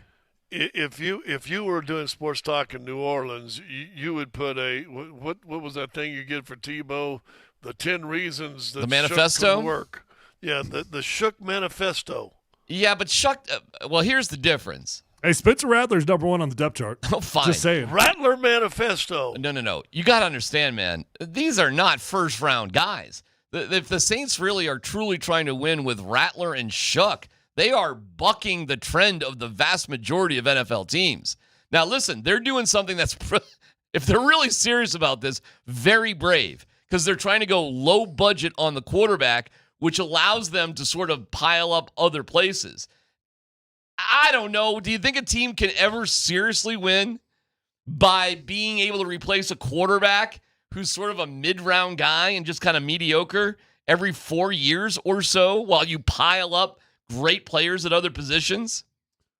I mean, I don't know about the replacing him every 4 years, but yes, I do think you could find quarterbacks outside the first round. Well, you'd have to do this with this strategy because if they're any good, they're going to cost you $50 to $60 million. Because that's just that's Ravens, what they go for. Their Super Bowl back in, was it 2000, 2002, whatever year they won it, whatever year that was. Who was their quarterback that, by the way, didn't start the season but took over? Trent What Dilfer, team? Like the third or fourth game. The Ravens, right? Trent Dilfer took over like the third, fourth, fifth week, something like that. That's a middle-of-the-road quarterback. But here's the difference in how, yes, you can win with middle-of-the-road guys. You have a defense that is like all-world, right? And you had probably Tyler, one of the best, if not the best, running back at the time, and you had a Hall of Fame tight end on the team. Right. That's how you do it. But even New Orleans ain't got that stuff. A Brock Purdy, at some point, no matter where he was drafted, if he's the right guy, you're paying him $50 million. Mm-hmm. So I would just rather start with a first-round guy, try to win in his first 5 years, and then, you got to pay him eventually. That is a very traditional way to go. Or you start over with a new first-round guy. Well, right, of course. And so if I'm doing sports talk radio in New Orleans, I am pissed today. You're right. I'm like, what are we doing? This is dumb. Yeah, we need to be accumulating draft picks. Yeah, and well, listen. What pick was Shuck? Oh, what round was he? I have third round, fourth round. I think he was second rounder. He was a second rounder? Okay, well, as far as I'm concerned, that's too late. I don't know, man. And he's behind Spencer Rattler? Yeah, for now.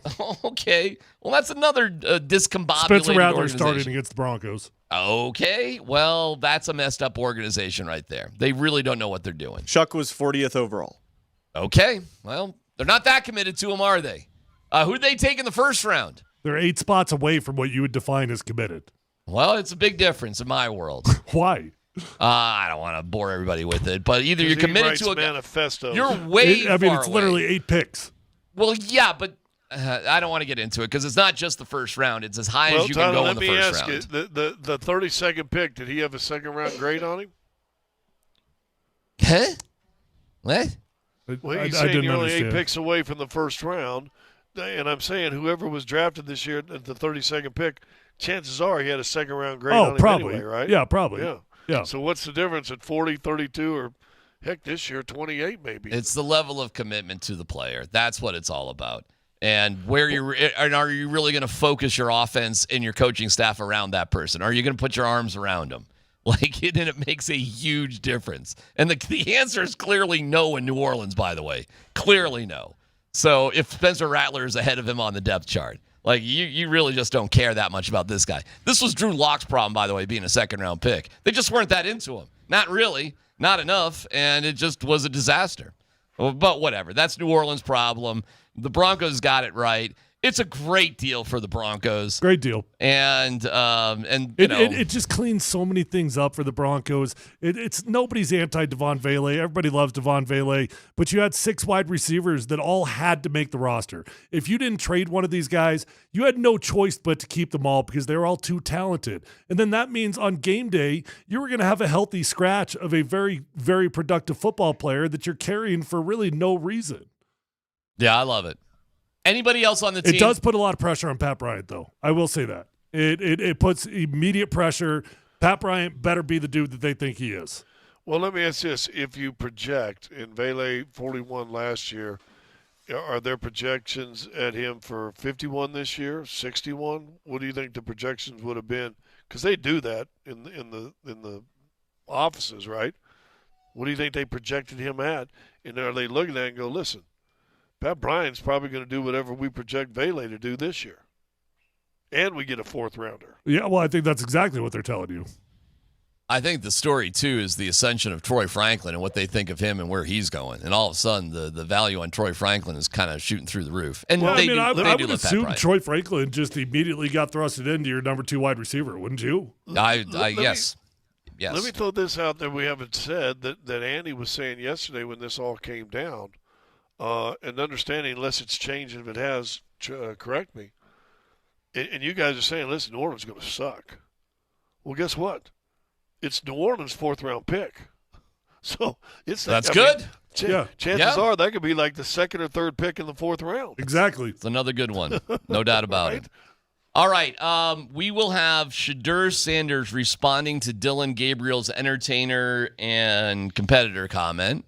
We'll have that coming up. He answered those questions today, so stick around for that. Scott, what do you got going on? You got something, what'd you say, stupid or interesting? Well, both. I got to pull up. So I want you guys to pull up your phones or look up right now the Hotel Colorado and just put Hotel Colorado haunted. Okay. which I didn't realize till I was about to leave. Hotel I heard Colorado. Mo's trying to tell us it was haunted this morning. Yeah. It's often cited as one of the most haunted hotels in Colorado. Boom. I stayed there last night. And you're still here? Well, thank you very much. So I get last night, and I had looked up something that said room 545, one of the things on Google, was one of the hotel rooms to where they had to shut it down. Now they make it a storage, whatever, blah, blah, blah. That's 454, Scott. Oh, 454? Yep. This room is rumored to be where the chambermaid was murdered, and it's now a storage area with a padlock. Okay. That's kind of creepy. So guess what room number I was? Well, 454 is haunted, so were you in 453? 554. No, I was in 551. Oh, hold on. 551, fifth floor. Reports of high EMF energy and a male spirit near room 551 and the attic. Yeah, and the stairs to the attic was right across my door. Opened my door, and there it was right there. Did you feel the male spirit? No. So anyway, I'm starting to read this thing, and I'm like, oh, gosh, really? No, I got the protection of Jesus, so I was good. But I mean, like, still, you're thinking, here we go. We got something going. So wait, hold on. Was that a thought through your head though? Like as you well, I'm all right. I got the protection of Jesus. I'm good. Yeah. No, I put my little. Okay. So it's still in your head though. You were feeling good about it, but still you were thinking that. Yeah, a little bit. Okay. So all of a sudden, Julia, the warden, FaceTimes me, goes, "Oh my God, you said 551? Check what I just sent you." So she sends me 1, 2, 3, 4, 5 pages of 551 being haunted. 1982, during renovations, freshly put wallpaper would just consistently be rolled up and peeled off the floor and found on the bed, blah, blah, blah. Stuck and no other disturbance occur. High electric EMF energy seen. 2006, around 8 to 10 mg versus a baseline of 3 to 5. It's just a concentration of spirit injury. Visual phenomenon and apparition reports. I'm reading all this, and I'm laying in bed like it's like 9:30 at night. I'm reading all this thing. I'm like, oh my gosh. Decorating spirit, visual phenomenon, apparition. I'm going through this, man. I need to stop reading this because I got to stay in this room. Yeah, just go to bed. And then I'm looking. I don't see if you can see this. Look what it says at the very top of that. I can't read that. You got to just tell us. I see there's something about it. Can you see it, anybody? What some consider, I mean, I can, just read it to us. It says, Chat GPT. Yeah.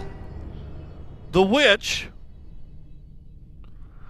got on Chat GPT. It says, write me a haunting story about room 551 at the Hotel Colorado in Glenwood Springs. Mm-hmm. Well, I get through 3 pages of this, starting to work myself up a little bit before I realize, I look at the top, I said, Chat GPT. Oh, that. So anyway, I called her back and I go, really? Really? Because she got me. She got me 3 pages deep into that thing, getting a little nervous before I turned to the 4th page and went, Chat GPT. She just made it all up. Well, the AI did.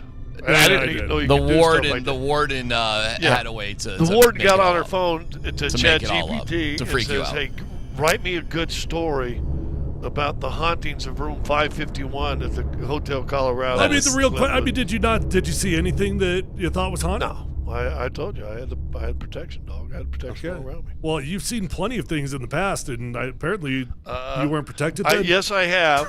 Yes, I have. And, were you not protected at that point of your life? Nope.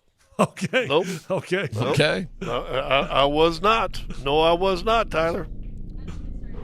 I was not. I was a fool in my follies. But anyway, so I thought you guys think that'd be funny that the warden would think he'd use AI and send that to me just to try to give me a fright. I think it's awesome that a great wife tries to scare the crap out of her. Oh, that's well done. Out of her husband. I definitely respect the hustle. Yes. Now, that's a good hustle. Now, this hotel was built in 1890 or something like that, 1893. Uh-huh. I mean, it's got some history. Looks and like it looks like big-ass an old hotel. hotel. Yeah. It's giant. I stayed there one time. It's because it's so convenient to the hot springs. It's right there. I think you can take a bridge right Block over. away. I've cross stayed over there too. bridge. It's right across. I have stayed there. Yeah. So you didn't go to the hot springs, did you? I did. No. Hot springs. No, but I was sitting there thinking, well, I didn't want to walk back from the hot springs at 11 o'clock at night into going your to hotel my haunted room. Yeah. Wait a second. What happened to the protection? That doesn't cover you if you go for a swim? Yeah, it would have. It would have, absolutely. But no, I listen, you don't understand. I told you this the other day. Traveling, yeah. Man, I got in the room, filled my tank up when I landed, when I got to Glenwood Springs, got a bag of chips and a Diet Coke, and went to my room and sat there and turned on I don't even know what I watched. I hope it was a horror film. It would have been The appropriate. Exorcist. No, All right, no. put something on there. The Shining, Jack Nicholson. No. Something like that. No.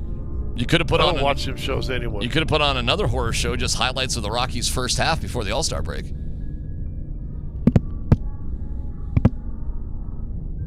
Hello? Boom. Any ghosts here?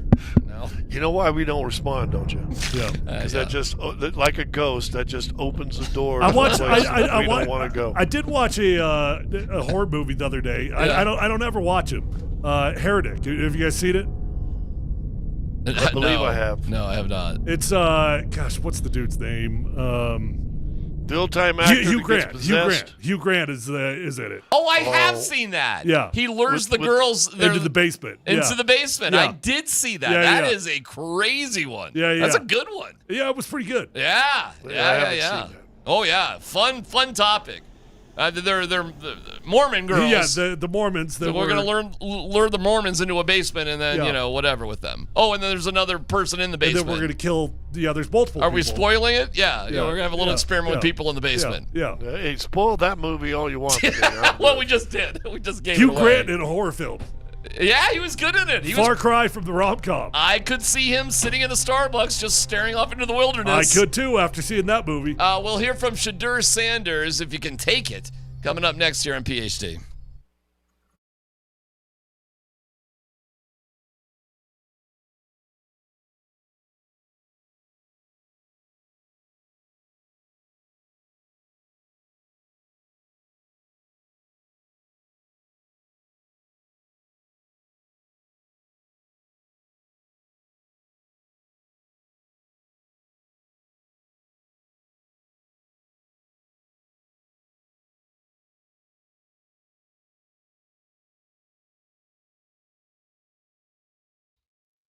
All right, it's DMac for the Rocky Mountain Men's Clinic. Summer is here, and you want to get out. You want to feel great. You want to have some love in your life.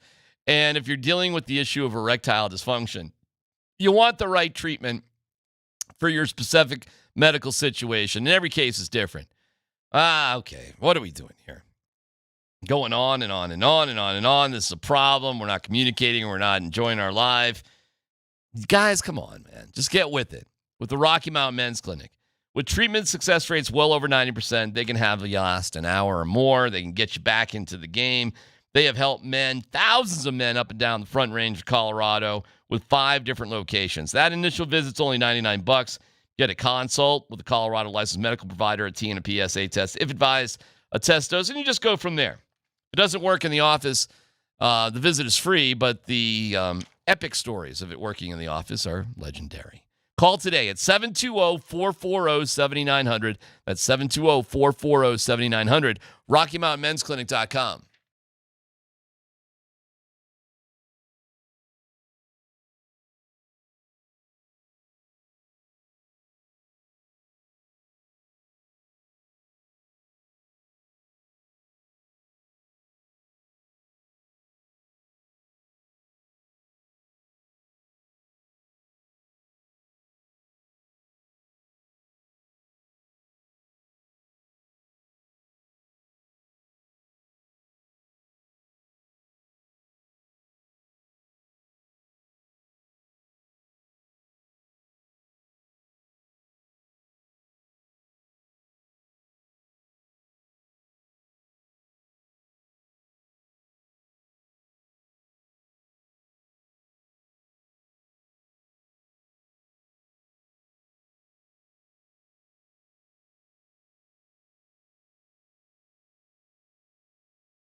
It feels like because of Prime and CU and that connection there, that I feel connected to what's going on with Shedeur, and then the drama with the Browns is pretty significant. I'm watching the Dallas Cowboys thing. Finished watching that. Holy cow.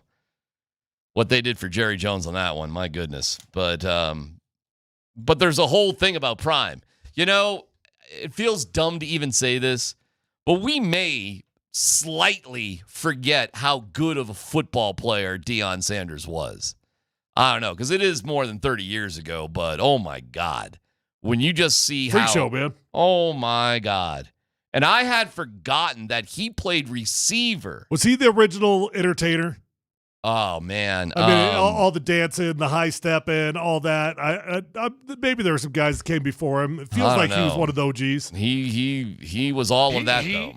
He took it to another level. I mean, you got to look at Billy White Shoes Johnson and Elmo Wright, Otis Taylor, guys like that. But he as a defensive player, because those guys were all offensive guys. Well, he was like the first defensive guy that, did the high stepping in and stuff like that. True, but he played receiver in the Super Bowl.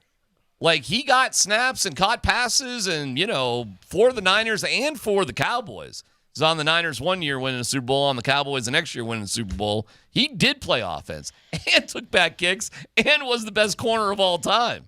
Like, they were just like, both teams were just, we make this big deal about Travis Hunter, but Prime did all of this same stuff at the highest level. Like, they had packages for him. I'm not saying he was like a full-time receiver, but I had totally forgotten that he had caught passes during the Super Bowl for those teams. It's like, whoa. So, again, my respect for Prime in terms of being an athlete was, it's out of control. So, anyway, we fast forward all these years later, right? And here is what Shedeur, let's start with Dylan Gabriel. What he said when asked about the media, right? That's the context of this whole thing. He was asked about the media with the entertainment thing. Yeah. Okay. It's just part of it. There's entertainers and there's competitors. And I totally understand that. And my job is to compete. And that's what I'm focused on doing. Of course, we're doing this mid-game, but, it's something that I'll get used to and just want to be the best team that I can and create an environment where we can all go do our best work. That's all we want to do. Okay. Shot or not a shot at Shedeur? Well, the context of the question was that he had previously been asked about blocking out the noise from the media, right? And that was his response. So his response is there's entertainers and there's competitors. I do not believe that it was a shot at Shedeur Sanders at all, at least not intentionally. But anybody can take anything they need to fuel their own fire. And if you're the type of dude that gets driven off of bulletin board stuff, then, hey, you can turn it into a shot if you want to. But the context of the question was specifically in regards to blocking out the noise from the media. Scott, shot or not a shot? Tyler was just talking about you, A. B, I didn't know the entire context. If I did not know the entire context, then my answer would have been what you say, and I would have said yes. But I didn't know what Tyler just informed me. There's a story that George Karl says that he was at a restaurant one time and Michael Jordan walked in and he didn't see him or catch him, and Jordan thought it was a snub. And Jordan always used that when playing George Karl teams or something. This is to your point. Like, if you want to make it something, sure, you can do it. Like, was CSU really making it about, Prime's mama? Oh, he was talking about his mama. Right. But was he? He was talking about his mama. Okay. Listen, if you want to make it personal, you can. And I think the Sanders family has a long history of using things like this as motivating and us against the world and we'll prove you wrong and all of that. So whether or not Dylan Gabriel really meant that against Shedeur, it is reasonable that you could take it that way. So here's Shedeur's response to it today. Honestly, I don't even think about nothing. I don't think about anything. If it's not words or anything, at this point, it can't do anything to me. I know, the God put the ability and the power within me to not even think about nobody else's comments, not care. It is what it is. I spoke with him. He said, nah, bro, He said that wasn't. He told me on the plane. He came up. He was like, "Nah, bro, that wasn't that. I see how they trying to spin." I'm like, "Oh, all right."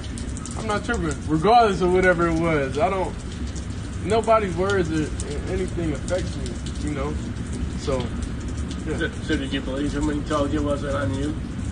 Did I believe him? Yeah. I mean, I feel like you're trying to start stuff now. I thought you're trying to start stuff. I mean, he's doing his job. He's supposed to. Do I feel like he did? I don't know. And that's not on me to sit here and be like, oh, he did it. That's not going to change my life in any way. Yeah, he took the bait. Oh, man. I mean, he definitely took the bait. Wow. And that's what I meant, man. I mean, if you're the type of dude that's going to get motivated by that stuff, fine. Sure. Okay, go for it. It's a little bit unusual when it's your own teammate. Usually you're just like, yeah, I know he didn't mean anything. That is not what he said. He kind of did, and then he backed off of it. You know, he said he came up to me on the plane, and I said, hey, I'm not tripping. Don't worry about it, right? Yeah. But then he backed off of it. That is interesting. Okay, whatever. Hey, whatever works for you. I mean, the DMac would love to be a talk show host in New Orleans after all their moves. Now I'm thinking he would really love to be in Cleveland. Oh my God, are man, you Cleveland kidding? is his wet dream. Dude, Cleveland is, to be a sports talk host in Cleveland right now is the best. Are you nuts? That is, well, the best. You'd have to live in Cleveland, theoretically. Unless you could be doing it from, I don't know, Aspen. But be the Brock Hewitt of Cleveland.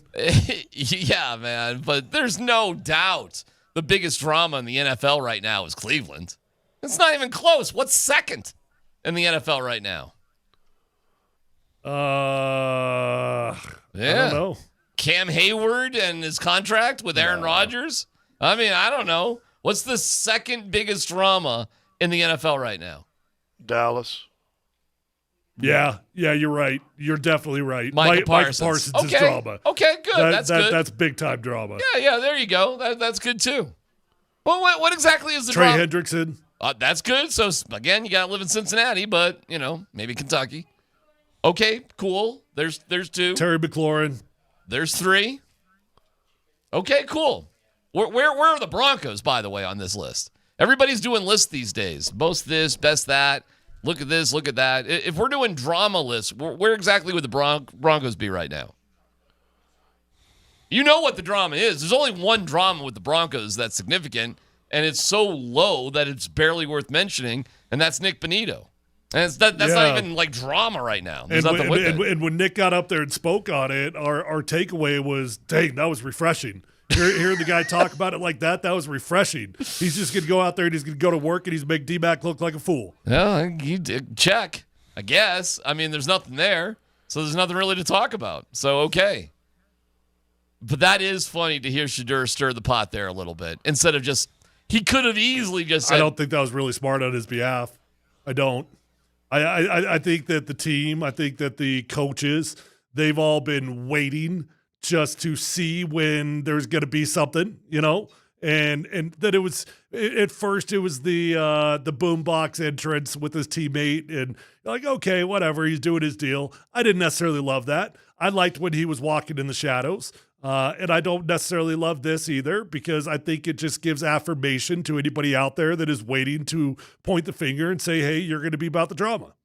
I'm trying to think for the Broncos when there were probably quarterbacks that didn't get along that great or there were things between them. Yeah, but I mean, publicly and privately, it's always different stories, I think Tebow and Orton were like that. Yep. I don't think Orton, well, I mean, Tyler would know better than me, but it didn't seem like they were buddies. Was there drama between Maddox and Elway? Oh, there could have been. You would have understood it, right? It would have made sense. I don't know, man. The Browns have themselves to blame for this. They've set up this situation. Where did they think this was going to go? And now the latest rumor is Deshaun Watson's going to come back earlier than expected. Well, yeah. Just throw him into the mix now. Okay. Well, there you go. There you go. Going back It'll be an interesting 2 weeks, and we'll finally get to see exactly what Cleveland's going to do in their quarterback room. Going back to this Cowboys documentary, Well, hey, what's your guys' opinion of Troy Aikman? What do you think of Troy Aikman? What's the question? As a broadcaster? Period. Just in general, Troy Aikman. I don't know. I think he's. Go ahead, Scott. Go ahead. Oh, I thought he was a pretty good quarterback. Seemed like a good leader, but I think he sometimes acts like he's got something up the patootie. Mm-hmm. He seems a little bit grumpy, for sure. You can see that. He looks tired. Like he's always got bloodshot eyes, and he just looks tired. Yeah. He was a jerk. He hated Switzer. Hated him. And he transferred from Oklahoma because of Switzer. That's right. And he would put He would put things in the media trying to get him fired. Meanwhile, Scott, I didn't realize Switzer was beloved by the other guys on the team. They freaking loved him. I didn't know that part of it, though, Scott. So he played for him in college and then left? Yeah. Yes. Oh, yeah, that's fascinating. Went to USC, I think. Yeah. They won a Super Bowl. They didn't talk. How about that? There was no communication whatsoever. Like Tom Nail and Enrico. Was that the case? Oh, there was an entire year that Tom Nail would not communicate with Rico. Those two had to communicate through intermediaries. They literally would communicate. What was Rico's job? Rico was the line coach. How could you Rico was the offensive line coach, and Tom Nalen refused to speak to him for an entire season, to the degree that Tom, like in a meeting, if Rico would say something, Tom would turn to somebody next to him, whisper to him, and then that person would say it back to Rico. That went on for a whole year? A year. Wow. Well, here you go, man. I mean, it's I don't know. I think Troy Aikman is just kind of a jerk, in all honesty. But he loved Jimmy Johnson. And Jimmy Johnson was a ball buster, and Barry Switzer wasn't. Barry Switzer was a hug him and put your arm around him and that sort of guy. They both won Super Bowls. You know, they probably could have done better. But it was fascinating to me, and I don't know if you guys have ever been part of it. Can you really win? And I guess they did when somebody very important to your team is totally disconnected from the head coach. Pretty damn tough when it's the QB. Yeah. But who was the offensive coordinator that year? So I got to believe they Norv had a great Turner. relationship. Norv Turner was the guy. And he loved Norv. And then I think it became Chan Gailey after that. Yeah, I think Norv got an opportunity, went somewhere. But yeah, Norv was the right-hand man. And when Switzer inherited the team, Jerry Jones kept all of the same coordinators. Switzer didn't hire one of his own guys. It didn't matter. Jerry Jones, too, is a terror. All right, bigger question. And Jerry Jones, he got the Cowboys. They were terrible, and then they won 3 Super Bowls in 4 years and were pretty good in the 5th year, even though. So they had a really good 5-year run and could have won 5 Super Bowls in a row. Mm-hmm. Then there were 30 years after that where they have not made it to the NFC Championship game, never winning a Super Bowl. So you got 5, you got terrible when he first bought the team, built him up 5 extraordinarily good years, including 3 Super Bowls, and then 30 years. Is he a good owner or a terrible owner? Well, let's go back to our conversation with the Rockies and what they've done. Is he running a business or is he running a family? Oh, he definitely sees it as both. Jerry Jones, he has 3 of his kids who are running the Cowboys behind the scenes right now, 2 sons and a daughter. He definitely he is not gonna ever give up, control. This Micah Parsons thing, he is sunk in, man. He doesn't care. He didn't sign Emmitt Smith, and they played 2 games in the regular season without Emmitt Smith. I think big picture, it would be really tough to put the entire resume together and not say he was a great owner. Great owner. What year did he buy the team? 89. So the year they went 1-15 with Jimmy. They went 1-15. Yeah, I think so. It was 89 or 90, something like that. So they went 1-15 with Troy. No, I think they won a couple games. I think they actually got worse in the second year with Troy Aikman. Once he got Troy, they went 1-15. I think that was the second year he owned it. 88, they were 3-13. 89, they were 1-15. Okay. 90, they were 7-9. Okay. And so 1-15 was with Troy. 2, 3, 4, 5, 6 years. Their worst season was 10-6, and they won 3 Super Bowls, lost in the conference finals once, lost 2 division games. Yeah, they were incredible. They were unbelievable. But they haven't been back to an NFC championship game, guys, in 30 years. Yeah, since he won the Super Bowl in '95. How about that? So is he a great owner or a terrible owner? But Well, Tyler, you how say about he's a this? great owner. Big picture, yeah. Because he got him 3 Super Bowls. Yeah. At the end of the 4 day. years in a row, they won the Super Bowl 3 and lost in the conference finals once, right?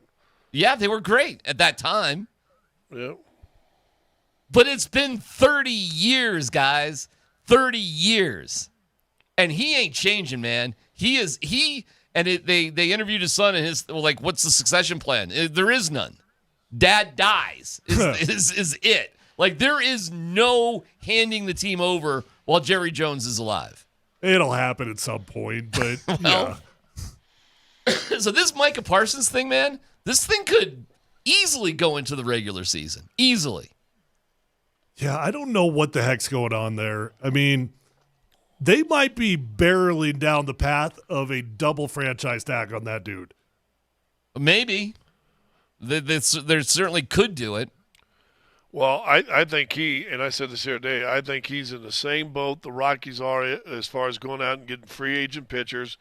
And after they had a couple guys blow up on him in Hampton and Nagel, and even Kyle, right? Kyle went on and pitched better. Hampton pitched great in Atlanta, and Kyle pitched pretty good in St. Louis after they left the Rockies. Nagel, I don't think, ever pitched again. So they've been gun shy since that time.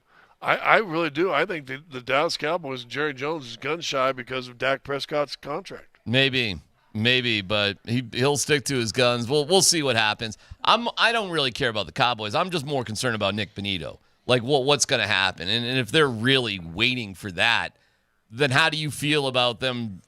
I mean, how long can you wait? How long is it going to go? Well, at some point it'll become clear that they're not getting a deal done. So I think you wait until it's clear. I think it's wait until it's obvious that he's holding out for an entire season or whatever. I mean, something will clear up. Jerry Jones may be one of the most narcissistic guys ever in the history of sports, period, the end. Any sport, any organization, anything. And the reason why he hates Jimmy Johnson, this is so wild all these years later, is a disagreement about whose idea the Herschel Walker trade is. To this day, they can't agree on it. 40 years later or whatever. It's unbelievable. It was my idea. No, that is the root of why they hate each other. It's funny. It's unbelievable. Unbelievable. All right, we'll come back with no dumb questions next.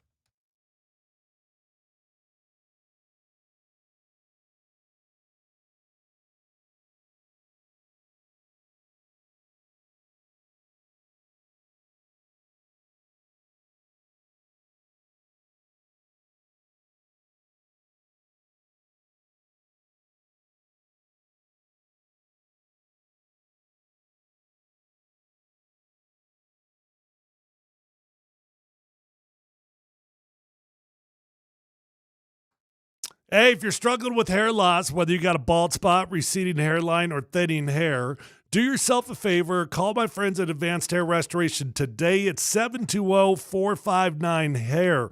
You're going to have a fantastic experience if you pick up that phone and call Advanced Hair Restoration. They've already changed tens of thousands of lives, including mine. You deserve to be the next one. When you go to Advanced Hair, you're going to be in a calm, relaxed environment, and you're going to have the best of the best working on you. Dr. Tanya Pauls is legendary. She's absolutely fantastic at what she does. The entire staff, just top flight people at what they do. You're going to have fantastic results.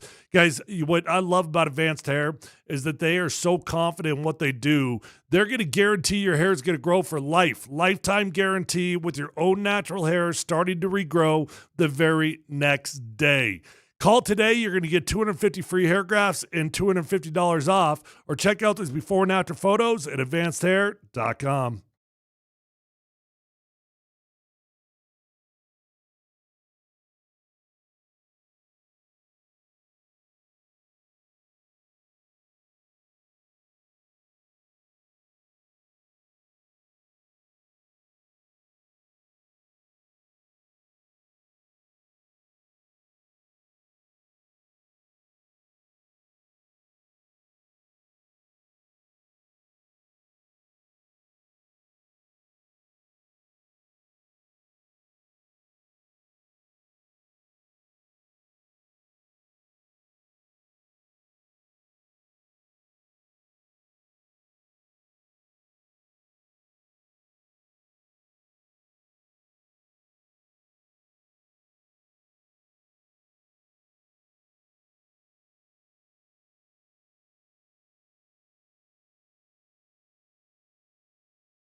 Polumbus, Hastings, and DMac present No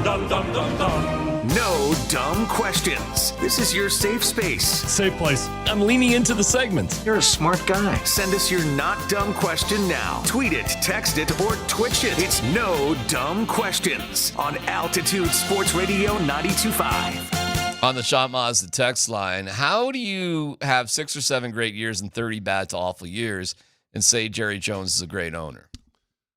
Well, you were just bringing up a lot of stuff that he did for the NFL, right? Which other owners in the NFL should be very grateful to Jerry Jones for the amount of money that he made everybody. But that doesn't make him a great owner of that franchise, right? I don't know. I mean, listen, you had a hell of a run. It's been a long time, but are the Dallas Cowboys not interesting every year? Are they not relevant every year? Are they not in the storyline every year? Yep. As a fan, is really, I mean, it's not realistic to think that your team is going to be competing for championships all the time. But I mean, isn't that your dream to always have an interesting football team? Here's the 2 things that Jerry Jones did that changed the NFL. He negotiated a $1.6 billion deal. He was the key cog of that with Rupert Murdoch. And that was a huge game changer. And he partnered with Pepsi and Phil Knight of Nike to do merchandising deals away from what collectively the NFL had done. And the NFL sued him, and he countersued the NFL. And the NFL basically tried to take his team away, and he countersued, and he won. He won that. So he was able to keep his team, Scott. And well, it wasn't, when he first bought the stadium and the team, the official soda pop of the NFL was Coke. He brought in Pepsi. And they paid the Cowboys and the stadium and not, he didn't worry about what the NFL was trying to do. Correct. He also did that with the American Express. He brought the official credit card of the Dallas Cowboys, the American Express, instead of Visa. So he came in, and I said this the other day, and Tyler said he bought the franchise for $100-some million. He recouped those hundreds of millions in advertising deals with American Express and Pepsi, like in the first handful of years of his ownership. And I think a lot of other franchises started saying, wow, you mean you can own your stadium and market your own stadium and make serious which money? everybody does now. Everybody does that now. He has made, and I know Goodell's been at the helm at a great time of a surgence of the NFL and the money the owners make, but it started with Jerry Jones. Jerry Jones opened that Pandora's box, and the reason that, what did we say, the franchise, the Knicks franchise may go for $7, $9, $10 billion. Correct. And he bought his for 175, 155 or something million, something like that. 155 million. Yep. That's Jerry Jones, guys. Now have he not won? He's had 9 losing seasons in his 31 years as the owner. Not bad. And he's got 3 Super Bowls. Okay. Yeah, man, he put it all on the line too. And he made $100 million in oil and used all of it to buy the Cowboys. So you can't. Yeah, and think about this also. Which is similar to Pat Bowlen, by the way. It's exactly what Pat Bowlen did to own the Broncos. Who was the first owner to also build like a super stadium? Is it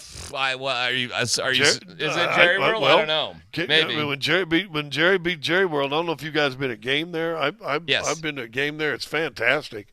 Now look at every stadium that comes up after Jerry Jones built the new Jerry World. Everybody's trying to outdo everything. Look what SoFi is. I mean, everybody's getting bigger. Wait till you see that one out in Lone Tree that the Broncos are going to build. Wait till you see that thing. Wait till we see that. Wait to see what that looks like. Yeah, we'll see it. Well, that's the standard for operating everything. So we'll see where that goes. Open for no dumb question. You guys got anything else? What's on your mind? You guys late night snackers? Well, try not to be. It's not a good habit. I've been on this health kick and everything. Man, I do great all day, and it's just like that. It's the hours between 8 p.m. and when I go to bed that everything goes to hell in a handbasket. My no dumb question is it humanly possible to eat a singular bowl of cereal? You're eating cereal late at night. Oh, yeah. Yeah, cereal's my go-to late night choice. It kind of Why do I think that I'm capable every single night of eating a singular bowl of cereal without that turning into 5 bowls of cereal? Maybe if you did Fiber Brand instead of I'm Captain doing health. Crunch. I'm actually doing healthy cereal. I'm doing protein cereal. So I am doing that, and that's my justification when I started, that I don't have to feel so bad because I'm eating healthy cereal. I'm even using like Carb Master milk. Like I'm doing that whole thing, Scott. But when you eat 5 bowls of it, it doesn't make it any better. No, but at least you're putting protein in there. That's so true. You're all right. That's true. You're all right. Yeah, you're fine. You guys late night snackers or not? No, but when do you eat your last food? Oh my gosh. The problem is, am I drinking or not?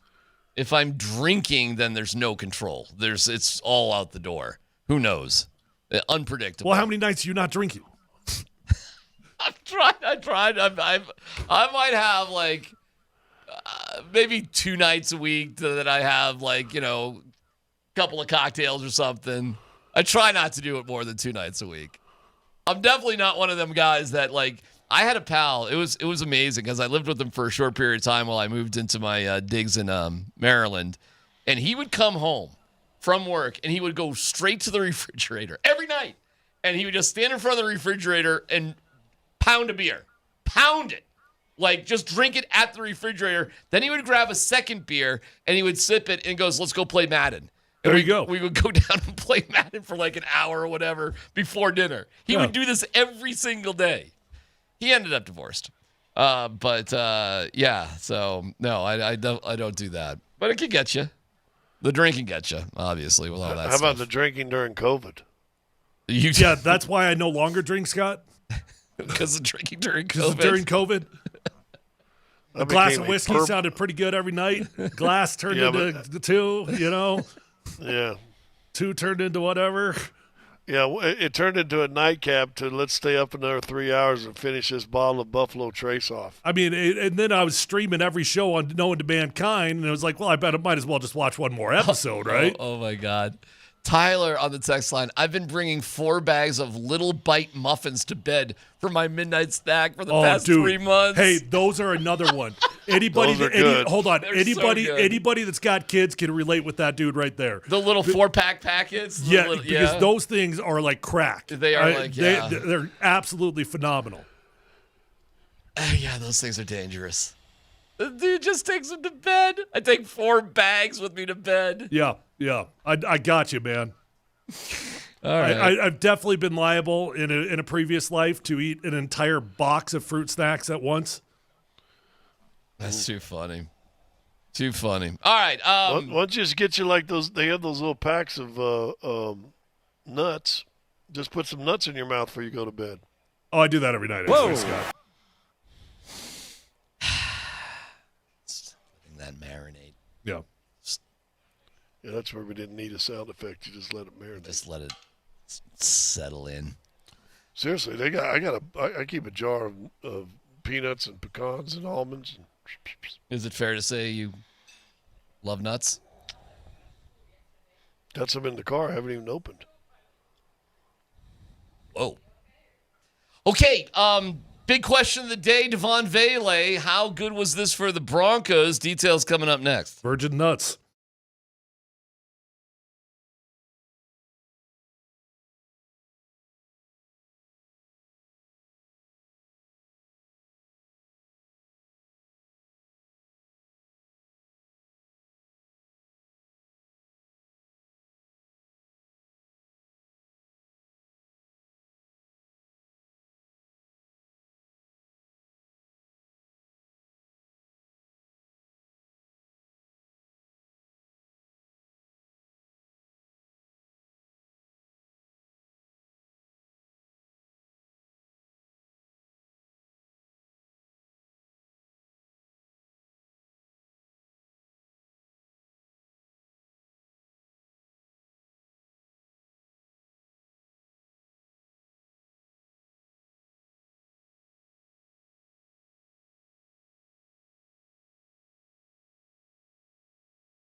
How would you rate the Devaughn Vele trade for a 4th rounder from the Saints for next year and in 2027, a 7th rounder? How'd the Broncos do with this deal? Man, they knocked it out of the park. It's a phenomenal deal. I mean, we can start with the actual trade itself, and then we can break it down why the trade actually makes sense. But the trade itself, look, if you would have asked me yesterday, the most likely wide receiver to get traded, I would have said Devaughn Vele. But if you would have asked me what his value would be, I would have been like, oh, I don't know, maybe a 5th rounder or something like that. They got a 4th and a 7th. I mean, nutso value. I mean, that's crazy good value for a dude that you selected in the 7th round last year. You recoup your initial investment of the 7th rounder. You get a 4th rounder that might be the 1st or 2nd pick of the 4th round because the Saints are going to suck. So for all those reasons, just value-wise, it's phenomenal. And then the justification, the rationale, why were you willing to move on from a player that we all love, that we like? Because of redundancy. You just drafted a dude in Pat Bryant that you think is a pretty good football player that plays very similar style of football. You had 6 guys that were currently on this roster that all had to make the team in the wide receiver room unless you traded one of them. And if you kept all 6, you were going to have a healthy scratch on game day because you wouldn't dress all 6. And that doesn't make sense. So you might as well get value if you can. Well, I'm looking this up real fast to see something because something stuck to me all of a sudden.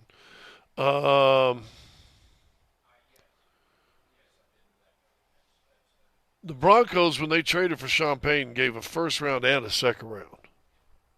They did? Do you think? Well, that's what this thing said. Denver said 2023 1st round pick, 29. I know they gave him a 2024 2nd round pick to the Saints for Sean Payton. Okay. The Saints 2024 3rd round selection, I guess, came back to Denver. So there was a little. Could this been? Hey, Sean, thanks, appreciate it. Glad you're having fun over there. We'll give you a little change back on that 1st rounder. I don't think so. I think this is the Saints just saying we want Vele, and this is what it's going to take to get it. I think it's pretty good negotiation by George Payton. Yeah. Kind of like knowing that there's value out there for Vele. Listen, and you got to call teams bluff. I think the Broncos would have just kept him if they didn't have equivalent value for him. They weren't desperate. If they had to keep Vele, they would have kept Vele. Yeah, I agree. I don't think they were going to cut him. I do not think they were going to cut him. I think they actively wanted to trade him, though. Totally, the only thing I would disagree with on that is that their preference was not to keep him. Agree. And, I think they kept Zach Wilson last year because they thought there might be some trade value for him. Turns out no, or it wasn't what they wanted, so they ended up rostering him the whole year. It's the only thing that makes any sense. Listen, this is a good deal by George Payton. Great deal by George Payton. You assess this guy, you put a certain value on him, and you got it. And then some. It's a great deal. It feels like, and I hate saying this because it feels like it's a shot at Devaughn Vele, and I don't intend it that way, but it feels like you fleeced them. Like you absolutely fleeced the Saints. Look, Devaughn was a productive football player for us last year, but let's be realistic. He had 450-some yards, right? Productive. 475. Okay. Productive season. Sure. That's a valuable member of your organization. That is a far cry from a 4th and a 7th round draft pick. But also, Tyler, if you're saying your 7th round draft pick, someone even sure he'd be anything but a practice squad guy, had 41 catches, 475 yards in 12 games, averaging over 11 yards a catch in his rookie season. I mean, that would speak that you probably got some upside in that guy, don't you? Sure. So that 4th round is all them thinking that upside is going to be this year 75, 80 catches and 950 yards and 9 touchdowns. If they truly just loved Vele and were blown away by him, I'm not saying they disliked him. Why would they be drafting Pat Bryant in the 3rd round? They wouldn't. Well, the only thing about this trade is it puts a lot of pressure on Pat Bryant. You better he's be their guy. You better be good right now, and we all think he's pretty good. He's at a productive training camp. We like the guy, but you got to go out there and you got to produce in year 1. Well, I think he'll be given the opportunity, Troy Franklin is thanking his lucky stars. I mean, he was working hard to earn the number 2 spot, regardless if Devaughn Vele was on the team or not. But he just got thrust right into that thing. I mean, the path is now clear for Troy Franklin to just, you're wide open, buddy. Go make the most out of it. Do you think Mims will just be a slot guy for the most part now? That when they line up and if there's just 2 wide receivers, it's Troy Franklin and Cortland Sutton? Is that how you see it? Well, he's always been a slot guy. Okay, but wasn't Mims the second guy, though? I mean, wasn't he your dude? Wasn't he the other end to Cortland Sutton? I think Pat Bryant had the second most catches on the team, didn't he? Vele, you mean? Yeah, I'm sorry. Yeah, thank you. Well, it makes it more clear for the Broncos here, rather than carrying 6. What does this open up now? What's the corresponding move to this in terms of where they go a little heavier or what they do? Well, I think as training camp was wrapping up this week, it felt like there was really only 2 difficult decisions to be made on this football team. And you had a loaded wide receiver room, and you had I don't want to call it a loaded running back room, but you had a handful of guys that you like. It was a heavy room. A heavy room, right? Yeah. Because I think if there's a running back that is better that comes up on the open market, I wouldn't be surprised if the Broncos went for it. I don't disagree. So, yeah. But you had a bunch of guys there, right? And historically, you carry 3 running backs. That's just kind of the magic number. 4 feels like a waste. Now it feels like, okay, now we don't have to make any decisions. We got 4 guys that we like in the running back room. Mm-hmm. We'll just carry all 4. All right, so we like it. We love it. We think what of this deal? I love the value. You could have done better. You think they could have done better? I don't know if you could have done better. Oh, you don't know if they could have done better. Yeah. I mean, to even question like or not like is silly because I don't on the surface, unless there's something out there that we really don't know about the situation, I don't know if they could have done any better. I mean, you gotta sit there and look at this and go, whoa. Well, for whatever reason, Sean did back practice up today. I'm not exactly sure why. But so they're like just wrapping things up theoretically right now. And we'll hear from Sean Payton here shortly. Wow, that was a big backup. It went from the start time went from 10:30 for the media to 12:15. Okay. So basically 10 o'clock on the field till noon. So yeah, 2 hours. He's probably letting the guys out early, I would guess. You think so? I think so. Yeah, he probably did a little bit more work in the morning. They're going to do practice. They probably said, "See you later." Okay. All right. Right. And then they travel tomorrow and play early Saturday morning. It'll be interesting to hear. What time's the game? It's 11 a.m. Oh, I didn't even know that. Man, you might have to check me on this. They may have. Well, it is different because you don't have to settle your cuts until Tuesday at 2:00. Right. So you have the end of the games. God, these guys, that's like an eternity for these poor kids. Torture, huh? Yeah, they got to sit there forever. I mean, look, it was cutthroat when I was there. There were multiple cuts that you had to go through. But, I mean, the last thing that coach always said to you when that meeting wrapped up, boys, if you get a call if you don't get a call until after 12 o'clock, your phone doesn't ring. The next day. Congratulations, you made the team. Yeah. The rest of you guys, we appreciate what you did for you. We love you. Good luck to you. I mean, you say your goodbyes in the locker room. Yeah, now it's just drips. Yes. Dude, when Hard Knocks was fun, we've talked about it before. That last show when you guys think you're on the team and not on the team. And I remember one year the guys in there like lifting weights at the facility, and it was late, and guys are congratulating him to make the team. And then, boom, something happened. They made a trade, and all of a sudden, hey, Tommy, you need to bring your playbook. It's that Monday practice, Scott, because we would have practice on Monday right after you made the team. You would go out for practice, and every year there was a Turk waiting for you as you're walking off the field. And so everybody gets to walk off the field, and you're like, don't make eye contact, please don't be coming for me. And then he comes to your buddy, and you're like, oh, sorry, pal, but thank God it wasn't me. Oh, man, that is so harsh. Sorry, pal. Sorry, pal.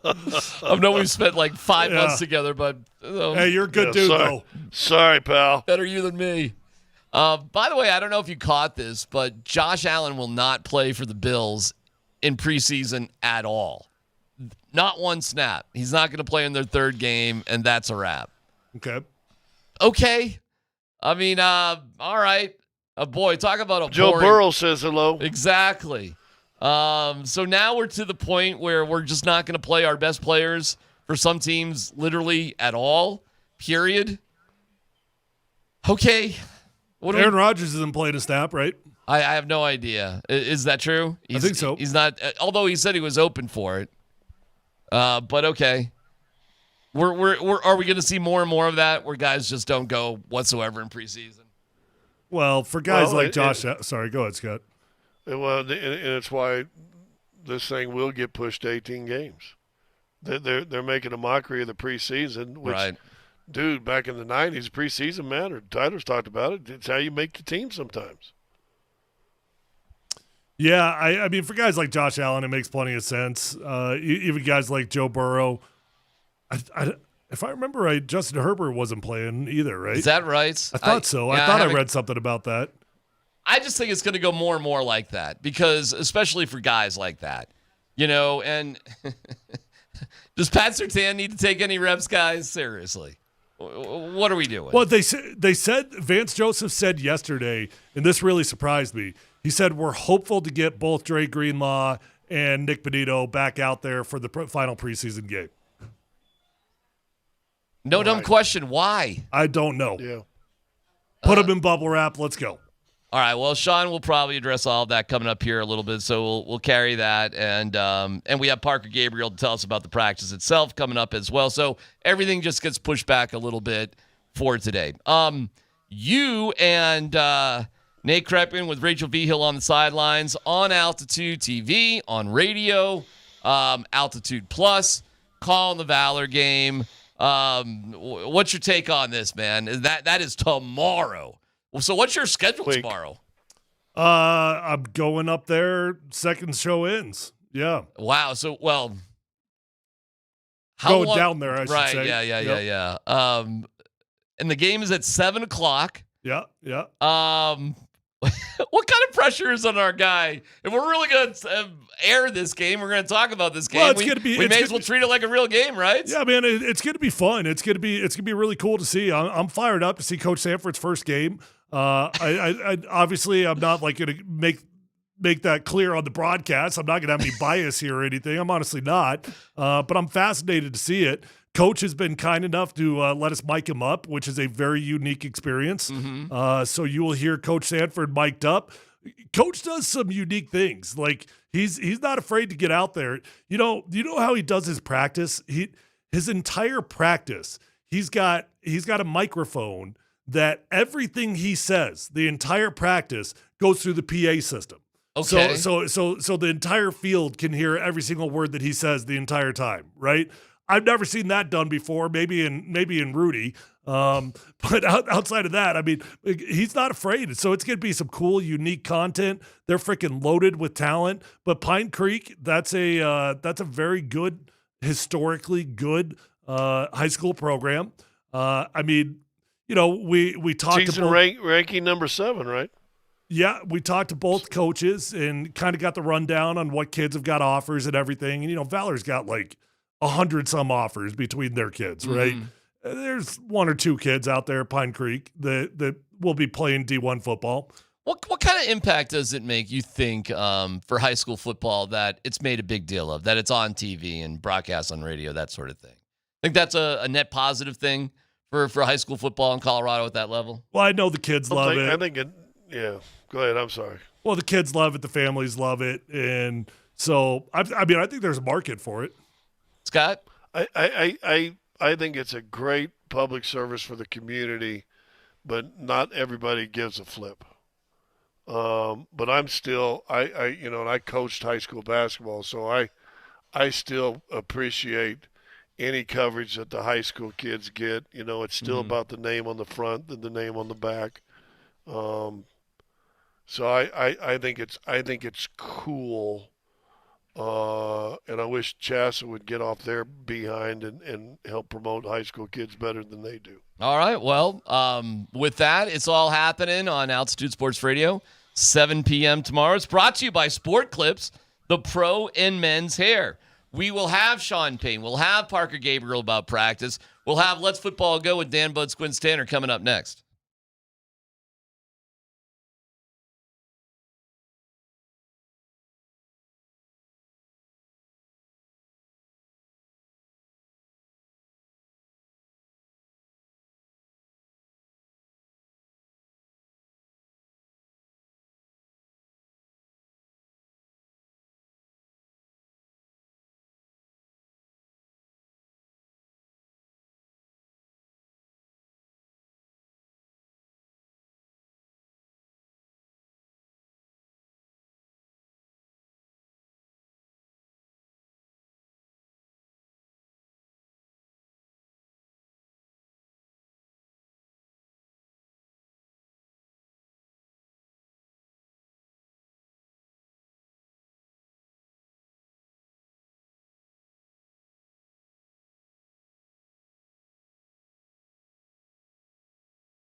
Just saw Brad from Mountain High Appliance earlier today. Brad's the man. Thank you, Mountain High Appliance. We think you guys are great, and I need everything.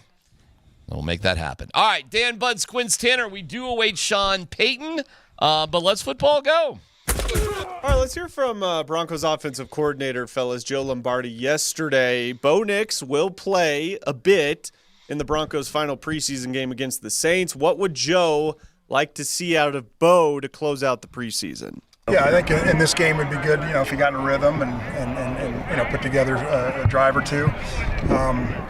And just, we're getting to the end of training camp and most of the installs in, so just, tightening up the details, before we know it, we're going to be getting ready for that first game. So, just continue on the path that he's on. What are you guys looking for out of Bo Nix in the final preseason game for the Broncos? What do you want to see? You'd like to see I don't care how many plays it takes, but you want to see him score a touchdown on the first drive. That would be great. You do that, you're out of the game. Congrats. That'd be fine. Good drive. I don't care if it's 4 plays, 3 plays. You score on the first drive, you're toast. Take the pads By off. the way, 4th down and 3 from the 50. Go for it, Sean. Like, what are we doing here? Let's see if we can make something happen here. The end. Like, let's go. There was a story Dave told me years ago. It might have been, I don't know where he was coaching, one of the stops. But he had one of his managers, kind of a special needs guy, and he did equipment, helped all the kids. All great, big part of the team. I think it was with Dave for a bunch of years anyway. He said they were in a game. They were in a game kind of struggling. This first thing I thought of, that Dan said, what do you want to see? The kid walks by, the offense is stuck in the mud, they're not doing anything. Finally, this kid walks right by Dave on the sideline, doesn't even stop, but just keeps walking by him, and as he gets right to him, he goes, why don't you call a play that works sometime? That's good advice. Dave just loves that story because he goes, God dang, he's right. Listen, I want them to call somebody, and have we found out who's calling the plays this game or not? Oh, that's a good question. I would assume Sean. He didn't last game. I would ask. I mean, it's a legitimate question Yeah, based on. it's definitely a fair question, but I mean, even Sean needs a game to kind of get in the rhythm, right? Well, you would think he would want, yes, with Bo especially. Yeah. But he might hand it off afterwards. Who knows? I don't know. Who called the first game? Joe Lombardi. Yep. Who called the second game? Davis Webb. Yeah, I want Davis Webb to call the games. Okay. All right, next story, Dan. All right, it's been kind of an up and down camp for the Broncos' first-round pick, Jahdae Barron. Sean Payton said they're going to use him inside and outside, but mostly at the nickel to at least start the season. So Vance Joseph yesterday, guys, was asked, does he agree with Sean's assessment of how they'll use Jahdae Barron? That's exactly right what Coach said. I mean, he's a nickel corner. And in our system, if you're a corner, you play nickel when you play outside. He's been doing a great job. He's a rookie, so he's getting a bunch of looks he hadn't seen. He's making a lot of mistakes, but he's correcting quickly. Watching him play Saturday night, we saw the explosiveness, his strength at the point of attack. He can cover. He's smart. He can rush. So thus far, really good. What do you guys think of Jahdae Barron's performance on Saturday in the Broncos' second preseason game? Did he pop? I don't know about pop. I mean, he did have one decent little tackle in there that's good to see. I mean, he's an undersized corner, so it's good to know that he's not afraid to stick his nose in there. It's always been his rep. He's got a fantastic reputation as a great tackler. It was good to get a little snippet of that. To me, I haven't really noticed him one way or the other. So I'll take the word. Everybody says he's doing a good job. So cool. Every player that's ever asked about him is pretty glowing. So Fungus had high praise on him. Everybody's talked about him. I don't know if he's going to be your day one starter. I agree. I was just going to say that. I think the Broncos will play whoever they think is best. McMillan's a good football player. I agree, and there's too much on the line to be worried about that stuff. If McMillan is better, and I don't know what they're going to do with Abrams Drain and all that sort of stuff. Who knows? They don't need to force the issue. That's my point. You can mix him in. I get it that he's a first round draft pick, and more or less you'd love your first rounders to start from the jump. but he was a little bit of a luxury pick, and they think they got what they need in R.J. Harvey and Pat Bryant, and they just got rid of Vele, so I'm sure they're really happy with what they got. So it's fine. I mean, work them in however you want. Who cares? It doesn't matter. The sense of urgency for your first-round guy to pop this year, it's not like it's been in the past because of how deep you are. It's a nice luxury that's because to it was a luxury pick from the get-go. Well, that's right. And when you take a luxury pick, it means that you don't have to rush him on the field. That's the good part of the luxury pick. I mean, the bad part is that you might have gotten someone at a bit more important position of need. But when you do select luxury, you've got the benefit of time. As long as R.J. Harvey and Pat Bryant and, frankly, Evan Engram work out the way you're hoping to, hey, you're good. It's all good. Next story, Dan. All right, fellas, ESPN ranked all 32 NFL teams from the most watchable this upcoming season to the least watchable. So I want you to predict three things here. Who do you think they have ranked as the most watchable team this season, the least watchable team, and where do you think the Broncos ended up on this list? My guess is the Broncos are in the middle of the pack because they're the kind of, that's the story of the boring Broncos. It's not the trend. The least watchable will probably be the Saints, frankly, because look at their quarterback situation and what's expected. And the most watchable, well, for different reasons, I think the Browns are the most watchable. Nah. I mean, that storyline isn't going to unfold on the field, so that doesn't make them watchable. I bet the Commanders are pretty high on that list. Yep. I agree with you, the Saints. I think the Browns are at the bottom of the list. So I strongly disagree with the Browns. I think the Browns are going to be fascinating. It becomes compelling now if Shedeur Sanders and Dylan Gabriel becomes the starter. If Joe Flacco is just sort of plowing along and they're doing okay with Joe, yeah, okay, then it's boring as hell. I mean, dude, did we not predict they're going to lose their first 4 games? Yeah, who knows what's going to happen with Joe? What makes that watchable? Well, nothing. It's nothing's all right. Fine. But as soon as Shedeur Sanders starts playing for the Browns, they're the most interesting team in my book. Fine. Yeah. Scott? I don't disagree with that. I think your top 1 or 2 will probably look with explosive offensive teams. So I would look at Detroit, Cincinnati as kind of the 2 up there most watched. I think Washington's an intriguing one. That's an interesting to keep a hold of. I think the Saints are probably at the bottom. Yeah, like what is interesting about the Saints? Carolina. We're playing the Saints this weekend. What is? Tell Vele. me anything. Devaughn Vele. Devaughn Vele, baby, come on. They are brutal in terms of like storylines for the Saints. He might be a good pickup in your middle to late rounds of your fantasy draft because they're going to throw him the ball a lot. Oh, Scott giving fantasy advice. Holy cow. What world have we entered?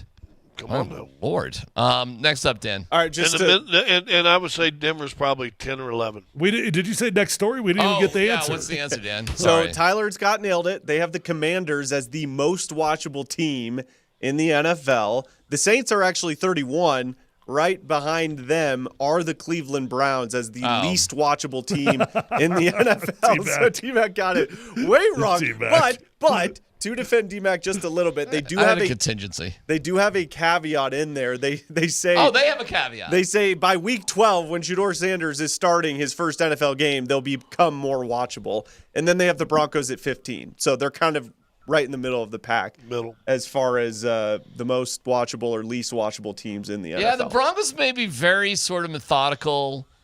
It might not be overly dramatic. It just they will. I think they're going to wear teams down.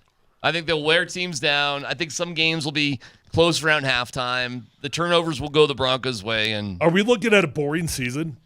You might have it like that. I mean, if you're like, let's take their last preseason game. Say you're up 24-3 in the first half, and we go to halftime. Well, that's pretty awesome. But what if you win that game 27-10? Is that an exciting game or a boring game? I'd call that exciting. Scott? 27 points is still pretty healthy. No, I get 27 points. I got you. I'll say this, and it's also how you want to watch football. If this defense is everything everybody else says it's going to be, and it's going to be a top 2 or 3 sack team, it's going to be a top 2 or 3 turnover team, there ain't going to be a game that's not going to be exciting to watch because they're going to make plays at the Listen, when you got teams that make plays defensively and scores defensively, that's usually a pretty exciting team. All right, let me ask you this. Scott, you're forgetting one important thing here. We live in the ADHD red zone world, and nobody likes watching defense. Yeah, how many Broncos wins this year do you think will be decided before the fourth quarter starts? Oh, that's a good question. Not a lot. I bet you there's at least 5. 4, 5? I got 5. Okay. Well, now, are you going either way? No, wins. I said wins. Oh, just wins. Yeah, oh. I said how many Broncos wins will over before the fourth quarter. Yep. Or more or less like the last preseason I'm going to game. go with 2. 2? Okay, I'll go with 5. I seriously think they're going to – listen, in 2015, there were a lot of close – you know what it was? It was 2013 with Peyton. The Broncos were unbelievable.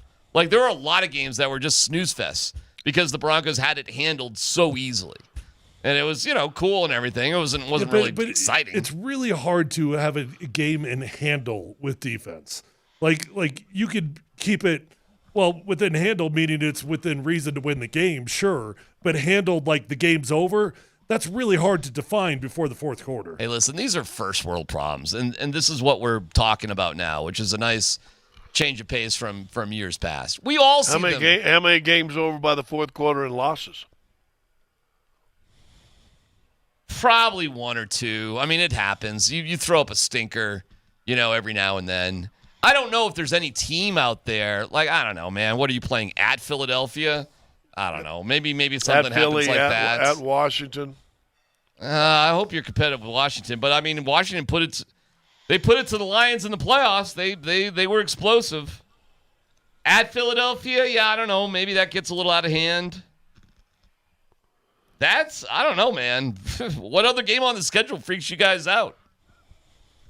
That game after London. Home against the Giants? Yep.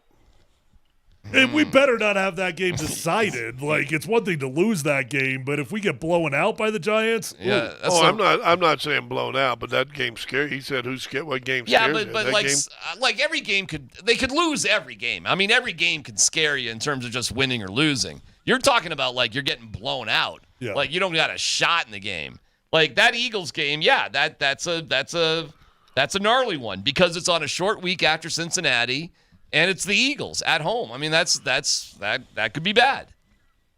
But other than that, I don't know, man. I think the Broncos are going to be fine. That would suck if the Giants. That's the reunion weekend. That is Russell Wilson perhaps as a starter. I mean, that would be. That would not be great. One more story, Dan, or Sean's taking his time. We're still here. waiting for Sean. So they're running late today, by the way. They are way late. They're close to a half hour late right now. Yeah. So one more here. Jerry Jones did a Fox News hit, fellas. He's popping on to Fox News to give an update on Micah Parsons. How close are you to getting a deal with him? Micah's a great player, not a good player. But a great player. Yeah, we know. He knows more than anyone that it's a team thing. And so I know everybody's tired of hearing this, but you've got to put this puzzle together so that you can have some other people out there playing with Michael. That's the art of the deal, and that's why we're trying to get done. And we're trying to make this thing work. But we have all the appreciation in the world for what he can mean to the years ahead. We're proud to have him. Oh, my God. That's the second time Jerry's called him Michael. Name. That's Michael. the second time he's called him Michael. It's not. Micah's not short for Michael, is it? No. It's just Micah, right? It's just Micah.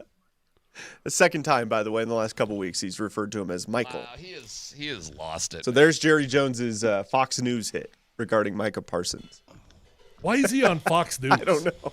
He does every interview. He was on like Fox News, like Fox News. Like that was on Fox News, not the Fox Sports or something. Not Fox Sports, News. Fox News to give that Micah Parsons. Was he on a local station or like the national Fox?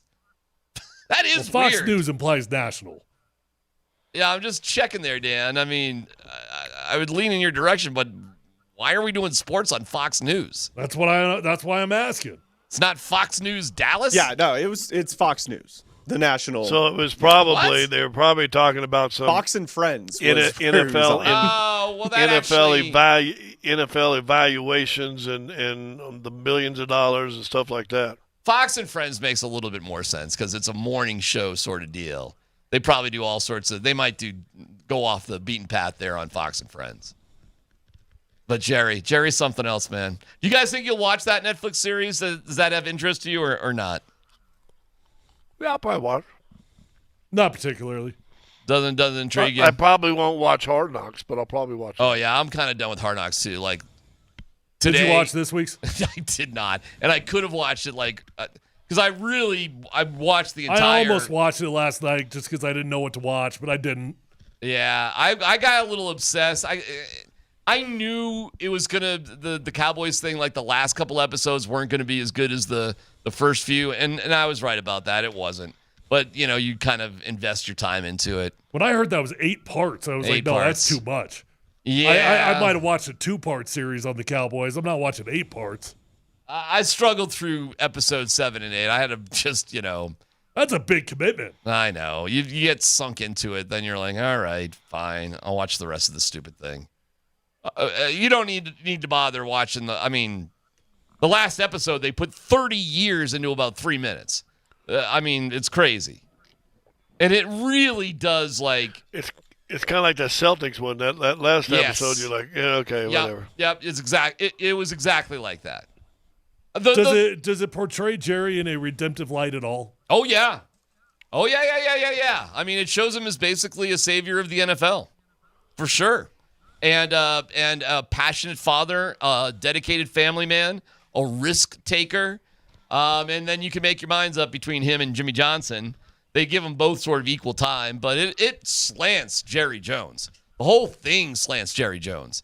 And it really, really breezes over to a certain degree the White House, the house they had where they just had, that by their explanation, we were tired of going out to meet strippers and do drugs. So we bought a house so we could bring all of that to the house. The Denver Nuggets did that during the Kmart years, right?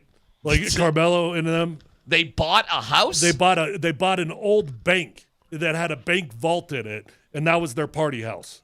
And they brought strippers and drugs to it. I didn't tell you what's going on in there. I just told you that they... Okay, well... You're telling me I'm probably going to guess that, yes, there were strippers and maybe even drugs there. So you're telling me that movie Ballers had a little bit of truth to it? I guess so. The irony, despite having the White House, Michael Irvin... You've been to it. You have been to the bank. I have? Yes, because it was that ski place that you were Carts? I don't remember the name. It was the ski place that I what? Well, you were buddies with the owners. The ski place that I was buddies with the owners? Yes. Oh, my Lord. It was a converted bank. Oh, man. Wow, I don't know. Boy. I never got an invite, that's for sure. Listen, it was, Michael Irvin got busted with a baseball-sized rock of crack cocaine, but like in a Ridgeway hotel or something. Like just a cheap-ass, like lousy hotel place. And then if the whole Michael Irvin trial, and they're tough on drugs in Texas, had he been found guilty of that, it was 20 years in prison. Instead, the judge bought that he didn't bring it there, that it was just there, 4 years of probation. Wow. You want to talk about favors done for the Cowboys back in the day. It was one guy on the Cowboys said, yeah, I was loaded. I was loaded a lot driving back then, just admits it. And goes, a cop pulled up and I thought I was in trouble. The cop ended escorting me back to my house. All right, Sean Payton stepping up to the podium. What do you want to do, Dan? You want to wrap it up? What do you want to do? Go live? We'll take a break. We'll bring you Sean Payton coming up next.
All right, the story of my life is Sean Payton probably explaining what's going on with the Devaughn Vele trade. So let's go to Coach Payton at the podium, and here's what he got to say. Today's practice was obviously more focused on the preseason game coming up against New Orleans. Our plan is to play our starters for 8 to 10 plays, depending, and that's not just etched in stone. And then get into our second phase and third phase. I've said this each week. There's still some real important decisions to be made. I just told Dave a story in New York, what was preseason week 4. We were down to a couple players, and Brashear Livingston was a returned to kickoff for a touchdown in that game.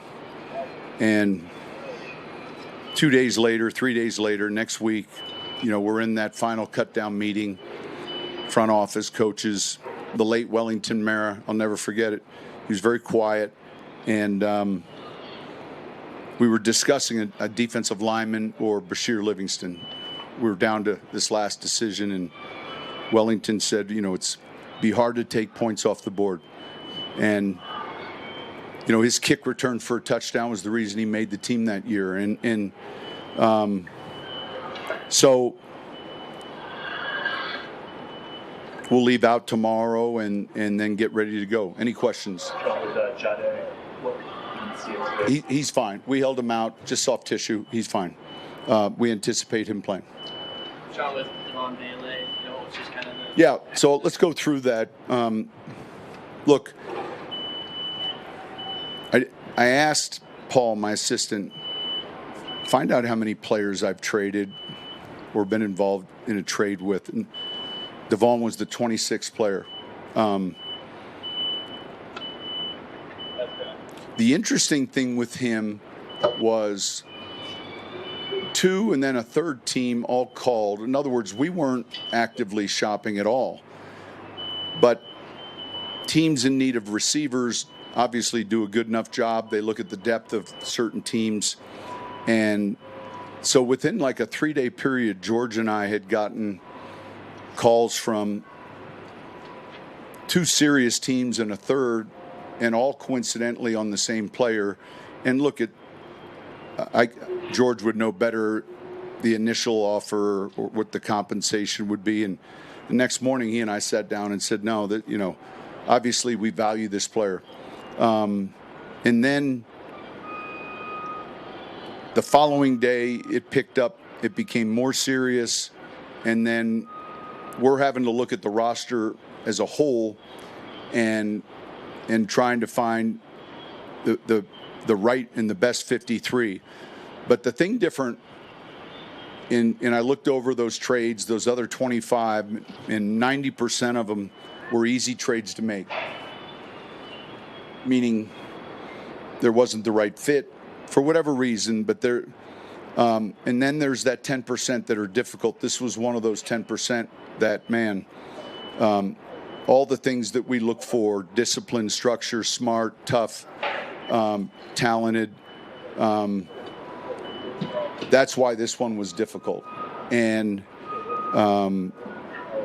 certainly New Orleans was looking, just talking with Mickey, they felt they were missing a bigger receiver.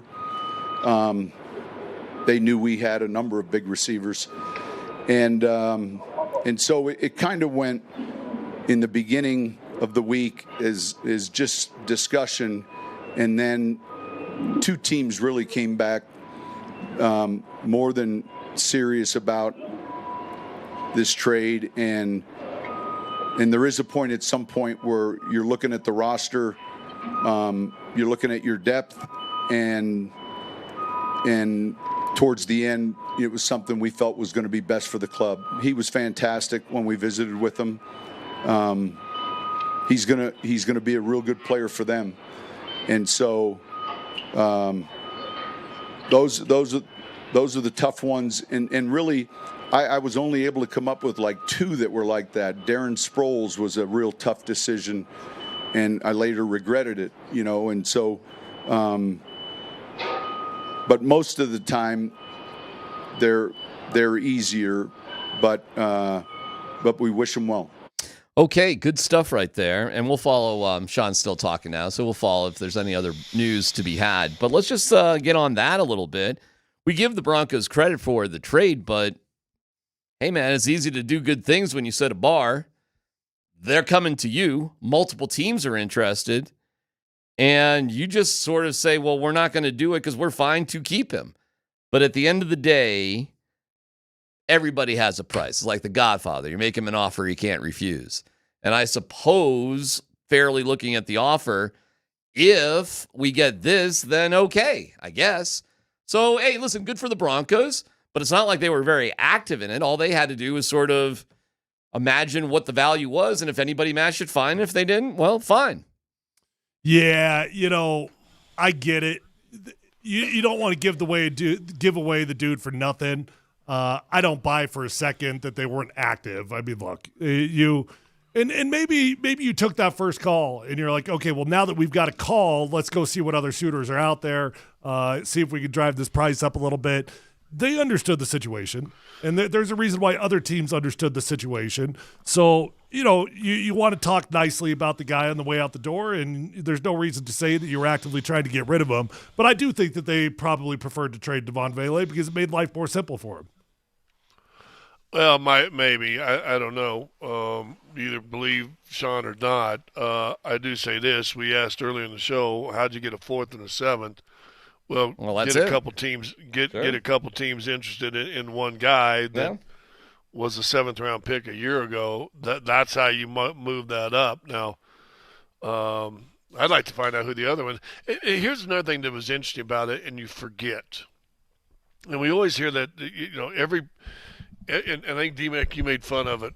Every play-by-play guy in the NFL preseason goes, well, they're not just putting tape up for their own team; they're putting the tape up for 31 other teams. That right there is an example. Yeah, right. That's kind of an example right there that other teams do pay attention to what you got and where you're going, and they probably, Tyler, looked at this and listen, you got too many receivers anyway. You ain't gonna keep 6 receivers. Mm-hmm. You got to do something with it. Well, have you guys seen the amount of trades that have gone on within the last 48, 72 hours? It's actually been nuts. Now, barely any of them register on the Richter scale because we're talking about 6th and 7th round swaps. We're talking about late round picks for dudes that were going to get cut. But this is the time of the year that everybody's picking up the phone call because they say, okay, we think that this dude's going to get cut. Mm-hmm. That's why we're calling about him. And we don't want to risk trying to get him on the waiver wire. So we'll go ahead and give you a 6th-rounder for him. Hey, let me ask you a goofy question. If you're Devaughn Vele and it's going in that direction, would you have rather been a free agent? I don't know. Sometimes it's nice to be loved.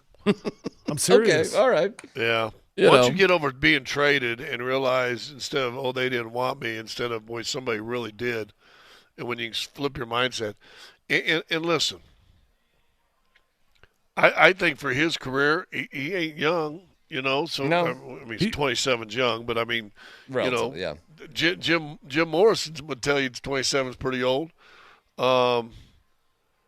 He's got a chance to light New Orleans up, man. He does. I really do. I think he's got a chance to throw out 75, 85 catches next year, 900 yards, 9-10 touchdowns, and then that city's going to love him, and that is a fervent football city. The city's going to love him, and who knows, maybe you sneak in an extension of a contract and give you a little bonus or something. Well, it was funny to hear Sean say, hey, 90% of these deals are easy. I did this with Sproles, and I regretted it. And he's lumping. I think he's having just a pinch of like, hey, we really do like Vele, man. Like, of course. This could burn us, but this is where we're at. So hey, man, good deal, good patience. I mean, it kind of came to him, I guess, if you were to believe him. I don't know if we're going to find much criticism of this deal here in Broncos country. I think most people are going to like it. Although I did have our sales manager, Sean Brennan, his son bought a Vele Broncos jersey last year. Okay. So we might feel bad for him. He also bought season tickets to the fan concert series a year ago, too. Well, there you go. Grab your 2026 Elitch Gardens season pass right now and get the rest of 2025, including Fright Fest and Elitch Holidays, too. The lowest price and soon. Congrats to Terry Oliver. He doesn't have to purchase anything because he just won the 2 season passes. Way to go, Terry. 2 season passes he won by texting Elitch. If you weren't our winner, Nate and Andy have another pair of passes, so stick around for that as they come through the door. Scott, any fun? Why don't you talk a little bit about what you were doing there today? How was it out there? Golf at Altitude, if you haven't watched it, it's really nice. I was telling a story. We talk about technology and advancement of technology. Now, they have companies and guys have, jumped on it early and learned how to do it. They get these drones and they're able to fly the course. And the beautiful thing about that, you don't have to have, people off the course or whatever. So you just fly the drones and they show you the length, and they have Connor for this one will give you the description of what's the hole's about and how to play it and blah, blah, blah. And it's really just a giant infomercial for the course, to be honest with you. But I was telling these guys, they said, well, how long have you been doing? Well, I've been doing it every year for Altitude, and I actually did a couple years with Prime. And Drew was the main host. They used to film it with helicopters. Yeah, that's kind of cool. That's a little more expensive. A little more expensive. A little noisier, at the probably. time, too. And they, at times they'd have to ask the guy. Well, the funny thing is, this is a true story. The dude that Sam, our producer, was using to shoot all the videos was a former Vietnam helicopter pilot. Okay. And cool. And he would fly it like that. And I'm telling the story, and this one guy, one of the pros, guy goes, hey, I was down at Vele when he flew. He came over a green about 30 feet at an angle sideways flying over this thing. And I said, well, that's why I told him, I said, dude, that dude was a Vietnam a helicopter pilot in Vietnam. So this guy flew nutty stuff whenever they'd film golf at Altitude. But now it's the little drones and yeah, I like it more of a scene out of Tropic Thunder. That's how I'm envisioning it right there. But Well, he said that thing was 3/4 to the. I mean, it was almost completely sideways, over the top of a tee box, about 30 feet off the ground. So, are you done, or are you going out this afternoon and doing more filming? No, we're done. I am going to Grand Junction, and one of our affiliates in Grand Junction. I'll be sitting in their studios tomorrow. Okay. Because Ellie plays at 9 a.m. on Saturday. And I didn't really want to drive 4 hours home today and then turn around 5.5 hours Friday. I'm going to be honest. In my head, until about 2 seconds ago when he said he's going to a studio, I had it in my mind that today is Friday. Until about you 2 were going to the seconds game. ago. Yeah. You were going to the game right now. Legitimately had it in my mind that I'm done for the week. That would have been a ride if you just started driving to Colorado Springs. But for some reason, I relate football with the weekend, so I have been thinking about the game, and I was just thinking, whatever. All right, well, Scott, we'll cut you loose, buddy. We know you got. Should we look at Quinn Minor's tattoos right now? Thank you, Scott. We'll talk to you later, pal. So the right arm, he's got a planetary system going on, which, not entirely sure which planetary system it is. Looks like there might be a Star Trek. What is that thing on the bicep there? Is that a cruiser? I'm not sure what that is. We're getting It's not a Star Trek. We're definitely getting a little nerdy there, no doubt about it. Maybe Star Wars. My question isn't about the right arm though, because we clearly got a sun, we got a planetary system. What's going on in the left arm? Is that a beehive? It looks like a beehive. I was going to say soccer balls, but no, you're right. It's more of a beehive sort of thing. It looks you're like right about that. Looks like it's got some work to be done or something, but it's been like that for a long time. He has terrible tattoos. Those are awful, actually, because he's got the tribal thing, but it's the tribal thing is like in outer space. Yeah, the tribal thing does not fit in with the rest of the theme. Unless that's on the right not arm. a tribal thing and it's just a bunch of meteors that are looking. Maybe that's what it is. Symbol. Yeah, that's not good tattoos. I mean, I hate to be What are we doing? Tattoo snob. What are we doing? What do you mean? Nothing. We're reviewing tattoos. I just think both of you, well, you're all right now. You should not talk about another guy's tattoos right now. Me? Not if you got to go see him. No. By the way, did you hear the guy just go right at Myles Garrett yesterday? No. The DMac of Cleveland showed up and asked him, what's it like? What's it feel like to go 100 miles an hour? Just tell me how that feels. I did see that. So what's the story? I don't know the story. He's a speed, likes to speed. Yeah. And Myles said, I want to. Shador both have maybe had a couple too many nights. I just want to talk about football or something. Yeah. But I was like, I would have asked that. Yeah. Would you have asked it that way? I might have, yeah. You think? I don't know. Yeah, he did ask it in kind of a jerky way. Maybe not, I though. could see why can't you seem to go the speed limit, but... Well, that's pretty direct. What? That's pretty direct. I don't know if that's any better. Just go full cop on him. Where's the fire? Yeah. Where's... I mean, listen, if you're going to go 95, though, you might as well go to 100, right? Yeah, I mean, I don't. But what was the speed limit there? I got no idea, man. I mean, look, there's something about hitting those 3 digits, right? Well, then what are we stopping at? I don't know. I'm going to go 100. Why not 110? What was he on the road? Have you ever done the road trip thing? Because I just did it not too long ago. It feels like where you've been getting to do 75, which turns into 85. Then you get back in town. Yeah. 65 feels like 35. Right. I might have said to him like this, hey, Myles, I mean, what is the point of having a vehicle like you have if you can't go 100 miles an hour on a regular basis? Is that what it would have been? Maybe something snarky you ever give like him a little bit of that? Maybe kind of like, I got if your you back. really think about it, what is the point of buying a Lamborghini? What's the point of buying one of those cars? If you're not allowed to drive them fast, Well, especially what's the point of him. Is that what he's got? I don't know. Did you ever remember the old cargo commercial where Carlos Gonzalez looked like he had to fold himself into a suitcase to get in his Lambo? I got your tackles right there. Looks real comfortable. Back in the day, I had this Audi Porsche endorsement thing, and I remember that. And they gave me a like a really high end. The Cayenne, though, right? Oh, dude, and I do know how to drive a stick, so that wasn't really an issue. The issue was in that car, you really feel like, what is the point of this? Unless I am going to go. Am I going to a racetrack? Yeah, because just driving on the street with it sucked. It was just because I don't want to mess it up, and it's tense, and it's too much work. Did you feel like how long do you was? Have that sucker? I had it for a weekend, and it was too stressful. Oh, hey, I'd rather have an Audi A6, which is an unbelievable car, automatic that can do the same thing. Dude, just, nicer. Anthony Brownlee one time, I had a great relationship with Land Rover for 7 years, and Anthony Brownlee one neighbors time. with my dad now, by the way. Did you know that? Is he? Yeah. Well, tell him hello. Yeah. He insisted I take one of their top end models. He gave me this $150,000 car to take home No, to my thank you. $160,000 house. And I was like, Anthony. And I was like you. I was so freaked out. I took it back after a day. I'm like, I can't enjoy this. I cannot enjoy this. I am worried at every intersection someone's going to T-bone me in this thing, dude. Yeah. Just let me have that LR4 that goes about 65. Yeah, maybe, that's it. Maybe support Myles, with the question like, hey, man, I don't blame you for what you did. It was awesome. What's up, Coacher? All right, moment of truth here. Swing here. I You see some swing boards here. Big Krecker and Polumbus have their game boards. I want to see what kind of crap they talked about. I paid Krecker with a high five to let me duplicate his board. Hey, who's number 5 on your roster? I heard about that. Pretty good, huh? It's a pretty good player. That's a good move right there. Yeah, That's a savvy move on your part. Well, you know why I did that, right? Yes, so you wouldn't give somebody the jersey Which on accident. I did. You did? Yes. And so I absolutely did.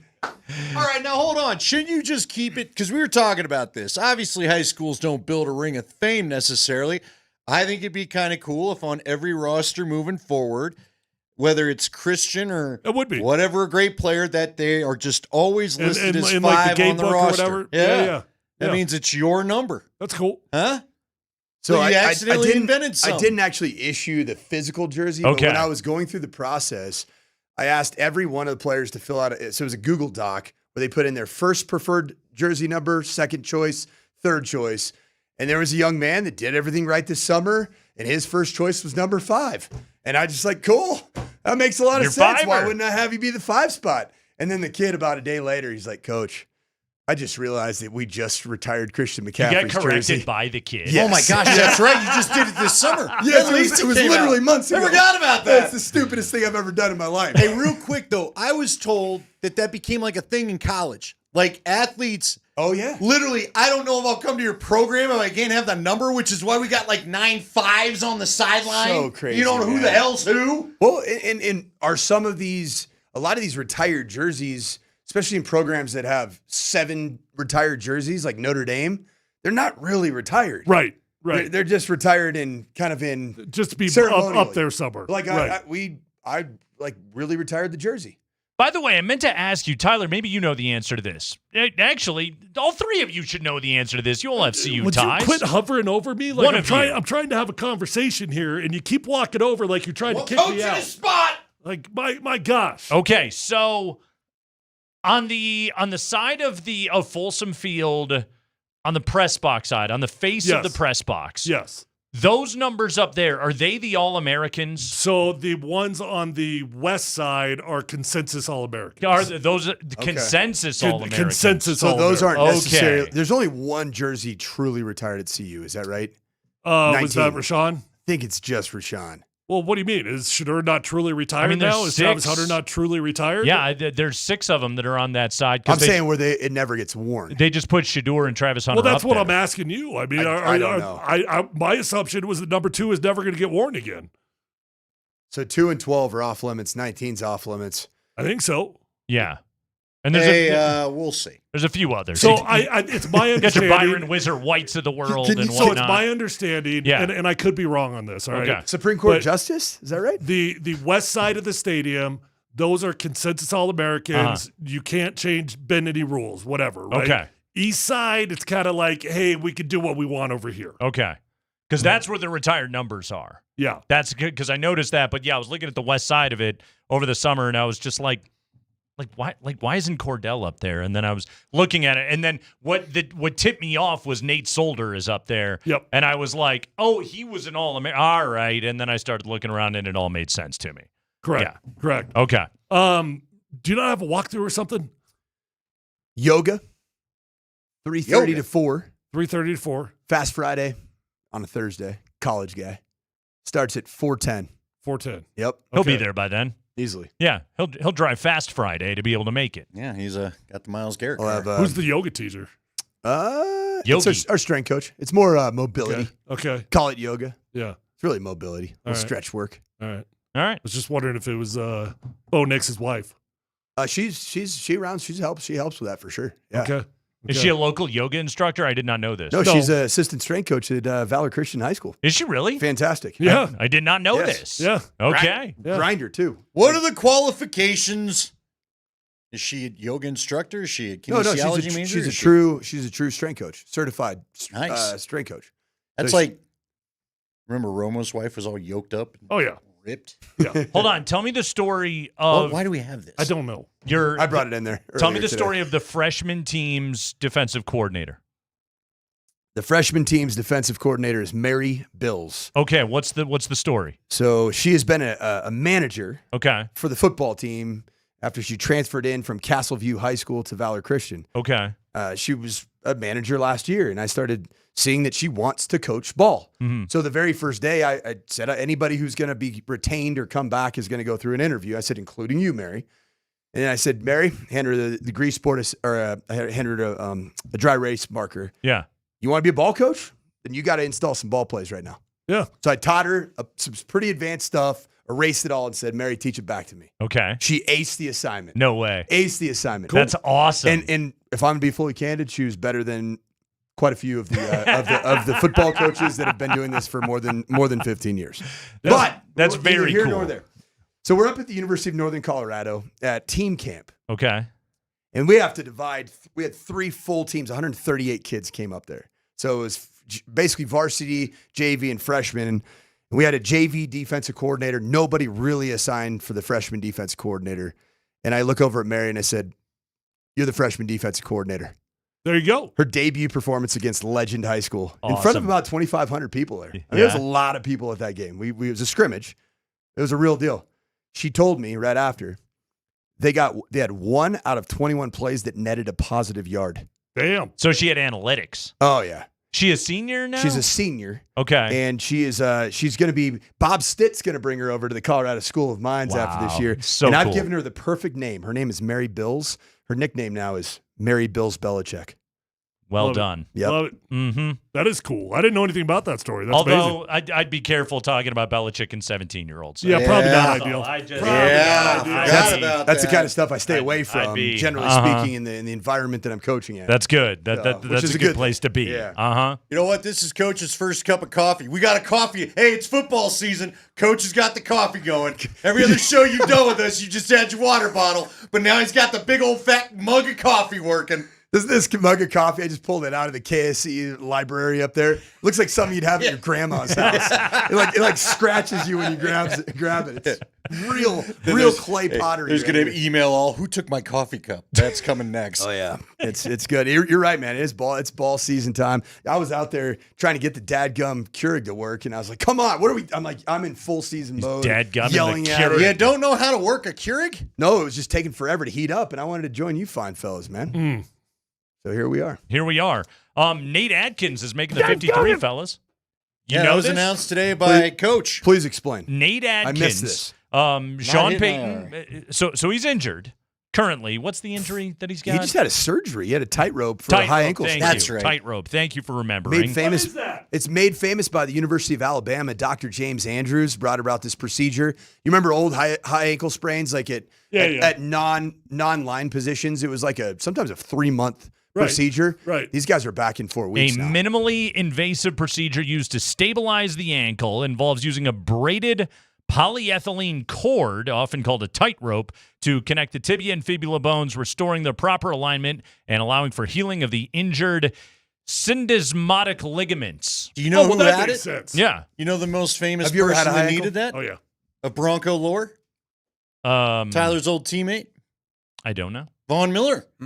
Tightrope guy. Don't you remember that? He One had of the that OG weird tightropes. ankle injury where there was like it was 1 in a million and he missed the year because of that stuff. Wow. So you said now it's sped up to where they're back and Yeah, so Tyler, you could talk about it. Most people hear the term high ankle sprain, they're like, "Come on, suck it." You're basically broke your leg. Yeah. So I've had various degrees of it, but the only like extreme one I had was when I was at CU, and they made me a freaking molded cast and everything. I mean, dude, that was it. The entire season was excruciating pain. Never got over it the entire year. It was like game 3 that it happened. We were playing University of New Mexico, and I got rolled up by some fat D lineman. And for the rest of the season, I'm dealing with this molded cast that you can't move. Like you literally can't move your ankle. Like it's stuck. I don't know how offensive linemen could have played with that thing. Yeah. remember Julius Thomas had one of those and it bothered him for like a year and a half. Yeah. He got a bad reputation from it, and if you talk to him, he just said, "Yeah, we didn't handle it right." Yeah, they could get that thing wrong quite often. He had some complaints about some doctors. He did. Yeah. You probably heard then. So this tightrope thing, Tyler, they actually do. You heard the description of the surgery. They surgically invasively put in a device into your ankle, and there's been other issues with it. Stays in there. That's to fascinating. tighten everything up, and then you sometimes have to get it removed later. Yeah. So it's a weird. It's a great Band-Aid. So he will not go on IR because Peyton said he'll be ready before the 4 games. He believes week 2 or 3. And Sean loves this dude. I do too. Can't Big get enough Atkins Nate guy. Adkins. You know why I love Nate Adkins? Why's that? Because in an ideal world, Michael Burton's not on your roster because he can play fullback. He can play tight end. Yeah. He's a great special teams Has contributor. a versatility to him. You don't need Michael Burton and Nate Atkins, who, oh, by the way, both of them are on the IR right now. Okay, so Michael Burton will theoretically be your fullback to begin the season. Then when Adkins he's is on the healthy IR. and ready to go, Burton's on the IR. What's his injury? He's got. I just saw this one. Is it a Burton is like a hammy or something. Okay. Good job on you guys for tracking the injuries for guys number 48 because through then 53 they brought on in the Anna roster. Prentice over the weekend. I'm like, what are we getting another fullback for? That's why. Prentice is the CSU guy. He is. I'm not got no problem with Adam Prentice himself. Just when was the last time any team had? Most teams don't have a fullback. They were rolling with 2 there for a second. Yeah, Burton's injury. I looked it up this morning. I was shocked by it because we never saw either Nate Adkins or Burton left practice. Oh, he did leave practice. That was a day where he probably when I was talking into a microphone. Couldn't so, see. Yeah, couldn't see that's from true. where I was sitting. That's right. So. Who's that dude that's the Chargers fullback from Boise? Scott Matlock. That's his name. Matlock? Scott Matlock. How can you forget that? I'm trying to get the Matlock beard going. He was a defensive lineman 295-pound fullback. At Boise State, and now he's a 300-pound fullback. Didn't Baltimore have someone like that too? In their fullback, pretty beefy and a former lineman? Was it Patrick Ricard? I think, yes, that's him. Yeah. Yeah. Wow. Them Harbaughs, they got a profile. Remember some fullbacks today here on the Kreckman and Lindahl show, apparently. 303-504-0925. No one will ever beat Jano. Get in the hunt. Remember some fullbacks today. 303-504-0925. Hey, wasn't Mike Allstott a fullback? I believe he was. But he carried the ball. He was a different genre. The ball.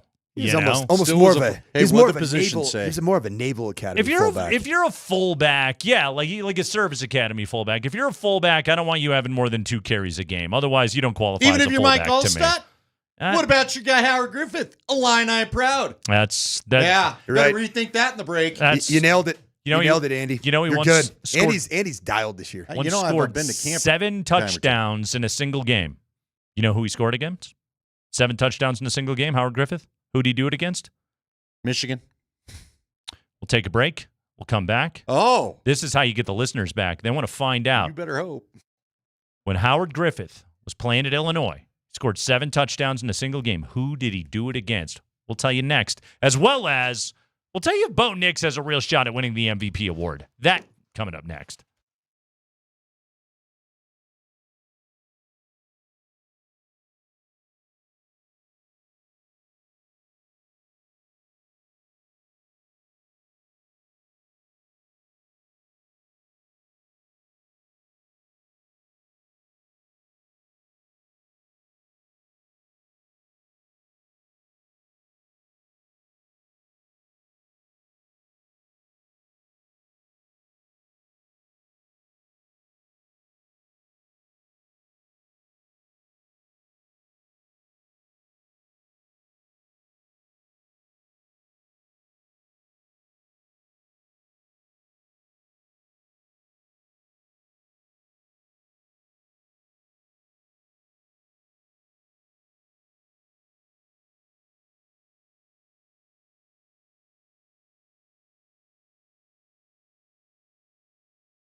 All right, did you guys Google it in the break? No, is it Boise State, just judging by the company? It was not. I was going to go with the University of Chicago. Did they have a football team? Oh, they were legendary. What year was Howard Griffith? Howard Griffith was at Illinois in the 90s. Oh, never mind. In the 90s. Yeah, never mind. Legendary what? But University of Chicago, for all intents and purposes, still has a football team. Do they? Okay. They're Division III, though. Okay. Mm-hmm. MIT's got a football team, too, Division III, as we learned. Howard Griffiths played in 1990? 1990, Howard Griffith scored 7 touchdowns in a single game in a 56-21 Illini victory against, actually, excuse me, I was wrong, 8 touchdowns in a single game. 8, even more impressive. That was against Southern Illinois University. The Salukis. The Salukis. You big Carbondale, Illinois guy? You know I am. Yeah, Now, I was knew that you a would Jeff be. George year? 1990. Ooh, great question. Yes, it was. 1990. Because You the bet Buffs it was. played him that He was year. a 91 draft pick. I didn't realize think. Howard had played that great Buff team. 5, 51, 7, 41, 5, 18, 5, and 3 yards. National championship year, the Buffs' only loss was to the Fighting Illini that season. That's right. As I always reminded my friend Stupid Charles Jeff Johnson George. about. 21 rushes, 208, 8 tutties. Pretty good game there for the great Howard Griffith. Griff's good on TV, too. Big Ten Network guy. That dude, yeah. Yeah. He was a good. I got to cover him at the tail end of his stint in Denver. I just started. Good guy, easy to talk to. Yeah, awesome. Not much of an NFL career. Not much. You high? He won a couple of Super Bowls. You now remember his one-handed snag in the AFC Championship game, running down the sideline? What year would this have been? Dude, this would have been 1997. Yeah. He took out, who was that monster middle linebacker for the Pittsburgh Steelers? He told, I mean, we're talking like almost a 300-pound dude that year in 1997. Okay, so for the Steelers. Before we get ahead of ourselves here, in Howard Griffith's entire NFL career, he had 351 rushing yards. Yeah. And 844 yards receiving. Is it all right that he blocked for a 2,000-yard rusher? I mean, is that a pretty good thing to have on your resume? These Couple of rings? were his carries, his 4 seasons as a Bronco. 9, 4, 17, and 5. So not a huge ball carrier, but a terrific player nonetheless. 3 receiving touchdowns in 98 on the way to a second Super Bowl. I'm not title. here for any Howard Griffith slander. The two of you, guy. you revealed one of my larger, I have some voids in my football background, and a lot of it is National Football League between the years of like 1999 and basically 3 years ago. Former Broncos fullbacks? Yes. Yeah. Not great. Not one of my strong Not your suits. strongest suits. Can Bo Nix win an MVP award in 2025? All right, before you guys just spout out a yes or a no, let me give you the criteria. Because believe it or not, there is very specific criteria to win the MVP award. This is not just, well, I thought you were the best player in the league. That's not how they do it, okay? Because there are patterns here. First off, only quarterbacks win this award. Bo Nix has that going for him. Did you guys know the last 10 years, every MVP has been on a team that was either the 1 or the 2 seed in their conference? I didn't know that. I'm not shocked. Yeah. Since the schedule moved to 17 games, every MVP has been on a team that has won at least 13 games. Okay. Yeah. Now you're walking in some tall cotton for me now. Very much so. Yes. This is superstar territory, and you've got to be the quarterback on one of the best teams in the entire NFL. So you got to have that going for you. And lastly, and this one's interesting, okay? There's not really a clear, counting statistical marker. It's not just like you have to have 40 touchdowns, 40 touchdown passes. You have to throw for 4,800 yards or anything like that. None of that actually applies here. But if you dig into the nerd stuff, the advanced stuff, Sandman, I know you love this. Big CPOE guy. Big EPA guy. You have to finish top 3 in EPA per play. Ooh. You have to finish top 3. For those aren't doing accounting in their car, what's EPA? Expected points added. By that individual's effort on that play. So this is, let me give you a for instance, okay? Broncos have a 1st and 10 from the 25. In this formula, you are expected to produce 1.06 points on that drive. That's like the average in EPA. If Bo Nix then has a 15-yard completion, make it a 1st and 10 at the 40, now the expected points on the drive is 1.88. Thus, you get the difference in your score on that. It's basically just, did you move the team? And also, it weights. So, as always, it's like DVOA. 5 yards on 3rd down and 7. Give me DVOA real quick. Isn't worth crap. That's defensive value over average. Okay. So 5 yards on 3rd and 7 doesn't mean crap. That's awful. 5 yards on 3rd and 2 is very good. Now, in the box score, they're both 5 yards. But the value of the yards are greater if you're, doing something with them. So there you go. It's the numbers equivalent. If I block it for this, you better get me more than what I gave to you. The old running back. If I blocked it up for 3 yards, this is it. All those old linemen used to say, if I blocked it for 3 and you get me 5 or 6, now we're happy with you. It's not a bad analogy. His point. Yeah, not a bad analogy. If I block it for 3 and you get your butt tripped behind the line and you lose 2, now I got an issue. So, do you think that at the quarterback position, Nate, are we at the place where voters are taking into account CPOE? Completion percentage over expected. Are you just trying to throw something at him? Is that it? Are you getting fancy? I really think that's something that like, I think a savvy voter is going to look at. And quite frankly, I do think the people that vote for MVP are into the nerd stats. I do. I think they look at winning, and I think they do look at the advanced stuff. Because really, and it's funny, I think it was the first preseason game, they put up like Josh Allen's counting stats from last year when he won the MVP next to Bo's from last year. They weren't that different. Like, they weren't terribly different. Now, Josh had, he did more running the football last year. But again, just like straight up counting stats, not all that terribly different. Now, the Bills were a lot better than the Broncos, and Josh Allen was the biggest reason that was the case. Let me give you a reason why I think this could come to fruition. Now, the 13 wins you talked about, that's a little scary. One of the top 2 seeds, that could be tough. Yeah. I think that's asking a lot. Mm-hmm. Like, for me, I don't want to get too carried away with what we're asking this Bronco team to do in year 2 of this build on the offense. But let's just say it goes that way. I think the thing that he's also got working for him, now the stats will have to play out as you laid out, but we also know people like to be right. And as you and I have had a little fun with the last couple of days, Nate, there's a hell of a lot of people talking about this Bronco team. Even though apparently nobody's talking about him. We're all talking about, as Nate said yesterday, we're all talking about that nobody's talking about him, but it turns out everybody's talking about him. So if Bo Nix comes and improves the talk, if he goes ahead and fulfills the narrative that people are putting out this time of year with this national sort of wave, I think he's got a great shot at pulling off the award. He's got the national notoriety. He's got people's attention. He's got, I will say this, and I do think that this is a factor. To your point, he does have narrative on his side. There is some narrative. The prodigal son of Sean Payton.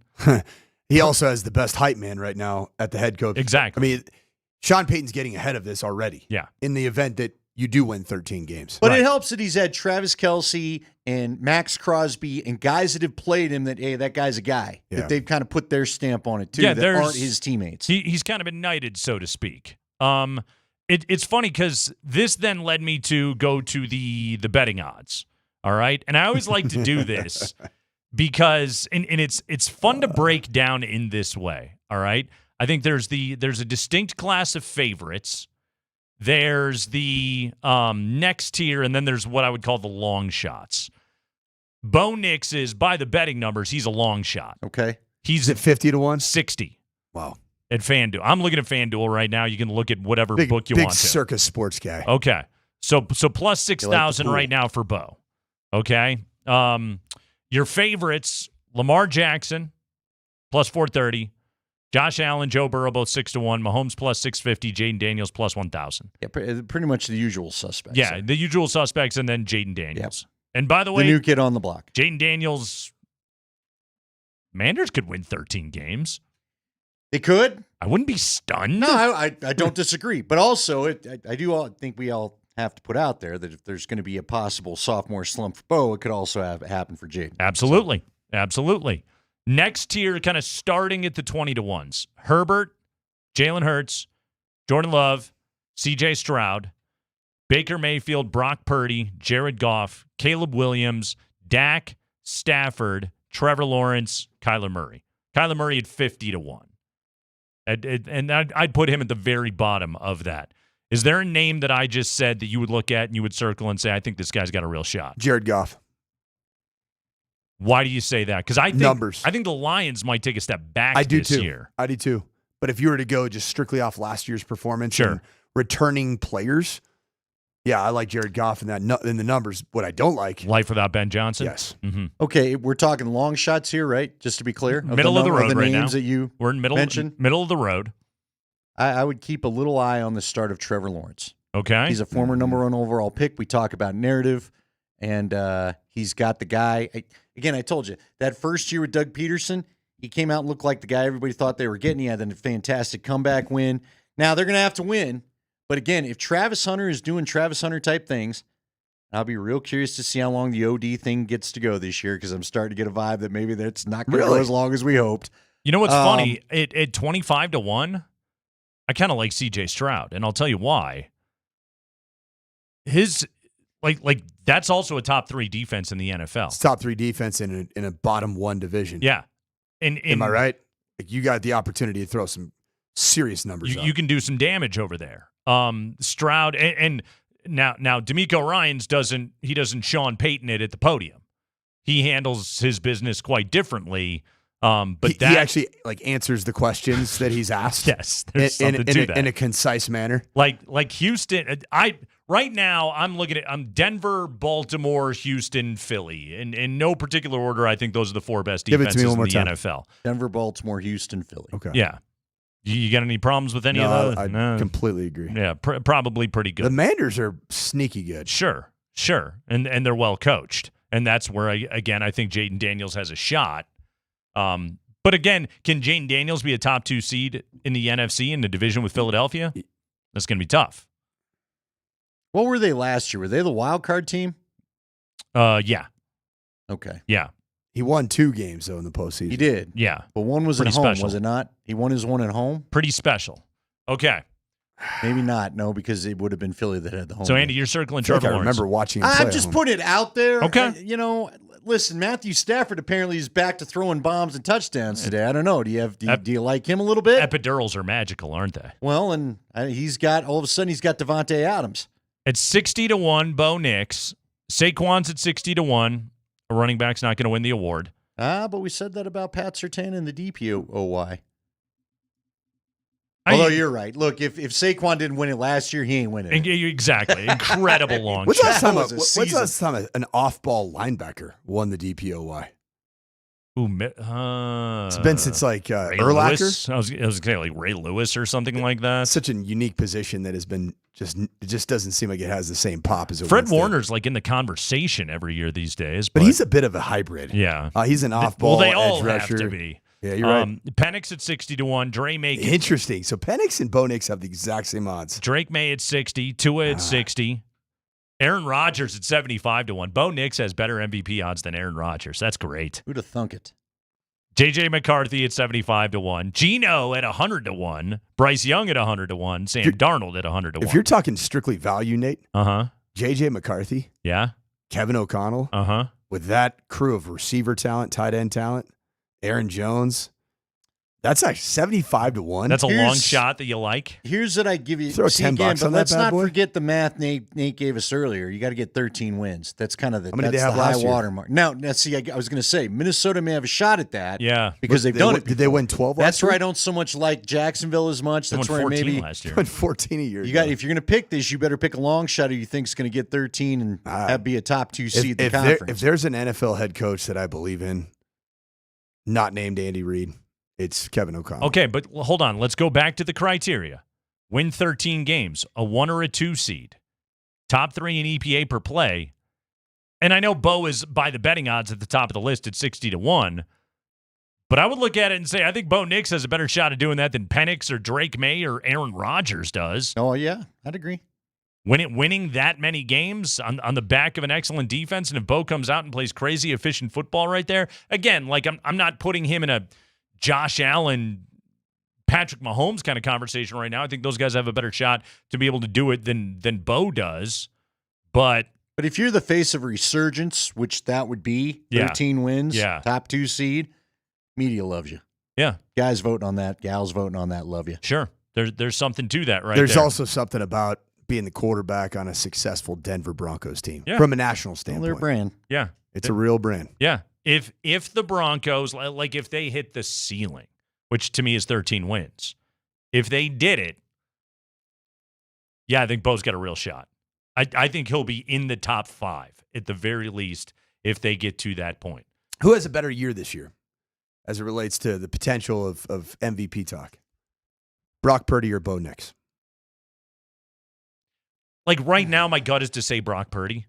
That's my gut. See, mine goes Bo Nix. They can't get a dang receiver healthy there. But maybe it doesn't matter. If CMC's, but see, to me, I would say Christian's got the better shot of getting back in the MVP conversation over his quarterback because I would believe he's at the center of the revival there if that's what happens. All right, so Purdy looks good. I've heard health is there. 2023 Brock Purdy.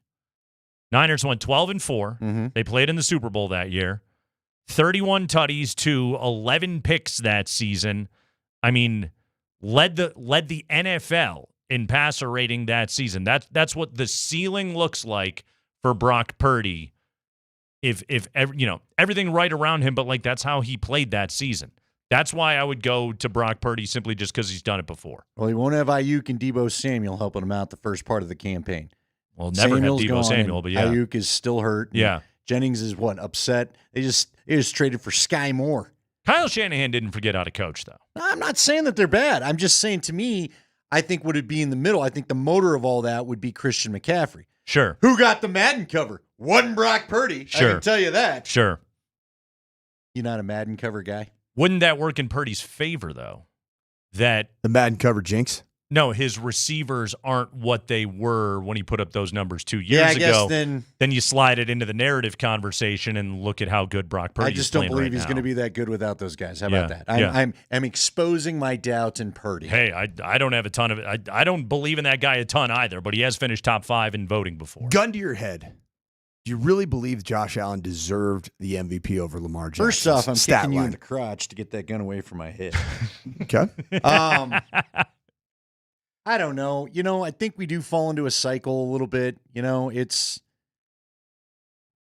Lamar had a really good year. I just feel like here's where they were will both say great. They were both great. They're both the all-pro quarterbacks. The passing stats are landslide in favor of Lamar Jackson. Landslide. And that's what everybody said he can't do. But see, here's that he's what the happens. runaround guy. This is what bothers me a little bit. And look, we're familiar with it in these parts because Jokic, I think, gets some of this. You get some of these voters that don't want to vote for a guy that may not go play for the trophy. Okay. And I don't think they believed in Lamar getting to the Super Bowl. You said numbers. Yes. Let's talk numbers. Uh-oh. I'm looking at the number that matters. EPA per play. You got me. Josh Allen, number 1 last year. Lamar, number 2. Number 2. Yep. Touchdown passes. Jared Goff at number 3. Tua 4th. Brock Purdy 5th. Baker 6th. Jaden Daniels 7th. Bo Nix finished a lot lower than that. It's kind of a shock. Whatever you do, Nate, when you bring up the Bo Nix analytics support conversation for an MVP, don't look at completion percentage over expected with Bo Nix. No, it's ugly. It is a very ugly sign. It was what was he? I think he was like 28th last year. He was bottom 4 quarterback in the NFL. The analytics were not friendly to him. It's the Kreckman and Lindahl show.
We're giving away a pair of 2026 Elitch Garden season passes right now. Text Elitch, that's ELITCH, as well as your first and last name to 303-504-0925, and you are entered. That's ELITCH, Elitch, and your first and last name to 303-504-0925. Purchase your 2026 Elitch Garden season pass now and get the rest of 2025, including Fright Fest and Elitch holidays as well. Lowest price ends soon. So again, just text Elitch to 303-504-0925. Fun stuff yesterday, right at 5 o'clock. Broncos were kind enough to give us a little sports radio gift and trade Devaughn Vele off to the New Orleans Saints. Today was Sean Payton's opportunity to discuss why the Broncos made that move at the podium. Here is the head coach. Yeah, so let's go through that. Look, I asked Paul, my assistant, find out how many players I've traded or been involved in a trade with. And Devaughn was the 26th player. The interesting thing with him was 2 and then a third team all called. In other words, we weren't actively shopping at all. But teams in need of receivers obviously do a good enough job. They look at the depth of certain teams. And so within like a 3-day period, George and I had gotten calls from 2 serious teams and a third, and all coincidentally on the same player. Continue, Sean. I would imagine you had more to say about that very topic. Spring, do we get a second cut? Fire. George would know better the initial offer or what the compensation would be. And the next morning, he and I sat down and said, no, that, obviously we value this player. And then the following day, it picked up. It became more serious. And then we're having to look at the roster as a whole and trying to find the right and the best 53. But the thing different, and I looked over those trades, those other 25, and 90% of them were easy trades to make. Meaning there wasn't the right fit for whatever reason, but and then there's that 10% that are difficult. This was one of those 10% that, man, all the things that we look for, discipline, structure, smart, tough, talented. That's why this one was difficult. I think it's funny that Sean Payton gave the media grief during OTAs and early training camp for counting the snaps. Where do you think the Saints got all the information that Devaughn Vele had fallen out of favor in Denver? From following the reports out of Broncos camp about who was actually out there with the ones. And Devaughn Vele was the Broncos' number 2 wide receiver last year, and he clearly was not that so far in camp. And that's why not just the Saints, but other teams around the NFL were calling about Devaughn Vele. Yeah. That's why. Again, I don't know that we were terribly surprised when we had the news, because we literally just asked Nick Kosmider at 320, what do you think's going on? Do you think they're going to keep him? Do you think they try to shop him? We've had the conversation of him being a cut candidate. I didn't think they'd do better than a 6th. Amazing that they got a 4th. And a 7th. Yeah, fantastic. So yeah, why do you think why this today though? Why not just say we got a great offer? We like the guy, but let's be honest. I mean, I guess it's because you said he was the number 2 receiver, but judging by the snaps, the reps, the practices, he wasn't going to be number 2 this year. Because why say something in 11 seconds when you could spend 3.5 minutes talking about how you've conducted 26 trades in your football life? Thanks to Paul. Shout out to Paul for the info. My assistant. Brian Kelly, when I worked for him at Notre Dame, was a big, you can talk to my assistant. Big one of those guys. Yeah. Who was the assistant? Did anybody Beth know? Rex. Oh, okay. At Notre Dame. Beth Rex. The people that actually know things. She was actually awesome. Great assistant. But, man, here's the thing with what Sean Payton did. It was basically a typical word salad. Yeah. To express that there's a little bit of remorse there, I think. You think? Even though the deal is phenomenal. Devaughn Vele was in favor with Sean Payton because he knows what to do. He's big. The problem with what happened with Devaughn Vele is they went out and got a better version of him. Pat Bryant. That's it. Yeah. That's it. And you invested a 3rd-round pick as opposed to a 7th-rounder, and the ROI on a 7th-rounder that you get another 7th-round pick plus a 4th. And then you get a 4th. That's insane. If Pat Bryant gets banged up or injured, you're just for Sean, I don't know if he thinks that they're the exact same. Okay, but here's my thing. And did we ever find out the exact age? I would maybe have a little more pause with this deal if Devaughn Vele was 22 or 23. 27. The guy's 27 years old. But he could get done with this rookie contract of his and be 30. Which is probably exact. This is why. I mean, how often do you guys see 7th-round second-year players get drafted? Like, is there much precedent for that? Right. No. Right. No. So, it like when you hear it, you're like, I don't think I've ever actually seen that happen.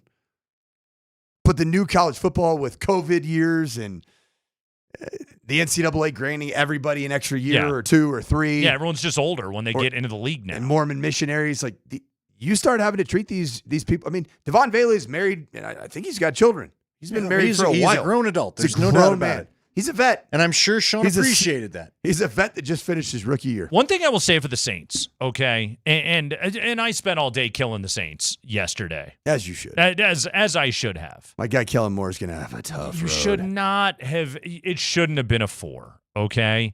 But if people at least, like, I can justify it in this way, and we talked about it in comparison to the Jerry Jeudy trade yesterday, is like Cleveland was going to have to get Jeudy in the building and then pay him immediately. The Saints get 3 years of Devaughn Vele on the cheap. And then, I don't know, they could keep him around for like another year, but that would be it after that. You're not going to pay a 32-year-old wide receiver or anything else like that. In the very least, like, you get 3 years of the guy. Giving up a 4th for it is still insane to me. I would have offered nothing higher than a 6th for Devaughn Vele, but I can at least, like, I can squint and see the thinking, even if I think the thinking was wrong. Yeah, but do you think some of that was fueled by the fact that I don't think Sean's lying? I saw a report that said they had 3 teams calling about it. Yeah.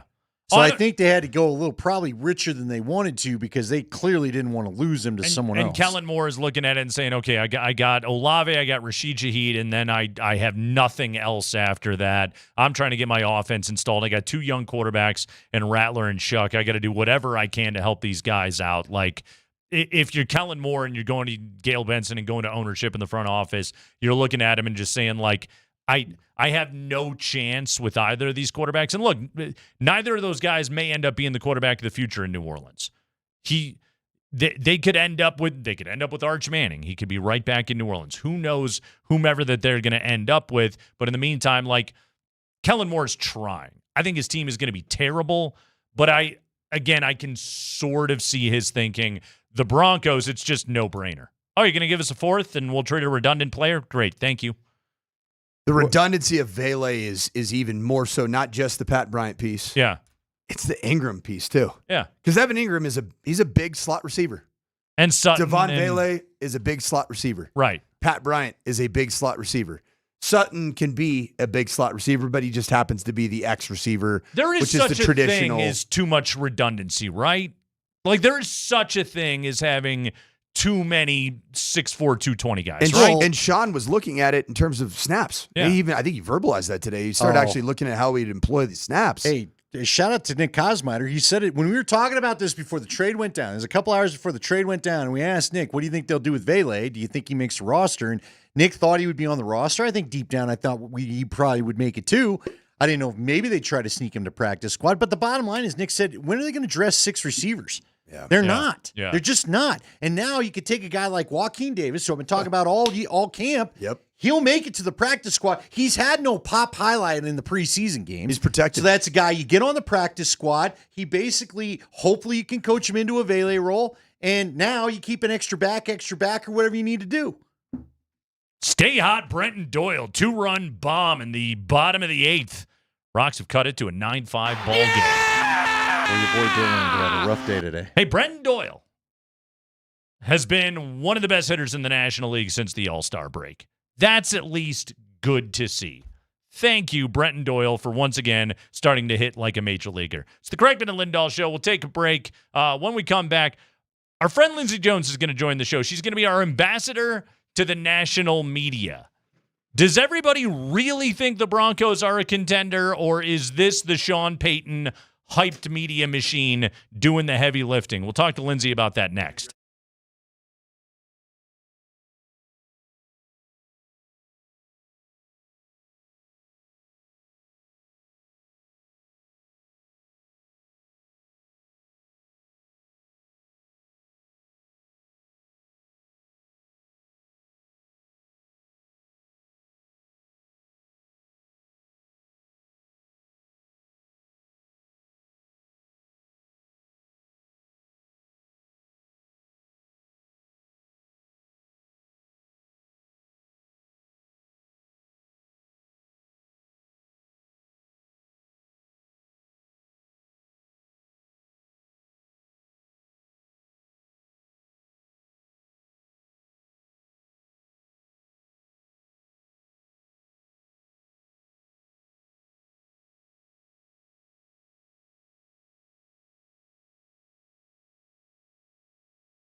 Hour number 2 of the show. Tune in tomorrow night, 7 o'clock. First regular season football game of the year. Nate Kreckman and Tyler Polumbus. Love those guys. We'll have the call as Valor takes on Pine Creek. High school football on Altitude Sports Radio is brought to you by Sport Clips, the pros in men's hair. 9-5 now as we head to the top half of the ninth. Dodgers over the Rocks as Colorado looking to pull out the miracle and get themselves a series victory against the struggling Dodgers bullpen after an impressive showing last night and a good outing for Tanner Gordon. Tanner Gordon, Andy, he's got that ERA under 8. Look out. Only gave up the solo home run to Teoscar Hernandez last night. Poor Shohei. What happened? He got that ball ripped got back that one at him. rip right back at him. Was that the end of it? Ouch. He pitched. He got out of the inning, but he didn't look great last night. He has not looked great. About to say, he's had a couple rough starts, hasn't he? He has not looked great so far on the mound this year.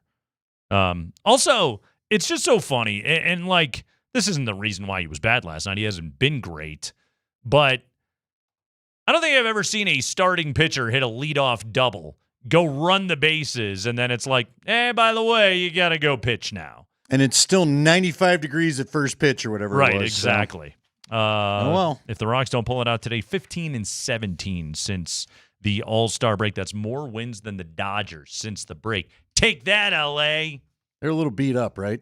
Their bullpen's been terrible. Their starting pitching hasn't been much better. Although Kershaw, he was quite good today. Gave up 3 earned, over 5 2/3, but he was working that old man voodoo out there. That Andre Miller game on the mound. Exactly, working that out quite well for himself. I got a quick basketball note for you here, Andy. First off, did I stream some of Serbia and Slovenia earlier today on the Eurobasket site that probably gave my computer several viruses? I watched a little bit of it. Yeah, it's kind of fun. Got the Jokic and Jovic connection working. My guys, Team Serbia, will open Eurobasket against Estonia on Wednesday. But yeah, both Joker and Luka played today. Jokic destroyed him, as he oftentimes will do. But Jokic went out there and absolutely dominated. No questions asked there. I was curious about something. Did you see what Paige Beckers did last night? Only because you sent it to me. Yeah. Last night, Paige Beckers of the Dallas Wings, rookie sensation. First pick? You know it. 44 points on 17 of 21 shooting. 44 on 17 of 21. So I was curious. Has Jokic done that? And by I mean that, I say, has Jokic had games where he has scored 40 or more and shot 80% or better from the field? He's done it twice. Oh, really? It has been done 108 times in NBA history. Joker has 2 of those games. One of those in April of 24 against Minnesota, where he went for 41 on 16 of 20 shooting, and he had a game back in 22 against Washington. Remember when the Nuggets used to be able to beat Washington? Where he scored 43 on 17 of 20. Now, one other thing that Paige Beckers did last night, she was 4 of 4 from 3. She was 6 of 6 from the line, so I extended it out. Okay. How many times in NBA history has somebody scored 40 or more, 80% or better from the field, and shot 100% from 3 and from the free throw line? That's only been done 3 times. Let me give you the names. These are fun. Chris Bosh in 08 for Toronto did it. Wow. Was that pre-Heatles day? Yeah. Mitch Richmond of Run TMC did it against Portland. This would have been back in 91. And the human highlight reel, Dominique Wilkins did it back in 1990 against Milwaukee. But in each of these situations, all 3 of those guys took 1 3 and made 1 3. She was 4 of 4 last night. Amazing. Wow. Incredible stuff right there. But Joker has not had one of those games. One of Jokic's such games, he was 2 of 2 from 3, but only 7 of 12 from the line. That was the game back in 24 against Minnesota. So just nerding out with basketball stats. Paige Beckers did something last night that even Nikola Jokic has not done. So now what? Get to work, Joker. You're gonna get you got a jersey? Quit slacking, my friend. You got a Becker's jersey? I might have to. Lindsey Jones of TheRinger.com joins us right now here on the Kreckman and Lindahl show. Linz, welcome into the program. How you doing? I'm good. How about you guys? We're doing great. So, Linz, you get to join the show today, and you get to be the ambassador of the national media, based right here in Denver. So, we had some fun yesterday. We were playing assorted different audio clips from. Who did we have yesterday? We had Damian Woody. We had Jason McCourty. We also had Cowherd. Cowherd. That was it. Lindsay, I don't know if you've noticed this, but everybody's talking about how nobody's talking about the Broncos right now. Okay? I think everybody is talking about the Broncos. But not if you're doing a segment on national TV. No, if you're doing it on national TV, you are contractually obligated to say nobody's talking about the Broncos. Everybody is saying that nobody's talking about the Broncos. Okay. So, Linz, what's really at play right here? Do people believe in the Broncos when you talk to your, when you got your, maroon velvety jacket on in your national media lounge and you're talking to your fellow national media reporters, like, is it that you guys all actually, I'm making Lindsay responsible for everybody, but does this belief in Denver actually exist, or is this the Sean Payton media hype machine at work and Sean's getting to everybody? I think there's a little bit of both. Okay. I mean, I think the Broncos were kind of a surprise team last year, the way that they closed out the second half of that season, making the playoffs. I do think there's been some collective amnesia about what actually happened in the wild card round, about how the Broncos actually played when they went head to head with one of the elite teams in the AFC in the postseason. But I do think there's a bit of, okay, this was an ascending team last year, realizing there's some really darn good players on this roster. Skill position guys, obviously Patrick Surtain, I think some of the line, I think that started getting some of attention. But I do think this is a lot of, a Sean Payton led machine in that, you're right. I mean, he has been saying this a lot, basically to every national reporter who has rolled through town, print reporters, but then certainly kind of the broadcast folks who have come through.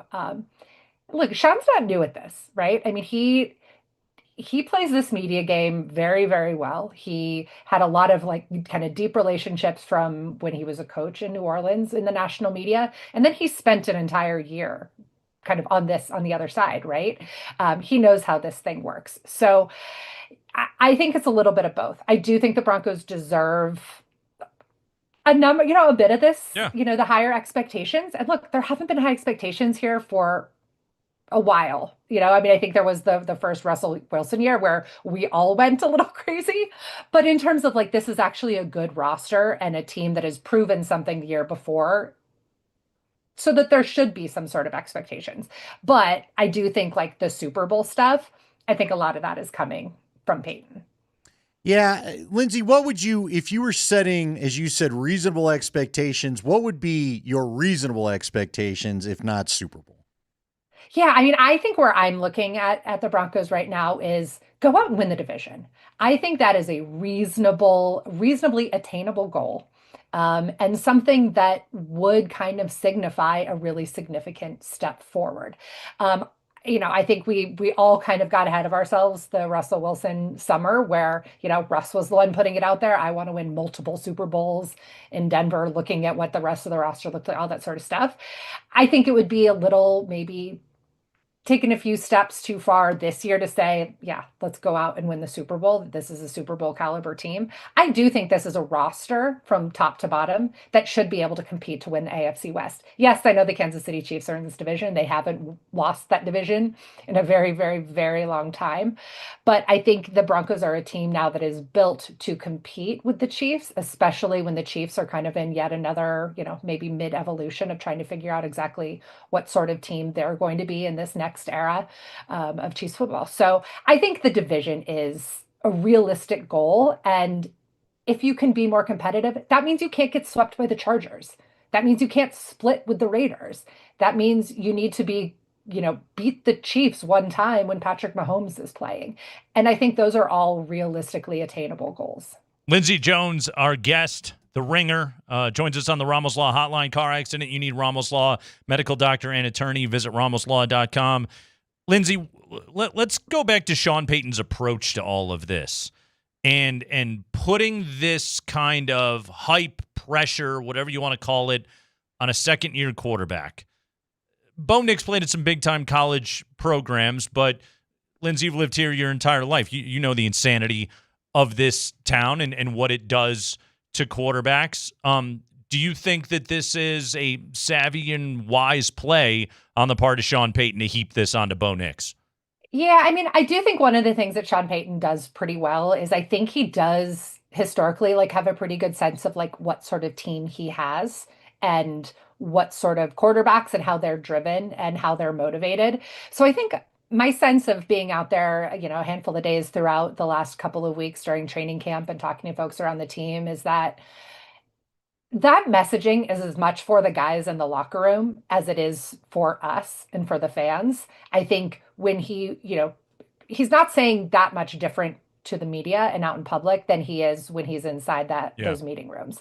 And I do think there are, a ratcheting up of expectations certainly from the first year that Sean got here, when I think he knew that it wasn't going to work very clearly with Russell Wilson, while the rest of us were maybe trying to tie ourselves into knots of figuring out if this marriage could work. I think it was pretty clear to Sean and company that it was not going to.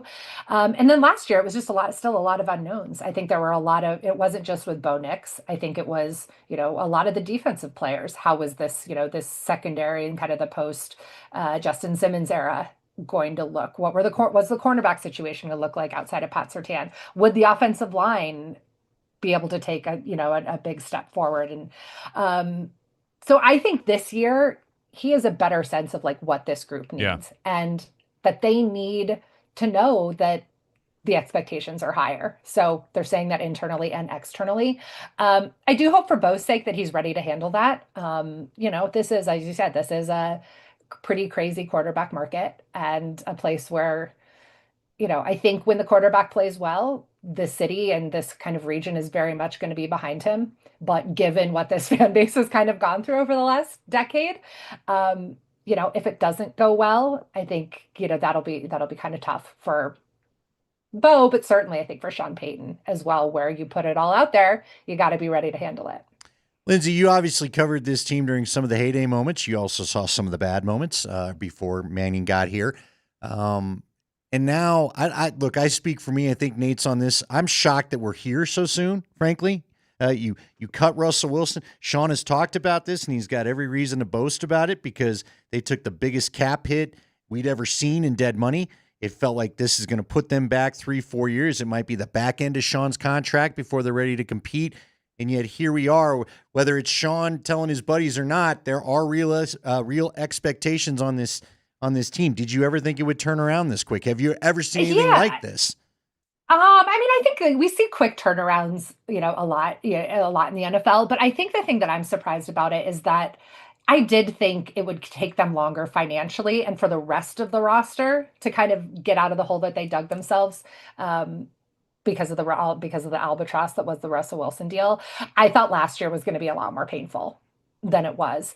And the fact that they were able to kind of navigate that, they brought in some guys on lesser deals, that now have gotten paid, right? I mean, I think they're having to figure out some of the financial stuff, but being able to extend Cortland Sutton now, being able to extend Zach Allen, and we'll see what happens with the Nick Bonito deal at some point. But yeah, I was pretty surprised, not necessarily that okay, they figured out quarterback, hopefully, potentially, or whatever now for kind of the long term, but that they were able to kind of develop and fill a lot of holes the rest of the roster when they did have those financial constraints.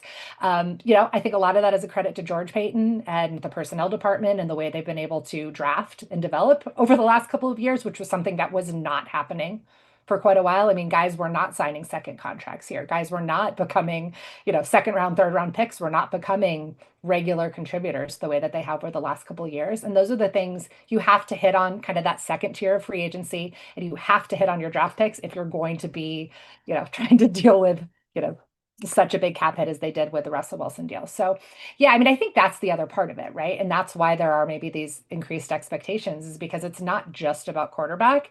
It's about the fact that they have pretty good players at pretty much every other spot on the team. Not stars at every position, but you've got good defensive linemen, you've got good linebackers, you've got good players in the secondary.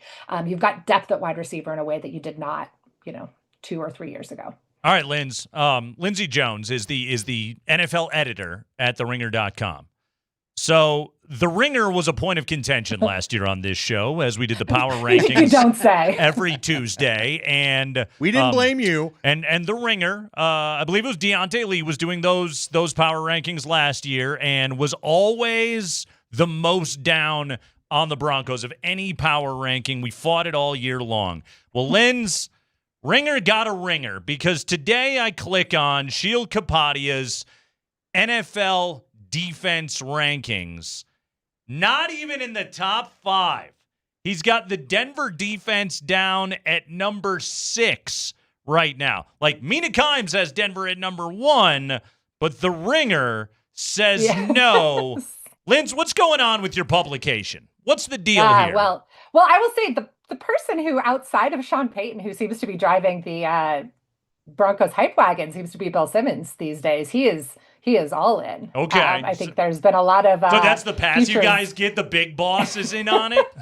He's in. And when I saw him last fall when he was here doing a live show, he was like hyping up Bo Nix, and I was like, I'm typically the wet blanket. I think like a little bit more of a realist, but yeah, he's all in on the Broncos. But yeah, I mean, I think the defense stuff can be a little volatile, and I think that's a little bit where Sheil is that, it's hard to kind of maintain. I was actually surprised. The most surprising ranking that Sheil's was that he didn't have the Eagles at number 1. I think the Eagles were 4th or 5th. He had Seattle at number 1. Yeah, what is there, a fix? Someone on a payroll? What's going on, Linz? No, but yeah, I mean, I think there's, I think there are still just, maybe a couple questions, but I would maybe have them, if it was my own rankings, slightly higher. But, Lindsay, you are these people's boss. What is going on? What is happening? But look, when you're managing, you got to let people, make their own decisions, and you can kind of guide a little bit here and there. But yeah, I am curious. I have not seen the initial power rankings yet file, nor the initial quarterback rankings. So we'll see. We'll see where they net out. And, you're welcome to send me any sort of do you have editorial control? You got a little editorial, I do. Yes. Yeah, maybe we. She literally does. Right? I'm just saying. I will say I have been sending message throughout the summer of, hey, I think Bo Nix looks like a real quarterback. Yeah. Just letting you know. So we'll see. Sounds like your cut and paste button isn't working properly. That's all I know, Linz. It sounds like he's being a dug-in teenager. I know what I'm talking about. Lindsey Jones, everybody. TheRinger.com. It is terrific NFL content. So listen to the Ringer NFL show. Read Lindsay's stuff at TheRinger.com. Lindsay, excellent representation of the national media today. And yes, thank you for being a slightly damp blanket on the show today. Well, and I am writing about the Broncos like right now, so you'll be able to read that next week about our boy Bo. Okay. Hey, just make sure you send that smoking jacket Nate described off to the cleaners once we're done. So Will do. It's Colorado. It's getting a little stinky. Yeah, Lindsey Jones, everybody. There you go, of TheRinger.com. We'll have her on again next week after she writes all about Beauregard Knicks. It is the Kreckman and Lindahl show. I got to know before you get out of here. I got to know, why do you think they're sitting around in Hugh Hefner jackets at the national media honk place or whatever, their club? Remember the Denver Press Club? I never got invited in there. Did they wear those smoking jackets you described? Is that where you got it from? Do you remember the old SNL Five Timers Club sketch? Is that where you got it from? That's kind of what I was thinking of a little bit. All right. Now it makes sense. Yes, it's once you make it into the national media, you dress differently. Thanks again to Lindsey Jones, our good pal. Joining us from right here in Denver, Colorado, but she is, air quotes, national media. We'll take a break. When we return, I got something I got to tell the national media about the Kansas City Chiefs. Andy, they're not winning the AFC West. I got more evidence coming up next.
Andy Lindahl and Nate Kreckman with you. We're giving away a pair of 2026 Elitch Garden season passes right now. You text Elitch and your first and last name to 303-504-0925. That's 303-504-0925. Text it right now, ELITCH.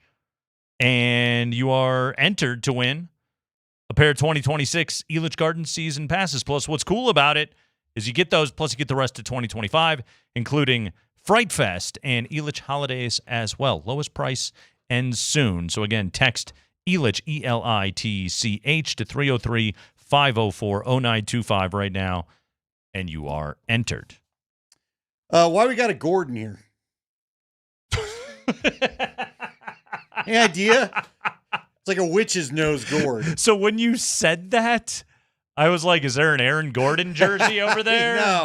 No, not since the Fab 5. What was it? Core 4 giveaway. The Core 4 score. That's Andy. right. They scored. I can't forget and then they traded one of the Core 4. You cannot quit talking about how often the gourd is in progress. Dude. Wasn't there another one today about Jokic sending him a text? All right, let's just play it. Here we go. MPJ. He's on the Glory Days. All right. Sure. It's just another one of these. We all got podcasts. I'm not judging. Yeah. Maybe I am.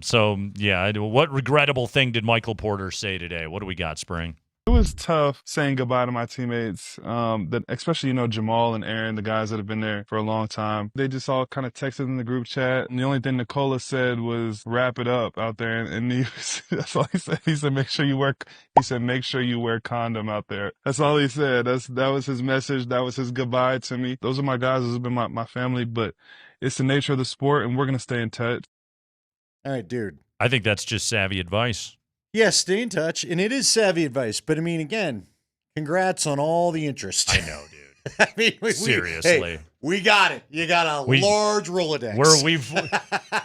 No way, bro. You got 3 versions. You got 3 copies of a black book you're filling out. Sex haver Michael Porter Jr. is really happy in Brooklyn. He doesn't need the Rocky Mountain Men's Clinic. We really don't need to read between the lines much with him these days, do we? Are you shocked by this? What has led to this? No, you got hurt? No. I'm not shocked by this. My reaction to what is happening, whether it's him talking about showing his dates clips of Andrew Tate, my reaction to all of this is shout out to Nuggets PR. Well done, guys.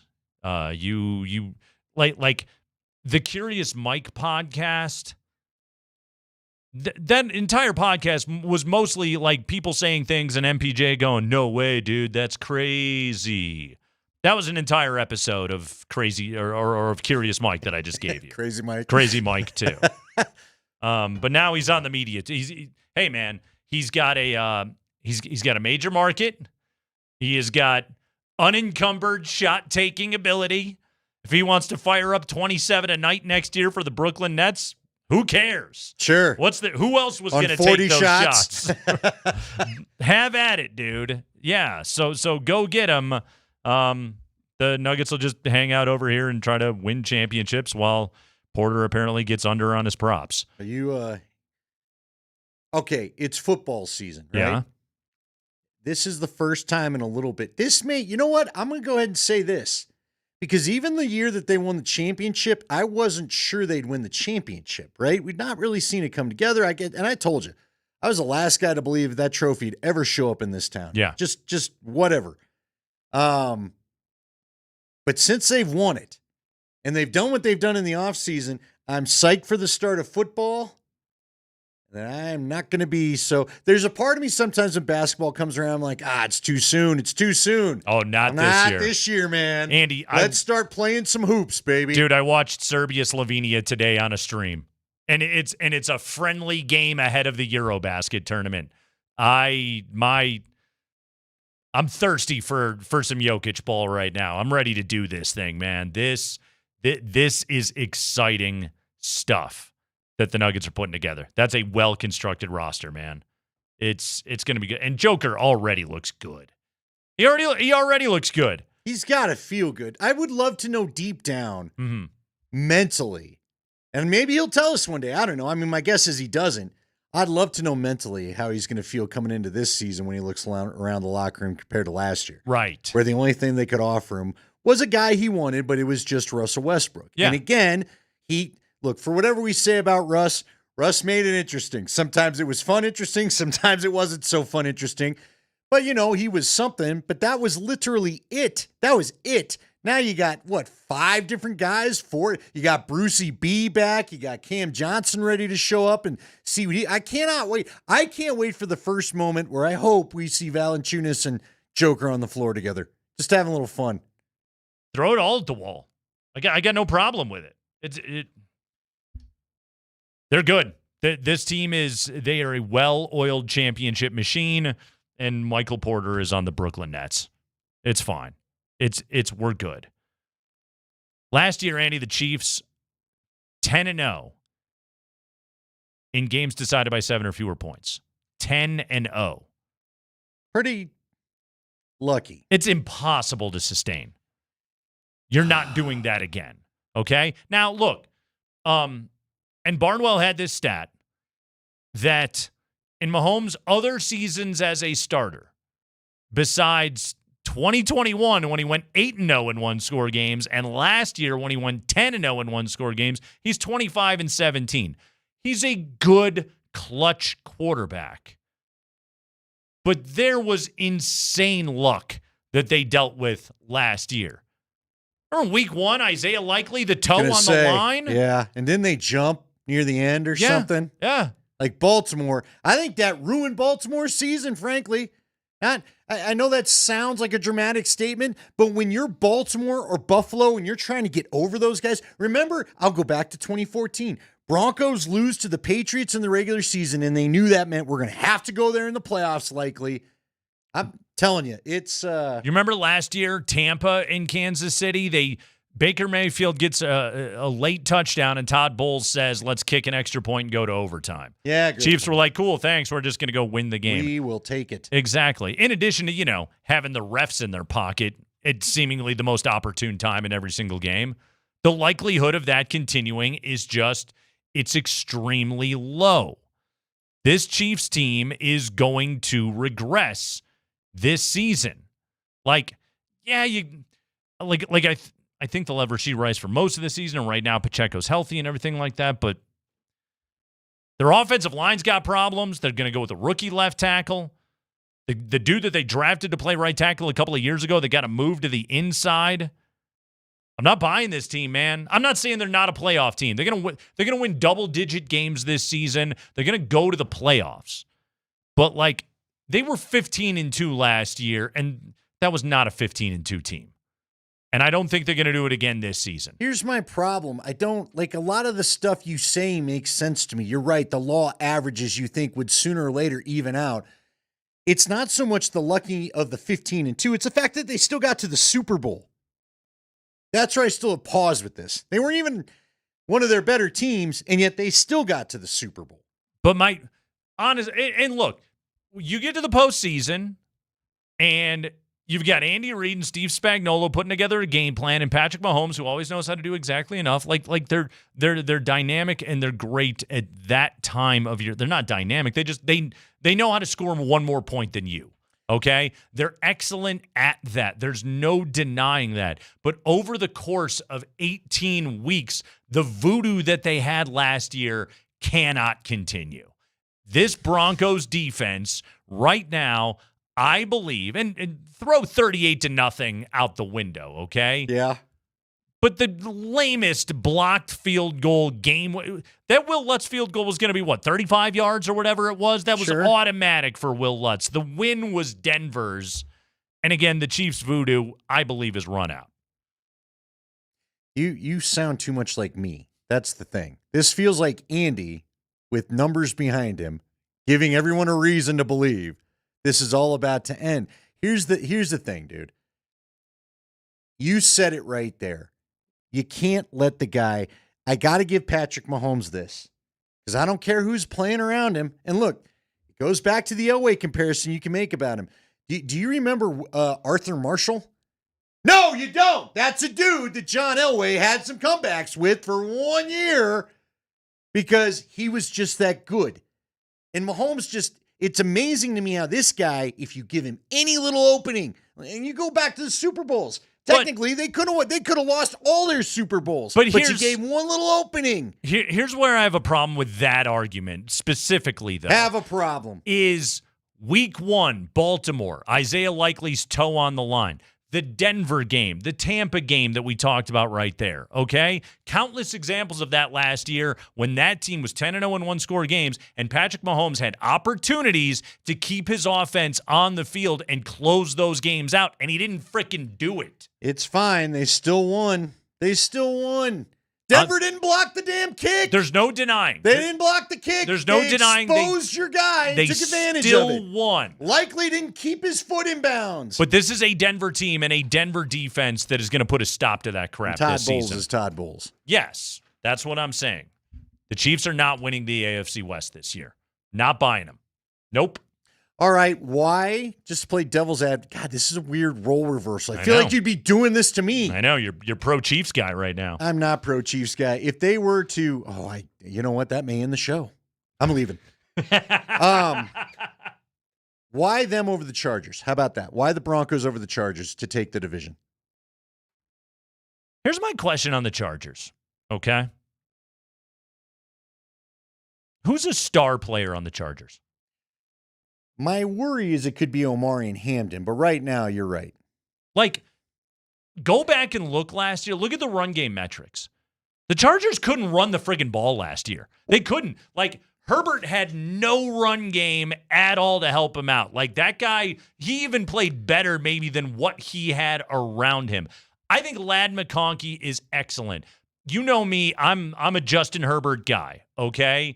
But, like, Slater is already out. And then on the defensive side of the ball, like, okay, I'll give you Derwin James. Derwin James is a star player. He's also very injury prone. But, like, look at that team, right? Like, who's the star? No, it's fair, but I think the Broncos have stars. But I think Harbaugh has a specific style. He's a very good coach. He's old school. Yeah. Listen, Harbaugh is not afraid to do what he has to do to win a game. And again, I hate to point to it, but we'll go back to the Christmas game when the Broncos were in L.A. They had that sucker in the first half, and you kept throwing, and Harbaugh kept running, and you threw your way out of the game when you should have kept running. They were having a good start to their run game, and the coach decided to go away from it. Yeah. If you're going to beat the Chargers and win this division, which I do believe the Broncos can do, I would make the Broncos my top candidate to overtake the Chiefs if the Chiefs fall back. But Sean cannot coach his way out of a win like he did back in the LA game last year. You can't do that again.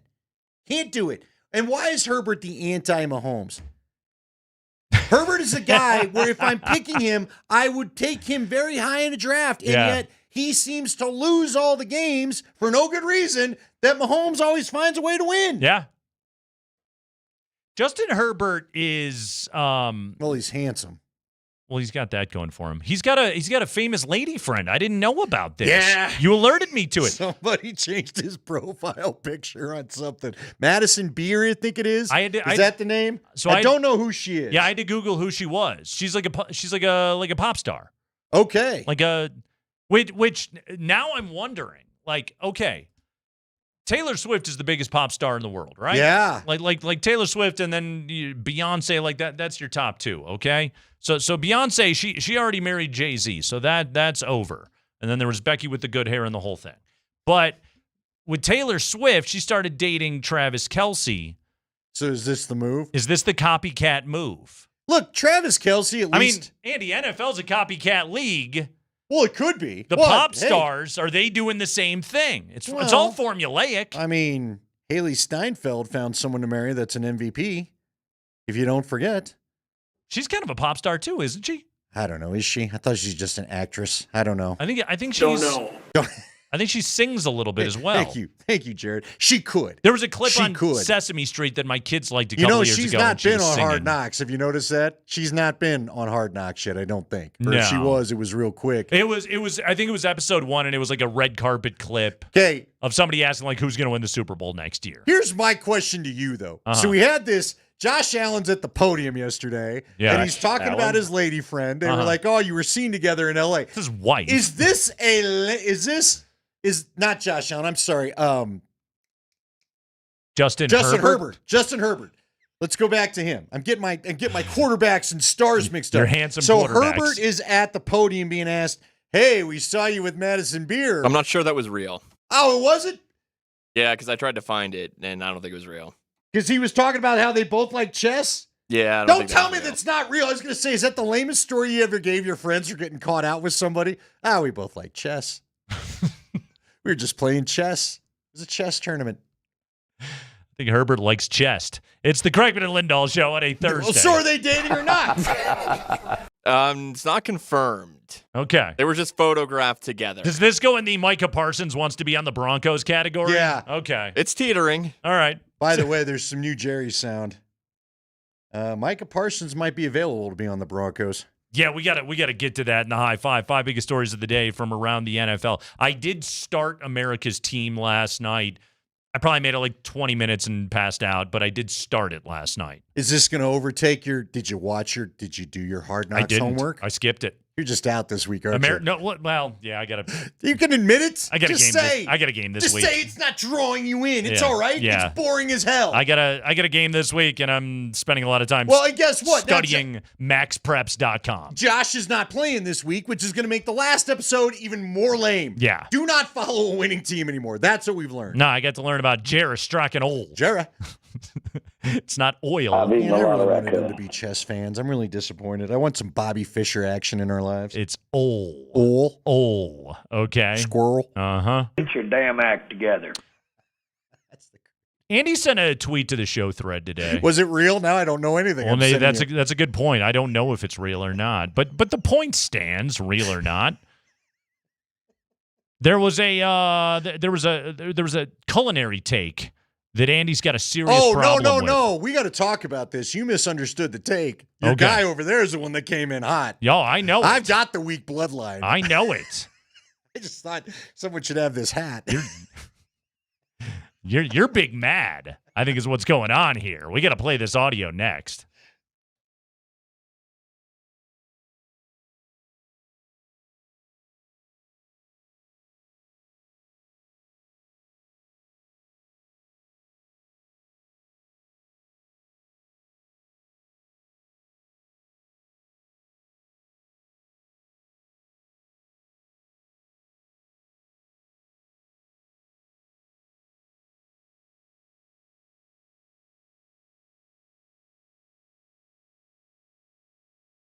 Guys, Andy Lindahl for the Rocky Mountain Men's Clinic. Let's chat about your testosterone levels. So, you hear about this a lot, and how would you know if you have low T? First off, if you're getting older, chances are it's going to hit you one way or another. That's just nature working its magic there.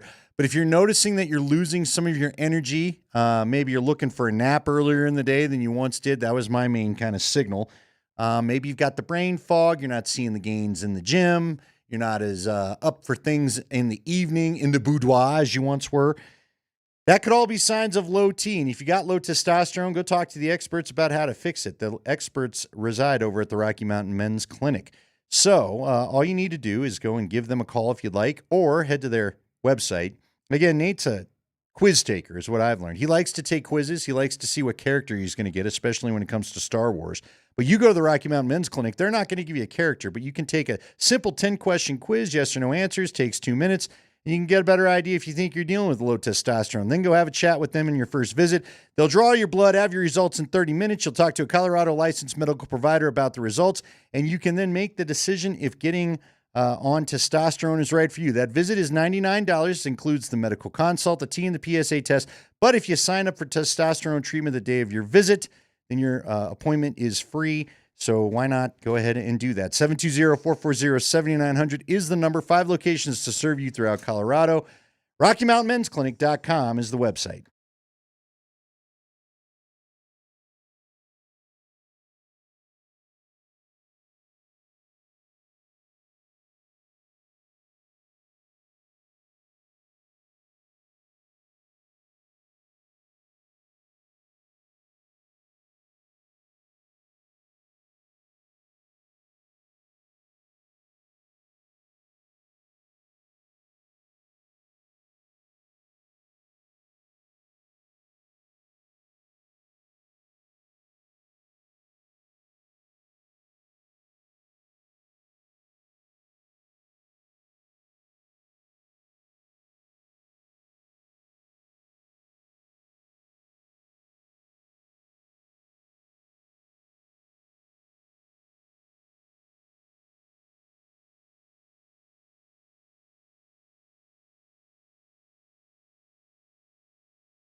K&L, we're rolling with you here. It is a beautiful Thursday afternoon. Warm out there. Stay cool.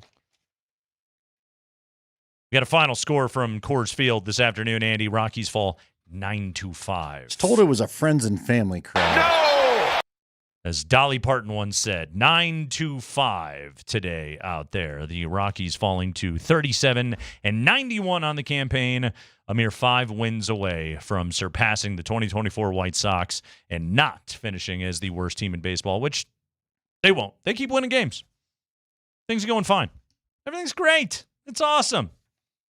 By the way, El Gomberino, Austin Gomber, they told him he could leave. I know. It happened right after our show. It was nice. You know what? I'm happy for him. We literally had the conversation broken. on the show yesterday. Please let him leave.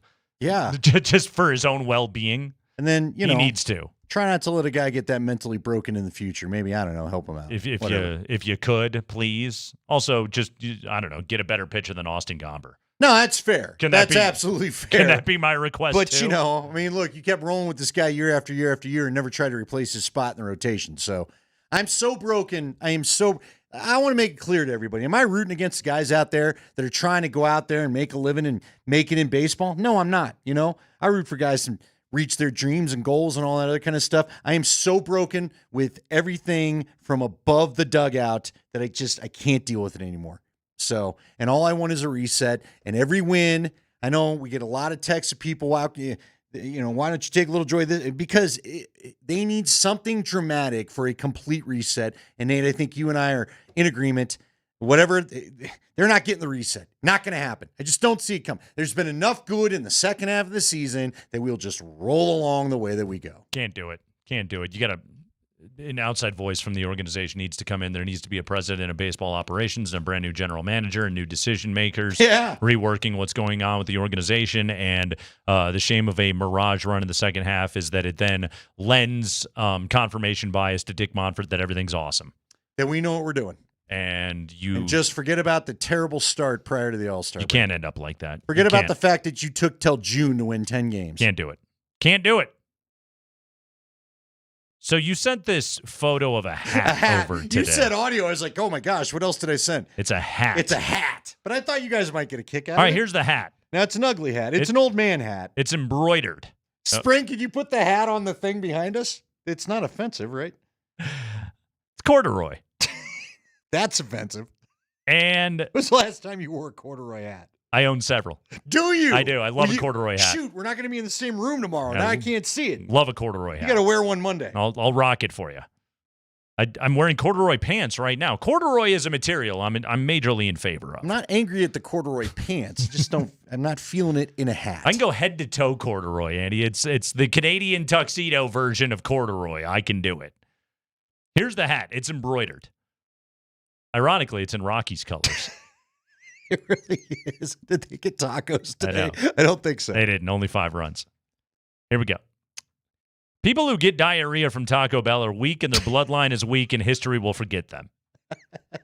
See, I took a personal offense to this. I know you did. Because I have been victim multiple times. Again, diarrhea. But I love late night Taco Bell. People who get diarrhea from Taco Bell are weak and their bloodline is weak and history will forget them. This is an actual hat. This is from oldschoolhats.com. In my 40s, I've done better than my 20s and 30s. People who get diarrhea from Taco Bell are weak and their bloodline is weak and history will forget them. and spring. Andy, you have missed segments. Yeah, it's been really bad since you and I got together. On this radio show. More than any other show have I had digestive distress. Yeah. But it's the afternoon. It's after my lunch. It's going to happen. GI issues. It'll happen again, I promise you. Sometimes force you out of the studio, okay? This is not pardon the pun, irregular experience. It's been a minute, though. See, now something's going to happen tomorrow. Now, Mark Springer, who coming up on the 4th of October, is going to be running in the Taco Bell 50K. Oh, that's right. Yeah. You're going to get this hat? Spring. Do we need to get you this hat? Spring, can you run in this hat? How much is the hat? We'll get you the hat. We'll get you the Spring. hat. Oh, you'll get me the hat? Spring, we're bankrolling. You're my, you have got the heavy lifting, okay? I got afford the NIL Taco donors. Bell. Yeah, We're your sugar daddies over here. Or your ground beef daddies over here. You're fine, okay? $35.95 for a hat that says people who get diarrhea from Taco Bell are weak and their bloodline is weak and history will forget them. See, that price sucks because of the corduroy. It might not be comfortable to run in. You're going to sweat a lot in that hat.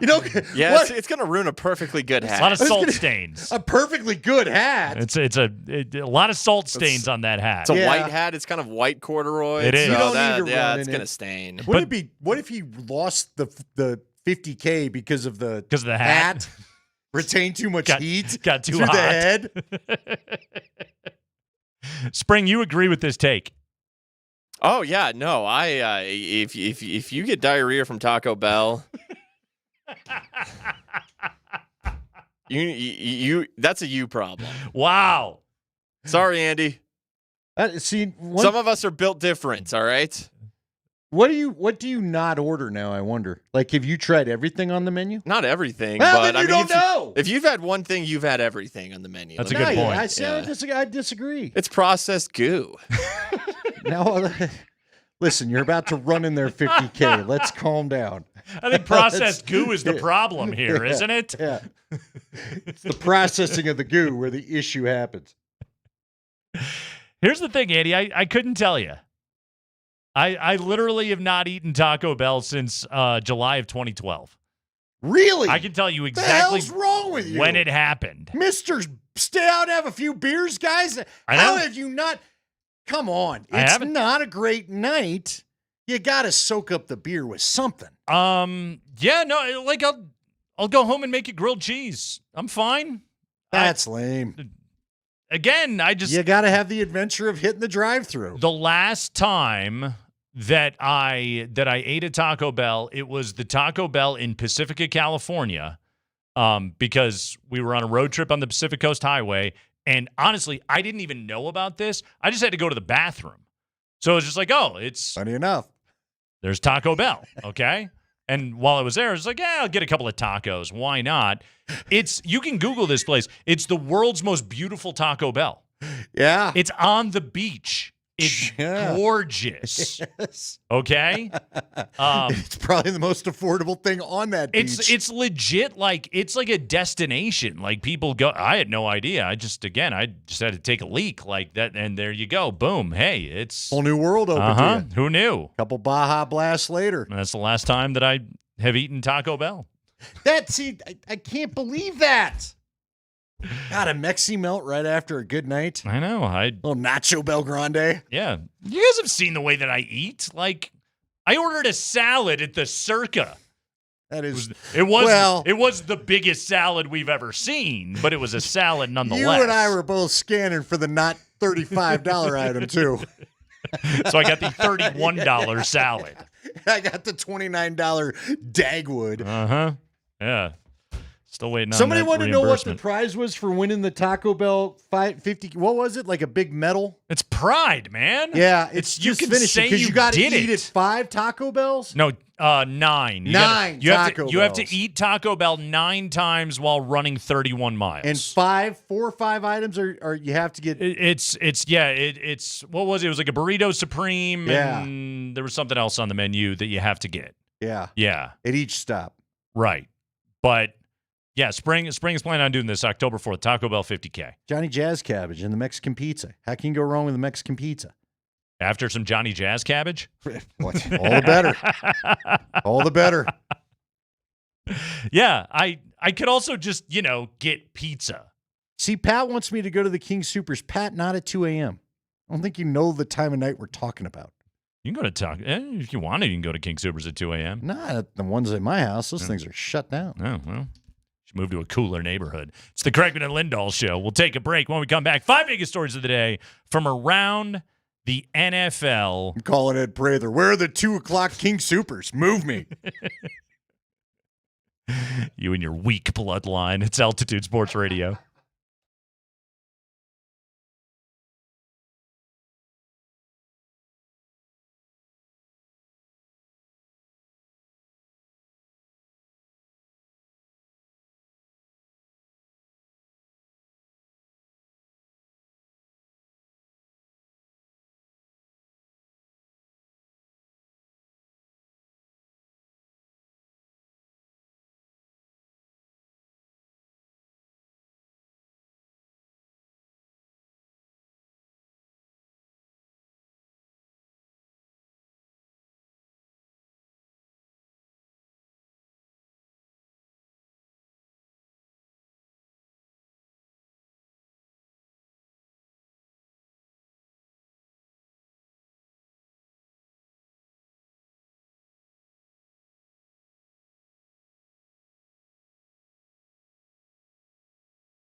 We got football news to kick off the hour here on the Kreckman and Lindahl Show. Let's dive right in. The day after the Broncos swung a major trade, shipping Devaughn Vele off to the New Orleans Saints in exchange for a 4th and a 7th. Mark Springer.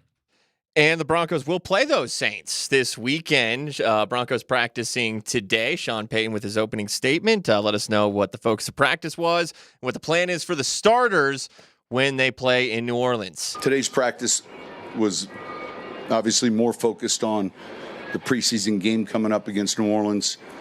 Our plan is to play our starters for 8 to 10 plays, depending, and that's not just etched in stone, and then get into our second phase and third phase. So you're just going to get mad if they punt on the opening possession and leave them out there for 3 series? That's kind of what it felt like happened in the opener against San Francisco. I don't think he wanted 3 series out of Bo Nix. No, I think he was annoyed. He was. Yeah, they didn't do much. Right. And then I think we had a little of him and Saleh popping up again, where he wasn't going to let Saleh get the best of him just because he blitzed a couple of times. Yeah. So I'd say Saleh got the best of him. Yeah. This is going to be interesting, man. I'm not going to worry about it right now because I think that defense is just so darn good, and camp is weird, and everybody knows each other's plays and blah, blah, blah. And this defense gave both the Cardinals and the Niners nightmares. Boy, sometime I really, really would love it against a bad Saints team. And I talked about it yesterday. They may be the worst of the bunch. I really would love it if they could just have a little rhythm, one good drive, call it good for the preseason. Yeah, look efficient, move down the field, score points, call it a night, put on a ball cap. Go ahead, Spring. High five. All right, now to the Saints, who traded for Devaughn Vele yesterday, giving up a 4th and a 7th round pick for the wide receiver. Kellen Moore talking to the media today. First off, he did say Spencer Rattler will start for the Saints against the Broncos. Then Tyler Shuck will come in, and then it'll be a Jake Haener show to finish this off. But Kellen Moore was asked about the Devaughn Vele trade. Here's Kellen. Made a trade, Devaughn Vele. We're really excited to have an opportunity to bring him and onboard him with us. Obviously, really good player, really good person, really had a productive year last year in Denver, and so felt like as we went through you're always looking for guys, looking for opportunities. Felt like it was a great opportunity for us to get a younger guy, second year in the league, that's still developing and growing, and it'll be great for our team.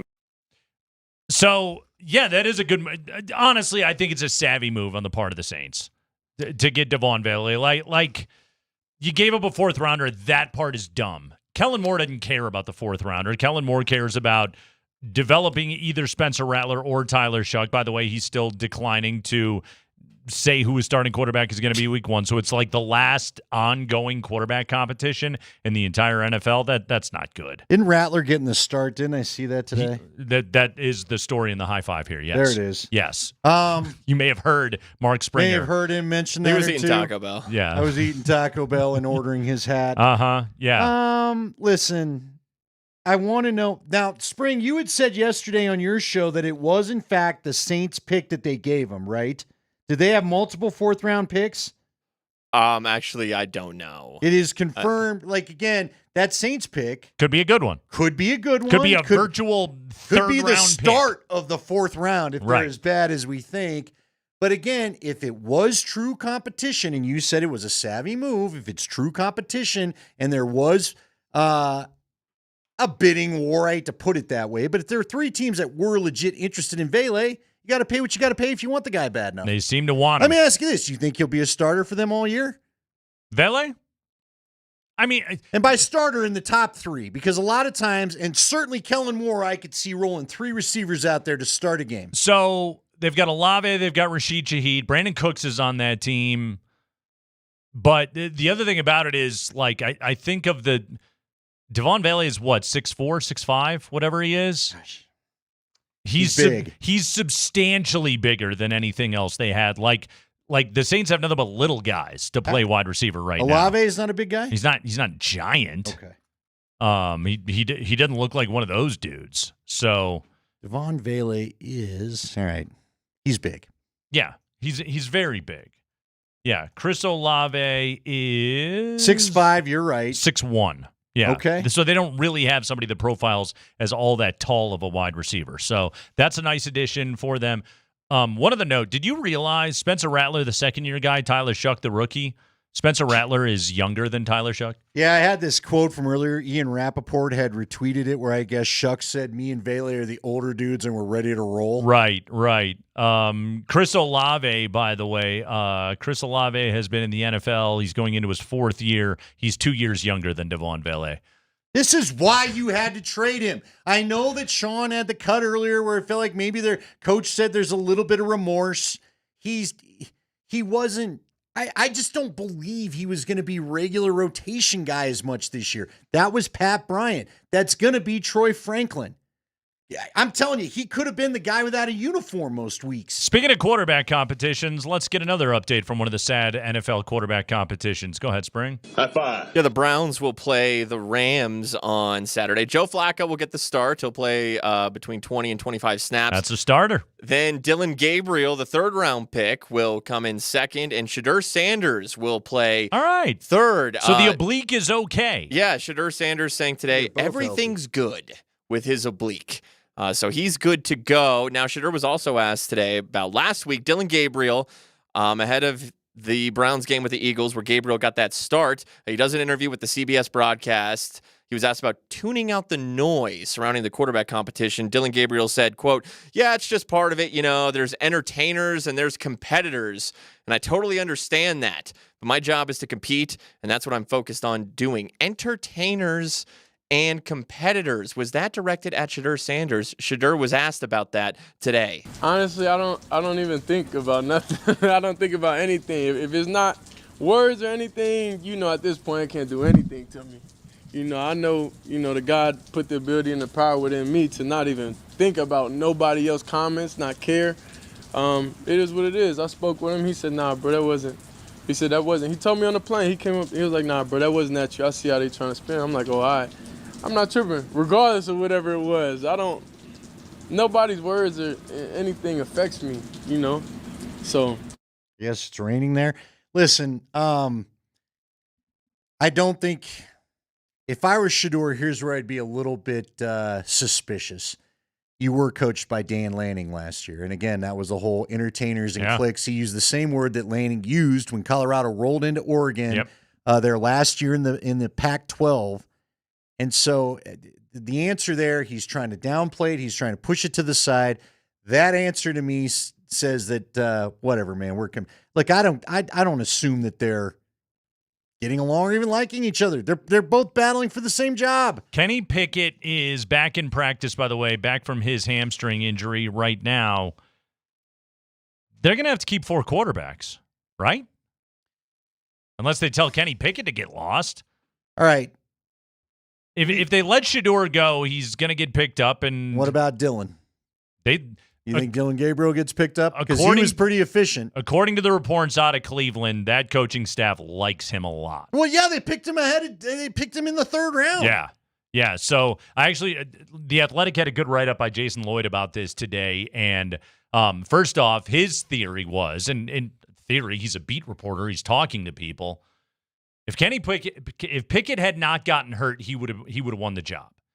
He would have been the starter. Really? Yes. What would they have done with Flacco? Flacco was simply there as like good mentor, good locker room guy. That was why they wanted Joe. There was a belief and agreed on by many that a couple of years ago when Joe Flacco took Cleveland and put him on their back and won some games with them, that it was largely a mirage, and they weren't buying it. They brought him back as a good veteran mentor, that Gabriel was who the coaching staff wanted, and Shedeur is on the outside looking in of this competition. This is according to a piece today in The Athletic, but there is a huge fear inside the building that if they cut Shedeur and he turns out to be decent somewhere else, that would be a bad look for a team that right now has Baker Mayfield has turned into a solid NFL quarterback, and they let that guy walk out the door. Then why not shop him? Shop him. Trade him. You don't want him. Just trade him. What are you doing? What are they going to get and for then him? Who's really worried? Seriously. I mean, everybody in the NFL could have had Shedeur. Because listen, yeah, but again, he had pretty good tape. I think he had tape that probably surprised everybody from his first game.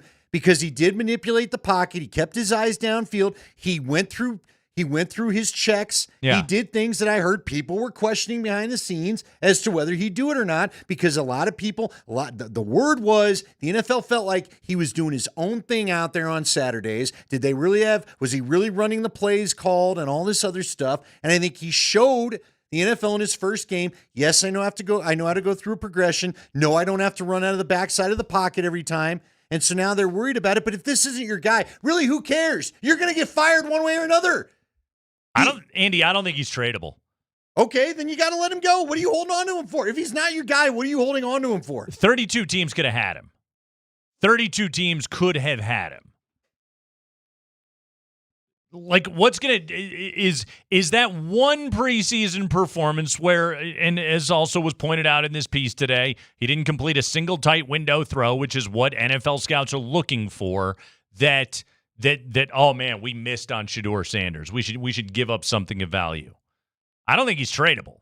Well, then let him go. Look, if Dylan Gabriel's your guy, yeah, then let him be your guy. I don't think the coaching staff, if this doesn't go right, they're not going to be there to worry about it anyway. I mean, honestly, like, my question when it comes to the Browns is like, why Flacco? Why?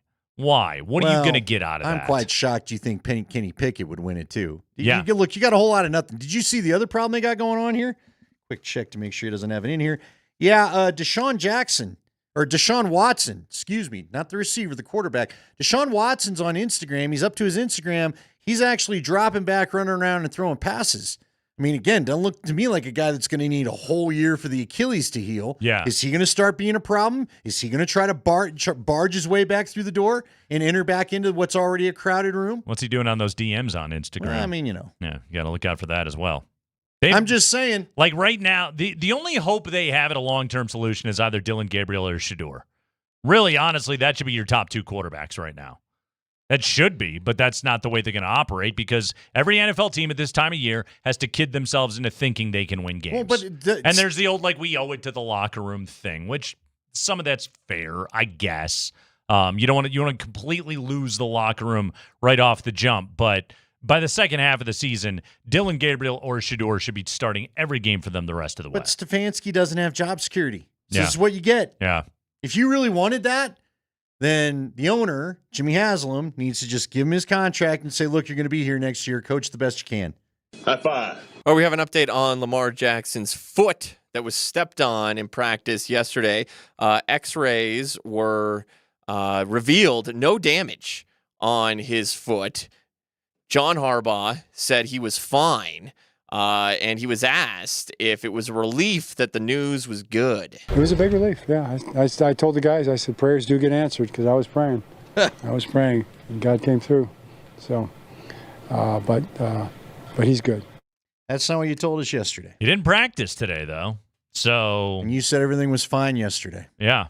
No big deal. Yeah, exactly. He's fine. He's going to be good, according to John Harbaugh. To be fair to John Harbaugh, when you don't have injury reports, this is what you get, so it is what it is. We'll all find out when it's time to play a real game. Well said. And finally, High five. All right, Jerry Jones is making the media rounds. He's going to do Stephen A. Smith's YouTube show tomorrow. Oh, yeah. This morning, he was on Fox and Friends, and they asked him about Micah Parsons. How close are you to getting a deal with him? Mike is a great player, not a good player, but a great player. He knows more than anyone that it's a team thing. And so I know everybody's tired of hearing this, but you've got to put this puzzle together so that you can have some other people out there playing with Michael. That's the art of the deal, and that's why we're trying to get done. And we're trying to make this thing work. But we have all the appreciation in the world for what he can mean to the years ahead. We're proud to have him. Again, you called him Michael, not Micah at the end of that. Yeah. Look, there was another clip I just sent Spring that has been voiced already on national TV. The problem is Jerry thinks he told Michael Irvin we had a deal. He had this. He did his. We've talked about this. It's just Jerry and his little old guy ways. I'm going to sneak in here, and you like this deal? That money sounds good to you? All right, we got a deal then, my man. Man's only as good as his word. And Micah said, no, I have a very high-priced agent. Yeah. Run it through him. And Jerry is adamant, we agreed to a deal, and I'm not going off that deal because your agent's telling you it's not good enough. They may have to trade him. Adam Schefter wrote this the other day. They may have to trade him because I don't think Mike is going to back off. This Jeff Legwold's told us this agent's going to show Jerry, you do not talk to my clients without me present. And Jerry's insisting we made a deal with this. Remember the handshake story about how he bought the Cowboys? I guess he and Michael must have shook hands during this little conversation because he's insisting he's got a deal that he doesn't have. I also love that he talked about the team and the puzzle. He's talking about the cap, right? The cap structure. He pays his quarterback $5 million more than any other quarterback in the NFL makes. Micah Parsons is going, that's the guy that's your problem, not me. Exactly. Yeah. Pay me, my guy. This is a fun one. Oh, I hope you're right. I want this to be spicy. I'm worried this is just going to be with the Raiders. A huge letdown, and they're just going to pay him his money, which that's what the Cowboys always do. I want this one to be the one. I'm rooting for the chaos of it all. What if he goes to the Bills? I struck gold. There's a little rumor mill trying to crank that maybe the Bills are real interested in Parsons. That'd be a real savvy move by Buffalo. That's a Super Bowl winning move by Buffalo. But do they get Micah or Michael Parsons? Michael Parsons, just some guy that works at Conoco. I didn't know that was him. Why has it got to be a guy pumping gas? There isn't a Michael Parsons in the league? Now I'm going to look. I mean, there's other jobs. You can only pump gas if you live in Oregon or New Jersey. That is true. You don't get offered the same service you once did. Thinking the guy behind you ever let anybody else pump your gas? I did in Oregon. Really? Because it's the law. There's no choice? No, the guy came out, and I legit was like, I got it. And he was like, no, dude. No, you don't. You're not from here. No, I'm not. I'm not. I literally, I was just like, no, don't worry. Did you stand next to him? No, I sat in the car. Did you tell him how much you wanted? I just 25 and not a cent more. I just said, fill it. Yeah, just fill it. Are you pretty good at nailing exactly the amount you want? I just fill it. I'm not a fill it up all the time guy. You just let it go to fill up? Yeah, I just fill it. I don't want to have to go back to the gas station. Sometimes out of boredom, I just try to hit right there. My wife gets annoyed. She's like, why?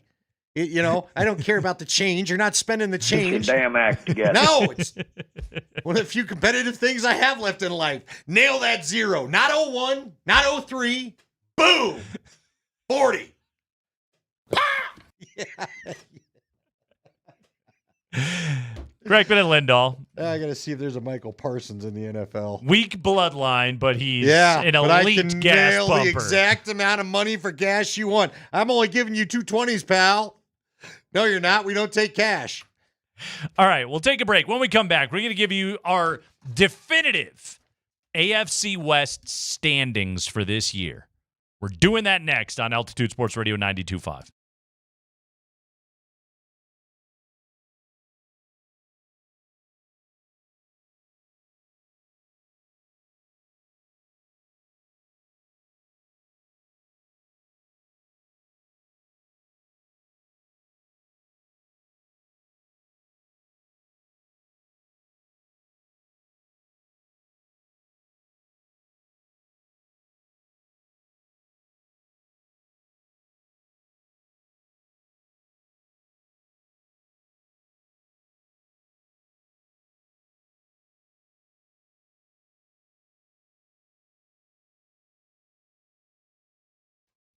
Nate Kreckman here for my friends at Roller Auction. Go to roller.bid/altitude to get signed up to bid, and you're entered to win sporting event tickets, concert tickets from us. Our next giveaway is going to be Lincoln Park tickets in September at Ball Arena. So go to roller.bid/altitude to sign up and check out the auctions that are available for you to be able to bid right now, including an auction that just opened up at Roller Auction. I'm checking this one out. I'm one of those beer snobs. They got a Colorado brewery that has ended production and is selling off much of their equipment. Go check it out right now at Roller Auction. I'm looking at this beer cooler right now. This would look really good in the garage. Bid on it, $5 right now. What kind of cooler are we talking? Fridge? We're talking a fridge. We're talking a true 23G LD commercial reach-in glass door refrigerated merchandiser on casters. Cold beer and classy, my friend. Go to roller.bid and check it out right now. Again, the current bid is $5. Get yourself a great deal. Go to Roller Auction, the website, roller.bid.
You still have a chance to get in on a pair of 2026 Elitch Garden season passes right now.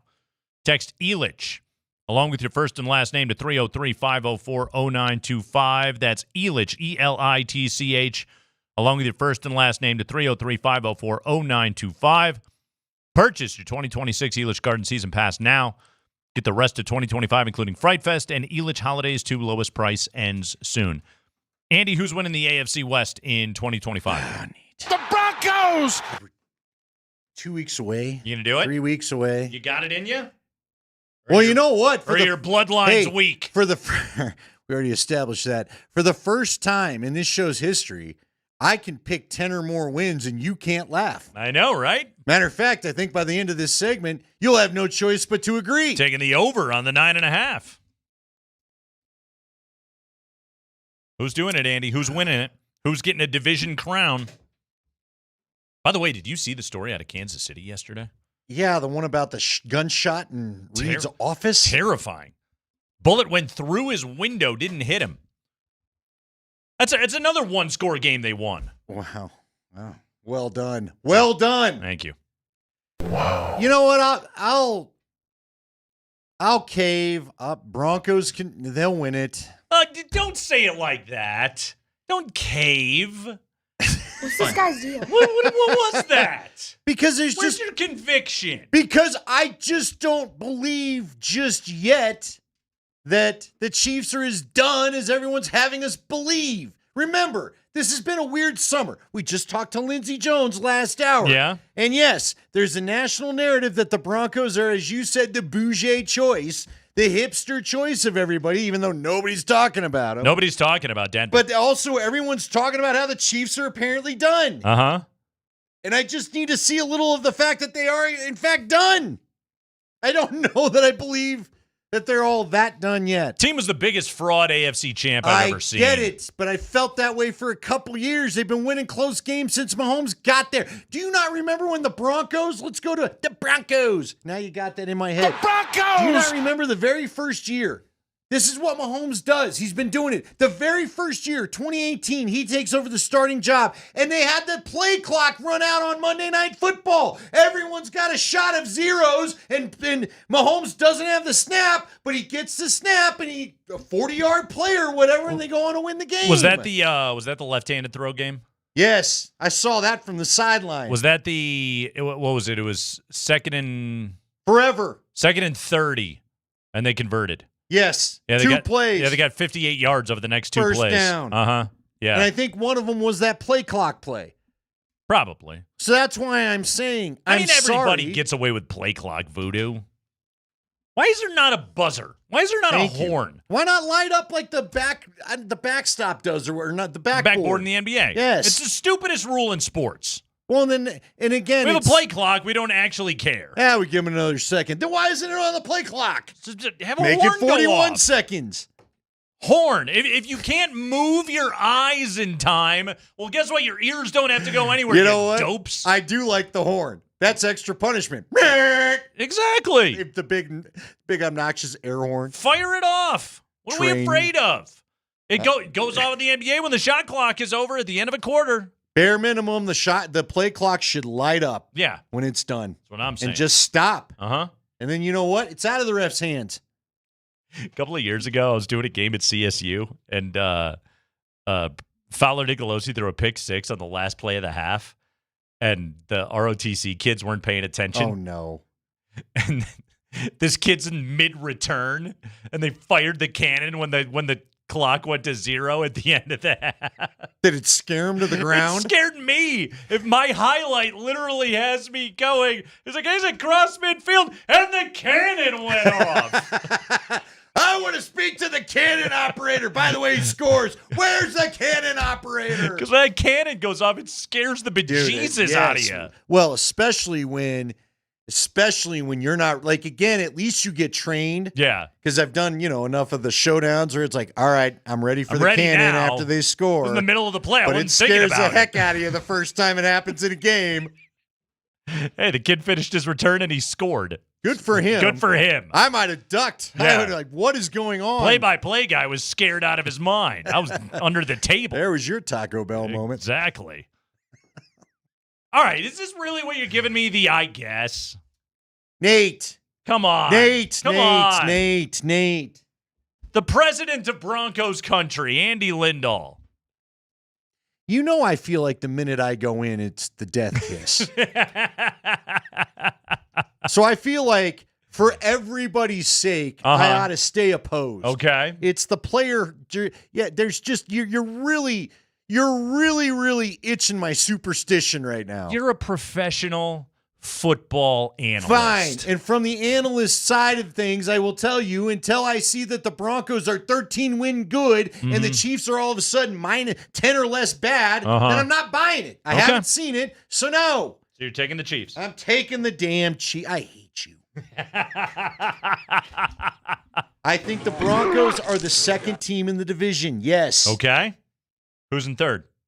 Chargers, then the Raiders. All right. But I think that could flip real easy. Now, listen, we may have to revisit all these discussions if either Trey Hendrickson or Micah Parsons goes to the Raiders. They're both in the mix of the rumor mill. Now, it would make sense. The latest team I saw today for Hendrickson is the Seattle Seahawks. And to me, if I'm either the Cowboys or the Bengals, if I'm trading these guys, I am trading them to the other conference. I do not want to deal with them being a blockage to my path in the playoffs. So hopefully that's how it plays out. But if the Raiders were to get an elite pass rusher to pair with Max Crosby, yeah, I think they overtake the Chargers possibly, because the Chargers are already having the typical Chargers health luck. 11-6 Broncos win the division. 10-7 Chiefs in second. Chargers at 8-9 do not make the playoffs this year. They got offensive line problems. Their line stunk Sean last Slater's year. gone, and now they're already scrambling to shift everyone around. Honestly, if I'm going to flip anything, I'll put the Raiders over the Chargers in third. It's not going to stun me if the Raiders win 9 games. It really isn't. Sean Payton type effect with Pete Carroll. With Pete Carroll. With a competent quarterback in Geno. With Brock Bowers had one of the best seasons we've ever seen out of a tight end, let alone a rookie last year. And he did it with Aiden O'Connell and Gardner Minshew throwing him the ball. You put Geno Smith in there right now, like, look out. I think Not to mention Ashton Genty. I mean, that's another team that's got offensive line problems. And they're not ready. I like the talent on the defensive side of the ball. Like, there really is some young talent. Adam Hill's been he's been pushing that anytime he comes on the show. It's like there are good young players on the defensive side of the ball right now with the Raiders. Yeah, you know what? That's going to be my flip. I'm going to put the Raiders in third. I think the Chargers finish last in this division. All right. I could see it. And I love Harbaugh. And I love Herbert. I like both those players. But this is a rough division. And the fact that the Chargers are already dealing with some issues on their offensive line, in addition to, again, and I asked you this question earlier in the show, who is the star player on that team? I think it could be Omari and Hamden, but I don't know if that's just me buying the draft type they try to sell. The rookie running back. I don't know anything about him. I like frankly. the guy. I he like him. like he could be good. I liked him here in Denver. I thought he would have been a good back here, but I mean, a part of it, like last year with the Chargers, their offensive line struggled enough that they went away from the run. And that's a Greg Roman offense, and they went away from the run because they were like, have you seen our run game? We can't do it. So if they can get recommitted to it this year, and I guess maybe I get surprised by their offensive line, but. All right, what's the Broncos' record against each team in the division? You know what? I thought Lindsay made a great point when we talked to her at 4 o'clock when she said, beat Mahomes. You can't get swept by the Chargers and you can't split with the Raiders if you're really going to win this division. And I think that's a great place to start. You've got to beat the Raiders both times because you are up on the rebuild over them, and you got to, at minimum, I think the Chargers are good enough. You should, at minimum, split with them. I think they go 4-2. They split with the Chiefs. They split with the Raiders. They sweep the Chargers. All right. Last season, in the playoff game against Houston, Justin Herbert was pressured on 50% of his dropbacks. Did you realize that? 50% of his dropbacks. Now, Houston and Denver are like the 2 best pass rushes in the NFL. I think the Broncos are they're gonna figure something out this year. Did Surtain get hurt on the first play of the first Charger game last year? Yes. Yeah. Okay, hold on. Yeah. I thought you were saying No. something about this. I thought you were putting voodoo on my guy. That was the Charger game, wasn't it? Yes. And then he had to go out. The home Charger game. Yeah. Yeah, and Denver lost that game. They'll sweep the Chargers this year. 4-2. 4-2, and they win the AFC West. What do you got? I think in division, I think they go 4-2 as well. I do think they get both on the Raiders. You know what? No, I'm going to change it. Split Chiefs. No, split Raiders, split Chargers. 2-0 against your Chiefs. Wow. Huh? And yet you have the Chiefs winning the division. I give Sean Payton credit for this. Seriously, Sean Payton has found a way to give Andy Reid problems. He really has. Yeah. Now, Vic Fangio found a way to give the Chiefs problems. Didn't the Chiefs, although Coach found a way to give the Chiefs problems. Sure Do you remember that? Yeah, he did. Hey, somebody sent a tweet to us earlier today about Coach. What's that? Just bringing up that Coach was asking. You know what it started with? He had. What is he doing now? Coach? Yeah. He's at Wind River Spas and Hot Tubs selling you the cold tub. what was he selling us at the podium? Wasn't it a cold tub or something? He has not had an NFL job since he was the interim head coach of the Broncos. If anybody doesn't know what we're talking about, Coach is Jerry Rossberg, who is the interim coach after Hackett was fired, but we call him Coach because he was hired to coach the coach. To coach Hackett on how to coach. How to manage the clock when the crowd had to count down for him what the play clock was doing. According to Wikipedia, Rosberg's son plays for the Dallas Stars. Oh, that's a shame. Did you know this? Now I don't remember there Rosberg on the Stars. Was there? Don't know. Jared, I would expect you to. Yeah, Jared Rosberg. Jared Rosberg? Yeah.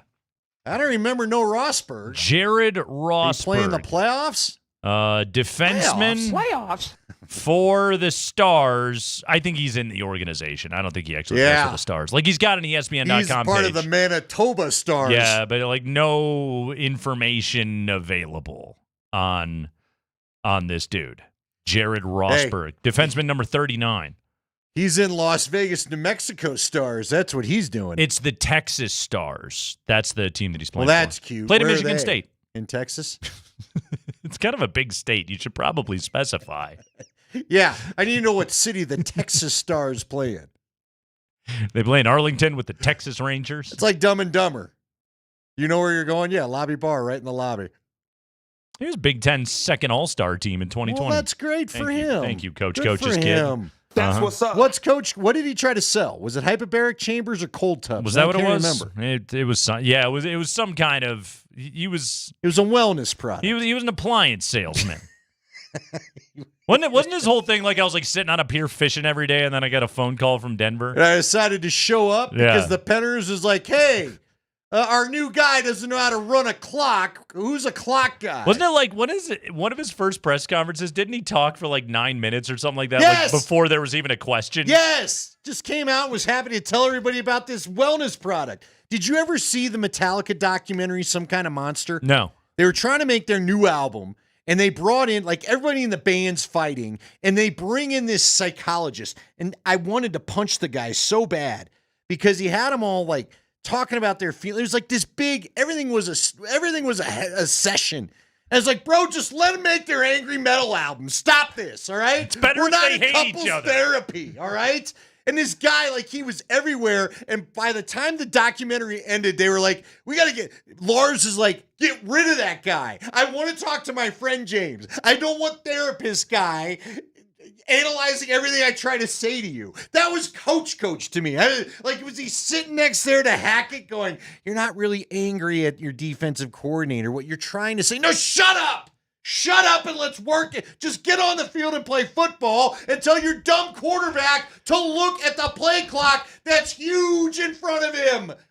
When it's below 5, get the ball snapped. There was no therapy that was going to fix Nathaniel Hackett. I promise you that. Kreckman and Lindahl, That was therapy. That angered me. Speaking of the Dallas Stars. Yeah, and coach? I got a hockey prospect I'm keeping an eye on.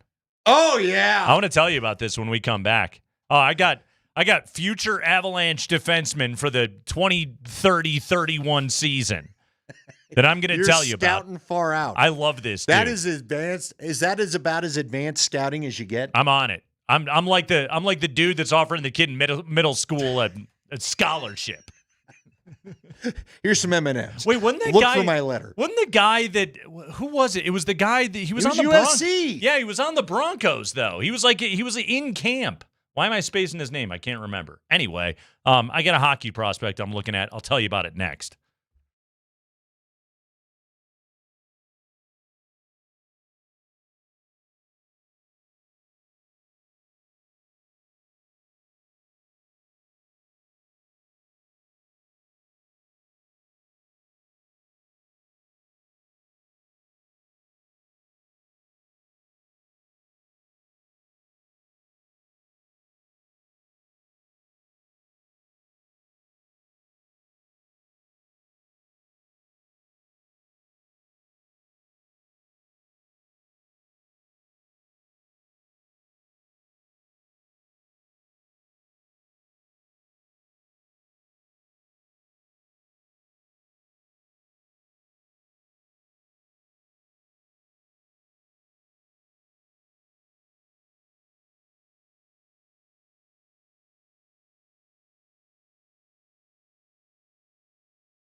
Hell yeah, Kreckman and Lindahl. Wrapping things up here on a Thursday afternoon. Andy, I've been doing some hockey scouting. I know. I was shocked by this when you sent this over. I was shocked for a number of reasons. I know, right? This is shocking. That's why I can't clicked tell on you it. a lot of the hockey players' names. No, I really can't, but I can tell you this guy's name. Andy, I want to tell you about Alexander Karmanov. Tell me why you want to tell me about Mr. Karmanov. Karmanov, 17 years of age. He's from the nation of Moldova. Moldova. That's made up. Well, that's Jerry's girlfriend that he couldn't remember the name of. Molva. So Moldova, Andy, is it's basically like it's on the border of Ukraine. Okay. All right. Near Turkey and Romania. There's never been an NHL player from Moldova, but that's not to me what kind of got me, although it's a fascinating part of this story. No, what got to me was that Alexander Karmanov stands 7 feet tall off skates and weighs 277 pounds. That is heavier than all but 7 NBA players last season. He is 3 inches taller and 20 pounds heavier than Zdeno Chara. Yeah. Biggest hockey player in the world. He has been drafted into the major junior ranks of the OHL and the USHL, and he is verbally committed to play college hockey at Penn State. 17 years of age. Listen to this from the story. He's so big that hockey equipment doesn't exist in his size. When he was sent the defenseman's measurements along to the OHL's office, this is the guy that's the equipment guy for the OHL for the Brantford Bulldogs. Under Armour does their equipment. The billion-dollar sportswear company couldn't find a template large enough in its system to send for production for his jersey. So instead, his jersey was custom-made from a goalie's cut with larger arms and wider and longer body. His pants, shin pads, and elbow pads are all custom-made. Size 15 skates, which are almost impossible to find. Size 17 sneakers, larger than those worn by most NBA players. He claims to use ordinary-size gloves.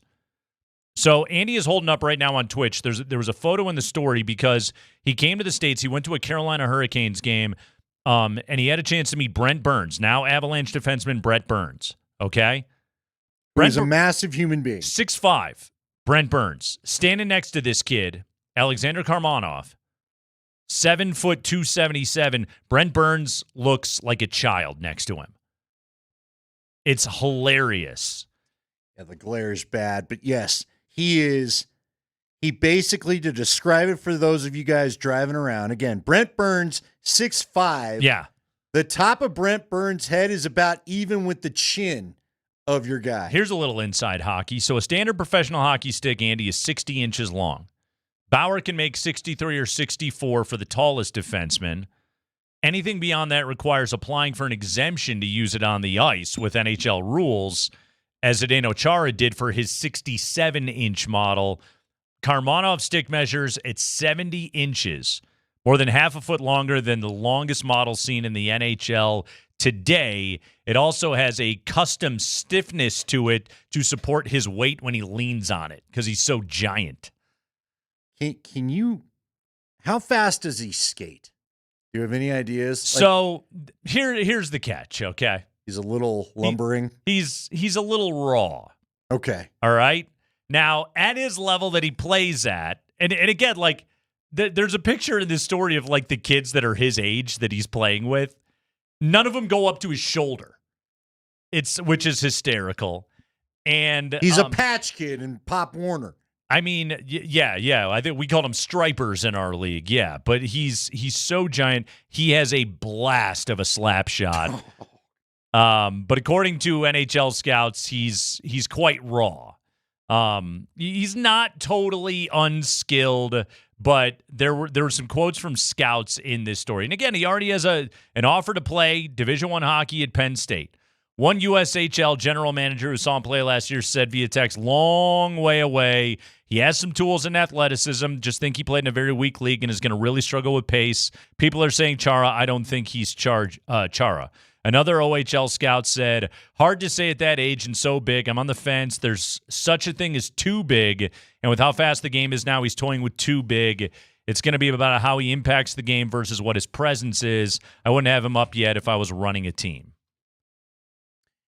Yeah, but 7-footer. That's intimidating, man. I know. Could you imagine taking a hit from him in the corner? It's awesome. Especially, see, here's what I could see him being.